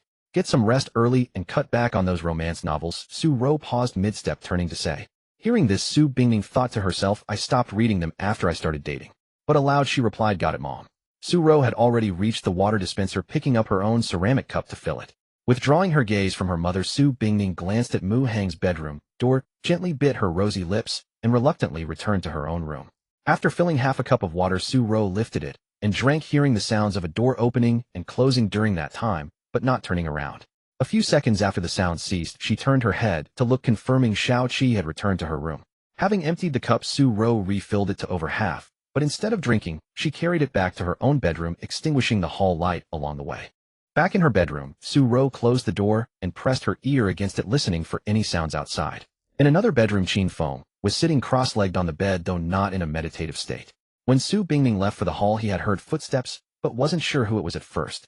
It was only when Su-ro came out and spoke with Su Bingning that he identified them. Su Bingning had lied, as she hadn't come out for water. Qin Feng had heard clearly. Before she claimed to have already drunk water, there was no sound of water being drawn outside. Since it wasn't for water, it must have been for something else. She must have wanted to go to Mu Hang's room. Qin Feng quickly concluded. When Mu Hang had stayed over before, Su Bingning had already been to his room, and the mere thought of it made Qin Feng's heart wrench painfully. Mu Hang seemed to be in a bad mood for some reason. Seventh sister had let him stay over, likely to comfort him. So sneaking into his room at night made perfect sense. But thankfully Mom Su-ro had coincidentally come out for water. Seventh sister naturally wouldn't dare enter Mu Hang's room in front of their mother and had to retreat to her own. Mom really is the best, Qin Feng's side. If not for Su-ro, seventh sister would probably have already slipped into Mu Hang's bedroom by now. Though it was a close call, this disruption made it hard for Qin Feng to focus on cultivation for the time being. Seventh sister had gone back, but who knew if she might try for Mu Hang's room later in the night. Anxious and racking his brains for a solution, Qin Feng soon hit upon an idea. He picked up his phone and sent a message to Su Bingning, using the pretext of wanting to find a job to gain some experience, but not knowing what to do, asking for her advice. After being out of touch with society for 5 years, reconnecting through a job seemed like a good idea. Thus, upon seeing this message, Su Bingning began to think seriously and reply. Qin Feng, of course, wasn't genuinely looking for work. He just wanted to keep Su Bingning occupied, preventing her from having free time to go to Mu Hang's bedroom. But after a few minutes of chatting, Qin Feng heard faint footsteps outside again. They sounded somewhat stealthy. Qin Feng glanced at his phone screen. Seventh sister was still sending messages. It wasn't her. Peering through the crack in his bedroom door, there was no light outside. No lights on again. Who could it be? Puzzled, the footsteps seemed to approach the adjacent room, paused for a few seconds, and then came the sound of a doorknob turning. Mu Hang, are you asleep? A voice deliberately lowered, but Qin Feng's sharp hearing still caught it vaguely. The timbre was unmistakably. Mom Su-ro. No, Aunt Su, is something the matter? Mu Hang's response came from next door. Can I come in first? Sure. The sound of the door closing followed. Just from the noise, Qin Feng knew Su-ro had entered Mu Hang's bedroom and seemed to have shut the door behind her. It even appeared to be locked. It was past 10 at night. What could Mom want with Mu Hang? And she was sneaking in. A wave of discomfort rose in Qin Feng's heart again, but recalling the daytime phone call with his mother, he quickly consoled himself. Mom wasn't that kind of person. That earlier incident was just a test for Mu Hang. Perhaps she had legitimate business with him. With this thought, Qin Feng felt a bit better, but curiosity still gnawed at him, eager to know what Su-ro was secretly seeing Mu Hang about. Abandoning his cross-legged position, Qin Feng hurried to the wall, pressing his ear against it, as usual, straining to catch the sounds from next door. After the door closed, Su-ro entered the bedroom, holding a glass of water in one hand, while flicking the light switch with the other. The dim room was instantly bathed in brightness. Mu Hang, who had been lying down, slowly sat up on the bed, his face etched with melancholy. Would you like some water? Approaching the bedside, Su-ro appeared somewhat hesitant before extending the porcelain cup, filled with water, toward Mu Hang. He silently took the cup and took a few sips. Watching this, Su-ro was visibly taken aback. She had simply brought the water as a pretext, unsure of what to say, and if anyone saw her, she could use it as an excuse to explain her presence. Though the excuse was flimsy, it was better than nothing. After finishing the water, Mu Hang smacked his lips and looked at Su-ro with a hint of confusion. What's wrong? Is there something off with the water? As she gazed at his moistened lips, Su-ro's heartbeat inexplicably quickened. Mu Hang opened his mouth as if to speak, but remained silent. Does it have a strange taste? Su-ro pressed further. Mu Hang finally nodded. A bit. Strawberry flavored. Su-ro's heart skipped a beat. Her lips were dry. Before lying down, she had rinsed her mouth and applied some strawberry lip balm. Needless to say, the strawberry flavor Mu Hang tasted came from that. This cup was her personal one, and she had just used it. But she never imagined he would actually drink from it, and that his lips would precisely touch the same rim where hers had been. Wasn't this called an indirect? A faint blush crept onto her cheeks as this thought crossed her mind. Flustered, she set aside the matter of the strawberry-flavored water and looked at Mu Hang. I noticed you had little appetite at dinner today, and you weren't as lively as usual, seeming rather subdued. Is something troubling you? No, nothing. Mu Hang shook his head. Su-ro naturally didn't believe him. His unhappiness was written all over his face. Sitting down on the edge of the bed, she fixed a tender gaze on his handsome face. If something's bothering you, don't bottle it up. Speaking it out might ease your heart, and perhaps I can offer some guidance. Eavesdropping from the next room, Qin Feng felt a slight loosening of the knot in his heart upon hearing Su-ro's words. So mother had indeed noticed Mu Hang's gloominess and wanted to console him. I'm really fine, Mu Hang said, avoiding her gaze and lowering his head. Su-ro watched him quietly for a moment, then let out a soft sigh. It's okay if you don't want to talk. Pausing, she offered a gentle smile. Then how about I keep you company and chat? Is that all right? And Su, I don't feel like talking. Mu Hang's tone sounded utterly dejected. All right, Su-ro acquiesced. She understood that when someone was in a low mood they often preferred silence, but since she had come to comfort him, she couldn't just leave. Then what can I do to lift your spirits? How about I tell you a joke? Even the funniest joke wouldn't make me laugh right now. Mu Hang sighed deeply, his voice feeble. Su-ro felt at a loss, racking her brains for how to console him. After a moment of silence, Mu Hang's indifferent voice rang out. If I could have a hug right now, it might bring me some comfort. At his words, Su-ro's beautiful eyes widened in surprise. In the next room, Qin Feng clenched his fists tightly. What does this bastard mean? He wants to hug my mother. Aunt Su, please don't misunderstand. I didn't mean it that way, Mu Hang explained as she stood stunned, then dismissed her. It'll be fine. I just need some sleep. You should go rest too. The more Mu Hang insisted he was fine, the more Su-ro felt something was wrong. Besides, she had accepted the task and wasn't about to leave easily. Come here, she said, trying to appear as natural as possible. What? Mu Hang was taken aback. Didn't you say you wanted a hug? No, I can't. It's all right. No, really, I can't. Seeing his reluctance, Su-ro bit her lip, stood up from the edge of the bed, and pulled his head into her embrace. With limited time for the task, and fearing someone might come, she wanted to get it over with quickly. After making this move, Su-ro's face flushed crimson. She could even feel her cheeks heating up. The room fell silent for a moment. Holding you like this. Do you feel a little better?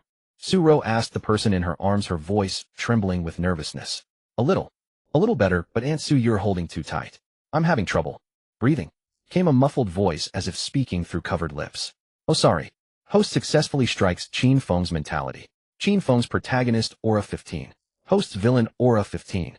Mom, what are you doing? Even if this guy is upset, you can't hug him. Qin Feng roared inwardly, vehemently opposing his mother Su-ro's actions.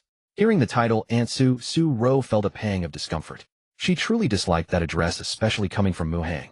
Can you call me something else? She said.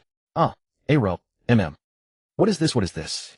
Qin Feng, with his ear pressed to the wall, was bristling. He clearly remembered that during Su-ro's earlier test of Mu Hang, she had told him to call her Aro when they were alone. But wasn't that just a test? What did Mom mean now? Was she testing Mu Hang again? Qin Feng couldn't see it that way.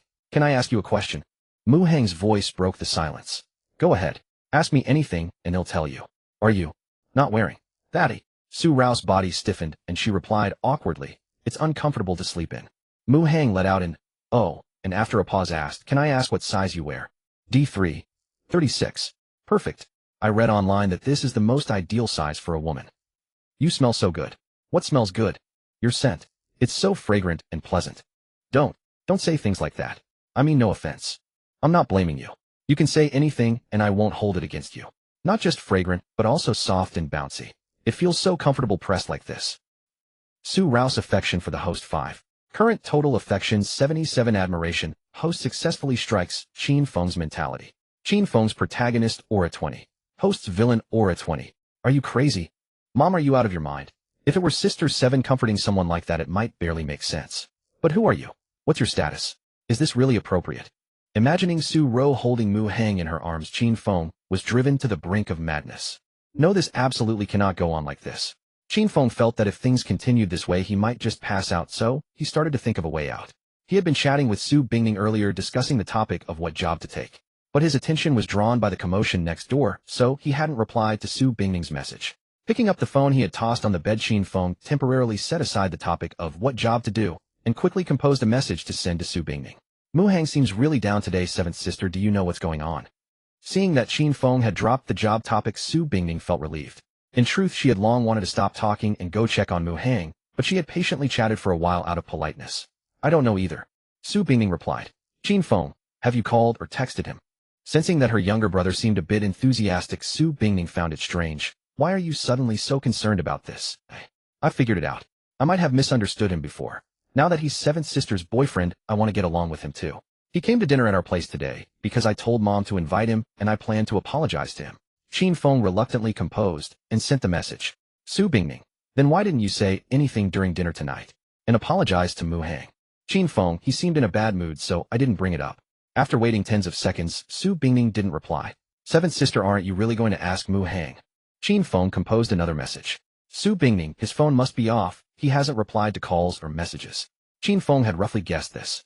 If he could contact Mu Hang by phone, Mom probably wouldn't have gone over right. I can hear your heartbeat, it feels so fast. No, it's not, you must have misheard. Is that so? Your hand. Sorry, I was confused. I mistook you for Bingning and wanted to feel your heartbeat to see if I misheard. Don't be mad, please don't be mad. It's fine, I'm not mad. While typing to Su Bingning, Qin Feng overheard a conversation from next door. Host successfully suppressed Qin Feng's mentality. Qin Feng's protagonist aura 25, host's villain aura 25. Take your hand off me, take it off now. Don't touch my mom. Through the wall, Qin Feng couldn't see what was happening next door, but he could perfectly imagine how despicable Mu Hang's actions were. That bastard was utterly inhuman to do something like this. And Mom seemed to have lost her senses too. Why didn't she slap him across the face when his hands were dirty? Qin Feng roared inside. Go to his room and find him. Isn't he at our house? Just ask him and you'll know. Qin Feng frantically composed and sent a message to Su Bingning. His reason for contacting Su Bingning was to have her interrupt the two next door and stop them from continuing. If this went on, Qin Feng felt he would surely get sick with anger. Su Bingning, it's too late. It's not appropriate to go find him now. Wait until tomorrow. Looking at his seventh sister's message, Qin Feng was stunned for a moment. He thought to himself, seventh sister, why are you pretending? It's not like you've never been to his room at night. Do you think I don't know? Of course he thought this, but dared not say it. And soon Qin Feng heard the sound of soft footsteps outside. It was seventh sister. She was sneaking off to find Mu Hang. Qin Feng quickly realized. As Qin Feng had guessed, Su Bingning quietly came to the door of Mu Hang's bedroom and twisted the doorknob. But she couldn't push the door open. The door was locked from the inside. The faint noise of twisting the knob and pushing the door was subtle, but it was enough to alert those inside. The two people in the midst of a heated chat. Inside the room, both jumped with fright, not daring to breathe. After a dozen seconds of silence, a soft thump-thump came from outside the door. Someone was knocking.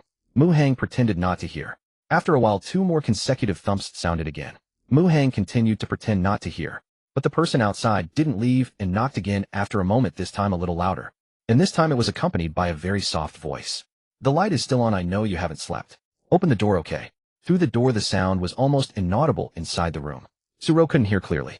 But Mu Hang, with 10 years of true chi, had sharp hearing and caught the voice outside the door. He recognized it as Su Bingning. Su Bingning could see the light inside through the crack in the door, and Mu Hang knew he couldn't pretend to be asleep. Breaking free from the warm, soft, and sweet embrace, he gestured to Su Ro, indicating he was going to open the door.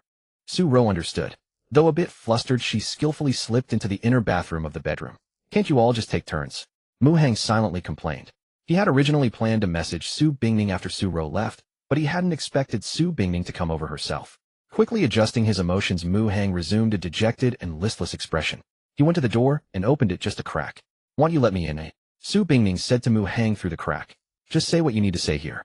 It's very late. Mu Hang's voice sounded particularly spiritless and full of negative energy. Let me in, let's talk inside. Talk here. Su Bingning pouted, twisted for a moment, then coaxed. Baby wants to come in and chat with you, okay? Mu Hang looked at her for a few seconds, then opened the door and sat on the edge of the bed. Successfully entering the bedroom, Su Bingning closed the door and locked it behind her. Next door, Qin Feng was momentarily stunned by the commotion. Because this script was different from what he had expected. He had expected Su Bingning to knock on Mu Hang's door, and then Mu Hang, feeling guilty, would send her back to her room. Then Mu Hang would let Mom Su Ro sneak away. But now it seemed that Mom was hiding in Mu Hang's bedroom. Mu Hang hadn't sent seventh sister away, and had even let her into the bedroom. This guy sure has guts. Isn't he afraid? Qin Feng inexplicably felt a hint of admiration for Mu Hang. Are all scumbags this mentally tough? Recalling what had happened last time, when Su Bingning went to Mu Hang's bedroom, Qin Feng felt extremely uncomfortable, afraid it might happen all over again. But after thinking about it, he quickly relaxed. Mom Su Ro was still hiding in the room. There was no way Mu Hang would be so shameless as to coax seventh sister into doing something embarrassing, right? If Mu Hang did do it, Qin Feng was sure Mom Su Ro's impression of him would plummet. Mu Hang knew Su Ro was there. If he intentionally did such a thing, it would embarrass Su Ro, who was hiding in the bedroom. What's bothering you? Is it trouble at work or a conflict with family? Su Bingning, wearing a loose nightgown, sat beside Mu Hang and tilted her head to ask the dejected man. It's nothing, I can sort it out myself. Seeing he didn't want to answer, Su Bingning naturally didn't press. If you want talk, then fine. I just need to cheer him up. But how can I make him happy? Her beautiful eyes darted for a moment as she pondered, and soon she had an idea. Pinching a corner of her nightgown, she pulled up the long hem. Su Bingning blushed, then gently nudged the dazed Mu Hang with her shoulder. Don't frown anymore. Baby will show you her legs. Baby, let you see my legs. Upon hearing this, Qin Feng gritted his teeth tightly. Last time Mu Hang had used sweet words to coax Sister Seven into those embarrassing acts. Her soft heart made her fall for it, which was understandable. But now Sister Seven was taking the initiative herself. It was far too immodest. After a few seconds of brooding, Qin Feng suddenly came to a realization. Sister Seven was doing this merely to divert Mu Hang's attention and lift his spirits. That didn't seem so bad after all. They were boyfriend and girlfriend. It wasn't particularly outrageous for her to let her boyfriend see her legs. His clenched teeth relaxed slightly. Oh, Qin Feng could accept this level of intimacy. Just let him see your legs, and then go back quickly, Sister Seven, I beg you, he silently prayed. Inside the inner bathroom, Su Ro, hearing Su Bingning's frivolous words, widened her beautiful eyes and opened her mouth in surprise. She knew her younger daughter was cold on the outside but warm on the inside, yet she never expected her to have such a side. At 21 years old, calling herself baby and offering to show her legs to Mu Hang. Even Su Ro felt embarrassed listening to it. But then she reconsidered. Times were different from her own era. Perhaps young people in love nowadays enjoyed this kind of dynamic. Besides, with Mu Hang in a bad mood, Su Bingning was likely trying to comfort him. Su Ro believed her daughter wouldn't normally act this way. In the bedroom, Su Bingning lifted the hem of her nightgown, revealing a pair of long fair legs, completely unaware that two outsiders had overheard her words. But Mu Hang, as the other party involved, knew that walls had ears. He glanced instinctively at Su Bingning's long legs, his hand itching to move, but he forcibly restrained himself. He wanted to mess with Qin Feng's mindset, yet Su Ro could also hear them. To facilitate future interactions with Qin Feng's other sisters and maintain a positive image before Su Ro, it was necessary. He had to both provoke Qin Feng and uphold his image in Su Ro's eyes. Having Su Bingning take the initiative was undoubtedly the best approach. He stole another glance at those smooth, snowy long legs before quickly looking away. Bingning, don't be like this. Hearing him address her by name, Su Bingning pouted her rosy lips and snorted lightly. When you need something from me, you call me baby. When you don't, you use my name. Baby, that's more like it. Aren't you going to rest? Seeing you so down, I can't sleep either. Let me keep you company and chat, or if you don't want to talk, I'll just sit quietly with you. Really, it's fine. I'm okay. As he said this, Mu Hang glanced again at those long legs. This subtle move was caught by Su Bingning, and her eyes curved into a smile. If you want to look, just look. I'm showing them for you. I didn't want to look, Mu Hang said, averting his gaze. Her beautiful eyes studied Mu Hang's expression. Su Bingning could tell he was still down, but compared to earlier, he had improved. At least he was willing to talk to her now, even if only in brief words. Su Bingning decided to press on, but shyness made it hard to speak, so she began rubbing her eyes. She stayed silent like that, rubbing her eyes for over 10 seconds. Finally, a voice came from beside her. What's wrong with your eyes? Something seems to have gotten in. It's uncomfortable, Su Bingning said while rubbing her eyes. Let me take a look. She took her hand away from her eyes and lifted her delicate face. Mu Hang rose from the bedside, bending down to examine her eyes, carefully searching for any foreign object. There's nothing there. But it still feels off. Look more closely, Su Bingning said, casually adjusting her posture to let the loose nightgown's neckline droop lower. Mu Hang leaned in, inspecting her eyes, then his gaze involuntarily drifted downward. 1 second, 2 seconds. Countless seconds passed. Your eyes are fine, Mu Hang said, sitting back down on the edge of the bed. You weren't looking at my eyes. You were looking elsewhere, Su Bingning teased. I saw it by accident, and you did it on purpose. There's nothing wrong with your eyes. Caught by Mu Hang, Su Bingning felt shy and flushed, but thought to herself they were in the room, and no one would know. What did it matter? Yes, I did it on purpose. Su Bingning admitted openly, then hesitated before adding, want to see more? See what? The balls. Mu Hang. He feigned speechlessness, but inside he was overjoyed. Inside the bedroom's inner bathroom, Su Ro was stunned, speechless. Was this really her socially anxious, gentle, slightly naive younger daughter, saying such shameless things? She had only been dating for a few days, and was already so bold, offering to show Mu Hang this and that. Su Ro blushed, deeply wondering if the romance novels her daughter read were of the inappropriate kind. How else could she do such embarrassing things? Host successfully strikes Qin Feng's mindset. Qin Feng's protagonist aura 20. It hosts villain aura 20. Qin Feng's nails scraped against the smooth wall, his face twitching. Sister 7 had been corrupted. To comfort Mu Hang, there was no need for this. Just talking would have sufficed. Thank goodness their mother Su Ro was next door. If she weren't, with Sister 7 being so forward, Qin Feng dared not imagine what would happen next. Knowing Mu Hang's true nature, he would have devoured Sister 7. Sister 7 stop acting crazy and go back to sleep. Qin Feng could only pray. Seeing Mu Hang staring at her dazedly silent for a long time, Su Bingning continued. So do you want to see, or not? After another pause, Mu Hang shook his head. But Su Bingning clearly noticed his Adam's apple bob a few times. Thirsty. There's water, she said with secret delight, pointing to the bedside table.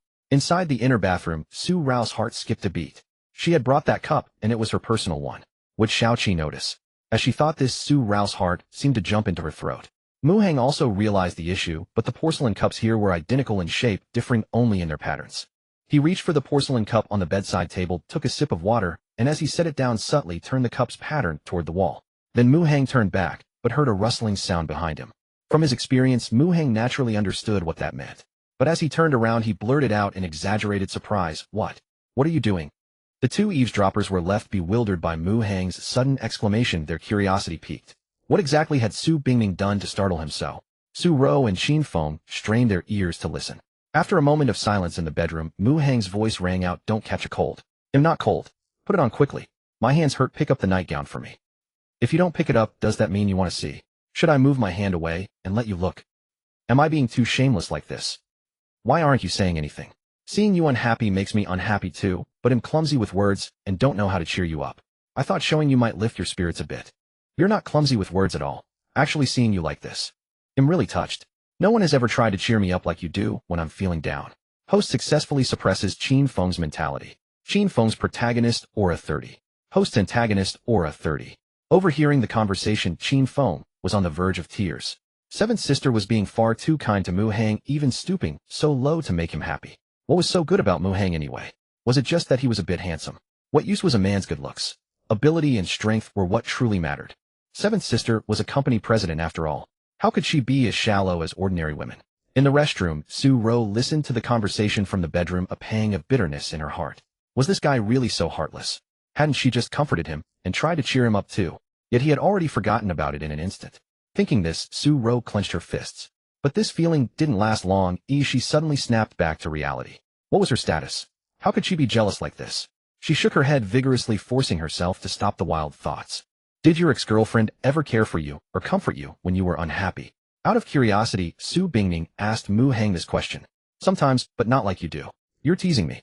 How am I teasing you? Besides you, I've never seen anyone else. Hearing this, Su Bingning's lips curled up slightly. She remembered clearly that Mu Hang had made that request of her before precisely because he had never seen a girl before and was very curious. So are you feeling a bit better now? Su Bingning asked softly. A little. Just a little. Then could you close your eyes? Close my eyes for what? Just listen to me, close your eyes. Her voice faded and silence fell. Qin Feng and Su Rou were both full of question marks, not understanding what was happening. After about a minute or two, Su Bingning's voice sounded again, and now, listening closely, her voice seemed to tremble slightly. Her words were met with no response. Why aren't you saying anything? Su Bingning asked again. Oh, I'm sorry. Phew, you almost suffocated me. Hearing this, Su Rou understood instantly. Qin Feng was stunned for a moment before the realization hit him, and he trembled with rage. Seventh sister, you've stooped too low. The conversation in the bedroom continued. Hee, I finally see you smile. You seem much happier. All because you smothered me. You're annoying. But you smell so good. Humph. Alright, I'll stop. No, keep going. Baby's in a bad mood now and needs coaxing to feel better. How about another day? No, I want to hear it now. Otherwise he'll shout and call my mom and sixth sister over, telling them you bullied me. So fair. Who's fair? Baby is fair. Just fair. Big. Who? Baby big. In the restroom, Su Rou had already started covering her ears with both hands. This was really the daughter she had raised. She could hardly believe it. Yet she wasn't exactly condemning, because she had to admit she too had her faults. Gently rubbing her sore and numb legs, Su Rou let out a soft sigh. Host successfully suppresses Qin Feng's mentality. Qin Feng's protagonist, Aura 10. Host's antagonist, Aura 10. Host successfully suppresses Qin Feng's mentality. Qin Feng's protagonist, Aura 15. Host's antagonist, Aura 15. Mu Hang'll never forgive you. Qin Feng roared in his heart. Alright, that's enough. No more compliments. Baby is easy to please, not the unreasonable type. After a bit of playful banter, Su Bingning stopped. Seeing that the gloom on Mu Hang's face had vanished, she asked, looks like you're in a much better mood now. Can you really not tell me what happened? I want to share your burden. It's not just one thing that's troubling me, Mu Hang said with a sigh. Su Bingning didn't expect him to reveal everything, so she said, then just tell me what I can help you with. I went on a blind date today. You mentioned it before, so I was prepared. Baby won't be that petty. It was with Luo Luo. Hearing that name, Su Bingning's heart sank slightly. It's been so long, and she still hasn't forgotten you. I haven't seen her in 4 years. On the surface, she seems normal, but when I left after eating, I accidentally saw something that gave me the chills. What did you see? I took a video. Want to see it? Yes. She was eating the steak you left behind. Yes, and look at her expression. So creepy. You have no idea what she's done before. I'm afraid it would scare you just to hear about it. Like what? She bought tattooing equipment and tattooed my name on her body. Tattooing a guy's name you like is a bit much, but not unheard of. Do you know where she got it tattooed? Where? Come closer. How could she tattoo it there? Pretty crazy, right? That woman isn't mentally stable. When she goes off, she's capable of anything. Mu Hang's face was full of worry. Are you afraid she'll hurt me? Mu Hang said gravely, I have to come to you in secret, terrified of being followed. Su Bingning lowered her eyes and sighed deeply. Baby, I don't want you to get hurt. Mu Hang looked at her earnestly. It'll never break up, even if I die. As if sensing what Mu Hang was about to say, Su Bingning spoke first. After a moment of calm thought, she added, only my family knows we're dating. No one else does. We just need to be careful when we go out together. I really want to hold your hand openly on the street, Mu Hang said. That day will come, Su Bingning replied, her face full of hope. By the way, I remember you have a close friend named Zhang something. Zhang Rongfei, Su Bingning supplied. Right, does Zhang Rongfei know we're dating? She only knows I have a boyfriend, but not who it is. Are you planning to formally introduce me to her? Let's wait until the Luo situation is resolved. The fewer people who know about us, the better. It will also put your mind at ease. So I am such a bad person. The damned guilt washed over him again, and Mu Hang sighed. Why do you say that about yourself? I'm a bad person. I won't let you say that about yourself. I'm heading to my room now. Good night. Good night. No, that's not right. Good night, baby. That's better. Waving at Mu Hang, Su Bingning slowly opened the door, creating a small gap. After confirming no one was outside, she tiptoed out. A few minutes later, Mu Hang arrived at the bathroom door inside the bedroom and knocked softly. Hearing the knock, Su Ro understood and came out. Mu Hang deliberately lowered his head and feigned embarrassment. Su Ro, genuinely embarrassed, lifted her eyes to glance at him, then hastily averted her gaze and walked to the bedside table to pick up her porcelain cup. Don't overthink it. There's no hurdle you can't overcome. Things will get better. As she was about to leave, Su Ro turned back and said to Mu Hang, Thank you, Su Ro. I'm truly glad to have you as a friend, Mu Hang replied. Friend? Su Ro's gaze flickered, her face expressionless, but as she turned away, a smile involuntarily crept to the corners of her lips. Then she gently nudged the door open and, mirroring Su Bingning's actions, quietly slipped back into her own room. Congratulations to the host for completing the task. Reward, 5 charm points. Current total charm points, 110. Evaluation off the charts. Upon receiving the reward notification, Su Ro habitually went to the mirror to examine herself. She was delighted by the increase in charm points, yet a strange sense of loss lingered. No matter how beautiful she became, what good was it? In the end, it was merely admiring herself in solitude. Lost in thought, a knock came from outside. Flustered, Su Ro stopped her self-admiration and hurriedly slipped into her nightgown. Who could it be at this hour? Could it be? With a mix of anticipation and curiosity, Su Ro opened the door. A figure in cartoon pajamas appeared before her. Xiao Lu, Su Ro said, slightly surprised. She glanced at the dim space behind her and asked, puzzled, Why didn't you turn on the light? A faint, almost imperceptible flicker of panic crossed her sweet, delicate face as Yu Yun explained, I can see the way. Why turn on the light? Save electricity. Su Ro didn't dwell on it and asked in a speculative tone, Want to sleep with Mom again? No, Yu Yun replied, embarrassed. I'm all grown up now. How could I sleep with Mom? Wasn't it just a month or 2 ago that you slept with me? Su Ro chuckled. Yu Yun, feeling a bit ashamed, stepped into the room and closed the door. Mom, we have guests. Don't say things like that. It's so embarrassing if anyone finds out. Why would I tell anyone about that? Su Ro said, both amused and bewildered. What brings you here then? Yu Yun paused for a moment, then reached back to scratch her shoulder. This pajama isn't clean or it's making me itch. Su Ro was taken aback. That line sounded oddly familiar. Before she could think further, Yu Yun continued, Mom, do you have a nightgown I can borrow? I washed and put your pajamas away properly, Su Ro muttered, but didn't dwell on it. She quickly replied, They're in the cabinet, help yourself. Yu Yun nodded and opened the wardrobe in Su Ro's room, rummaging through it. Several minutes passed, and she still hadn't picked one. Just grab any one, will you? Still can't find one? Su Ro asked, a bit exasperated as she eyed the messy wardrobe. I want a thin one, something cool to wear, Yu Yun replied as she continued searching. Su Ro let her be, planning to tidy up later. But suddenly remembering something, she quickly said to Yu Yun, Let me find it. As the words left her mouth, Yu Yun's rummaging came to a halt as she pulled out a light purple short strappy slip nightgown from the wardrobe. Mom, you have a nightie like this? Yu Yun asked, utterly astonished as she looked at Su Ro. Su Ro's face flushed with embarrassment, but she feigned calm and explained, I bought it on sale. It was cheap, so I got it, but I've never worn it. Otherwise it wouldn't be stuffed at the very back of the wardrobe. Really never worn it. Yiyan asked. What do you take your mother for? I'm in my 40s, how could I be comfortable wearing something like this? Su-ro defended herself. Then give it to me, Yiyan said, holding the nightgown up to herself. It seemed to fit quite well. Give it to you. Su-ro actually quite liked that nightgown as she had picked it out specially back then. Mom, you said you don't wear it. It's just sitting there anyway, Yiyan said. Don't you only wear cartoon pajamas? You always ask me to buy those. Why the sudden change? Su-ro was a bit reluctant, hoping to keep the nightgown. Cartoon pajamas are too childish or people will laugh at me, Yiyan mumbled. Who in the family would laugh at you? Su-ro asked, puzzled. I've grown up. It's not suitable to wear cartoon pajamas anymore. Yiyan changed her explanation and continued. Mom, if you want to wear it, I want take it. So do you want it or not? I told you I won't wear it. Take it, Su-ro said, waving her hand, forced to part with it. She thought to herself that she could just secretly buy another one when she had the chance. Thanks, Mom, Yiyan said happily. There's more than just you and your little sister at home now. Don't come wandering out in that nightgown, Su-ro warned. They'll only wear it in my own room. I'd never come out in it. Yiyan quickly assured her, then turned to tidy the disheveled clothes in the wardrobe, but only made it worse. They'll do it, Su-ro said hastily. Hey, you have so many stockings too. Thigh-highs fishnets. Oh my god, Yiyan exclaimed, making another discovery. Su-ro regretted letting Yiyan rummage through the wardrobe. She braced herself and explained, your little sister bought too many and couldn't wear them all, so she gave them to me. But I haven't worn any. Then give them to me. I might need them for a performance, Yiyan said, not even waiting for Su-ro's consent as she gathered up all the various styles of stockings from the wardrobe. Su-ro opened her mouth slightly, but ultimately couldn't bring herself to refuse. Good night, Mom. Clutching the items she had found in Su-ro's room, Yiyan happily waved at her, then gently closed the door and left. On her way back to her own bedroom, Yiyan glanced at Mu-hang's room. A sliver of light shone through the crack in the door. With the light on, he was certainly awake. Yiyan returned to her room. After about 10 minutes, she eased open her bedroom door, poked her head out to look around. No one. To keep quiet, Yiyan deliberately went barefoot, quickly slipped out of her room, and turned the doorknob to Mu-hang's room. The door wasn't locked.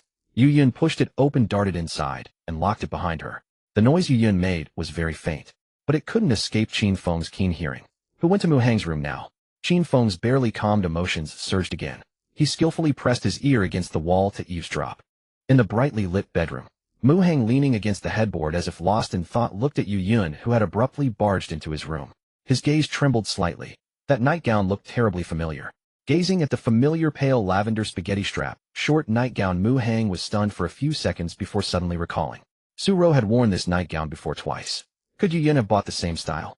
That seemed highly unlikely. Most likely Yiyan was wearing Su-ro's old one.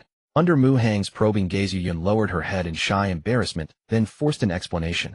Of course I wear pajamas to sleep. Is that so strange? Mu-hang didn't respond, his gaze slowly drifting down to her slender, exquisite legs, sheathed in thin black thigh-high stockings. Though his expression remained neutral, Yiyan seemed to read a question mark on his face. Wearing pajamas to sleep was barely justifiable. But stockings? There are mosquitoes biting my legs in the room. I'm wearing them to keep the bugs away. Even as she said it, Yiyan felt it was absurd, but she couldn't think of any other reasonable explanation on the spot. Mu-hang naturally wouldn't dwell on such details, but he couldn't help appraising Yiyan's outfit a few more times. Su-ro had worn the same look before on the night Bingning hadn't returned from the party, and Su-ro had invited Mu-hang for steak. Mu-hang couldn't help comparing the two women in his mind. Su-ro's mature temperament made the outfit incredibly alluring, like adding fuel to the fire. Yiyan, with her sweet and charming appearance, created a striking contrast in this attire, yet it wasn't discordant, instead it added a unique charm. But judging which was better was difficult. This choice was too hard. Mu-hang couldn't decide. I saw the light in your room, so I came to check on you.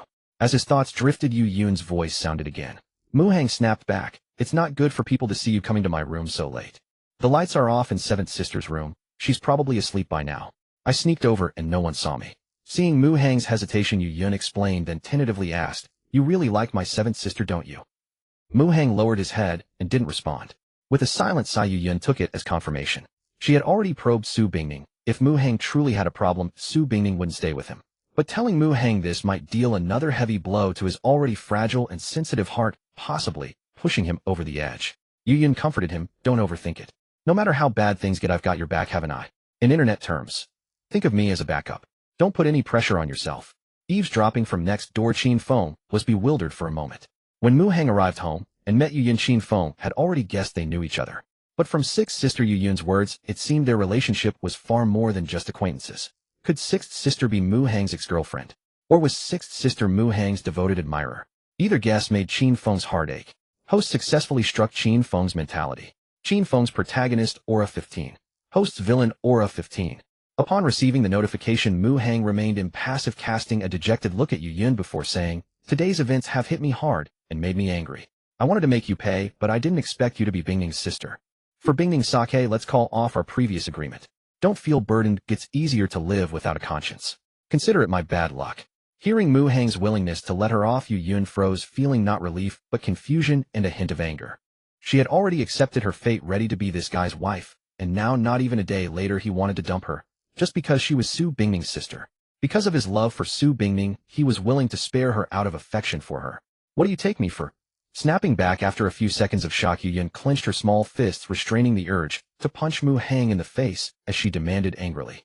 "Me?" Hearing herself address, Mu Hang's mouth twitched slightly. He had encountered this type of girl before, even dated one, though none were as beautiful as Yu Yun. He had some experience in dealing with such girls. "Isn't giving you freedom what you wanted?" He probed, trying to understand why she was angry. Hearing this, Yu Yun was taken aback. Shouldn't breaking the contract make her happy? Why was she angry? After a moment's thought, she quickly understood. She was jealous. Jealous of how much he loved her seventh sister. Even though his chances of recovery were slim after being kicked, he was willing to let her go just because she was her seventh sister's sibling. "Fool, you love my seventh sister so much, but she doesn't love you that way. If you're incapacitated, she'll never spend her life with you." Looking at the dejected Mu Hang, Yu Yun thought this, but dared not say it aloud, afraid of hurting him. "We've made a written pledge. A person must keep their word. Since we made a promise, we have to keep it." Her clenched fists slowly relaxed. Yu Yun's voice was calm but stubborn. "You said you'd marry me, so you must. I agreed to marry you, so I will. Even in death, we'll be buried in the same grave. Don't think you can shake me off. Your family may be rich, but I'm not afraid of you. If you piss me off, they'll write a post on my social media saying the young master of the Mu group got me pregnant and refused to take responsibility. With my influence, you'll be cyberbullied, or I'll change my last name. It might even affect your family's stock prices." Mu Hang protested, "Stop joking. I haven't even kissed." Before he could finish, his head was held steady by a pair of fair hands, and a moist pink lip pressed against his. A soft smacking sound was heard. "Now you've kissed." Yu Yun's heart raced, but she pretended nothing had happened. After kissing, she subconsciously licked her lips. Why did it taste faintly of strawberry? Had this guy eaten strawberries? Or was he wearing strawberry-flavored lip balm? Such doubts crossed her mind, but were quickly replaced by a vague sense of sweetness and confusion. Her first kiss was gone just like that. Female lead Yu Yun's affinity for host 5. Current total affinity 65. Infatuated host successfully struck Qin Feng's mentality. Qin Feng's protagonist, Aura 30. Host's villain, Aura 30. Digging his fingers into his hair, Qin Feng pulled hard, using the pain to ease his inner collapse. From Sixth Sister's words, it was basically confirmed she was a devoted admirer. Damn, Mu Hang, his luck with women was truly enviable. Not only did Seventh Sister like him, but Sixth Sister also had feelings for him. Sensing the lingering warmth on his lips, Mu Hang stared at Yu Yun in astonishment. You're a female hooligan." Yu Yun, who had been blushing from her bold actions, suddenly felt less shy upon hearing this. "So what if I am? Are you going to cry harassment? Try it, I'll say you forced me to dress like this and come to your room. See if my mom doesn't beat you to a pulp," Yu Yun said. Mu Hang looked speechless. Yu Yun showed a hint of triumphant joy, but then felt she was being too frivolous, so her smile faded, replaced by a trace of shyness. "I'm not actually that kind of person. That just now was my first kiss." Listening silently, Mu Hang showed no reaction. "You don't believe me? Come on, don't be biased against actresses," Yu Yun said. "No. Yes, you do." Mu Hang fell silent again. Yu Yun decided not to argue, adjusted her mood, and recalling how harsh she had been to Mu Hang, felt a pang of regret. My time of the month came, so I'm a bit irritable. Normally I'm actually quite gentle." Yu Yun tried to salvage her image, offering a soft smile as she lifted her arm to brush the stray strands of hair from her shoulder. Mu Hang glanced at her, then his gaze dropped. "You're showing too much." Hearing this, Yu Yun quickly looked down and pulled her skirt lower. "Now you're showing too much again." Mu Hang's eyes moved up, lingering on her collarbone. Yu Yun pulled up the neckline of her nightgown, but when she covered one area, another was exposed. After a few back-and-forth adjustments, she gave up and resigned herself. Wasn't she dressed like this to let him look? Following the doctor's advice to assist in his therapy, with clarity of thought, Yu Yun's tense nerves relaxed a little. She became more composed, suppressing her shame as she gazed at Mu Hang and asked, "Seeing me dressed like this, do you feel anything?" "What do you think I could feel, eh?" Mu Hang retorted. Realizing her words were inappropriate, Yu Yun lowered her eyes apologetically and rephrased, "I mean, do you feel anything in your heart?" Mu Hang paused for a few seconds, then shook his head no. But after saying that, he sneaked another glance at Yu Yun's figure. This gesture naturally didn't escape her notice. Yu Yun doubted his answer and wanted to call him out on it, so she reached out toward his chest. What are you doing? Mu Hang asked in surprise, raising a hand, as if to block her. Don't move. Yu Yun roughly grabbed Mu Hang's wrist and placed it over his left chest. After feeling for a moment, the corners of her mouth lifted slightly. Your heart's beating pretty fast. Still saying you don't feel anything. Avoiding Yu Yun's gaze, Mu Hang revealed a hint of guilt, then said, You come to my room dressed so provocatively late at night. I'm scared. If your mom or sister finds out, it'll never be able to explain. Hearing the word provocative, Yu Yun shot Mu Hang a glare. She never usually dressed like this. If it weren't for atonement and helping with his therapy, she would never have done such a thing. It's late at night. Why would my mom and sister come to your room? Impossible, don't worry. Yu Yun saw through Mu Hang's lie, but didn't expose it, offering reassurance instead. Mu Hang didn't respond, but muttered to himself, Your mom and sister just came, and they even washed my face. After a pause, Yu Yun suppressed her shame and encouraged him. I've locked the door. Don't be afraid. If someone comes, I can always hide under the bed. Just look as much as you need to. It's for your own good, and you know it. Host successfully strikes Qin Feng's mindset. Qin Feng's protagonist aura 15, a host's villain aura 15. Receiving the notification, Mu Hang secretly rejoiced, but showed nothing on his face. He accepted Yu Yun's encouragement, letting the timidity in his gaze fade as he began to appraise her from head to toe. Yu Yun stood by the bed, her sweet, adorable face, flushed red head slightly bowed, small hands tightly clutching the hem of her nightgown. After a thorough, unrestrained look, his eyes were fully satisfied, but Mu Hang felt a bit heated. He bent his legs and pulled the thin blanket over himself. Unable to see past her own toes, Yu Yun, who had been forced to stare at the floor, endured the visual scrutiny. When she finally looked up, she found Mu Hang was no longer looking at her. Walking over to sit on the bed, Yu Yun placed her hand on Mu Hang's left chest, counting his heartbeats, and said with slight delight, Your heart's beating even faster than before. But before she could continue her joy, Mu Hang looked at her with a dim gaze. Though he said nothing, Yu Yun understood the look. What good was a psychological reaction if it was useless? Opening her arms, Yu Yun embraced Mu Hang briefly, then gave him a reassuring glance. The look meant take it slow, try a different approach next time. However, Yu Yun thought Mu Hang probably wouldn't understand. But to say it out loud, Yu Yun didn't have the nerve. She needed a gradual process, like a romantic relationship, first holding hands, then kissing, and then other things. Going too fast would be mentally overwhelming. Besides, this guy already had a bias against actresses. If she were too casual, he might look down on her.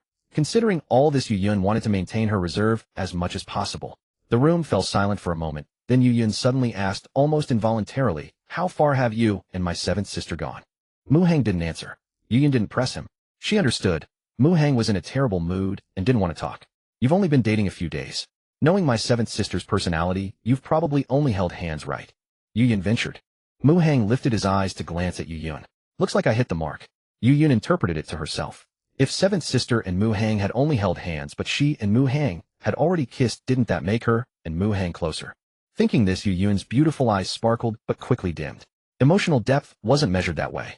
Mu Hang and seventh sister had a foundation of feelings, something she couldn't compare to. Seventh sister, since you don't really like him that much for his sake, don't blame me for being a sister. After an inner struggle, Yu Yun made a decision. She would speak ill of Su Bingning. How about I tell you something about my seventh sister? Yu Yun said. Hearing this, Mu Hang looked up at Yu Yun, and this time didn't look away. Seeing that Mu Hang seemed interested, Yu Yun began to recount. So Su Bingning's fear of thunder, her love for unrealistic romance novels, her need for comfort when crying. All these embarrassing stories were spilled out by Yu Yun. Yu Yun was recounting the seventh sister's embarrassing stories. Next door, Qin Feng listened with a growing sense of despair. He couldn't fathom the exact events between Mu Hang and Yu Yun, but from her string of remarks, it was clear she was poaching Su Bingning's romantic interest. One was the sixth sister, the other the seventh sister. Whose side should he take? Qin Feng subconsciously pondered for a moment, but quickly shook his head vigorously. This wasn't about choosing sides. It was about exposing Mu Hang's true nature. Qin Feng had figured it out. This Mu Hang wore many faces, treating each woman differently. Facing Mother Su Ro alone, he wore the mask of an honest man. In private with the seventh sister, Su Bingning, his lecherous nature surfaced. When only with the sixth sister, he played the shy, bashful boy. How was he supposed to expose Mu Hang? Qin Feng grew vexed. He had originally counted on the sixth sister Yu Yun, but never expected things to turn out this way. He shouldn't have called her back early. Regret gnawed at him. The sixth sister had been busy with her concert, and he had summoned her home only to create an opportunity for her and Mu Hang. Next door, after finishing the seventh sister's embarrassing tales, Yu Yun felt a pang of guilt. Yet recalling that this was all to spare Mu Hang pain, when the seventh sister inevitably parted ways, she gradually found peace. Mu Hang listened, finding it somewhat amusing. In truth, these so-called embarrassments of Su Bingning were nothing to him. he even found them somewhat endearing. Moreover, he already knew of a few of the incidents Yu Yun mentioned. As she spoke, Yu Yun watched his expression closely. When she saw the faint smile in his half-lidded eyes, she realized her efforts had been in vain. This character assassination seemed utterly ineffective. In reality, the expression Mu Hang revealed was merely what he wanted Yu Yun to see. When it came to the art of deceiving women, Mu Hang's acting was rivaled only by the greatest film legends. Life has no rehearsals, every day is a live broadcast. This was the skill Mu Hang had honed through endless practice. A sense of defeat silenced Yu Yun. After an unknown time, she finally came to her senses. Mu Hang was already lying in bed, his eyes closed, seemingly asleep. Yu Yun rose from the edge of the bed, intending to slip away quietly. But just then she noticed Mu Hang murmuring softly. Was he talking in his sleep? She couldn't make out his words. Her curiosity piqued, so she leaned in closer. Don't go. The whisper was faint, but Yu Yun caught it. What dream was he having? Was someone leaving him? She guessed as much, then felt her hand being grasped. Startled, she realized it was an unconscious act from his slumber. Don't leave me. Another murmur rose. I won't go and I won't leave you. Though she knew the sleeping man couldn't hear her, Yu Yun replied, anyway, her voice soft and tender. Gazing intently at Mu Hang's sleeping face, she studied him for a while, unable to help sighing at how stunningly handsome he was. How could a boy be so beautiful? With a flutter of her heart, Yu Yun reached out to gently touch his nose, eyes, lips, and cheeks.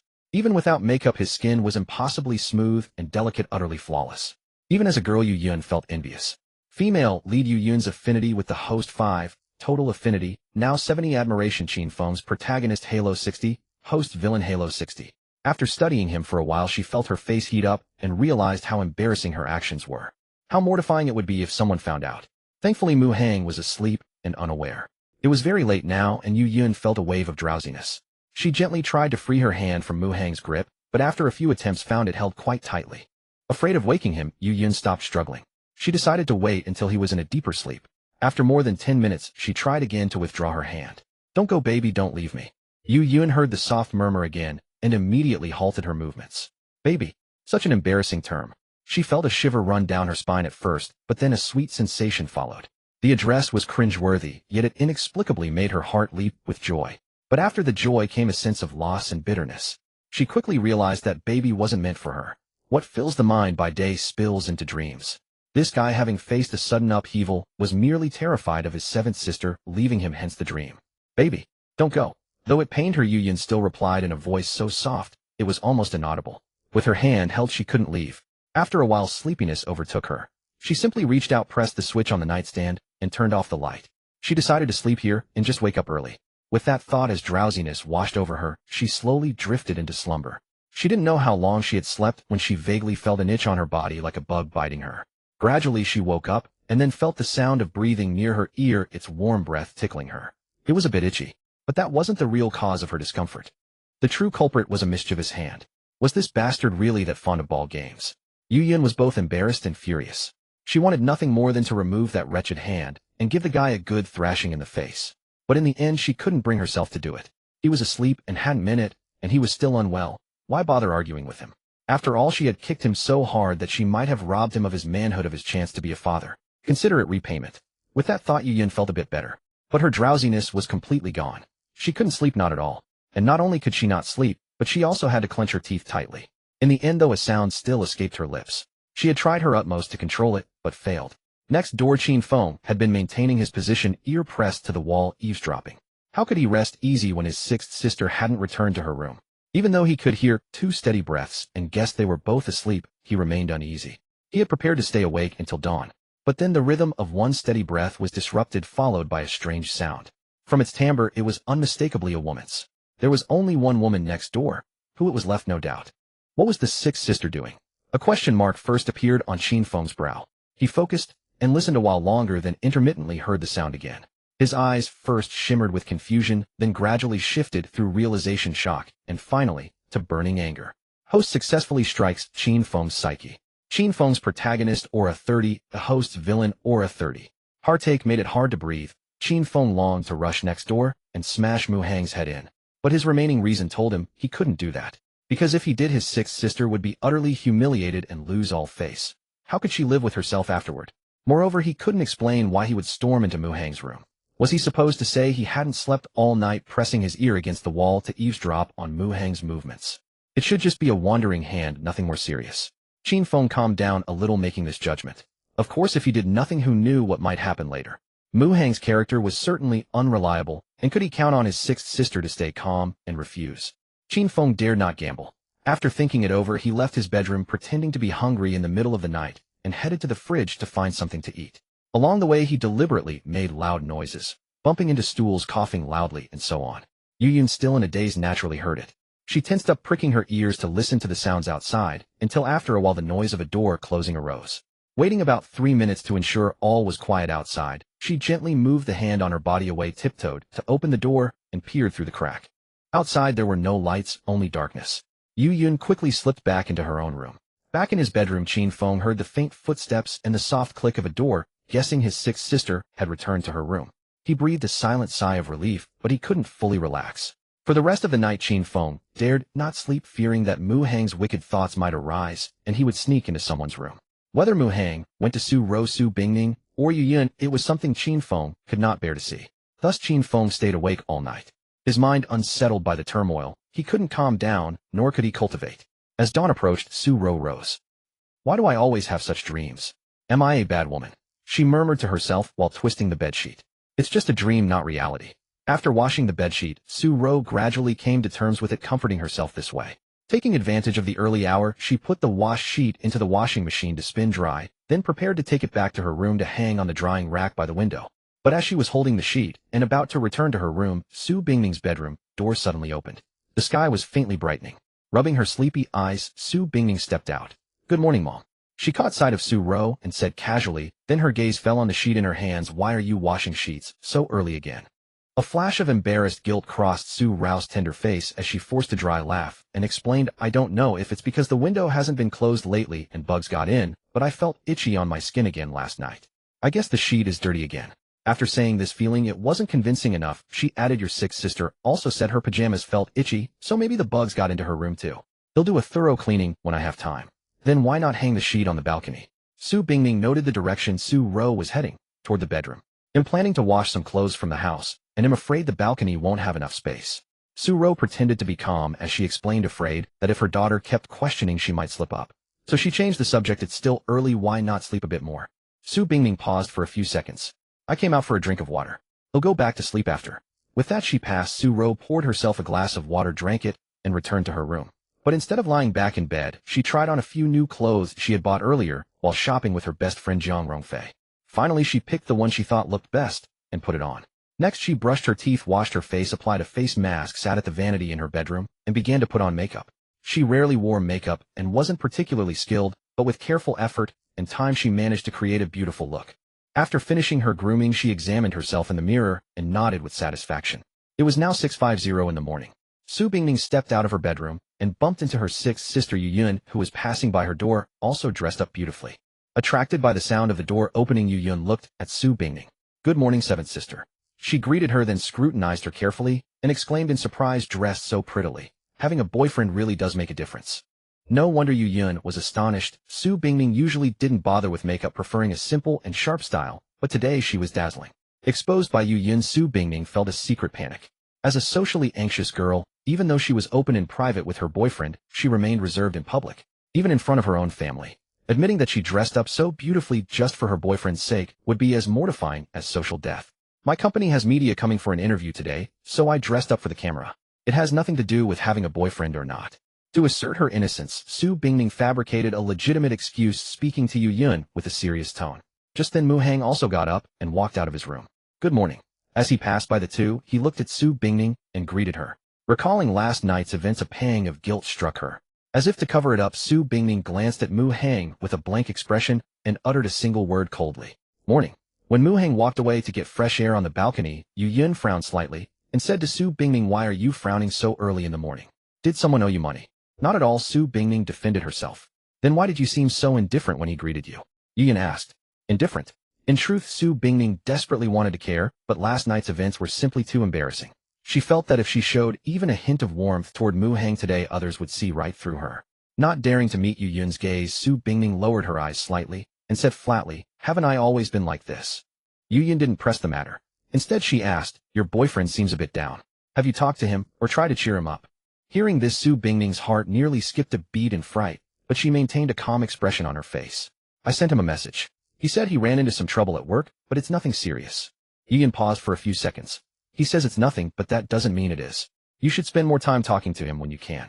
Sixth sister's attitude caught Su Bingning slightly off guard, but she didn't have time to dwell on it. I'm swamped with work. If he says it's fine, then it's fine. I can't possibly worry about everything. Last night's events left Su Bingning riddled with guilt. She put on a nonchalant air pretending she didn't care much about her boyfriend. After speaking, fearing Yun would continue questioning her, she headed toward the kitchen. Watching Su Bingning disappear around the corner, Yun let out a soft sigh, yet felt a strange sense of relief. Sneaking into Mu Hang's room behind Su Bingning's back weighed heavily on Yun's conscience. But seeing how indifferent Su Bingning was toward Mu Hang eased her guilt. If the seventh sister wouldn't cherish her boyfriend, then she would. Letting out a gentle breath, Yun also walked toward the kitchen, curious about what her mother was cooking. Due to the nature of her job, Yun was often away from home, returning only once every month or two, sometimes even after several months. When she was away, what Yun missed most was her mother Su Rao's delicious cooking. Su Rao was busy in the kitchen. This morning's breakfast included vegetable and lean meat congee noodles, soy milk fruit salad, and more. It was a lavish spread catering to everyone's tastes. Everything else was ready, only the fruit salad remained.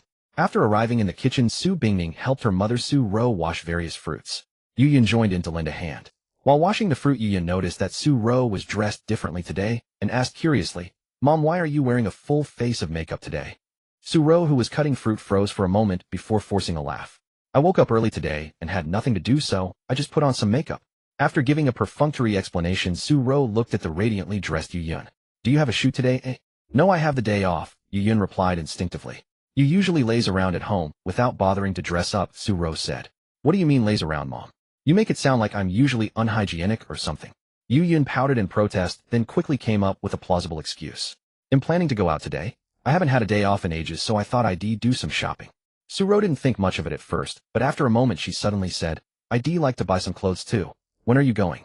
Let's go together." Yun had actually planned to stay home, but since she had already said she was going out, she couldn't take it back, so she agreed. Besides, she realized it had been a long time since she had gone shopping with her mother Su Rao. Since she had nothing to do today, it would be nice to spend some time with her mom. "Sure, Mom," Yun said to Su Rao. After breakfast was ready, everyone gathered to eat. In the dining room, Su Rao, Yun, and Su Bingning were all dressed beautifully. Su Rao wore a full face of makeup, a pale yellow cheongsam, with an inkwash pattern, and her hair was styled in a bun exuding elegance and sophistication. Yun wore light makeup, a sweet white dress with a fitted waist and scattered floral patterns, and her hair was tied in a bun. Su Bingning was dressed in a chic, mature office lady style, a simple pale yellow top, paired with a dark blue Aline skirt, her long hair loose, with slightly curled ends from a curling iron. With this outfit and makeup, Su Bingning's expressionless face took on a cool, alluring charm. It perfectly matched the image of the aloof female CEO that others saw. In summary, the three women had distinct styles, but all of them were dazzling and breathtakingly beautiful. Mu Hang glanced at them briefly, but didn't dare to look too long, quickly lowering his head. Qin Feng hadn't slept all night and was feeling gloomy. When he entered the dining room and saw the outfits of Su Rao, Yun, and Su Bingning, his eyes lit up, as if a holy light had shone upon him, instantly revitalizing him. But his expression soon darkened. A thought struck him: a woman adorns herself for the one who delights her. They were all dressed up so beautifully, probably for Mu Hang's sake. Qin Feng sat down at the table and began picking at a bowl of noodles. Though the noodles were fragrant and delicious, he had no appetite. The dejected look on Mu Hang's face last night seemed to have transferred to his own. He turned his head and glanced at Mu Hang. Mu Hang was eating with gusto, even though his face showed no particular joy. But Qin Feng was certain the guy was secretly pleased. After three women had taken turns comforting and encouraging him last night, even if he had been troubled, it must have been mostly resolved by now, right? Su Bingning ate her breakfast while replying to work messages. After finishing, she suddenly felt a whim and composed a message, sending it out. She had dressed up beautifully today, eagerly anticipating a certain someone's admiring gaze, but he barely looked at her. That left her feeling a little disappointed. She had woken up early and put so much effort into her appearance. After sending the message, Su Bingning silently put down her phone and pretended nothing had happened, continuing to eat. Mu Hang felt his phone vibrate. He took it out and checked. "Is this outfit not pretty, baby?" With a pitiful emoji, startled for a moment, Mu Hang looked up at Su Bingning. Her face was expressionless, looking particularly aloof. Mu Hang looked down at his phone again, confirming the message was indeed from Su Bingning. "I thought I saw a fairy this morning. It's just that you're so beautiful, I didn't dare to look too long, afraid I'd lose control and kiss you." With a calm face, Mu Hang composed a reply and sent it. Hearing the phone buzz, Su Bingning knew a message had arrived. But out of guilt, she didn't dare check it immediately. After waiting a moment, she picked up her phone and read it. After seeing Mu Hang's reply, Su Bingning's heart leaped with joy. She struggled to suppress the smile tugging at her lips, managing her expression with great effort. She turned off the screen, placed the phone face down on the table, and acted as if nothing had happened, not daring to send another message to Mu Hang. Su-ro was on her left, Yu-yin on her right. If either of them leaned over and saw the content of her screen, how could she ever face them again? Let alone the fact that if anyone found out about the term baby, Su Bingning felt she would die of shame. Mu Hang continued eating his breakfast with a placid expression, his gaze frequently drifting towards Su Bingning, who sat across from him. Su Bingning noticed this, maintaining an aloof facade, while secretly feeling pleased. Yu-yin, also eating breakfast, would steal glances at Mu Hang when no one was looking. Yu-yin observed Mu Hang's repeated glances at Su Bingning. A pang of jealousy stirred within her. She had dressed up beautifully today, so why wouldn't he spare her even a single look? Of course, though slightly envious, Yu-yin would never let it show. Suddenly losing her appetite for noodles, she craved something sour instead, so she picked up an orange and began peeling it. While peeling, Yu-yin kept glancing at Mu Hang, then started squeezing and pinching the orange as if it were him, venting her frustration. In the end, she squeezed too hard and juice splattered onto Mu Hang's face, who sat diagonally across from her. "Sorry, I didn't mean to," Yu-yin said hastily. Su-ro pulled out some tissues and handed them to Mu Hang. Mu Hang took them, casually wiping the orange juice off his face. "It's fine, I haven't washed my face yet anyway. They'll just go rinse it off later," he said nonchalantly. Qin Feng, who had been sullen all along, couldn't help but criticize, "Not washing your face in the morning. How unhygienic." As if speaking without thinking, Mu Hang blurted out, "It smells so good, I couldn't bear to wash it off. What is your face made of, gold?" Qin Feng laughed, but after a few chuckles his smile faded. With a clatter, Su Rao's chopstick slipped and fell onto the table. Su Bingning coughed as if choked by food, her face turning crimson as she struggled to catch her breath. Yu-yin glanced at her mother Su-ro, then at her younger sister, Su Bingning, a flicker of surprise in her eyes. "Eat slowly, no one's rushing you," Su-ro said, feigning composure as she teased Su Bingning, then casually picked up the fallen chopsticks. Su Bingning finally caught her breath, her cheeks burning. But then she thought no one knew she had visited Mu Hang's room. What was there to fear? "There was too much pepper in the noodles that stung a bit," she said, trying to sound calm. "Oh, we'll use less next time." Su-ro didn't expose her lie, instead covering for Su Bingning. But curiosity got the better of her, and she stole a glance at Mu Hang. Both she and Su Bingning had washed his face. When Mu Hang said it smells so good, was he referring to her scent? Or Su Bingning's? Or both? The thought flickered through Su Rao's mind and vanished. This matter was already embarrassing enough, dwelling on it would be shameless. Fortunately, besides Mu Hang, no one knew. Otherwise, Su-ro felt she wouldn't be able to hold her head up. Qin Feng muttered a few bitter words, then fell silent, his heart aching. Host successfully dampened Qin Feng's spirits. Qin Feng's protagonist aura 15, a host's villain aura 15. Yu-yin was clueless, sensing only a strange atmosphere without probing further. In her eyes, her mother Su-ro was a particularly conservative, traditional woman. She could never imagine that this same woman had secretly comforted someone late at night, applying fragrant lotion to his face. As for Su Bingning, Yu-yin thought her sister wasn't that fond of Mu Hang. She hadn't even smiled when greeting her boyfriend that morning, comforting him only through messages, visiting his room in the middle of the night. That was unthinkable. Having successfully collected some aura points, Mu Hang remained expressionless, quietly finishing his noodles. Then from the fruit salad, he picked out a grape and carefully began peeling it. Once perfectly peeled, he popped it into his mouth, savoring its sweetness. He repeated this process, enjoying several grapes. Su-ro watched and asked with a smile, "You really like grapes, don't you?" "Yeah, I've loved them since I was a kid," Mu Hang nodded, seeming to perk up. "Actually, I not only love eating them, but also picking them.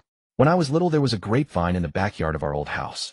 Every harvest season I'd go pick grapes, basketful after basketful. Last night, I even dreamed about picking grapes. Lately, I don't know why, but I keep reminiscing about the past. Strange to have such a dream." His words sounded ordinary, and Su-ro and Su Bingning found nothing amiss. But to Yu-yin they struck a chord, making her pause as connections formed in her mind. She suddenly coughed, her face turning bright red. "First Xiao-qi, now you." "Slow down," Su-ro said, puzzled. After catching her breath, Yu-yin explained too. "Too much pepper, it's choking." Su-ro was taken aback. When Su Bingning had used that excuse, Su-ro knew it was a lie, but why was Yu-yin saying the same? Suspicious, Su-ro picked up her chopsticks and tried a strand of noodles from Yu-yin's bowl. After a few seconds of chewing, she thought maybe there was a bit too much pepper, though she could handle it. "Next time I'll add the pepper later, so you can season it to your own taste." Yu-yin hummed in agreement, took a sip of water to mask her embarrassment, then subtly glanced around. Finding no one looking at her oddly, she breathed a sigh of relief, but couldn't help shooting Mu Hang a glare. It was all his fault, leaving her with a lingering faint ache. Sensing Yu-yin's gaze, Mu Hang looked up and met her eyes. His own were clear and innocent, as if he knew nothing before. He quietly returned to peeling his grapes. As he peeled, Mu Hang cast a casual glance at Qin Feng, who remained sullen and unresponsive. Mu Hang sighed inwardly. The grapevine in the old house's backyard was real enough, but the dream about picking grapes was pure fabrication. He had said it deliberately to rattle Qin Feng, but Qin Feng hadn't caught on.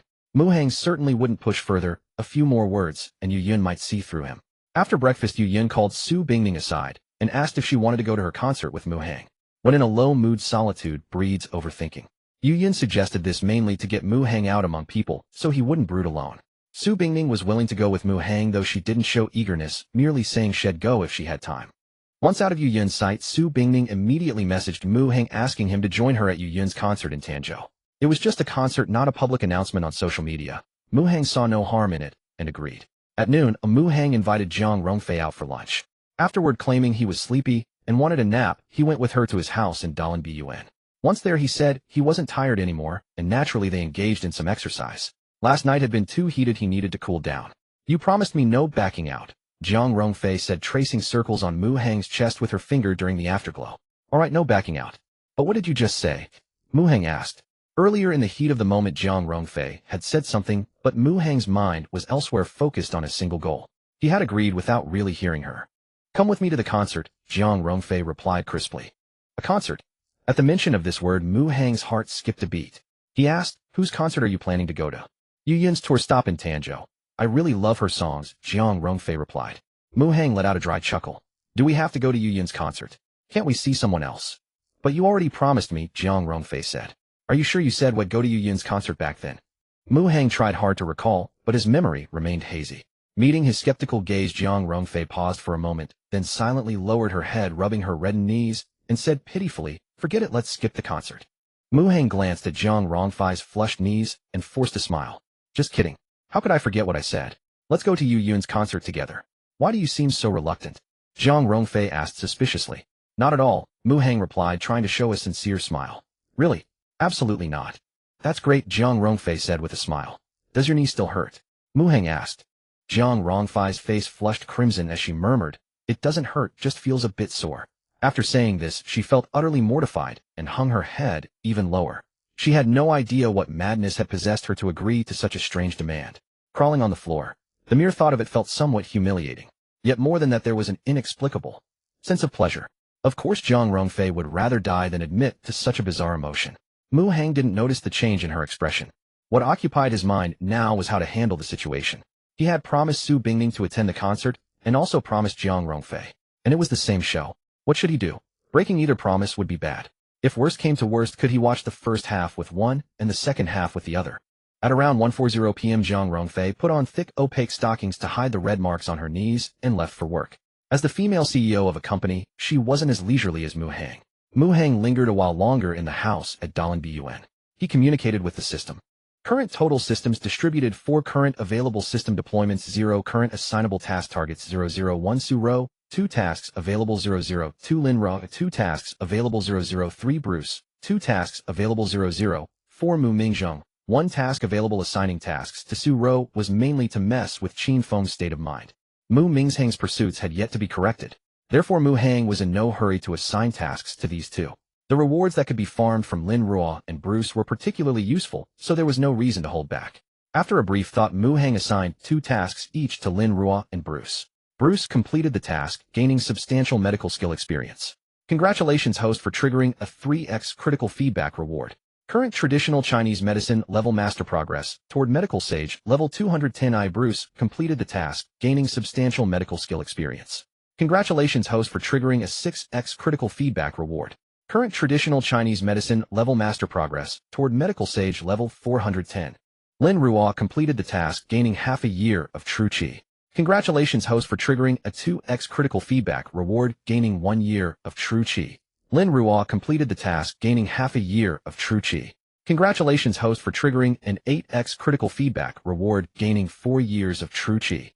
Before long, Mu Hang received notifications of feedback rewards. He originally possessed 10 years of true qi. Now, with an additional 5 years, he had a total of 15 years of true qi. He was only 5 years shy of Qin Feng's 20 years of true qi.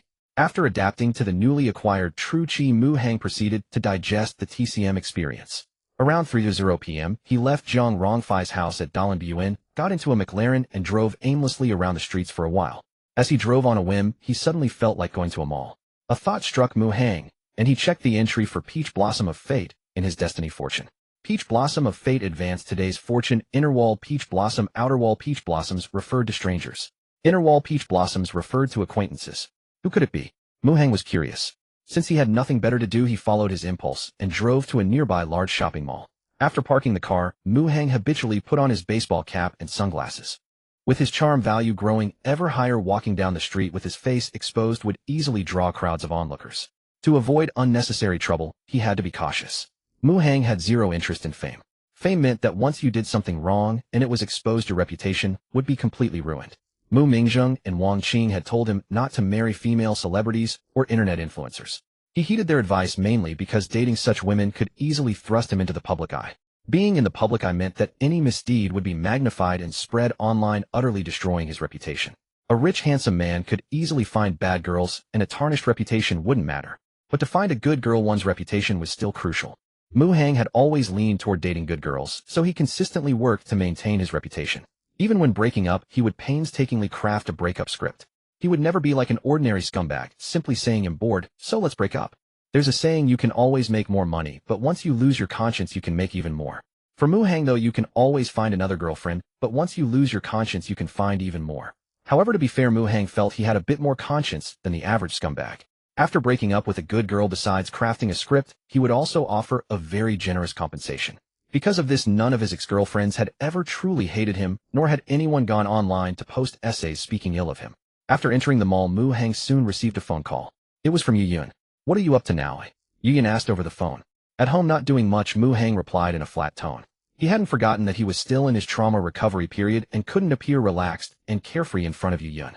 So you're free. Don't mope around. Get out and stretch your legs. Yu Yun explained. I was shopping with my mom, but someone recognized me. I slipped away to avoid being mobbed. My mom got bumped and twisted her ankle. Ew, she's still sitting in the mall. Can you go pick up my mom for me?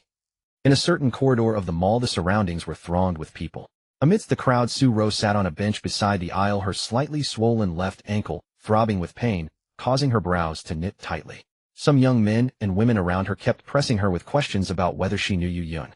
Su Ro repeatedly explained that she did not know her, that she had come to the mall alone and had merely walked alongside Yu Yun for a short stretch unintentionally. Apart from those inquiring about Yu Yun, there was also a teenage girl apologizing to Su Ro. It was this girl who had bumped into Su Ro earlier. Su Ro, kind-hearted by nature, would not hold a grudge against the young girl, especially since the collision was accidental. Sister, you can't walk, let me help you, the girl said to Su Ro. Hearing the address, Su Ro paused, thinking to herself that she was old enough to be the girl's mother, but she did not bother to correct her and asked to be called aunt. My foot hurts too much, OID, probably need someone to carry me. You're too slender to lift me, so forget it. Su Ro said to the girl. Hearing this, a tall young man in his 20s stepped forward and said with a smile, Little sister, let me carry you. I've got plenty of strength. Su Ro didn't mind being called sister, but when she heard little sister, she couldn't help but retort. Little sister? Your mother is probably not much older than me, Su Ro said to the young man. You really know how to joke, the young man chuckled. The crowd joined in the laughter. Su Ro, with her hair in a bun and dressed in a cheongsam, exuded a very mature aura, yet her face was smooth and supple, full of collagen, no different from a 20-year-old girl. Hearing the laughter around her, Su Ro realized the issue, but was too lazy to explain further. So do you want me to carry you, or not? The tall young man asked Su Ro again. The man was somewhat handsome, dressed in branded clothes, and held a car key with a Porsche emblem. He didn't flinch under the crowd's gaze, exuding a certain confidence. Someone is coming for me, Su Ro shook her head. The young man did not insist upon hearing this, but he did not leave either. Some of the onlookers lingered to inquire about Yu Yun, while others simply wanted to admire the beauty. Su Ro's appearance and temperament were simply breathtaking, as if she had stepped out of a painting. Even just looking at her was a delight. Just then Mu Hang arrived, parting the crowd to enter the center. Mu Hang wore a baseball cap and sunglasses, but Su Ro recognized him at a glance. Yu Yun had just messaged her saying she had asked Mu Hang to come pick her up. Seeing his figure, Su Ro was not surprised. Sorry for the trouble, I really appreciate it, Su Ro said, feeling a flutter of joy in her heart despite her apologetic tone. No trouble, I wasn't busy anyway. Mu Hang waved his hand, then looked at Su Ro's ankle. Can you walk with support? Su Ro shook her head. Then should I carry you? Mu Hang asked. Su Ro hesitated as if weighing something. Can you manage? Mu Hang's expression stiffened, thinking to himself, what kind of question is that? Should I find a place to prove it to you? But on the surface he replied seriously, no problem. Beautiful lady, who is he to you? Asked the young man who had been eager to help earlier. Su-ro was at a loss for words, unsure how to answer. Should she say he was her daughter's boyfriend? No one would believe that. She looked about 20. Who would believe she had a 20-year-old daughter? I'm her boyfriend. Who are you? While Su-ro was lost in thought, Mu-hang suddenly spoke, addressing the young man. Upon hearing this, the young man sized up Mu-hang, then stepped back a few paces, saying nothing, but looking somewhat dejected. Mu-hang's outfit along with the watch on his wrist was worth at least over $1 million. The young man, perceptive enough, naturally wouldn't make a fool of himself by trying to steal someone else's partner. Moreover, even with sunglasses on, Mu-hang's facial contours, mouth, and nose suggested he was undoubtedly handsome. Wealthy and good-looking, he matched perfectly with the Cheongsam-clad beauty. Mu-hang lifted Su-ro in a princess carry. The crowd automatically parted to make way. Once out of everyone's sight, Mu-hang looked down at Su-ro and explained sheepishly, I was afraid that guy would keep pestering you, so I lied about being your boyfriend. Sorry if I overstepped. It's fine. Su-ro shook her head. Not only was she not angry, but she felt a secret thrill. Though she knew it was wrong, she couldn't help it. As they continued walking, held securely in his strong arms, Su-ro felt a deep sense of safety, barely noticing any jostling. She suddenly wished they could walk like this forever. Mu-hang's steps were slow, but no matter how slow, they eventually arrived. At the parking spot, Mu-hang carefully placed Su-ro in the passenger seat and thoughtfully fastened her seatbelt. Watching Mu-hang's attentive manner, Su-ro couldn't help but envy her younger daughter Su-bingning. What a wonderful boyfriend he was. Xiao-chi was truly blessed. The drive was silent. At the riverside villa, Mu-hang parked the car. From there to Su-ro's residence, there was still some distance. Su-ro couldn't walk, so she had to be carried again. Carrying me horizontally must be tiring. Do whatever feels easier for you. After the passenger door opened, Su-ro said to Mu-hang, who was about to lift her again. Mu-hang paused. With his current physical condition and 15 years of true chi, he actually didn't feel tired at all. But since Su-ro said so, he nodded in agreement and then crouched down. Su-ro understood, leaning onto Mu-hang's back and gently placing her hands on his shoulders. Ready? Mu-hang asked. Yes. Then I'll lift you.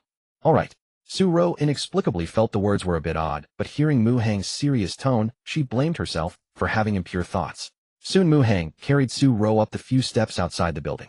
The steps were a bit unsteady, and Su-ro was jolted backward sharply, almost falling. Instinctively, she reached out and hooked her arms around Mu-hang's neck. The sensation of her chest against his back and her thigh gripped by his hand made Su-ro's face flush crimson. Once they reached the top of the steps, she immediately released Mu-hang's neck, placing her hands back on his shoulders, and tried to keep her body straight to avoid contact with his back. Entering the first-floor lobby, they arrived at the elevator only to find a sign reading under maintenance. Clearly the elevator was out of service. To go upstairs, they had to take the stairs. Su-ro's home was on the 5th floor. Normally walking up was nothing. But carrying someone made it no easy task. At least that's what Su-ro thought. Why is the elevator broken? Mu-hang asked. I wonder. I've lived here for years, and this is the first time this has happened, Su-ro replied. Mu-hang didn't respond, only silently marveling at how uncanny his luck with romance was. Let's wait until the elevator is fixed before going up. Su-ro didn't want Mu-hang to exert himself so much. It's fine, it's just the 5th floor. Are you sure you can manage? Though he knew the question wasn't malicious, Mu-hang was still speechless for a few seconds, thinking to himself that one day he would show her what he was really capable of. Mu-hang began ascending the stairs. Su-ro stiffened her body, placing her palms on Mu-hang's shoulders, striving to maintain distance. However, when Mu-hang feigned a few unsteady sways while climbing the stairs, Su-ro became much more docile, obediently hooking her arms around his neck. Spraining her ankle today was already miserable enough. Su-ro had no desire to bump her head against the staircase. If she damaged her face and became disfigured, that would be disastrous. Moreover, a misstep might even cause Mu-hang to fall along with her. Besides, it was just a bit of holding. It wasn't as if they hadn't embraced last night. The only difference was that last night, it was a front embrace, and now it was a back carry. During the ascent, Mu-hang chatted idly, with Su-ro asking if Qin-feng was at home. Su-ro replied that he was. Mu-hang chuckled, inwardly thinking it was good that he was there. Yu-yun had already returned home, and was sitting in the living room waiting. She had exchanged messages with Su-ro and knew that Mu-hang was on his way to escort Su-ro home. Qin-feng had stayed in all day, cultivating to make up for the training time wasted last night. But upon hearing movement in the living room, he came out to check. Sixth sister, why did you come back alone? Where's mother? Qin-feng asked. She should be home soon, Yu-yun replied, glancing at the time. Why didn't you come back together? Qin-feng was puzzled. We were shopping fine, but then she was accidentally recognized. Yu-yun briefly explained. Mom sprained her ankle. Is it serious? Qin-feng asked anxiously. She said it's not a big deal, and I sent someone to pick her up. Seventh sister. Know your seventh sister's boyfriend. Mu-hang. Qin-feng's voice suddenly rose several pitches. Sixth sister, why did you let him pick up mom? Why didn't you let me go? Do you know how to drive? Yu-yun retorted. Qin-feng was at a loss for words. He had gone to the mountains to learn martial arts at 15, studying for 5 years, and had only recently returned. How could he drive? Just then the doorbell rang. They're probably back. Yu Yan opened the door, and indeed saw Mu Hang and Su Ro. But upon seeing Mu Hang carrying Su Ro on his back, she was momentarily stunned. She quickly lowered her head, scanning Su Rao's feet in high heels, and finally fixed her gaze on Su Rao's swollen left ankle. It looked rather serious. Yu Yan had only learned from Su Rao's message after leaving that Su Ro had sprained her ankle. Su Ro had said in the message that it was nothing serious, and Yu Yan had believed it. If she had known Su Ro couldn't walk, she would never have called Mu Hang to pick her up. As Yu Yan stood dazed, Mu Hang had already carried Su Ro into the house and gently placed her on the sofa in the living room. Host successfully struck Qin Feng's mentality. Qin Feng's protagonist, Aura 10. Host's villain, Aura 10. As Mu Hang carried Su Ro and Qin Feng stared wide-eyed at him, or more precisely at Mu Hang's hands. Where the hell were that bastard's hands? But despite his anger, Qin Feng couldn't easily lose his temper. Mu Hang was carrying someone, so the placement of his hands was reasonable, though they were a bit too high. He could criticize Mu Hang if he wanted to, but that would undoubtedly embarrass Su Ro as well. My mom's foot is twisted like this, and you brought her back instead of taking her straight to the hospital. Unable to condemn Mu Hang's hand placement, Qin Feng could only vent his displeasure from another angle. No need for the hospital, just some medicinal wine will do, Su Ro interjected. How can that be? What if it leaves a chronic problem? Mom, you don't want to walk crookedly later, do you? Qin Feng persuaded. Su Ro hesitated. Seeing this, Qin Feng continued to attack. Mu Hang, look at you, not a shred of quick thinking. My mom sprained her foot, and instead of taking her to the hospital, you brought her home. Xiao Feng, enough. Can't you keep your mouth shut? Yu Yan knew Mu Hang was in a bad mood, and wouldn't let him be bullied, even if it was by Qin Feng. Host successfully struck Qin Feng's mentality. Qin Feng's protagonist, Aura 5. Host's villain, Aura 5. Qin Feng felt a bit stifled, but dared not continue berating Mu Hang. He could see that his sixth sister Yu Yan was angry. Talking back would mean at least a scolding, or at worst a beating. Sixth sister is really something. A big star, yet she acts like a lapdog for him. Qin Feng lamented inwardly. Withdrawing her glare at Qin Feng, Yu Yan softened her gaze, and said to Su Ro, Mom, if the bone is really injured it would be bad. Let's go to the hospital. No need for such trouble. Before Su Ro could speak, Mu Hang interjected, of course I can see Aunt Zu's sprain is serious. Since I brought her back, naturally I have a way. Yu Yan was stunned, looking amazed. You can treat sprains. I know a bit about traditional Chinese medicine, Mu Hang said calmly. Are you sure you can do it? Don't mess up my mom. Qin Feng questioned. At his words, Su Ro glanced at him in shock, her face flushing crimson. I didn't study much, I misspoke. I meant don't make her foot worse. Realizing his verbal slip, Qin Feng quickly added. He'll take responsibility if it goes wrong, Mu Hang said nonchalantly. Qin Feng wanted to retort, what can you offer? But before he could speak, Su Ro said to Mu Hang, then he'll trouble you. You're welcome. I've freeloaded so many meals, it's time to repay. Let me show you my skills today, Mu Hang said. He looked serious, but Su Rao's heart rippled with subtle emotion as she heard him. The living room's inconvenient, let's go to the room. You'll be more comfortable lying down, Mu Hang soon added. Su Rao's already stirred heart rippled even more. After a moment's hesitation she nodded. Host successfully struck Qin Feng's mentality. Qin Feng's protagonist, Aura 10. Host's villain, Aura 10. Qin Feng stared at Mu Hang, grinding his teeth. He was certain Mu Hang was deliberately saying those ambiguous things. But his mother had agreed. Yu Yan fetched a bottle of medicinal wine from the family first aid kit and handed it to Mu Hang. You're injured yourself, yet you managed to carry my mom back. How did you do it? Yu Yan asked quietly when no one was around. Walking with my legs apart made it less uncomfortable. Briefly explaining, Mu Hang said she couldn't walk. I couldn't just abandon her, could I? She's your mother.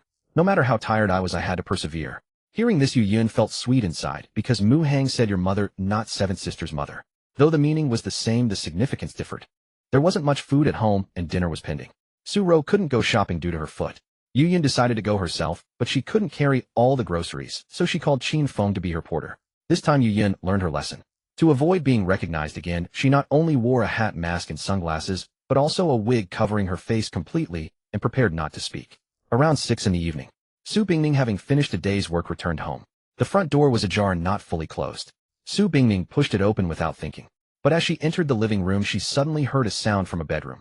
A noise that seemed like crying, but wasn't, and after a few listens it felt inexplicably embarrassing.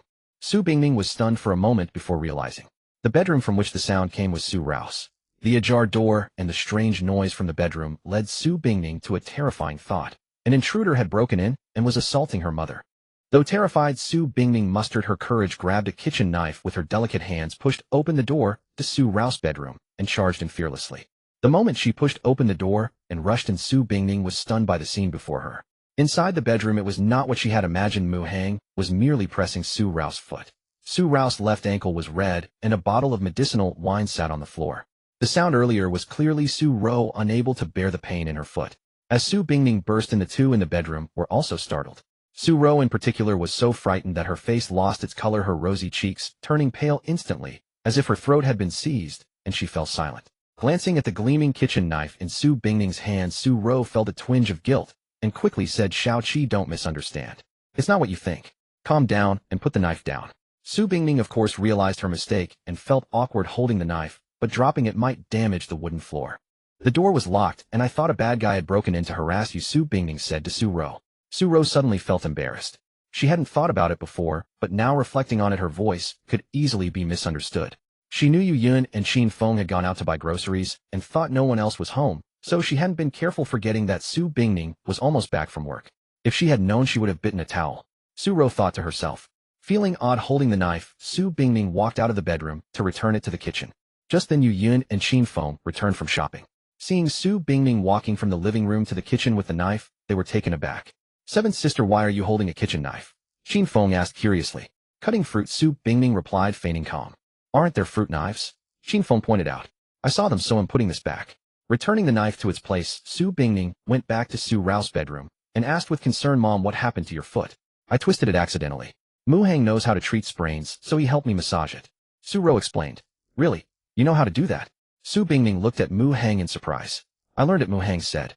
Yu Yun and Qin Feng also entered the bedroom, and the latter asked, "Mom, how are you feeling? It's not getting worse from the massage, is it?" Su Rao gently moved her left foot. It didn't hurt much anymore, and she smiled. "It's much better now." Qin Feng was stunned and glanced at Mu Hang in surprise. This guy really knew massage techniques. Mu Hang ignored Qin Feng's gaze and said to Su Rao, "How are my skills?" "More than good. They're excellent," Su Rao praised with a smile. "I didn't expect someone so young to have such a skill." Su Bingning listened without any obvious expression, but thought to herself that her boyfriend knew massage. She'd have to try it sometime. She often sat for long hours at work and sometimes felt very tired. A massage would surely help her relax. Hearing Su Rao praise Mu Hang, Qin Feng couldn't resist undermining him. "Isn't it just massage? It's so simple. They'll learn it when I have time." "Learn it for what? Do you want your mother to sprain her foot again?" Mu Hang retorted. "That's not what I meant. I was afraid that if..." Qin Feng quickly said. Before he could finish, Mu Hang interrupted. "Afraid that your mother might sprain her foot again? Aren't you cursing her? How heartless." Qin Feng was momentarily speechless, trying to think of a comeback, but failing. Yu Yun immediately told him to go to the kitchen and work. Su Rao had sprained her foot, though it was better now. She still needed to minimize movement. Yu Yun and Su Bingning couldn't cook and had no talent for it. But Qin Feng had some culinary talent. In his teens, he had learned to cook many dishes. Though his cooking was far from Su Rao's level, it was passable. Yu Yun's suggestion didn't oppose Qin Feng. He gave Mu Hang a sullen look and then left the bedroom. Yu Yun asked Su Rao if she wanted to sit in the living room for a while. Su Rao nodded. Then Yu Yun and Su Bingning prepared to support Su Rao to the living room, one on each side. But just as Su Rao was about to get up, she suddenly sat back on the bed. "I want to rest in the room for a bit." "You all go out," Su Rao said, her head slightly lowered, her expression unclear. Yu Yun and Su Bingning didn't notice anything and left the bedroom one after another. Mu Hang picked up the bottle of medicinal wine from the floor and slowly stood up. Because he had crouched down to get it, his line of sight was low, and he caught a glimpse of Su Rao's lowered face. Though it was just a quick glance, Mu Hang clearly saw that her expression was unusual and her cheeks were slightly flushed. He remained calm, silently left the bedroom and closed the door. Then he shared Su Rao's sight and hearing. He wanted to see why she was acting strangely. Before long, Mu Hang understood and was secretly shocked, thinking he had truly learned something new. He had only heard of such things in rumors before, never expecting such a woman to exist. When Su Rao came out of the bedroom, it was time for dinner.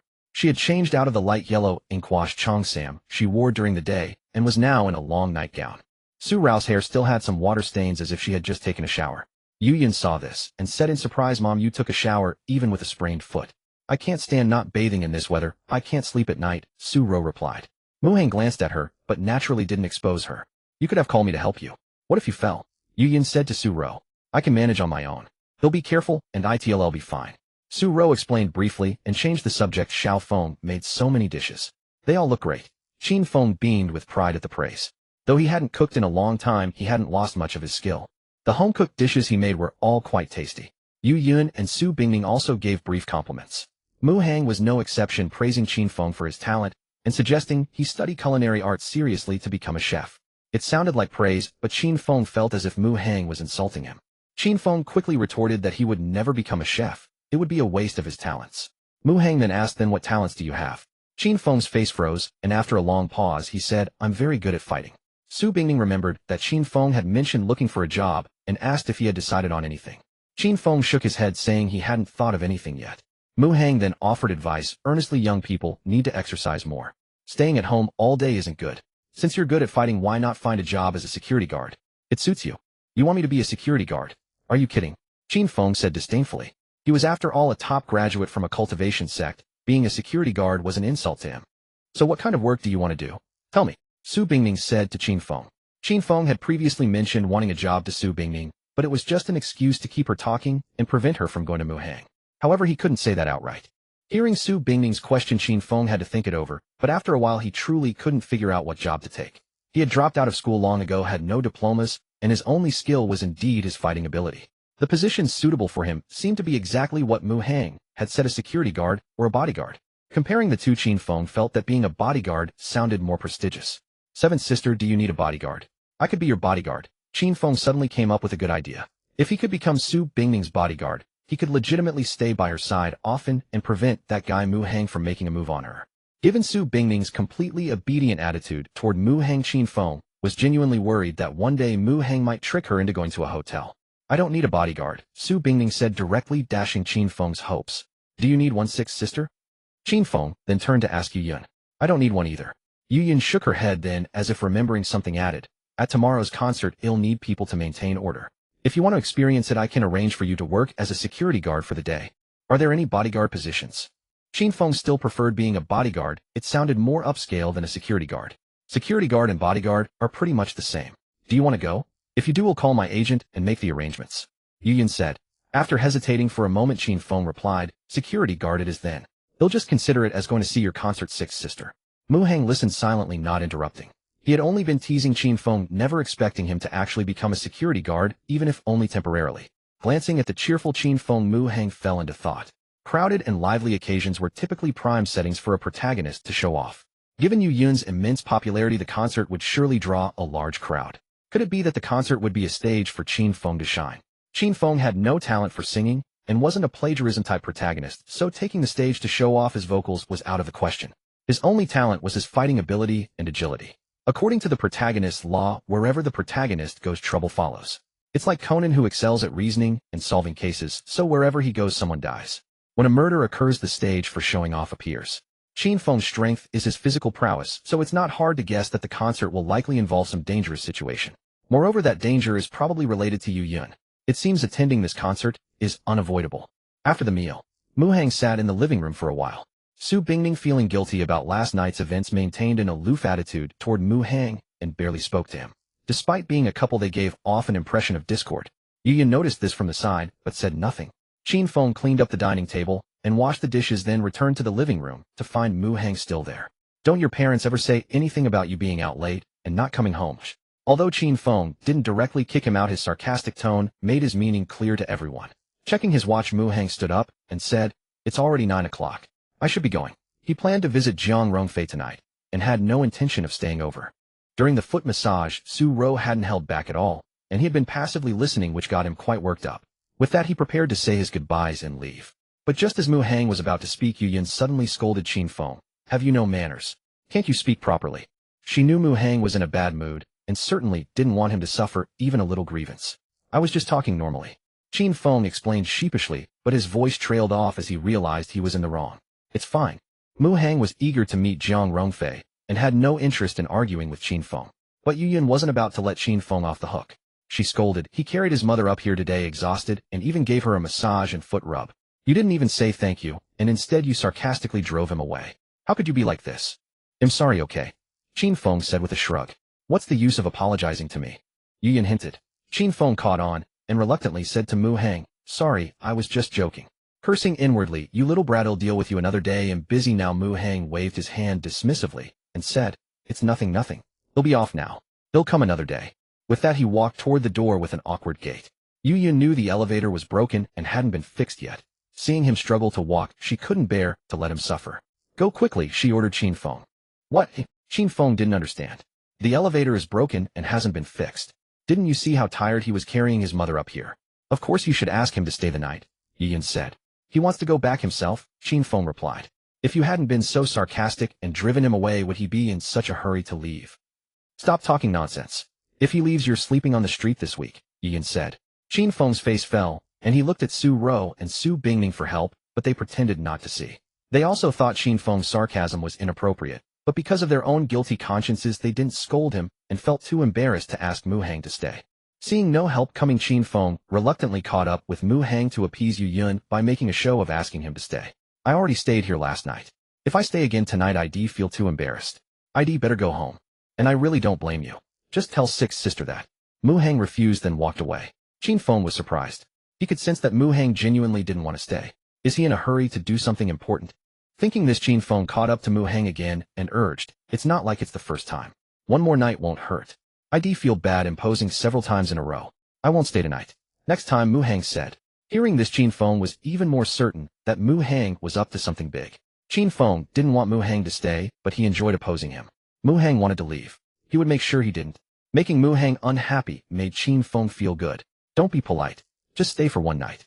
Come on, come on, Qin Feng said, grabbing Mu Hang's arm. Really, it's not necessary. Mu Hang tried to pull free, but didn't want to use too much force and alert Qin Feng. Qin Feng held his arm tightly, and in this manner forcibly dragged Mu Hang, who had already stepped out the door, back into the house. Sixth Sister, look, I've called him back. After pulling Mu Hang into the room, Qin Feng said with a grin. Seeing Qin Feng trying to make amends, Yu Yun let it go and simply said to Mu Hang, Xiao Feng is young and doesn't know any better. Don't hold it against him. And don't treat yourself like an outsider. Yu Yun then turned her gaze to Su Bingning, who stood nearby, and added, don't you agree, Seventh Sister? Su Bingning struggled to maintain her aloof demeanor, speaking to Mu Hang in a flat tone. Just stay here. There's a spare room anyway. Mu Hang nodded, not insisting on leaving, but he shot a glance at Qin Feng, silently cursing Su Ro in his heart. He had originally planned to visit Jiang Rongfei, but that was now out of the question. However, staying here for the night wouldn't be for free. Mu Hang had already decided he wouldn't rest until he had squeezed at least 100 halo points out of Qin Feng. Sensing Mu Hang's gaze, Qin Feng's eyelids twitched slightly, and the smile on his face gradually faded. He was uncertain whether forcing Mu Hang to stay was the right decision. Mu Hang was in a bad mood before, so it was understandable for them to comfort him. But today he looks much better than yesterday, and his spirits have lifted considerably.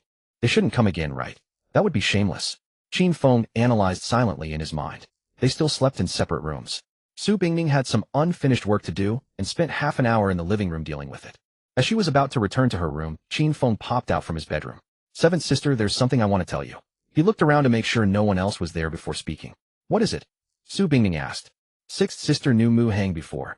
Qin Feng said, afraid of getting beaten by Yu Yun, so he only hinted at it. Su Bingning was taken aback. No wonder I felt Sixth Sister seemed to be speaking up for Mu Hang earlier. I thought it was just because he carried Mom home today. So there's another reason. She murmured to herself, then looked at Qin Feng with confusion. But how do you know? I overheard them talking and found out they were old acquaintances, Qin Feng said. What kind of acquaintances? Probably friends. Hearing this, Su Bingning recalled some things Yu Yun had said to her. For example, this morning, when Mu Hang greeted her, and she responded coldly, Yu Yun had scolded her. She found it a bit strange, but didn't think much of it. So Mu Hang and Sixth Sister were friends. But neither of them mentioned it. Were they hiding it from her? Su Bingning felt their relationship in the past might not have been merely friends. But she didn't want to dwell on it. She wasn't that petty. Alright, I understand, Su Bingning said to Qin Feng, unconcerned. Seeing that Seventh Sister didn't seem to take it seriously, Qin Feng didn't push further. He had already hinted enough. Seventh Sister might be easy to fool, but she wasn't stupid. She must have figured it out by now, right? In the dead of night, silence reigned. After finishing his chat with Jiang Rongfei, Mu Hang checked the time and decided it was time to communicate with the system to assign a task to Su Ro. But before he could finalize the task, he heard a soft knock on the door. Mu Hang's eyes flickered, but he didn't immediately open the door. In this house besides him, there were 4 people. Su Ro, Yu Yun, and Su Bingning could all potentially come to find him at night. But today he felt Qin Feng might also be a possibility. Qin Feng had been psychologically tormented repeatedly and wouldn't always remain passive. He might take the initiative to prevent what had happened before. After the knock went unanswered, the person outside waited a few seconds before knocking again. Mu Hang still didn't respond. Instead, he first shared Su Ro's perspective. Su Ro wasn't asleep. She was holding a box of medicated plaster, looking hesitant. Mu Hang took out his phone and opened the WeChat chat windows for Su Bingning and Yu Yun, sending a single question mark. Su Bingning replied, "Baby's here." Yu Yun responded. Both replied almost instantly. Based on their messages, the person knocking outside was neither Su Bingning nor Yu Yun. With 3 out of 4 eliminated, the answer was obvious. This little bastard, what does he want in the middle of the night? Knock me out and put me to sleep until dawn. Mu Hang cursed inwardly. Outside the door after knocking several times without a response, Qin Feng stopped. No lights, and he won't answer the door. He must be asleep. Finally, peace tonight, he muttered to himself before returning to his room. He had considered knocking Mu Hang out, but he knew he couldn't hide it, and didn't want Mu Hang to tattle. Besides, Mu Hang now had mom and 2 sisters protecting him. For these reasons, Qin Feng thought of another plan: pretend to be scared from a nightmare, and asked to sleep in Mu Hang's room. But since Mu Hang was already asleep, there was no need. Qin Feng felt anger rising just looking at Mu Hang. He certainly didn't want to share a room with him unless absolutely necessary. Back in his room, Qin Feng began cultivating peacefully. Mu Hang, however, stopped planning the task, because sharing Su Rao's perspective revealed she was holding a box of medicated plaster limping along the wall toward his bedroom door. Su Rao had sprained her ankle. Although the massage had helped, it still hurt when she walked. Without even being assigned a task, Su Rao had come on her own. It was 11:30 p.m. Could today's wall peach blossom not be over yet? Thinking this, Mu Hang turned on the light and got up to open the door. As if following the unspoken mutual understanding of late night visits, Mu Hang opened the door and stepped aside. Su Rao walked straight into the bedroom, then casually closed the door behind her and even locked it. It might cause misunderstandings if someone sees. Su Rao explained her reason for locking the door, then handed him the box of medicated plaster. You carried me such a long way today. With all that exertion, your legs must be really sore from lactic acid buildup. I looked it up online. It said soaking your feet in 40-degree warm water and then applying plaster to the sore spots can greatly relieve the pain. Mu Hang took the plaster from her. My legs are indeed sore, can't even sleep. I figured as much. I saw your light was off, so I still knocked. You weren't asleep yet. Under the soft indoor light, Su Rao inadvertently revealed a gentle, charming smile. You remember what I said, right? I remember. Soak my feet in 40-degree warm water and apply plaster to the sore spots, Mu Hang said. Then I won't disturb your rest. They were talking right by the door. After saying this, Su Rao prepared to open the door and leave. But as she stepped forward with her injured left foot, she put too much weight on it. Su Rao's brow furrowed instantly, and with a cry of pain, she lost her balance about to kiss the ground. Quick as a flash, Mu Hang caught her just in time. Su Rao saw her face stop just a foot from the floor and breathed a sigh of relief. Then she suddenly became aware of where the hands that steadied her were placed. Instantly, her face turned as red as a boiled lobster. Helping Su Rao stand upright, Mu Hang quickly apologized. I didn't mean to. But he admitted. It's okay, Su Rao said, head lowered. Though embarrassed, she didn't mind it. However, she found her left foot couldn't touch the ground. A sharp pain shot through it whenever she tried. Can you walk? Mu Hang noticed and asked. I don't think so. Su Rao shook her head, pleading. Can you help me back? You might have re-injured it. Let me massage it for you again, or it'll be worse by morning. Mu Hang said solemnly. Sorry to trouble you, Su Rao said guiltily. It's nothing. Mu Hang helped Su Rao sit on the edge of the bed, then rubbed his hands together to warm them. Wait, Su Rao stopped him. What's wrong? Can you get me a towel from the bathroom? Mu Hang complied, and quickly brought a towel. It's my face towel, is that okay? It's fine. Su Rao folded the towel a few times and bit down on it with her teeth. Mu Hang was speechless. The towel was new, only used by him, though he used it for both his face and body. Ready? Mu Hang asked, his hands now warm. Su Rao, biting the towel, couldn't speak and could only nod. Learning from past experience, she used the towel to muffle her voice, though some sounds still escaped. Qin Feng, with his keen hearing, noticed immediately. He broke off his cultivation and sprinted to the wall, pressing his ear against it to eavesdrop. Soon his eyes widened like saucers. Though young Qin Feng had spent 5 years in a secluded cultivation sect, and after returning, he gradually caught up with the times through his phone, learning a great deal of knowledge. Hadn't Mu Hang just been asleep? Why was he suddenly watching a movie now? Qin Feng was astonished, but after a moment's thought he found it odd. Only those without girlfriends watch movies. Who would watch one when they have a girlfriend? If it wasn't a movie, then that meant. Qin Feng felt a dizzying sensation, but quickly comforted himself. It wasn't necessarily so. Who said having a girlfriend meant you couldn't watch a movie? Qin Feng pricked up his ears, listening to the sounds from next door. After a while, the strange noises suddenly ceased. Let's take a break. How was I? Impressive, right? Impressive. About a minute or two passed. I'm starting again. Bite the towel, and try not to make a sound, or it'll be trouble if anyone finds out. Got it. If anyone finds out, I really wouldn't have the face to live. From the timbre of the voices, Qin Feng was certain one was Mu Hang, the other Su Rao. Host successfully strikes Qin Feng's psyche. Qin Feng's protagonist, aura 40, host's villain, aura 40. Qin Feng's heart ached. Mother, how could you do this? How could you? Engaging in such shameless acts. In the old days, you'd be drowned in a pig cage. Qin Feng longed to rush into the next room and beat Mu Hang to a pulp. But doing so would surely ruin Su Rao's reputation, leaving her utterly disgraced, perhaps even driving her to jump from a building in shame. Mother, you said you'd been proper and upright for decades, so why have you suddenly lost your way like this? Even if you want to find me a stepfather, you can't just pick anyone. Unable to stop them, yet pained by the sounds, Qin Feng could only cover his ears and cease eavesdropping. He wasn't some pervert. That was Su Ro next door. Not just anyone. After about 5 minutes, Qin Feng uncovered his ears and tentatively listened again. Still not done. He had no choice but to cover his ears once more. This repeated several times. Bastard, be gentler. Each time he listened, Qin Feng cursed inwardly. Half an hour passed, and it seemed to finally end. That playboy had such stamina. Impossible. He must have brought medicine. Qin Feng thought maliciously. On the other side, Su Ro felt her foot was much better. Leaning against the wall, she tentatively set her foot on the ground and found she could barely walk. Want me to help you back? Mu Heng asked. It's not good if someone sees us. I can manage on my own. Su Ro declined Mu Heng's offer and approached the door, then turned back to caution, Don't say I came. She knew her position well. Coming to deliver medicine to Mu Heng at night was indeed improper. It should have been Su Bingning's task. But she had acted on a whim, and she had accidentally twisted her ankle again. Fortunately, Mu Heng's massage skills were superb. After he worked on it, she felt much better. Of course, this is our secret. I'd never tell a soul. And if you need anything else later, you can come to me, Mu Heng said, looking at Su Ro. As he spoke, he checked the favorability score in Su Ro's information. Mu Heng remembered it was 77 last time, but now it had reached 83. As expected, it had grown gradually from carrying Su Ro back from the mall to massaging her feet just now. Hearing Mu Heng's words, Su Ro found them strangely suggestive, and her face reddened even more. She lowered her head, too embarrassed to look at Mu Heng, and turned to twist the door handle. But just as her hand reached out, the handle moved. Someone was pushing the door. However, because it was locked, the door didn't open. Immediately after, a soft knock came from outside. Su Ro's heart leaped into her throat. If she had opened the door just a few seconds earlier, she would have come face to face with the person outside. Su Ro didn't even dare to breathe. She even covered her mouth with her hand and glanced back at Mu Heng, signaling him to handle it. Before Mu Heng could respond, he received a message from Yu Yin. Open the door. It's me. Perhaps because he had been through this before, Mu Heng wasn't flustered at all and even wanted to stir things up further. After all, he had only reaped 40 aura points from Qin Feng, still far from 100. He looked at Su Ro with a troubled expression, then helplessly pointed toward the bathroom. Su Ro understood instantly. With Mu Heng's support, she hid inside the bathroom. Once Su Ro was concealed, Mu Heng went to open the door. Yu Yun, who had been waiting outside, quickly entered and locked the door behind her. Why did you send a question mark earlier? Nothing, just checking if you were asleep, Mu Heng replied. From inside the bathroom, Su Ro recognized Yu Yun's voice and peered through the glass door into the room. The glass was specially treated, opaque from the outside, but transparent from within.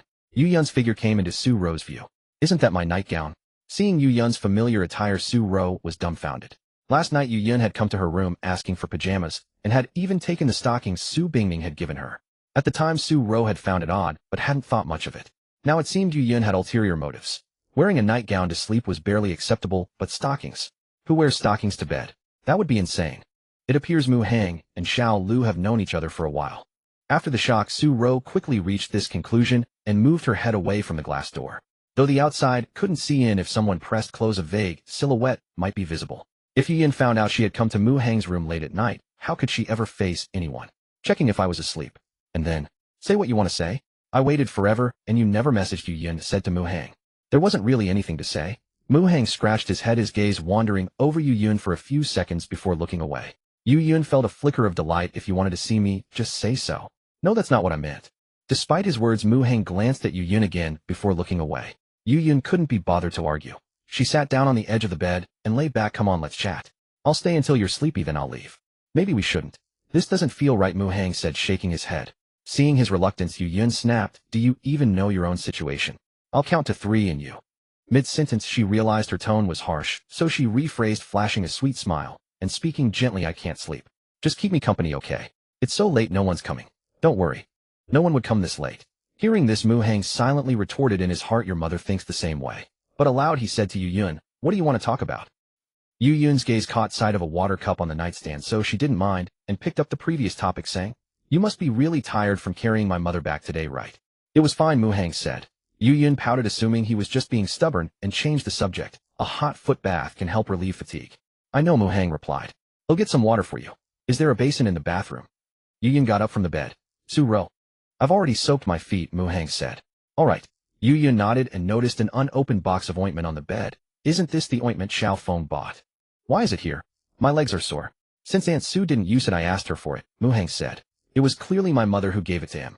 Qin Feng next door silently added in his heart. After dragging Mu Heng back, he had gone to the pharmacy and bought a box of ointment for Su-ro, hoping to show his filial piety. But Su-ro said she was fine and didn't use it. This box of ointment ended up in Mu-hang's room, and Qin-feng could figure out with his little finger that Su-ro had brought it over. He had intended it as a gesture of filial piety to Su-ro, but instead it went to Mu-hang. Host successfully struck Qin-feng's mindset. Qin-feng's protagonist Halo 5, host villain Halo 5. Picking up the ointment packaging to examine it, Yu Yun said to Mu-hang, "Then why haven't you applied it?" "I read the instructions. This ointment isn't really suitable for my condition, so I didn't use it." Mu-hang replied calmly, then walked to the edge of the bed with legs that appeared sore and weak, and sat down. Casually placing the ointment on the nightstand, Yu Yun said, "Teach me how to massage to relieve soreness in the legs after heavy exercise. It'll help you massage." "I've been shopping too long today, I feel so tired. Tomorrow I have rehearsals during the day and a concert at night. Just thinking about it is unbearable." After sighing and complaining, Yu Yun said to Mu-hang, "I heard massage can unblock meridians and relieve body fatigue. How about you massage me too? How about tomorrow?" "I won't have time tomorrow. Let's do it now." "Does it have to be now?" After a moment of random thoughts, Yu Yun suddenly spoke, "Hey Mu-hang.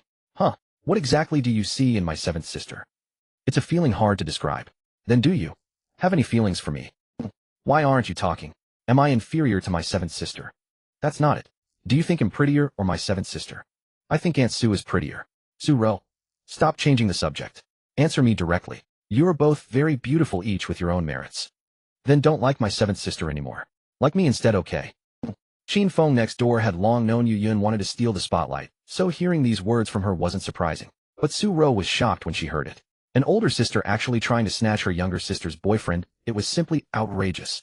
Su-ro began to scold inwardly, but soon realized she herself was not upright, so how could she have the right to teach others a lesson? "You're silent again. My seventh sister isn't all that great either. Look at her, she's so aloof in her relationship, ignoring you." Yu Yun said, "Actually, that's not true. We get along quite well. When it's just the two of us, she's quite warm to me." Mu-hang said sincerely. "Stubborn." Yu Yun pouted, not believing such words. "I'm not lying to you." Yu Yun didn't want to argue with him either. After a pause, she said softly, "No matter the outcome, you can't abandon me. You've seen me, you have to take responsibility." "What's that supposed to mean?" "There are plenty of people like that in swimming pools. If I go to a swimming pool once, how many people would I have to take responsibility for?" Mu-hang argued by example. "But I've only dressed like this in front of you. If you think it's not enough, then I'll let you see everything." "Stop joking. You touched me too. That was a proper massage just now." "I'm not talking about just now." "Then what?" "Last night. I came last night too." Hearing this, Su-ro was stunned. She knew Su Bingning had come last night. Yu Yun had come too. When was that? Before she came, or after? As she pondered, more voices sounded. "You came last night, so what? We just chatted, and then I fell asleep. I didn't even know when you left. I didn't do anything special, did I?" Mu-hang guided Yu Yun's train of thought. After hesitating for a moment, Yu Yun said, "Before you fell asleep, no. But after you fell asleep, yes." "I did what?" "Don't try to trick me. I'm not that easy to fool." Mu-hang said. What did Mu-hang do when he fell asleep last night? Upon hearing this topic, Qin-feng's ears perked up like a rabbit's. He had only heard some strange sounds the night before, but had no idea what actually happened, so he was extremely curious about this subject. Su-ro was equally curious. What could one do while asleep? Amid their confusion, Yu Yun's voice soon rang out, speaking to Mu-hang. "You mentioned this morning that you had a dream last night." "Yes, I did say that. There was a grapevine planted in the backyard of my old house. When I was little, picking grapes was the happiest thing for me. Last night I dreamed about those old times." Mu-hang said. "Then do you understand now?" Yu Yun asked shyly. "Understand what?" Mu-hang replied, his eyes full of innocence. Yu Yun instinctively clenched her delicate fists, feeling an urge to knock some sense into Mu-hang's head, but in the end, she couldn't bring herself to do it. She merely pinched him lightly. Afterward, Yu Yun said angrily, "Do you understand now? Did I really do that? If I'm lying, I'm a dog. I'm sorry, I didn't mean to. But why didn't you stop me?" I was asleep at the time. When I woke up, I pushed you." "Who knew you'd sleep like a log?" Qin-feng and Su-ro hadn't seen their actions, but just from their conversation, they could more or less piece it together. No wonder this morning when Mu-hang said he dreamed of picking grapes, Yu Yun suddenly choked. It wasn't because there was too much pepper in the noodles. After Sixth Sister woke up, she didn't stop him at all. If I hadn't come out looking for food and deliberately made some noise, who knows how long Sixth Sister would have stayed in Mu-hang's room. Recalling last night's events, Qin-feng felt a deep ache in his heart. Host successfully dampened Qin-feng's spirit. Qin-feng's protagonist aura 15, a host's villain aura 15. "So you did push me last night." No wonder the ladder was wobbling in my dream when I was climbing it to pick grapes. Mu-hang and Yu Yun's conversation continued. "Did you fall?" "Almost. If I had the dream, probably would have ended right there." "Next time I'll kick you." "Next time?" "No, there won't be a next time." Yu Yun's face flushed crimson. She couldn't continue the topic. After a moment of silence, she felt something was off and added, Don't try to change the subject. Let's talk about you taking responsibility for me. That was an unconscious act. It shouldn't count. Besides, I was just dreaming about picking grapes, not eating GR. Don't say another word. Yu Yun stopped him, her voice tinged with shyness, but more with disappointment. She could feel Mu Hang making excuses, always avoiding the issue of responsibility. Silence fell for several minutes. Mu Hang picked up his phone, glanced at it, and his expression shifted slightly. Do you want to go back to your room? He asked. They'll leave after you fall asleep, Yu Yun replied. I don't feel like sleeping yet. Then I'm not leaving either. Really not leaving. Not leaving. The conversation trailed off again. After a short while, Yu Yun, lost in her disappointment, was startled by a knock at the door. Who could it be at this hour? She whispered to Mu Hang, panicked. Your sister. Yu Yun's first reaction was that Mu Hang was cursing, but she quickly realized, how do you know it's Bingning? She just messaged me saying she's coming over to talk about something, Mu Hang said. Then why didn't you say so earlier? I told you to leave, but you wouldn't go. Be clear about it. This disturbance briefly dispelled Yu Yun's disappointment, replaced by panic. If Su Bingning found her in Mu Hang's room late at night, how could she ever hold her head up in front of Su Bingning again? Her eyes darted around the room, searching for a hiding spot. Flustered, she headed for the wardrobe. But when she opened it, she found too many shelves inside. Not a good place to hide. So she turned and rushed toward the bathroom. Su Ro, hiding in the bathroom, heard the approaching footsteps and was terrified. Just then Mu Hang's voice rang out. Wait, the bathroom is too easy to find. Then where should I hide? Mu Hang pointed under the bed. The night before, when Yu Yun had come to his room, she had joked that if someone showed up, she could hide under the bed. But that was just a casual remark. There was some dust under the bed. Hardly a comfortable spot. In this moment of crisis, however, Yu Yun had no choice but to ignore it. She lay down on the wooden floor, wriggling and squirming until she squeezed under the low bed. Mu Hang calmly went to open the door. Su Bingning tiptoed into the room, closed the door, and locked it in one smooth motion. I messaged you earlier, but you didn't reply. I've been waiting for your response. Su Bingning pouted. I was on the phone with my family. I just hung up, Mu Hang said. No wonder, Su Bingning nodded. You must be tired from carrying my mom home today. Are your legs sore? I soaked my feet in hot water and massaged them myself. I feel much better now. Mu Hang replied. That's good. Well, I won't disturb your rest. They'll head back. Su Bingning's tone was questioning, not declarative, so she didn't rush to leave after speaking. Mu Hang took her hand and mouthed something silently. Though there was no sound, Su Bingning could vaguely make out what he was saying. He was saying, let me see, baby. I like it. Then why don't you praise me? Hearing their exchange, Yu Yun felt her scalp tingle. Was this really her seventh sister? She put on such a cold exterior on the surface, but this was how she acted in private. You never truly know someone.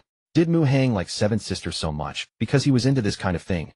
Yu Yun clamped her hand tightly over her mouth, terrified of making a sound from the shock. But just then she felt her phone vibrate in her hand. Her agent was calling. Buzz buzz. She hung up as fast as she could, but two faint vibrations still drifted out from under the low bed. Damn it. Yu Yun's heart pounded wildly. What was that sound? Su Bingning, who was speaking sweetly with Mu Hang, heard a faint noise and asked him in bewilderment. Did you hear something? I did. Your voice, Mu Hang replied. No, I mean, did you just hear a buzzing sound? Su Bingning's gaze shifted toward the underside of the bed. It seems to be coming from under there. Yu Yun was drenched in cold sweat, thinking it was over. Su Ro also broke out in a cold sweat for Yu Yun. It might be a mosquito, Mu Hang said vaguely. That doesn't seem right. Su Bingning shook her head. Could it be a mouse? Mu Hang suggested. That doesn't fit either. Shouldn't mice go squeak squeak? Look, there's a mouse by your feet. Mu Hang's sudden exclamation startled Su Bingning. She wrapped her arms around his neck, lifting her feet off the ground, and scanned the floor with a frightened look. There was nothing there except her nightgown. Just kidding, Mu Hang said. I'm timid, please don't scare me. Su Bingning shot him a glare, intending to return to the earlier topic and investigate where the buzzing sound came from. But just as she was about to speak, Mu Hang suddenly fixed his gaze on her. Sensing the intensity in Mu Hang's eyes, Su Bingning shyly lowered her gaze. Yu Yun, who had narrowly escaped exposure, breathed a silent sigh of relief, but still dared not make a sound. Soon she heard a faint creaking from above as the mattress was pressed down. Startled, she glanced through the gap under the bed and spotted two pairs of slippers and a nightgown on the floor. Before long, she heard sounds akin to chewing. Yu Yun's beautiful eyes widened, and a pang of bitterness surged in her heart. She understood that Mu Hang was trying to divert Su Bingning's attention, but even so, a wave of disappointment washed over her. For a fleeting moment, she even considered crawling out from under the bed to stop them, but she ultimately lacked the courage and the face to do so. Fortunately, Su Bingning's voice soon came. You. Calm down, you can't. It's too late, go back and rest, Mu Hang said. After a moment of silence, Su Bingning asked, Are you upset? No, it's really late. Go back and rest, you have to get up early for work tomorrow, Mu Hang replied. I can tell you're upset, Su Bingning insisted. Mu Hang rubbed his forehead, thinking to himself that of course he was irritated. How could he be happy with her whole family eavesdropping? But he said aloud, I'm really not upset. I just suddenly feel very sleepy. I want to sleep too. The more Mu Hang said this, the more Su Bingning felt he was truly angry, so she quickly explained, it's not what you think. It's not that I'm refusing you. I need some time. At the very least you should give me a bouquet of flowers, and take me for a romantic dinner. Mu Hang's eyes lit up slightly, not expecting such an unexpected gain. So you think this is too rushed, and want a bit of ceremony?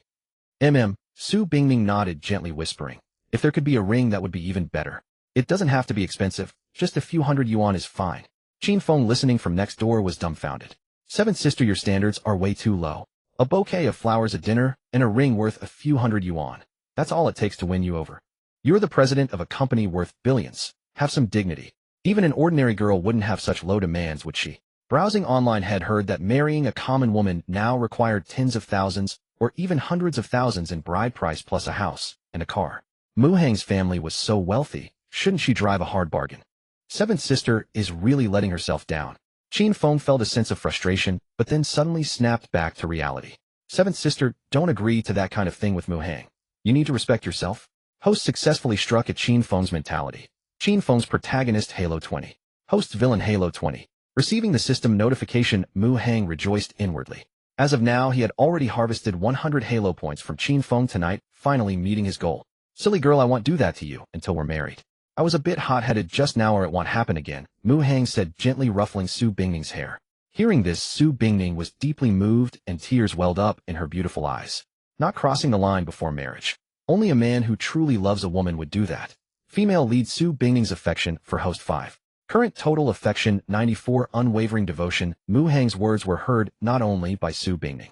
Qin Feng's first reaction upon hearing it was, seventh sister, he's lying to you. Definitely lying. If it weren't for sixth sister and mom hiding in his room, you'd have been in trouble tonight. Yu Yun, on the other hand, sighed inwardly. Mu Hang had kicked himself into a problem. Even if he wanted to act recklessly, he didn't have the ability anymore. As for Su Ro, she had always held a high opinion of Mu Hang's character. Mu Hang was a good man who didn't want to hurt Su Bingning before marriage. It was a sign of true love. Su Ro felt that even if she and Yu Yun weren't there, Mu Hang wouldn't actually do anything to Su Bingning. Mu Hang truly lived up to being a good man, certified by the system. Reliable indeed. Su Bingning chatted a little more with Mu Hang. Yu Yun, hiding under the bed, without daring to breathe, soon saw a slender, fair hand pick up the nightgown from the floor. A rustling sound followed, and then Su Bingning's voice bidding farewell. I'm going back now. Good night. Good night, baby, Mu Hang said. Su Bingning walked to the door, hesitated for a moment, then turned back and said, whether it's before or after marriage, it's fine. He'll follow your lead. After saying this, she was so embarrassed she couldn't face Mu Hang. She opened the door and quickly walked out. In truth, her original stance had been very firm. It was a no. But later, sensing Mu Hang's displeasure, she forced herself to change her mind and ask for a bit of ceremony. Yet even so, she still had reservations. However, when Mu Hang later said he wouldn't touch her before marriage, her concerns vanished. Because at that moment she could feel that Mu Hang truly loved her and wasn't just paying lip service about marrying her. So bringing certain things forward a bit was actually fine. Because Su Bingning had secretly noticed, Mu Hang was particularly worked up. She wasn't entirely sure, but she vaguely sensed that this must be a kind of torment for him. She didn't want him to suffer so much. Host successfully struck at Qin Feng's mentality. Qin Feng's protagonist, Halo 10. Host villain, Halo 10. Hearing the door open and soft footsteps, Qin Feng knew that his foolish seventh sister had returned to her room. Seventh sister isn't stupid, so why does she lose all sense when she's in love? Or do good girls' IQs drop when they date? Mu Hang tricked her by saying he'd behave before marriage, and she believed him, then went and said she'd go along with whatever he decided. Qin Feng grew deeply worried.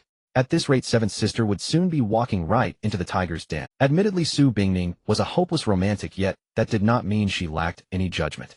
When Mu Hang gazed into her eyes and uttered those words, Su Bingning could perceive his love for her from his expression. In fact, Su Bingning's perception was correct.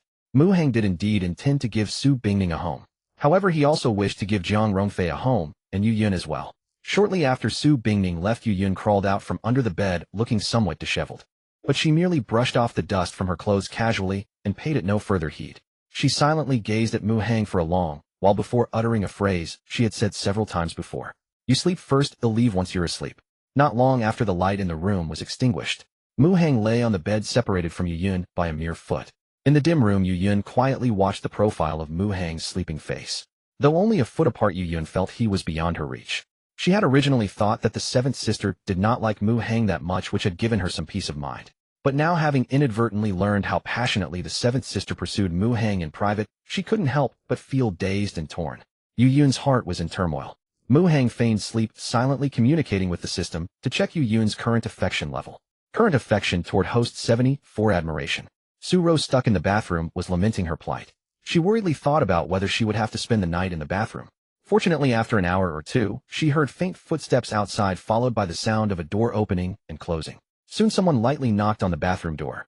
Su Ro knew it was safe, slowly emerged from the bathroom, holding the door frame, and successfully returned to her room. That night no one in the house slept well. Qin Feng lay awake all night, too furious to sleep. Mu Hang barely rested, agitated to the point where even hundreds of push-ups could not calm him. Su Bingning, filled with anticipation for her future with Mu Hang, was too happy to sleep.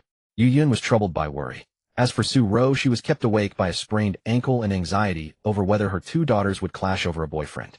However, around 4 in the morning, exhaustion overcame her, and she finally fell asleep. But she hadn't slept long before being jolted awake by a dream. The sky was barely light. Su Ro habitually woke early, though not to wash sheets. She had another beautiful dream similar to yesterday's, but halfway through, Su Bingning appeared wielding a kitchen knife. Su Ro was startled, the dream turning into a nightmare that jolted her awake. Due to her foot injury, Su Ro did not prepare breakfast. Qin Feng, the lowest in the family hierarchy, was sent out to buy breakfast. While waiting, Su Ro called Yu Yun to her room for a talk.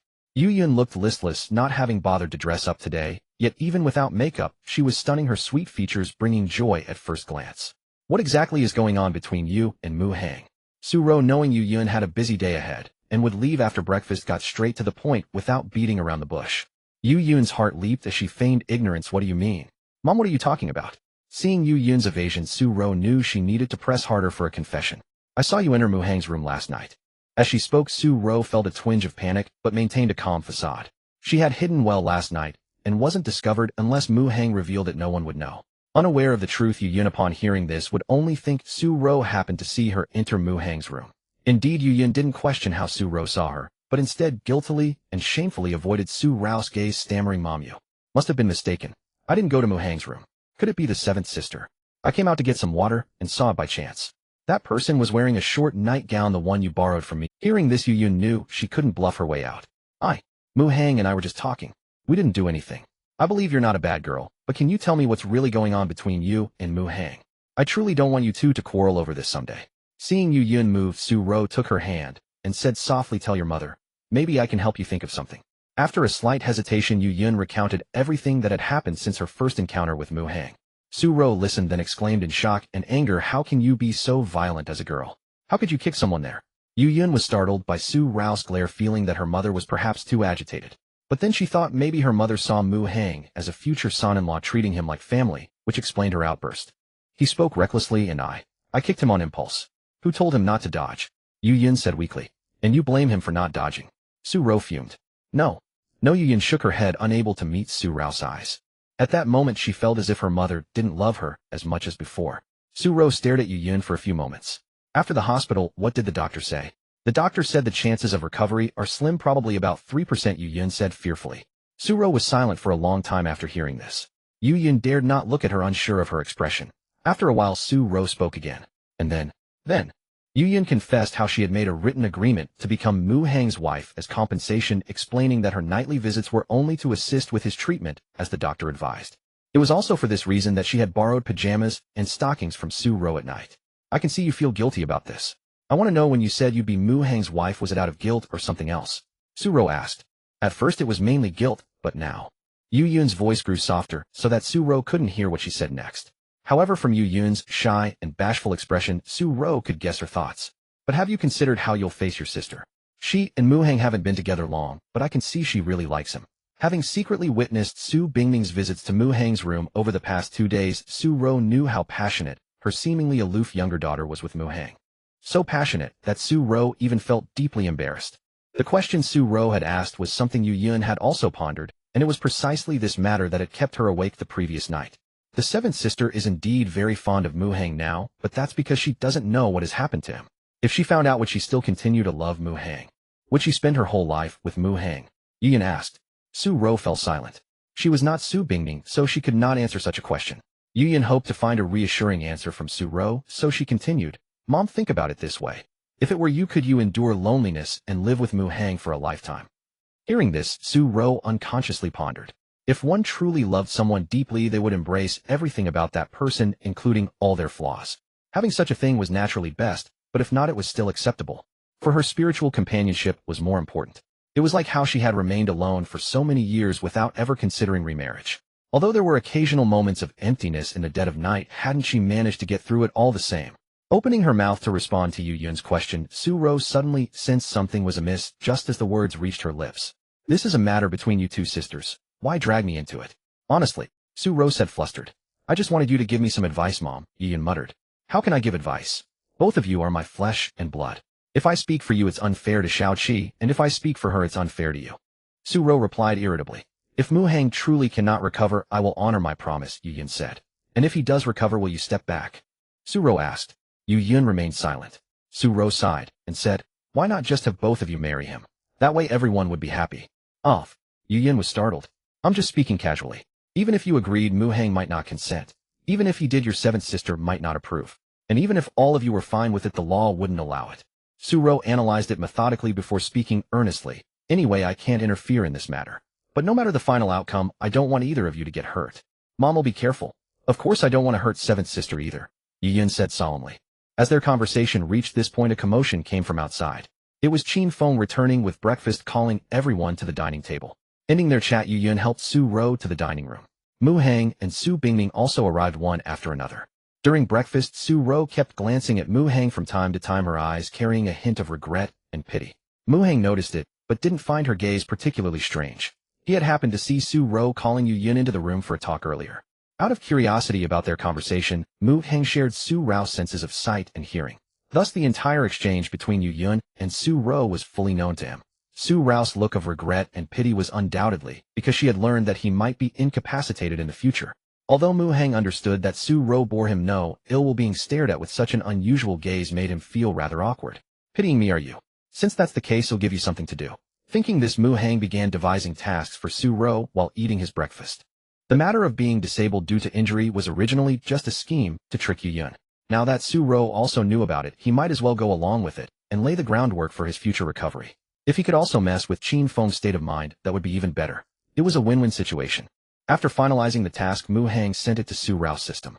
Su Ro received a notification about a new task assignment and quickly checked it. Task overview: as a perfect woman, the host failed to properly educate her sixth daughter, leading her to commit a grave mistake. Please atone for the sixth daughter's transgression. Task content: please showcase your feminine charm to the fullest to assist in Mu Hang's auxiliary treatment. Make Mu Hang's heart rate reach 120 to complete the task. Task time limit 24 hours. Task reward: increase charm by 6 points.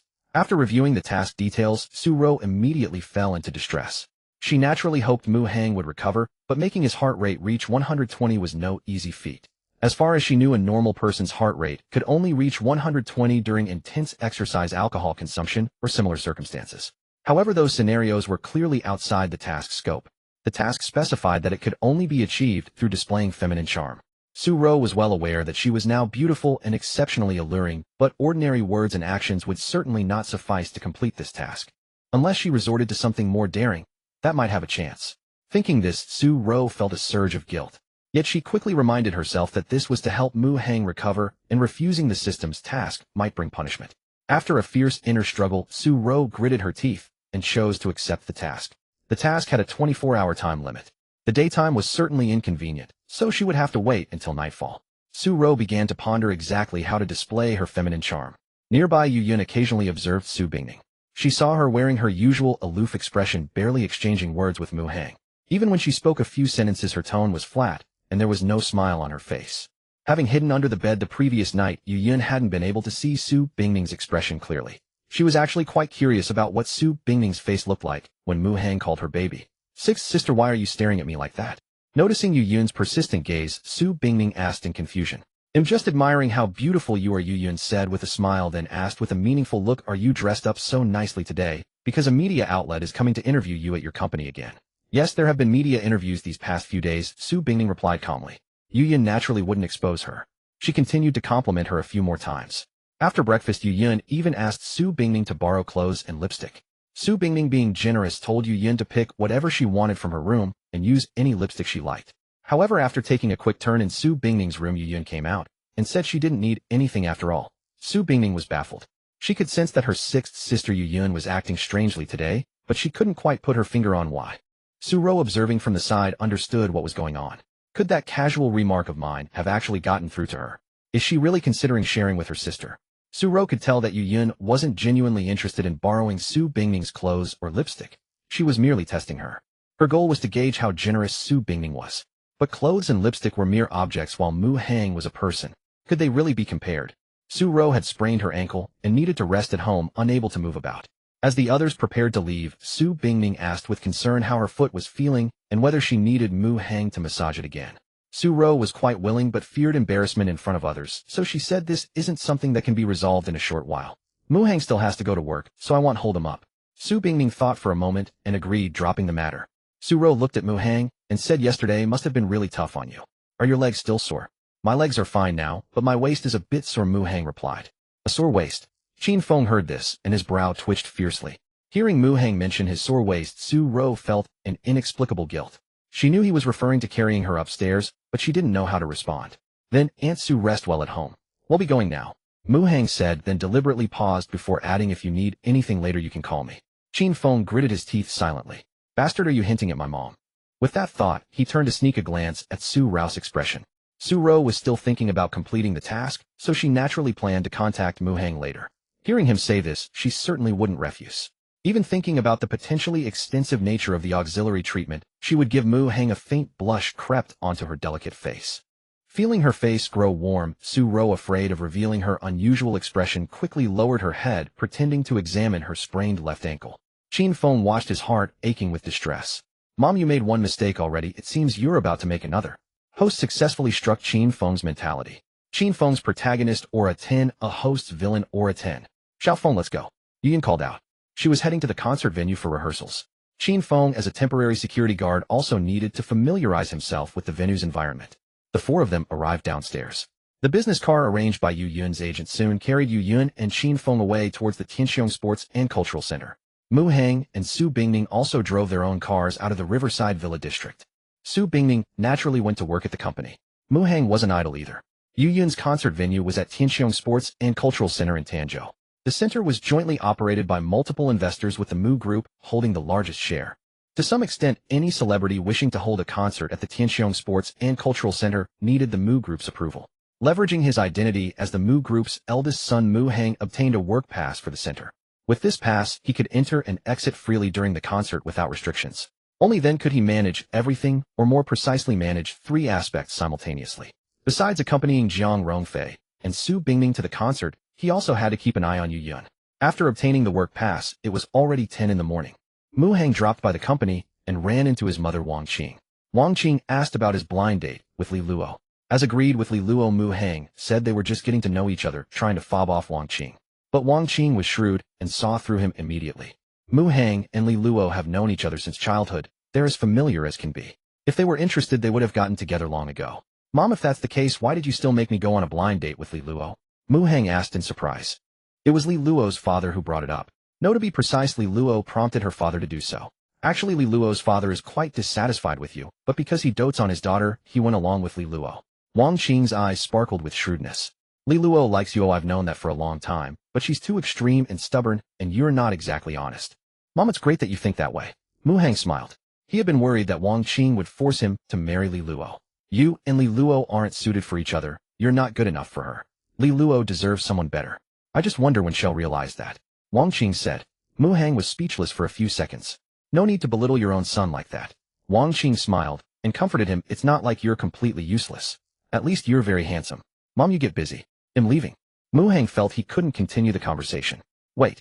Wang Qing stopped him. I don't have high expectations for you. I just have one wish, to become a grandmother soon. I've already picked out some candidates for you, and even made a list. Do you want to see it? Really? Let me have a look, Mu Hang said.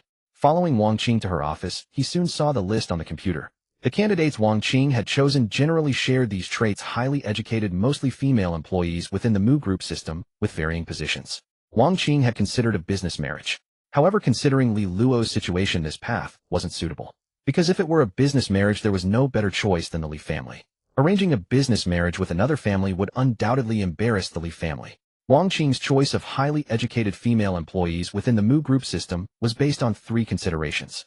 First, selecting good genes, hoping Mu Hang would have a smart child easy to train as the Mu Group's successor.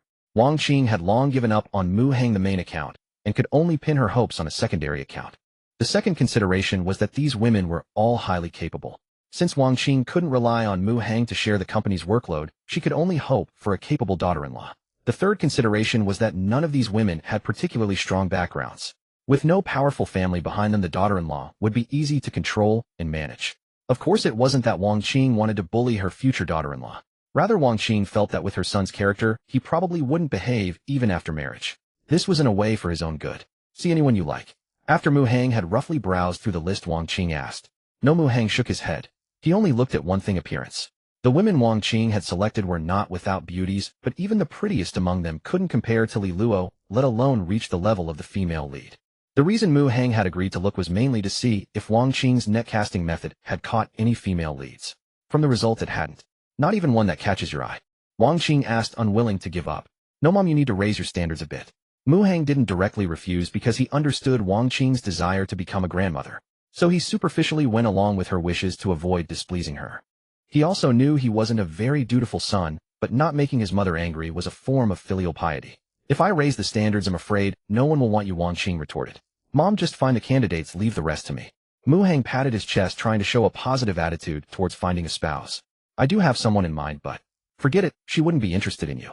I admit money and looks are advantageous when pursuing women, but not all women are that shallow. Wang Qing said. Who is it, Mom? Just tell me, Mu Hang said, a bit defiant. Seeing her son's persistence, Wang Qing paused for a moment, then took out her phone, scrolled through the photo album, and found a picture. This is someone I met at a charity gala a couple of days ago. Wang Qing began to explain slowly. Mu Hang didn't catch what Wang Qing said next. His attention was entirely captivated by the photo on his phone screen, a candid shot taken from a secretive angle. The woman in the picture, clad in a snow blue evening gown, was tall and elegantly proportioned. It was none other than Su Bingning.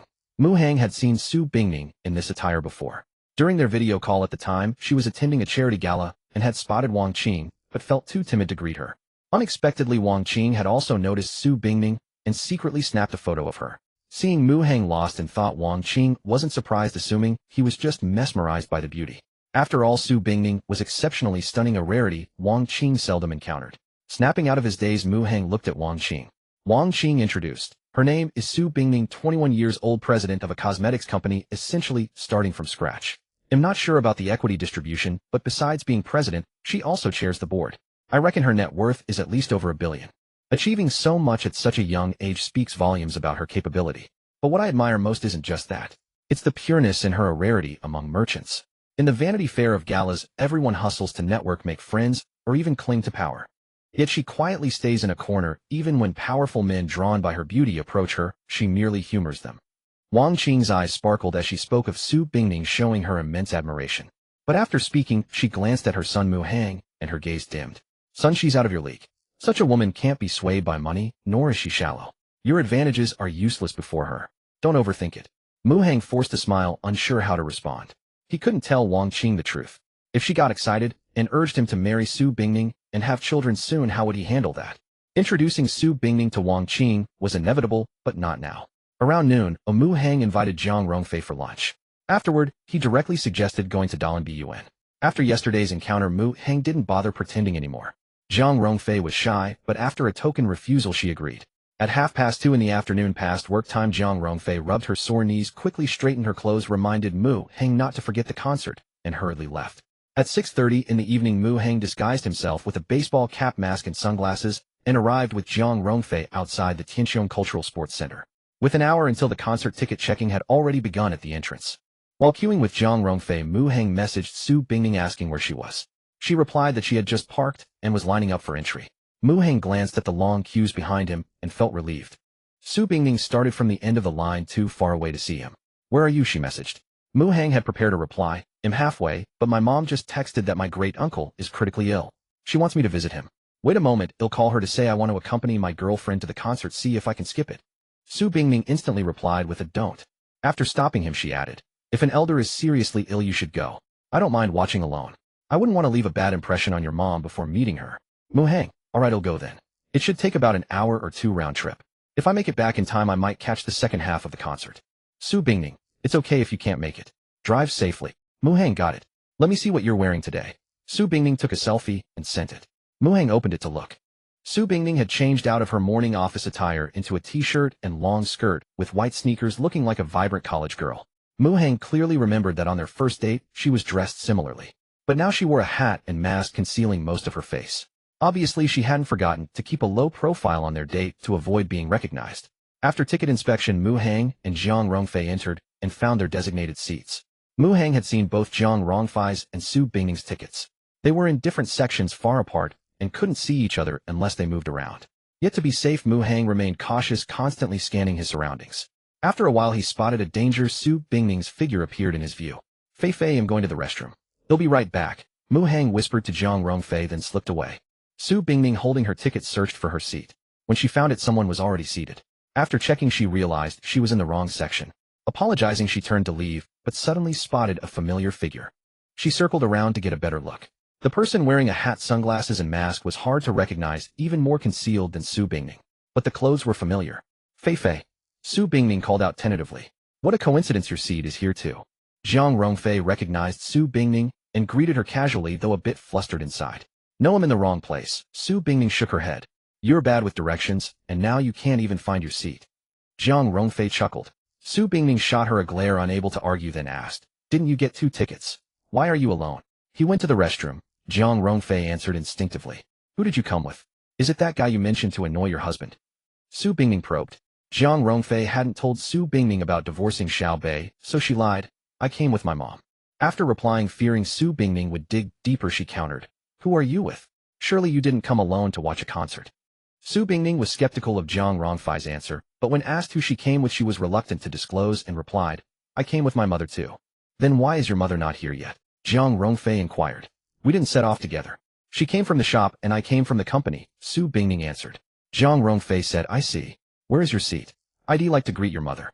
Su Bingning felt a pang of guilt and said, my mother hasn't arrived yet. She might not make it until just before the concert starts. So late. The gates close half an hour before the concert begins. Can she still get in? It should be fine. If not, I can call my sister. With that, Su Bingning ended the conversation, waved to Jiang Rongfei, and indicated she needed to find her seat. Jiang Rongfei naturally didn't stop her. Both close friends harbored guilt, fearing the other would expose their lies. After Su Bingning left, Jiang Rongfei sent a message to Mu-hang telling him not to return yet in case Su Bingning came back. In Jiang Rongfei's view, exposing her relationship with Mu-hang would endanger his life, so she was extremely cautious. Meanwhile, Mu-hang was not idle. Using his newfound authority, he secretly adjusted Qin Feng's position before the concert began. Qin Feng, as a temporary security guard, was originally assigned to maintain order near the stage and keep people from getting too close. Mu-hang had the security team management transfer Qin Feng to guard the venue entrance. This way he could effectively prevent Qin Feng from showing off. However, removing Qin Feng did not solve the fundamental problem.